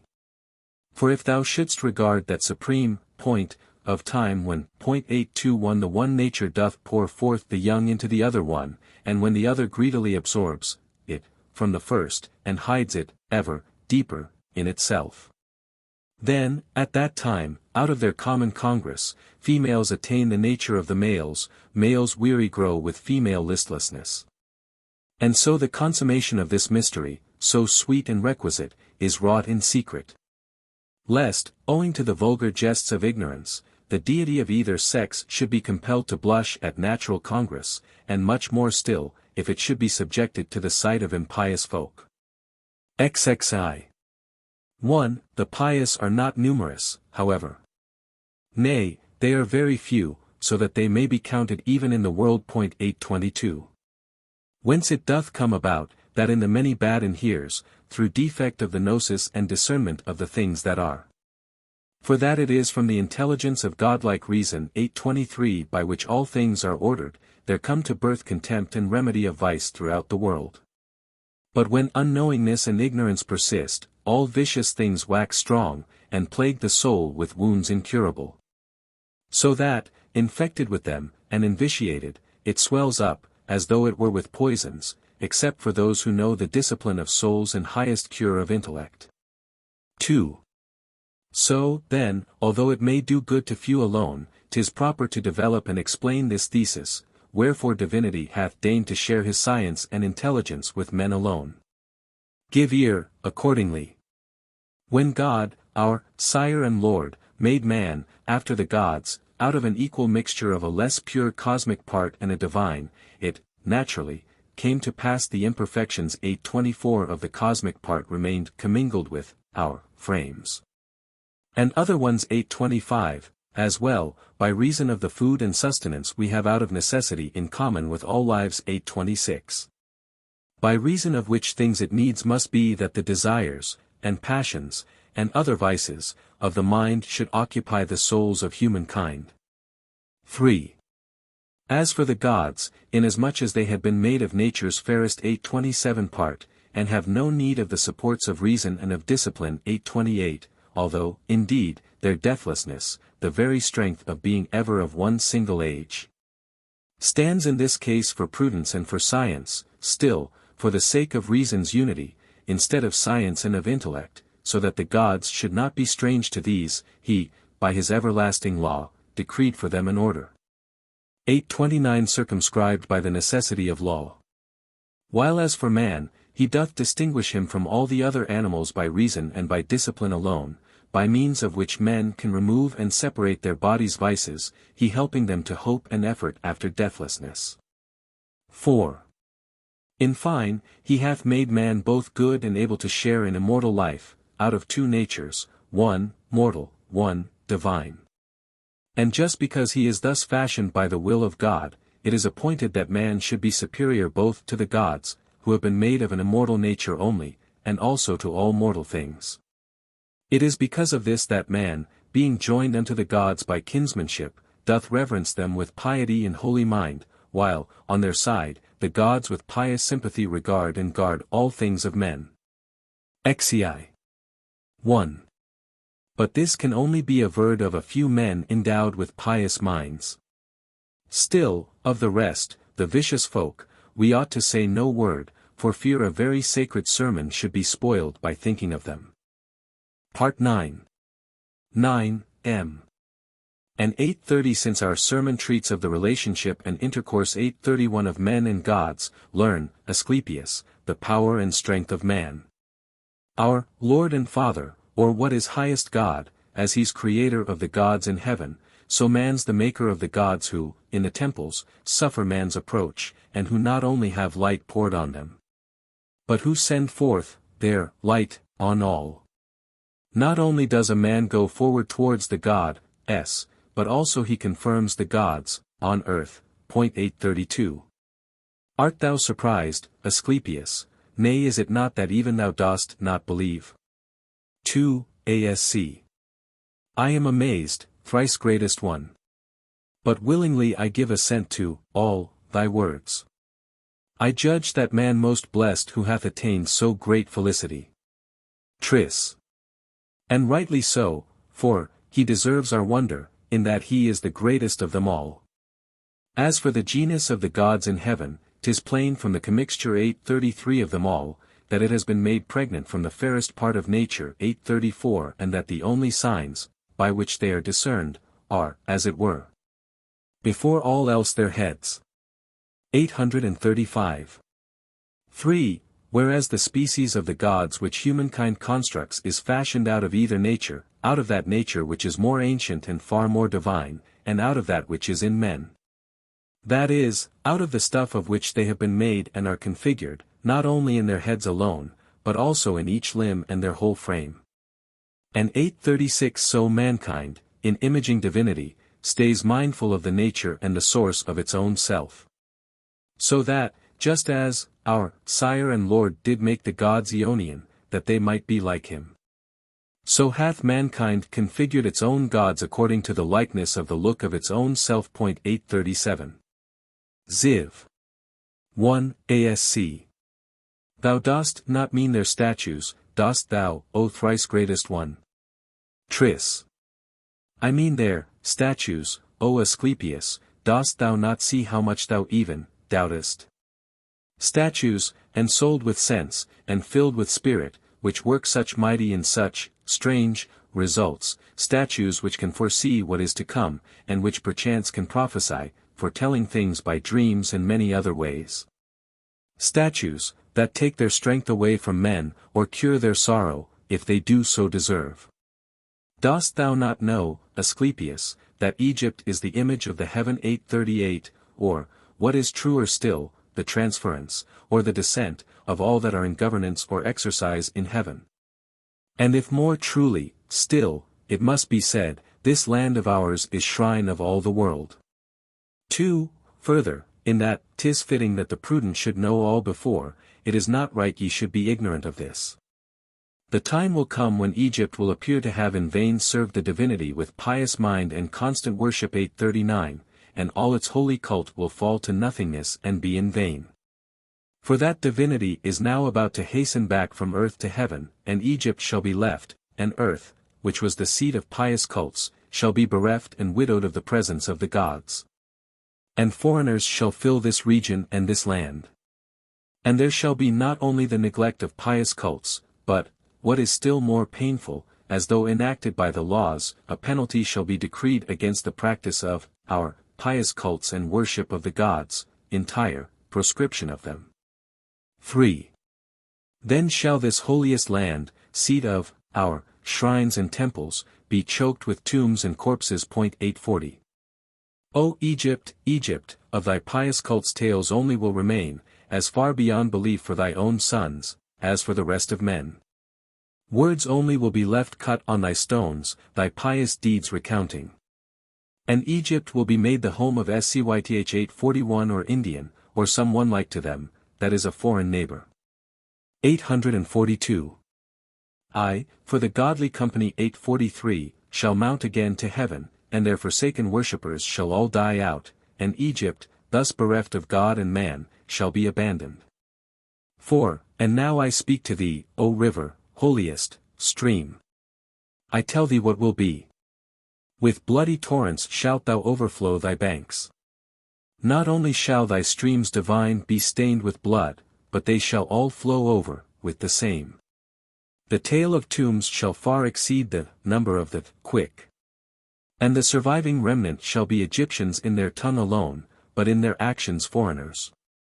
XXV. 1. Why dost thou weep, Asclepius? Nay, more than this, by far more wretched, Egypt herself shall be impelled and stained with greater ills.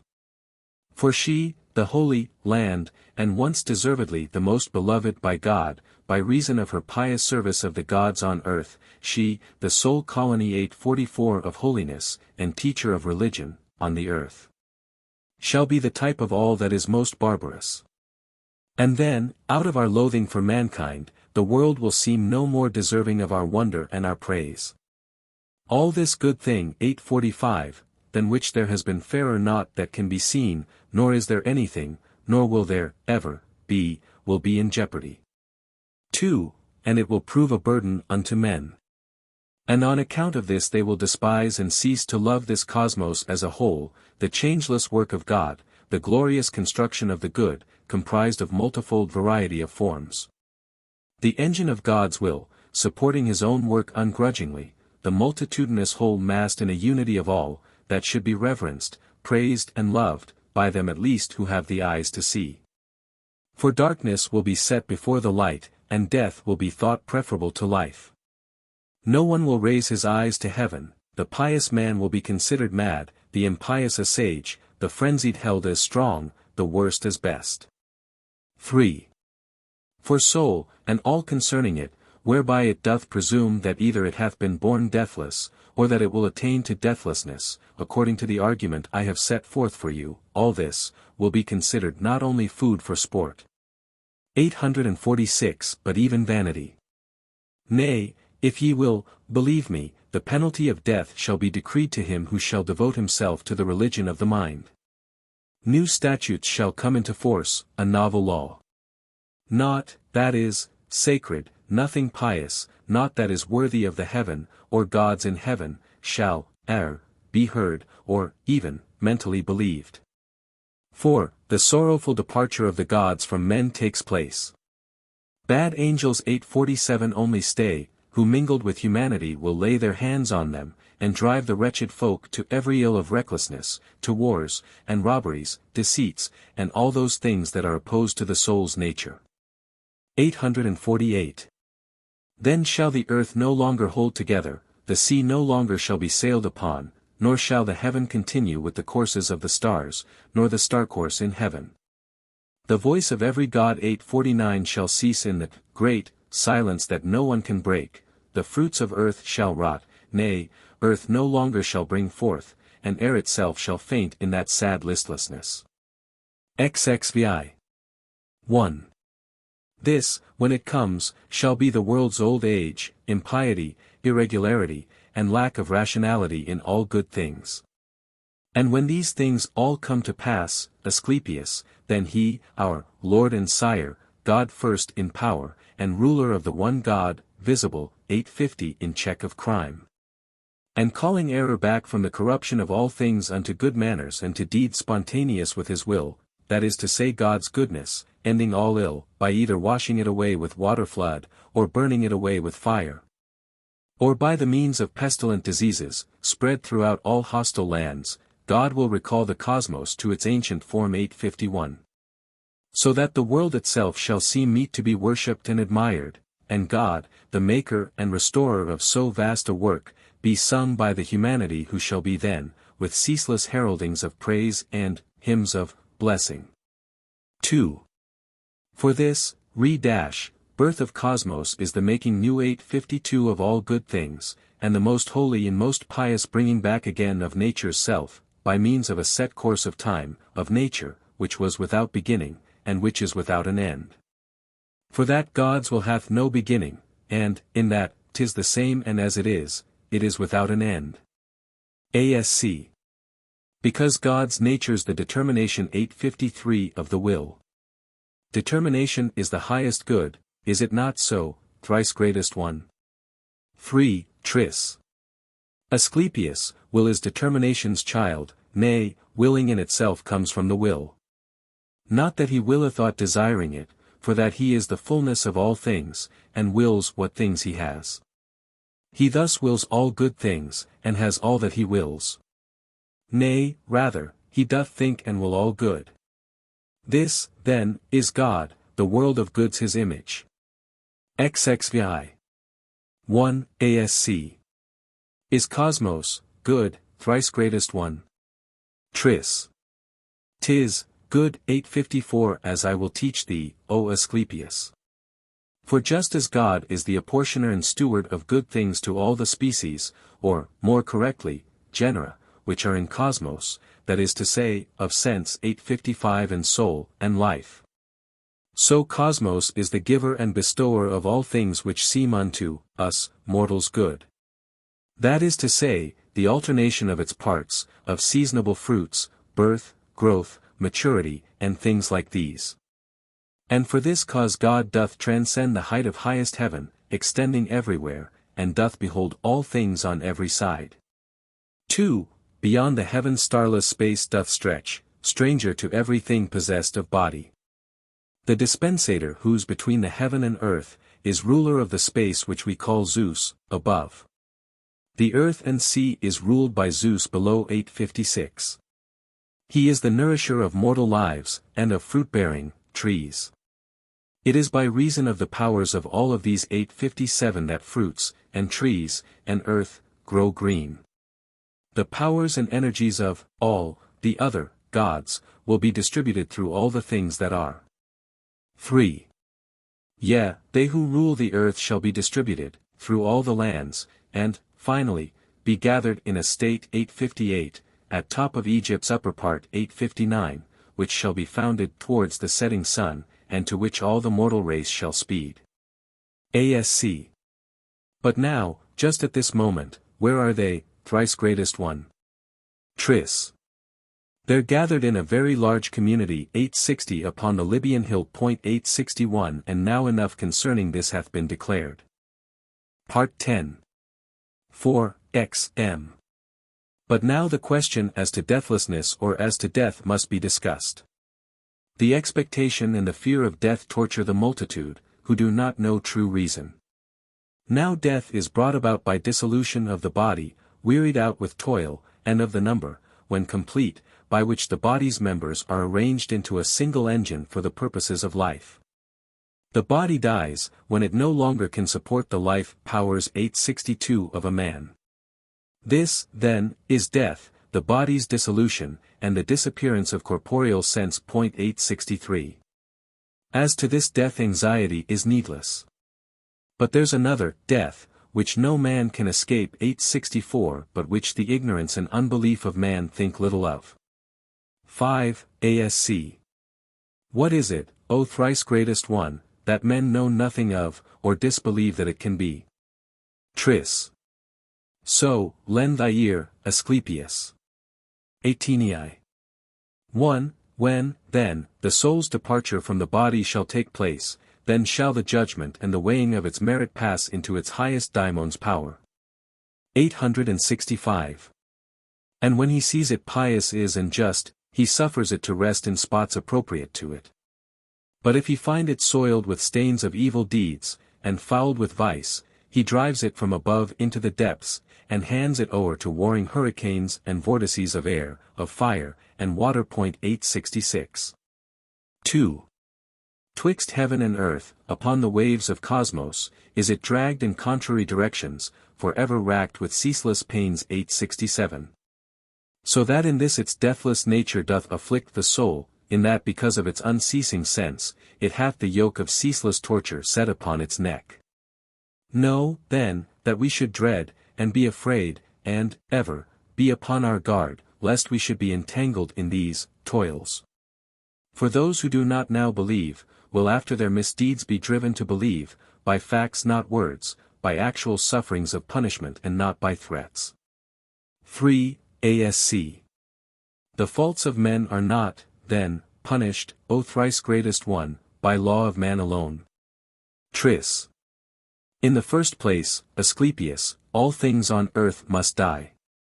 Further, those things which live by reason of a body, and which do cease from living by reason of the same, all these, according to the merits of this life, or its demerits, find due, rewards or punishments.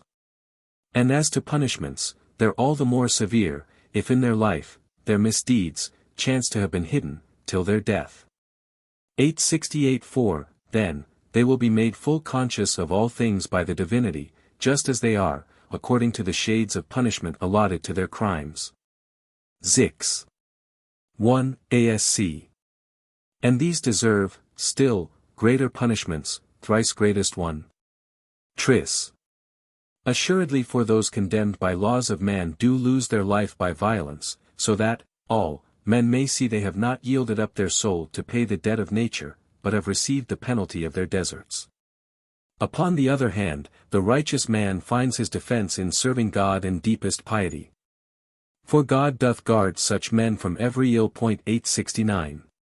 2. Yea, he who is the sire of all, our Lord, and who alone is all, doth love to show himself to all. It is not by the place where he may be, nor by the quality which he may have, nor by the greatness which he may possess, but by the mind's intelligence alone, that he doth shed his light on man. On him, who shakes the clouds of error from his soul, and sights the brilliancy of truth. 870, mingling himself with the all-sense of the divine intelligence. Through love. 871, of which he wins his freedom from that part of him o'er which death rules, and has the seed of the assurance of his future deathlessness implanted in him. 3. This, then, is how the good will differ from the bad. Each several one will shine in piety, in sanctity, in prudence, in worship, and in service of our God, and see true reason, as though he looked at it with corporal eyes. And each will by the confidence of his belief excel all other men, as by its light the sun the other stars. 872. For that it is not so much by the greatness of his light as by his holiness and his divinity, the sun himself lights up the other stars. 873. Yea, my Asclepius, thou shouldst regard him as the second God. 874, ruling all things, and giving light to all things living in the cosmos, whether ensouled or unensouled. For if the cosmos is a living thing, and if it has been, and it is, and will be ever living, naught in the cosmos is subject to death. For of an ever-living thing, it is, the same, of every part which is. That is, that 'tis, as ever-living, as it is, itself, and in the world itself, which is, for everyone, and at the self-same time an ever-living thing of life, in it there is no place for death. 875. 5. And so he 876 should be the full store of life and deathlessness, if that it needs must be that he should live forever. And so the sun, just as the cosmos, lasts for aye. So is he, too, for ever ruler of all vital powers, or of our whole vitality. He is their ruler, or the one who gives them out. God, then, is the eternal ruler of all living things, or vital functions, that are in the world. He is the everlasting giver forth of life itself. 877. Once for all time, he hath bestowed life on all vital powers, he further doth preserve them by a law that lasts for evermore, as I will, now, explain. XXX. 1. For in the very life of the eternity 878 is cosmos moved, and in the very everlastingness 879 of life, itself, is cosmic space. 880. On which account at 881 shall not stop at any time, nor shall it be destroyed. For that its very self is palisade 882 round about, and bound together as it were, by living sempiternity. Cosmos is, thus, life-giver unto all that are in it, and is the space of all that are in governance beneath the sun. The motion of the cosmos in itself consisteth of a twofold energy. 'Tis vivified itself from the without by the eternity 883 and vivifies all things that are within, making all different, by numbers and by times, fixed and appointed, for them. 2. Now times distinguished on the earth by quality of air, by variation of its heat and cold, in heaven by the returnings of the stars to the same spots, the revolution of their course in time. And while the cosmos is the home 884 of time 885 it is kept green, itself, by reason of time's course and motion. Time, on the other hand, is kept by regulation. Order and time effect renewal of all things which are in cosmos by means of alternation. Part 11. 3:11. All things, then, being thus, there's nothing stable, nothing fixed, nothing immovable, of things that are being born, in heaven or on the earth. Immovable 886, is, God alone, and rightly, he, alone. For he himself is in himself, and by himself, and round himself, completely full and perfect. He is his own immovable stability. Nor by the pressure of some other one can he be moved, nor in the space, of anyone. 4. For in him are all, spaces, and he himself alone is in them all, unless someone should venture to assert that God's own motions in eternity 887. Nay, rather, it is just immovable eternity itself, back into which the motion of all times is funded, and out of which the motion of all times takes its beginning. XXXI. 1. God, then, hath, ever, been unchanging 888 and ever, in like fashion, with himself hath the eternity consisted, having within itself cosmos ingenerate, which we correctly call, God, sensible. 889. Of that, transcendent, deity this image 890 hath been made, cosmos the imitator of eternity. Time, further, hath the strength and nature of its own stability, in spite of its being in perpetual motion, from its necessity of, ever, from itself reverting to itself. 2. And so, although eternity is stable, motionless, and fixed, still, seeing that the movement of, this, time, which is subject to motion, is ever being recalled into eternity, and for that reason time's mobility is circular. It comes to pass that the eternity itself, although in its own self, is motionless, yet, on account of time, in which it is, and it is in it, it seems to be in movement as all motion. So that it comes to pass, that both eternity's stability becometh moved, and time's mobility becometh stable. So may we ever hold that God himself is moved into himself by, ever same transcendency of motion. 891. For that stability is in his vastness motion motionless, for by his vastness is, his law exempt from change. 892. 3. That, then, which so transcends, which is not subject unto sense, which is, beyond all bounds, and which, cannot be grasped, that transcends all appraisement, that cannot be supported, nor borne up, nor can it be tracked out. 893. For where, and when, and whence, and how, and what, he is known to none. 894. For he's borne up by, his, supreme stability, and his stability is in himself, alone, whether, this mystery, be God, or the eternity, or both, or one in other, or both in either. 4. And for this cause, just as eternity transcends the bounds of time, so time, itself, in that it cannot have bounds set to it by number, or by change, or by the period of the revolution of some second, kind of time, is of the nature of eternity. Both, then, seem boundless, both eternal. And so stability, though naturally fixed, yet seeing that it can sustain the things that are in motion, because of all the good it does by reason of its firmness, deservedly doth hold the chiefest place. XXXI. 1. The principles of all that are, therefore, God and Aeon. 895. The cosmos, on the other hand, in that 'tis movable, is not a principle. 896. For its mobility exceeds its own stability by treating the immovable fixation as the law of everlasting movement.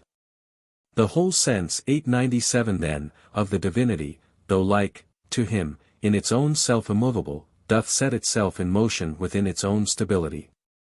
'Tis holy, incorruptible, and everlasting, and if there can be any better attribute to give to it, 'tis its eternity of God supreme, in truth itself subsisting, the fullness of all things, of sense, and of the whole of science, consisting. So to say, with God. 898. 2. The cosmic sense is the container. 899 of all sensibles, all species, and all sciences. The human, higher sense consists, in the retentiveness of memory, in that it can recall all things that it hath done. For only just as far as the man-animal has the divinity of sense 900 descended, in that God hath not willed the highest sense divine should be commingled with the rest of animals. Lest it should blush for shame 901 on being mingled with the other lives. For whatsoever be the quality, or the extent, of the intelligence of a man's sense, the whole of it consists in power of recollecting what is past. It is through his retentiveness of memory, that man's been made the ruler of the earth. 3. Now the intelligence of nature 902 can be won by quality of cosmic sense, from all the things in cosmos which sense can perceive. Concerning this eternity, which is the second, 1, the sense of this we get from out the senses cosmos, and we discern its quality, by the same means.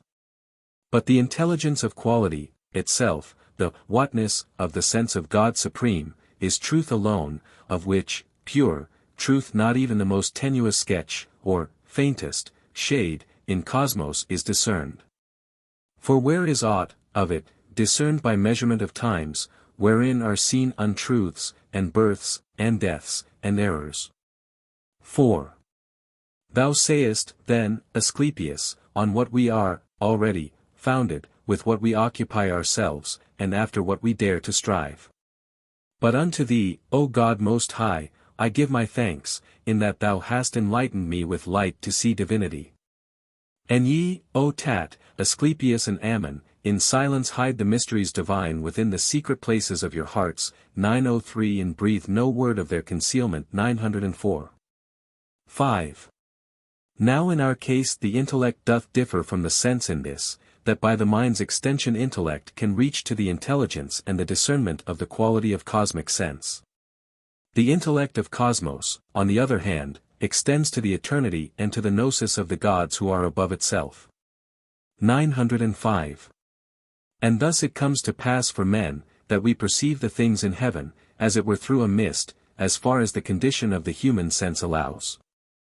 'Tis true that the extension, of the mind, which we possess for the survey of such transcendent things, is very narrow, still, but, it will be, most ample when it shall perceive with the felicity of, true, self-consciousness.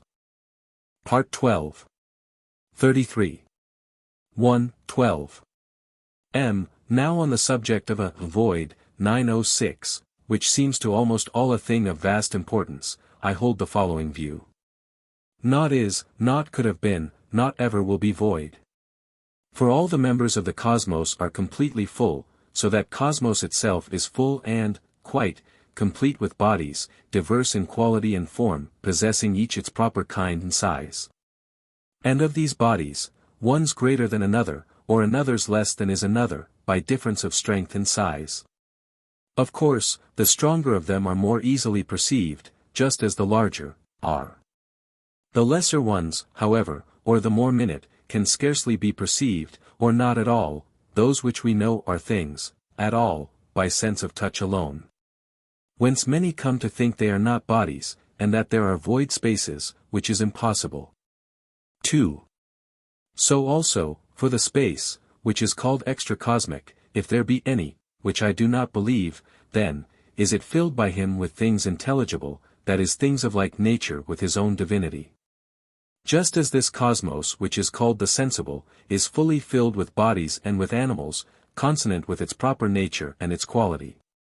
Bodies, the proper shape of which we do not all behold, but, see, some large beyond their proper measure, some very small, either because of the great space which lies between them and ourselves, or else because our sight is dull. So that they seem to us to be minute, or by the multitude are thought not to exist at all, because of their too great tenuity. I mean the daimons, who, I believe, have their abode with us, and heroes, who abide between the purest part of air above us and the earth, where it is ever cloudless, and no movement from the motion of a single star disturbs the peace. 3.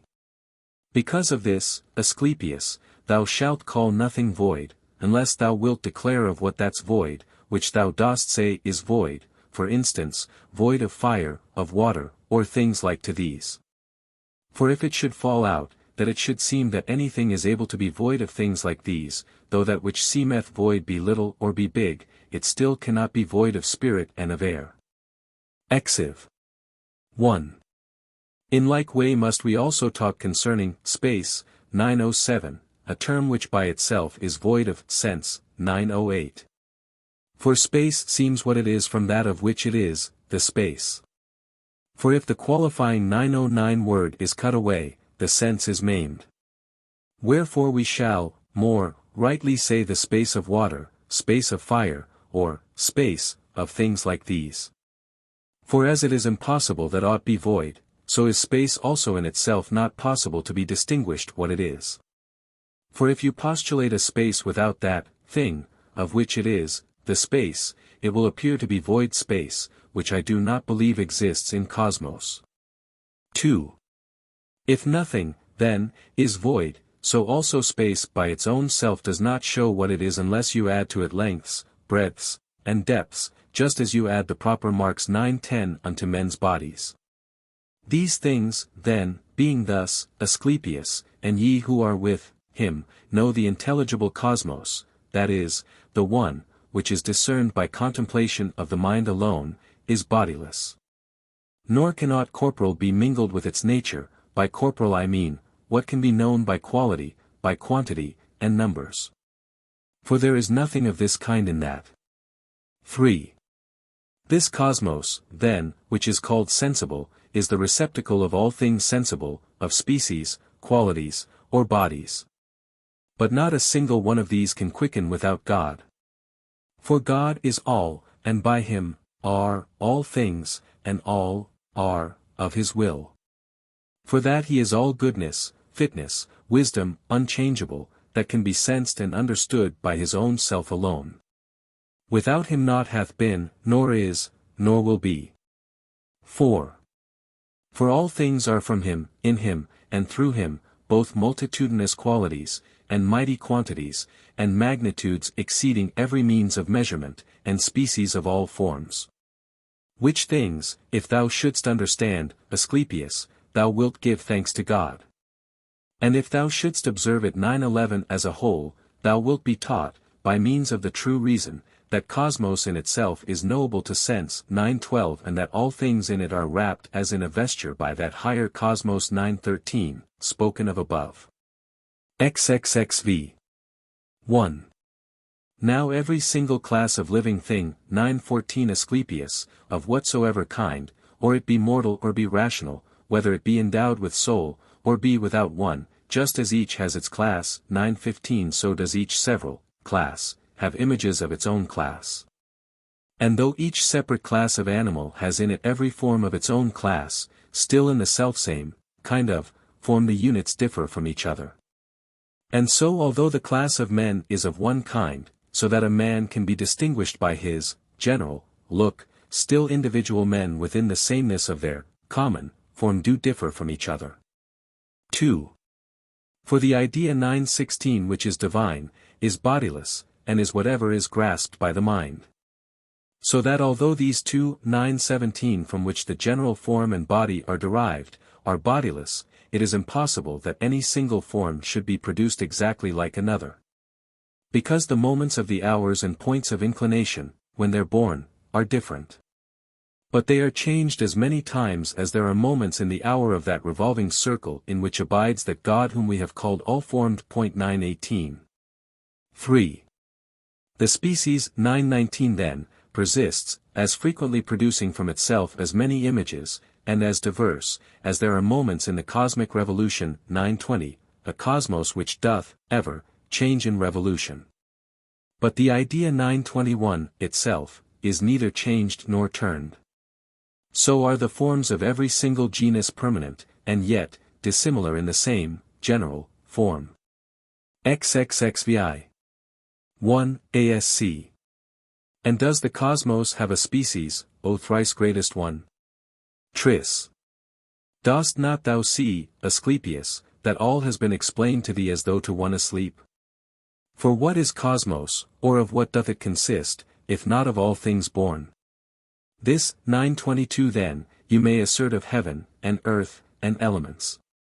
For though the other things possess more frequent change of species, still even, heaven, by its, becoming moist, or dry, or cold, or hot, or clear, or dull, all, in one kind 923 of heaven, these, too, are frequent changes into species. 924. 2. Earth hath, moreover, always many changes in its species, both when she brings forth fruits, and when she also nourishes her bringings forth with the return of all the fruits. The diverse qualities and quantities of air, its stoppings and its flowings 925, and before all the qualities of trees, of flowers, and berries, of scents, of savors, species. Fire, also, brings about most numerous conversions, and divine. For these are all formed images of sun and moon 926, there, as it were, like our own mirrors, which with their emulous resplendence give us back the likenesses of our own images. Part 13. XVI. 1. 13. M. But 927 now let this suffice about such things, and let us once again return to man and reason, gift divine, from which man has the name of rational animal. Less to be wondered at are the things said of man, though they are, still, to be admired. Nay, of all marvels that which wins our wonder, most, is that man has been able to find out the nature of the gods and bring it into play. 2. Since, then, our earliest progenitors were in great error 928, seeing they had no rational faith about the gods, and that they paid no heed unto their cult and holy worship, they chanced upon an art whereby they made gods, for themselves. 929. To this invention they conjoined a power that suited it, derived, from cosmic nature, and blending these together, since souls they could not make, they set about, evoking daimon souls or those of angels. And thus, attached them to their sacred images and holy mysteries, so that the statues should, by means of these, possess the powers of doing good and the reverse. 3. For thy forebear, Asclepius, the first discoverer of medicine, to whom there is a temple hallowed on Libya's mount 930 hard by the shore of crocodiles 931 in which his cosmic man 932 reposes, that is to say his body.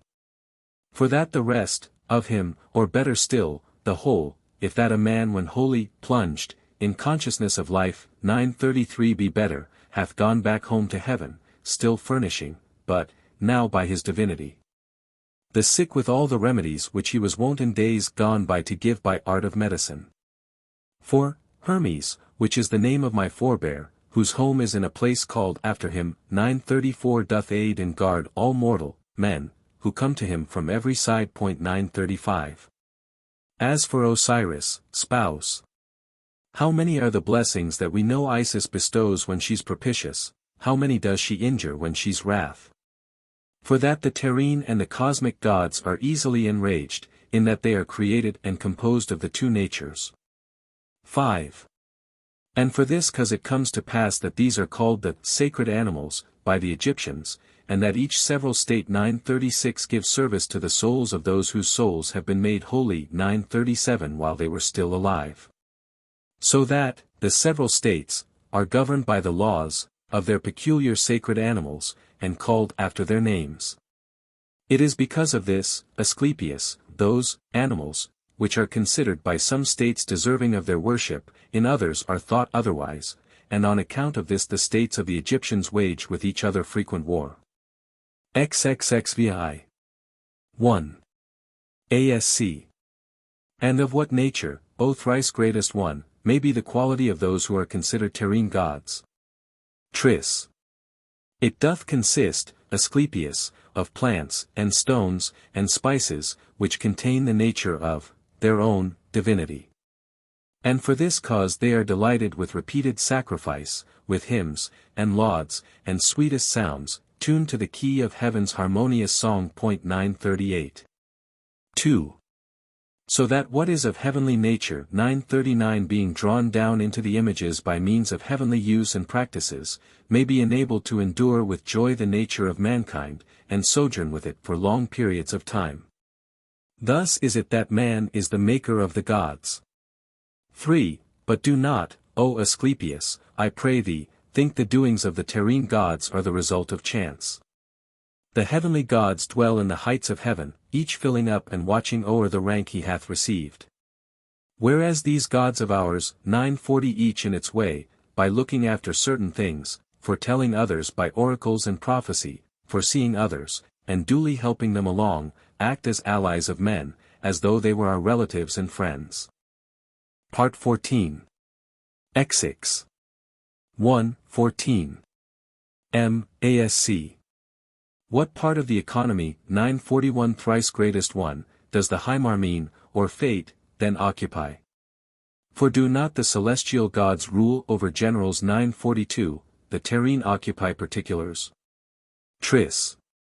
That which we call Hymarmene, Asclepius, is the necessity of all things that are born. 943 bound ever to themselves with interlinked enchainments. This, then, is either the effector of all things, or it is highest God, or what is made the second God by God himself, or else the discipline 944 of all things both in heaven and on earth, established by the laws of the divine. 2. And so these twain, fate and necessity, are bound to one another mutually by inseparable cohesion. 945. The former of them, the Hymarmene, gives birth to the beginnings of all things. Necessity compels the end of all, depending from these principles.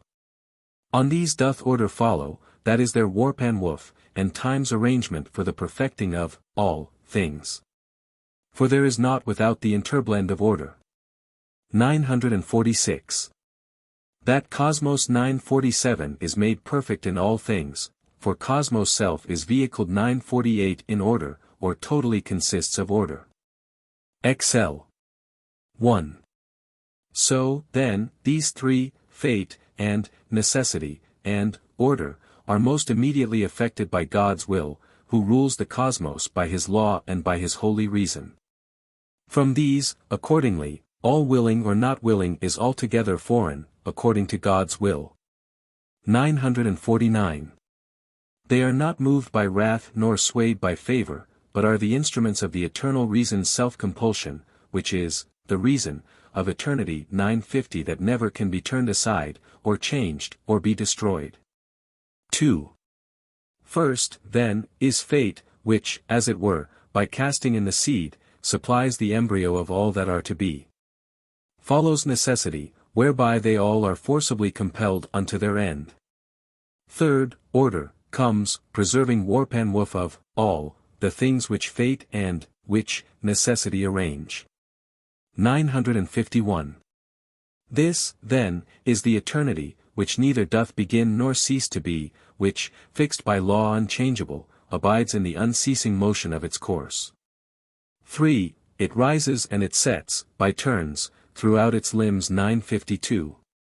So that by reason of time's changes it often rises with the very limbs with which it, once, had set.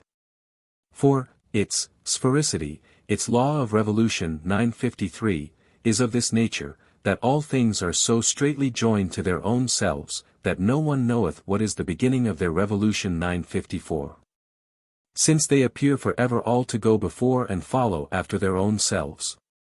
Good and bad issues. 955, therefore, are commingled in all cosmic things.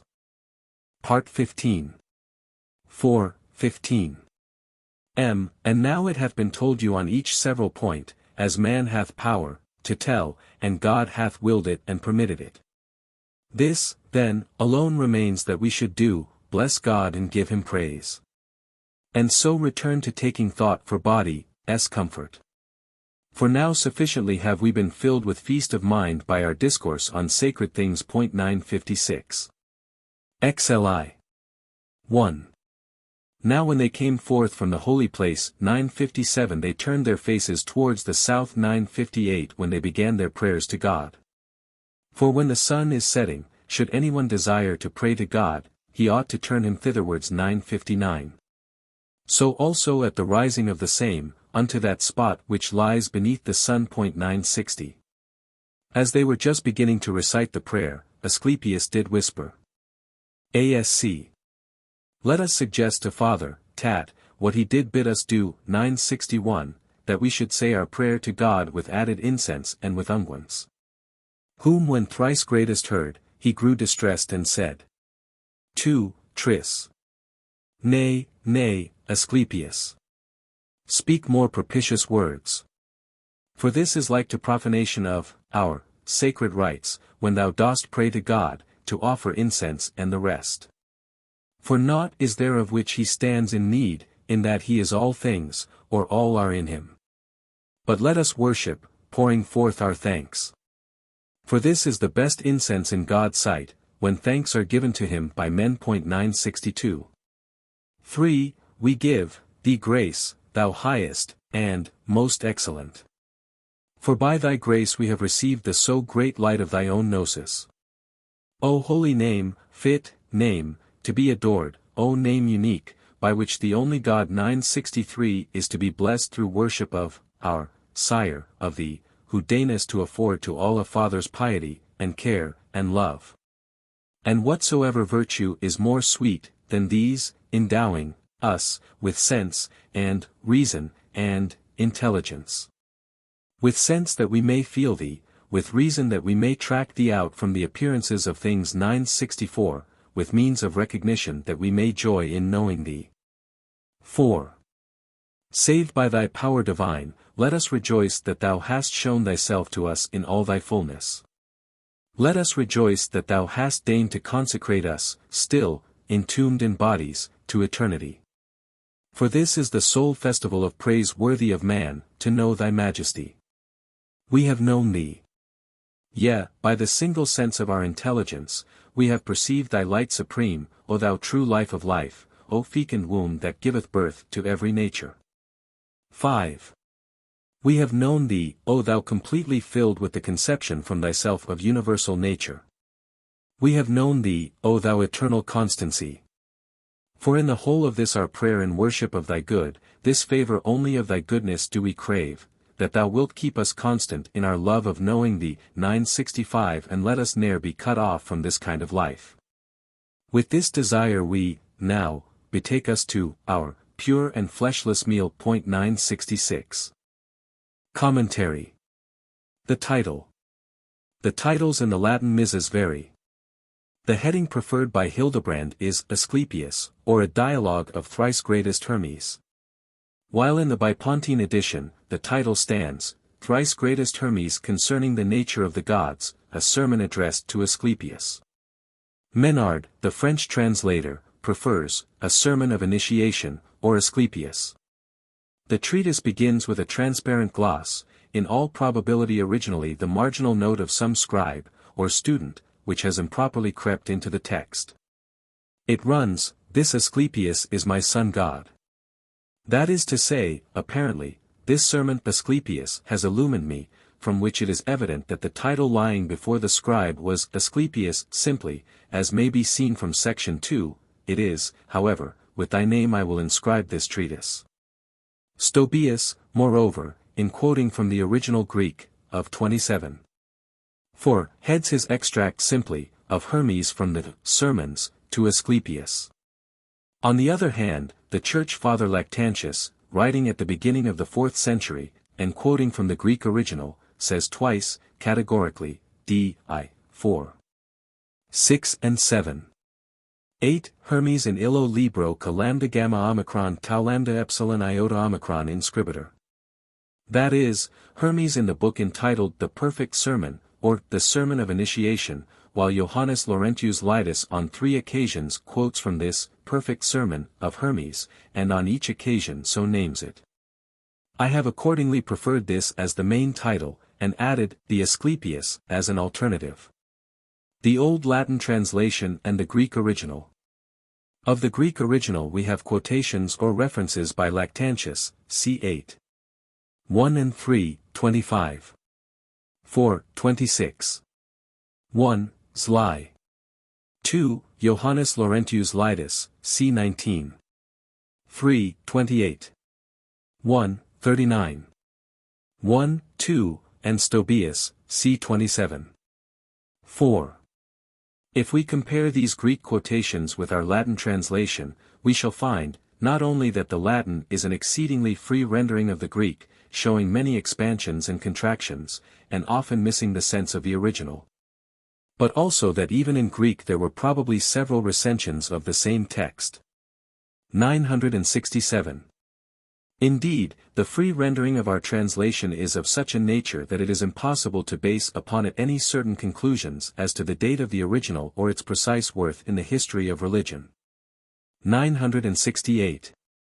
That, however, our Latin translation is an ancient one is proved by Augustine's verbal quotations from it, c. 23. 1, 23. 3, 24. 2, 24. 3, 27. 1 to 4, it was thus in existence about 400 AD at least.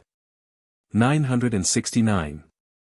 Tradition, however, has assigned to it a far higher antiquity, attributing it to no less distinguished a writer than Apuleius, and so referring it to the first half of the 2nd century.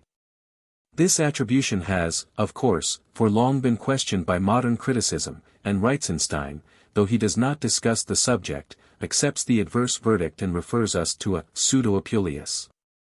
Hildebrand, whose minute acquaintance with Apuleius' peculiar style and neologisms is a guarantee of his competence, has thoroughly gone into the matter, and though he sums up against tradition, it is in a half-hearted way.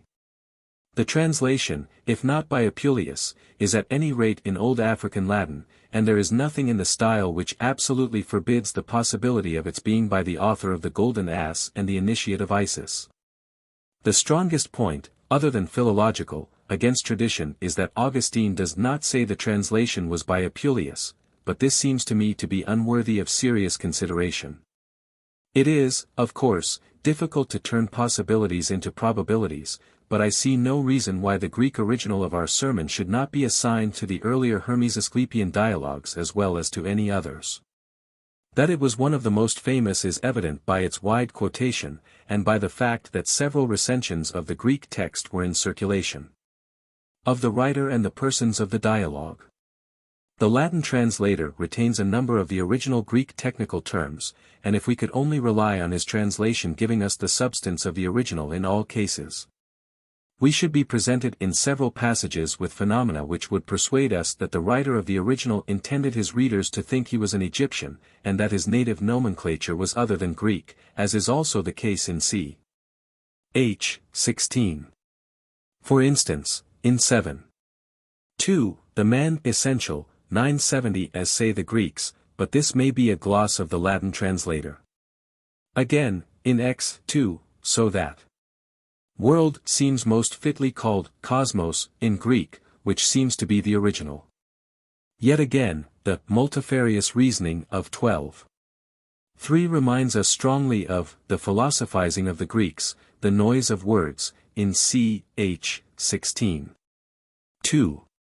On the other hand, the phrase, which we in Greece, believe to be the cosmos, would seem to make the original author forget his Egyptian role. While its bottom is called in Greek Aides, coupled with, in Greek they are called Hades, in Latin Inferi, 17. 3, may be assigned to a gloss of the translator. In 24. 1, however, the sentence, dost thou not know, Asclepius, that Egypt is the image of the heaven? This land of ours is shrine of the whole world, coupled with the rest of the chapter, and ch. 25. Could hardly have been written by a Greek. In 28.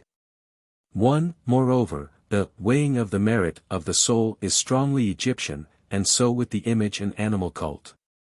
As to the persons of the dialogue, I would suggest that originally the sermon was addressed to Asclepius alone, and that the slight narrative indications were added later to adapt it to wider circles. The chief disciple is evidently Asclepius. He it is who is already well versed in nature, according to ch. 14. 15, 1. That is to say, he has progressed beyond the stage of hearer, for he questions Hermes, whereas Tat does not ask questions, but listens only. He is the one who is to hear. 1.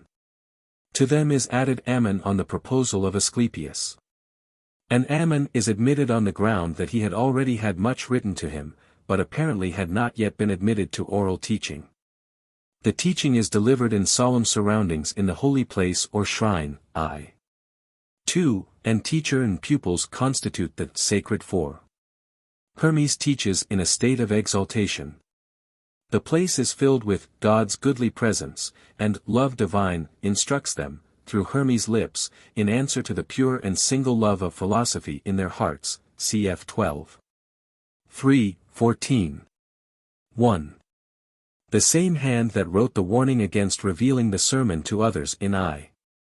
2 also probably wrote, and ye, O Tat, Asclepius and Ammon, in silence hide the mysteries divine within the secret places of your hearts, and breathe no word of their concealment. 32, 4, he also, presumably, glossed Asclepius, 34. 2, with, and ye who are with him, and added the naive whisper of Asclepius to Tat, lie. 1. This redactor, if our analysis is correct, moreover, was a member of a select 971 ascetic community, judging at any rate by his last sentence, lie. 5. In which case Ammon can hardly be equated with any King Ammon, but must be taken as standing for some grade of the community. I would suggest that this grade was similar to that of the exoterici of the Pythagoreans or the outer circles of the Essenes, of which the members still lived in the world, but received instruction. In this case, however, the we of the last sentence would have to be taken as referring to Asclepius and Tat, and not to Ammon. As to the dependence of our sermon on the rest of the literature, I find more points of contact between it and ch. X. 11, the key sermon addressed to Tat. None of the references, however, which I have given in the notes, show any literal dependence. The doctrine of the will of God. In the general doctrine the stress laid on the concept of the will of God 972 is to be specially noticed. This will seems to be almost personified, and is, of course, a fundamental doctrine of the Trismegistic religio-philosophy. 973. In 26. 1 it is identified with the goodness 974 of God, and the nature of God. 975 but what it seems to correspond to most nearly is the aeon or eternity idea which is set forth very clearly in XXX-32. In fact, more clearly than anywhere else in the Trismegistic literature. God and aeon are the sources of all things. An aeon is the eternity of God, in truth itself subsisting, the fullness of all things, 32. 1. The will of God is thus the aeon or pleroma, the wisdom, the energy, the spouse of the Supreme. This will rules cosmos with law and holy reason, XL, cosmos being the order of things involved in fate and necessity, the instruments of the divine will. 976. Our sermon is also characterized by the frequent use it makes of the terms spirit and sense. Concerning spirit and the all-sense. The spirit is evidently cosmic life, 6. 4. 27. 1. An individual life, x. 4. 977. The exposition of it begins with 14. 2. Spirit and matter, or the nature of the cosmos, 14. 3. Are practically regarded as the positive and negative, or masculine and feminine energies of the divine. Spirit is the ruler, 17. 1. Of all things in cosmos or nature, it is the immediate instrument of the will of God, 16. 3. And is, indeed, loosely identified with that will, 19. 4. While in still looser fashion spirit seems to be symbolized by heaven and the sensible cosmos by earth, 19. 2. It is very probable that this doctrine of spirit as divine breath is fundamentally Egyptian, and owes nothing to immediate Semitic influence. However this may be, the use of the term sense, as apparently in some way superior to reason, 6. 4. X.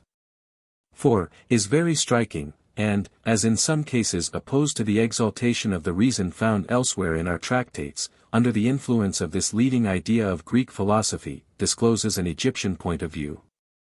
We have already noticed this use of the term in some of our tractates, but in our present sermon it is brought into great prominence.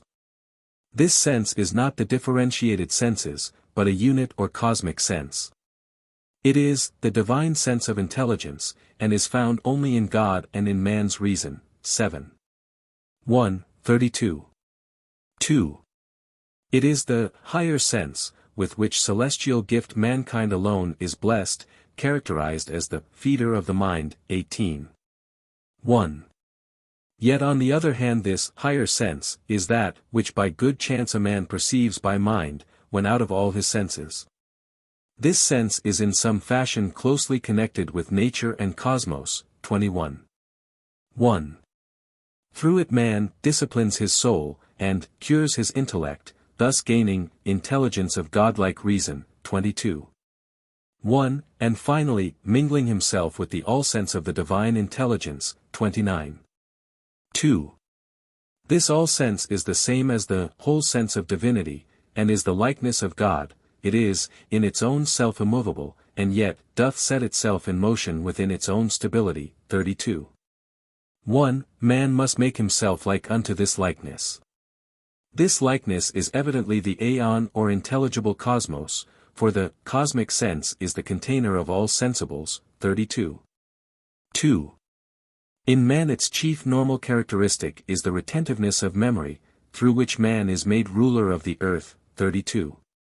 2. This sense is then man's continuum, the germ of everlastingness in him, the root ground of consciousness, 32. 3. The single sense of the intelligence, Zli. 4. Which is fully brought to birth only when a man is wholly plunged in consciousness of life, in sensu vitae, 37. 3. The spiritual life of the Christian Gnostics. The fact that we have only a translation to deal with prevents us laying too much stress on details, but the general idea is clear enough. So too with the rest of this, the longest of our sermons, we must be content to refer only to general points, the chief of which are the prophetic utterances. The prophetic utterances. These present us with problems of very great difficulty, and, so far, I have neither seen any solution nor has any occurred to me. So much work has been done on contemporary prophetic utterances of this nature, especially on the Sibylline literature, that it may be said that the scholastic mind has reached certain general criteria with regard to such pronouncements, the chief of which is that the hypothesis of genuine prophecy is not to be entertained. In the Sibylline literature, indeed, this is clearly established, for much of it consists of traditional history written in the prophetical tense, so to say. When the history comes to an end, the date of the prophetical writer is at once detected, for all that follows has no longer any relation to historical events. In the case of our prophecies, however, we have nothing of this nature to guide us. All we can say is that they seem to have been written, most probably, at a time when the Trismegistic communities were being persecuted. That this was in the course of the 4th century, however, as Reitzenstein, p. 213, supposes, seems to me to be, so far, destitute of any sure objective confirmation. It not only compels us to suppose that the prophecies are later interpolations, which they may possibly be, but that these interpolations are later than Lactantius. Whereas there is every probability that the Church Father had the text of them before him, 978, and his date is the beginning of the 4th century. On the other hand, Zosimus, writing somewhere about the end of the 3rd and beginning of the 4th century, breathes no word of persecution, and leads us to suppose that the community was still flourishing. We are thus still in the gravest uncertainty. The first of our prophecies is in 12:3, for I will tell thee as though it were prophetically addressed to Asclepius, and, therefore, probably not due to the redactor who we have supposed added the narrative sentences. The lament of the writer is that the single love, the love of pure philosophy, is fast disappearing from the world. He can hardly have had Christianity in mind when writing these words, for he contrasts the pure philosophy with multifarious reasoning and diverse sciences, and the latter can hardly be said to be characteristic of general Christianity. If, however, his words may be said to include also Gnostic Christianity, then he was clearly not in sympathy with it.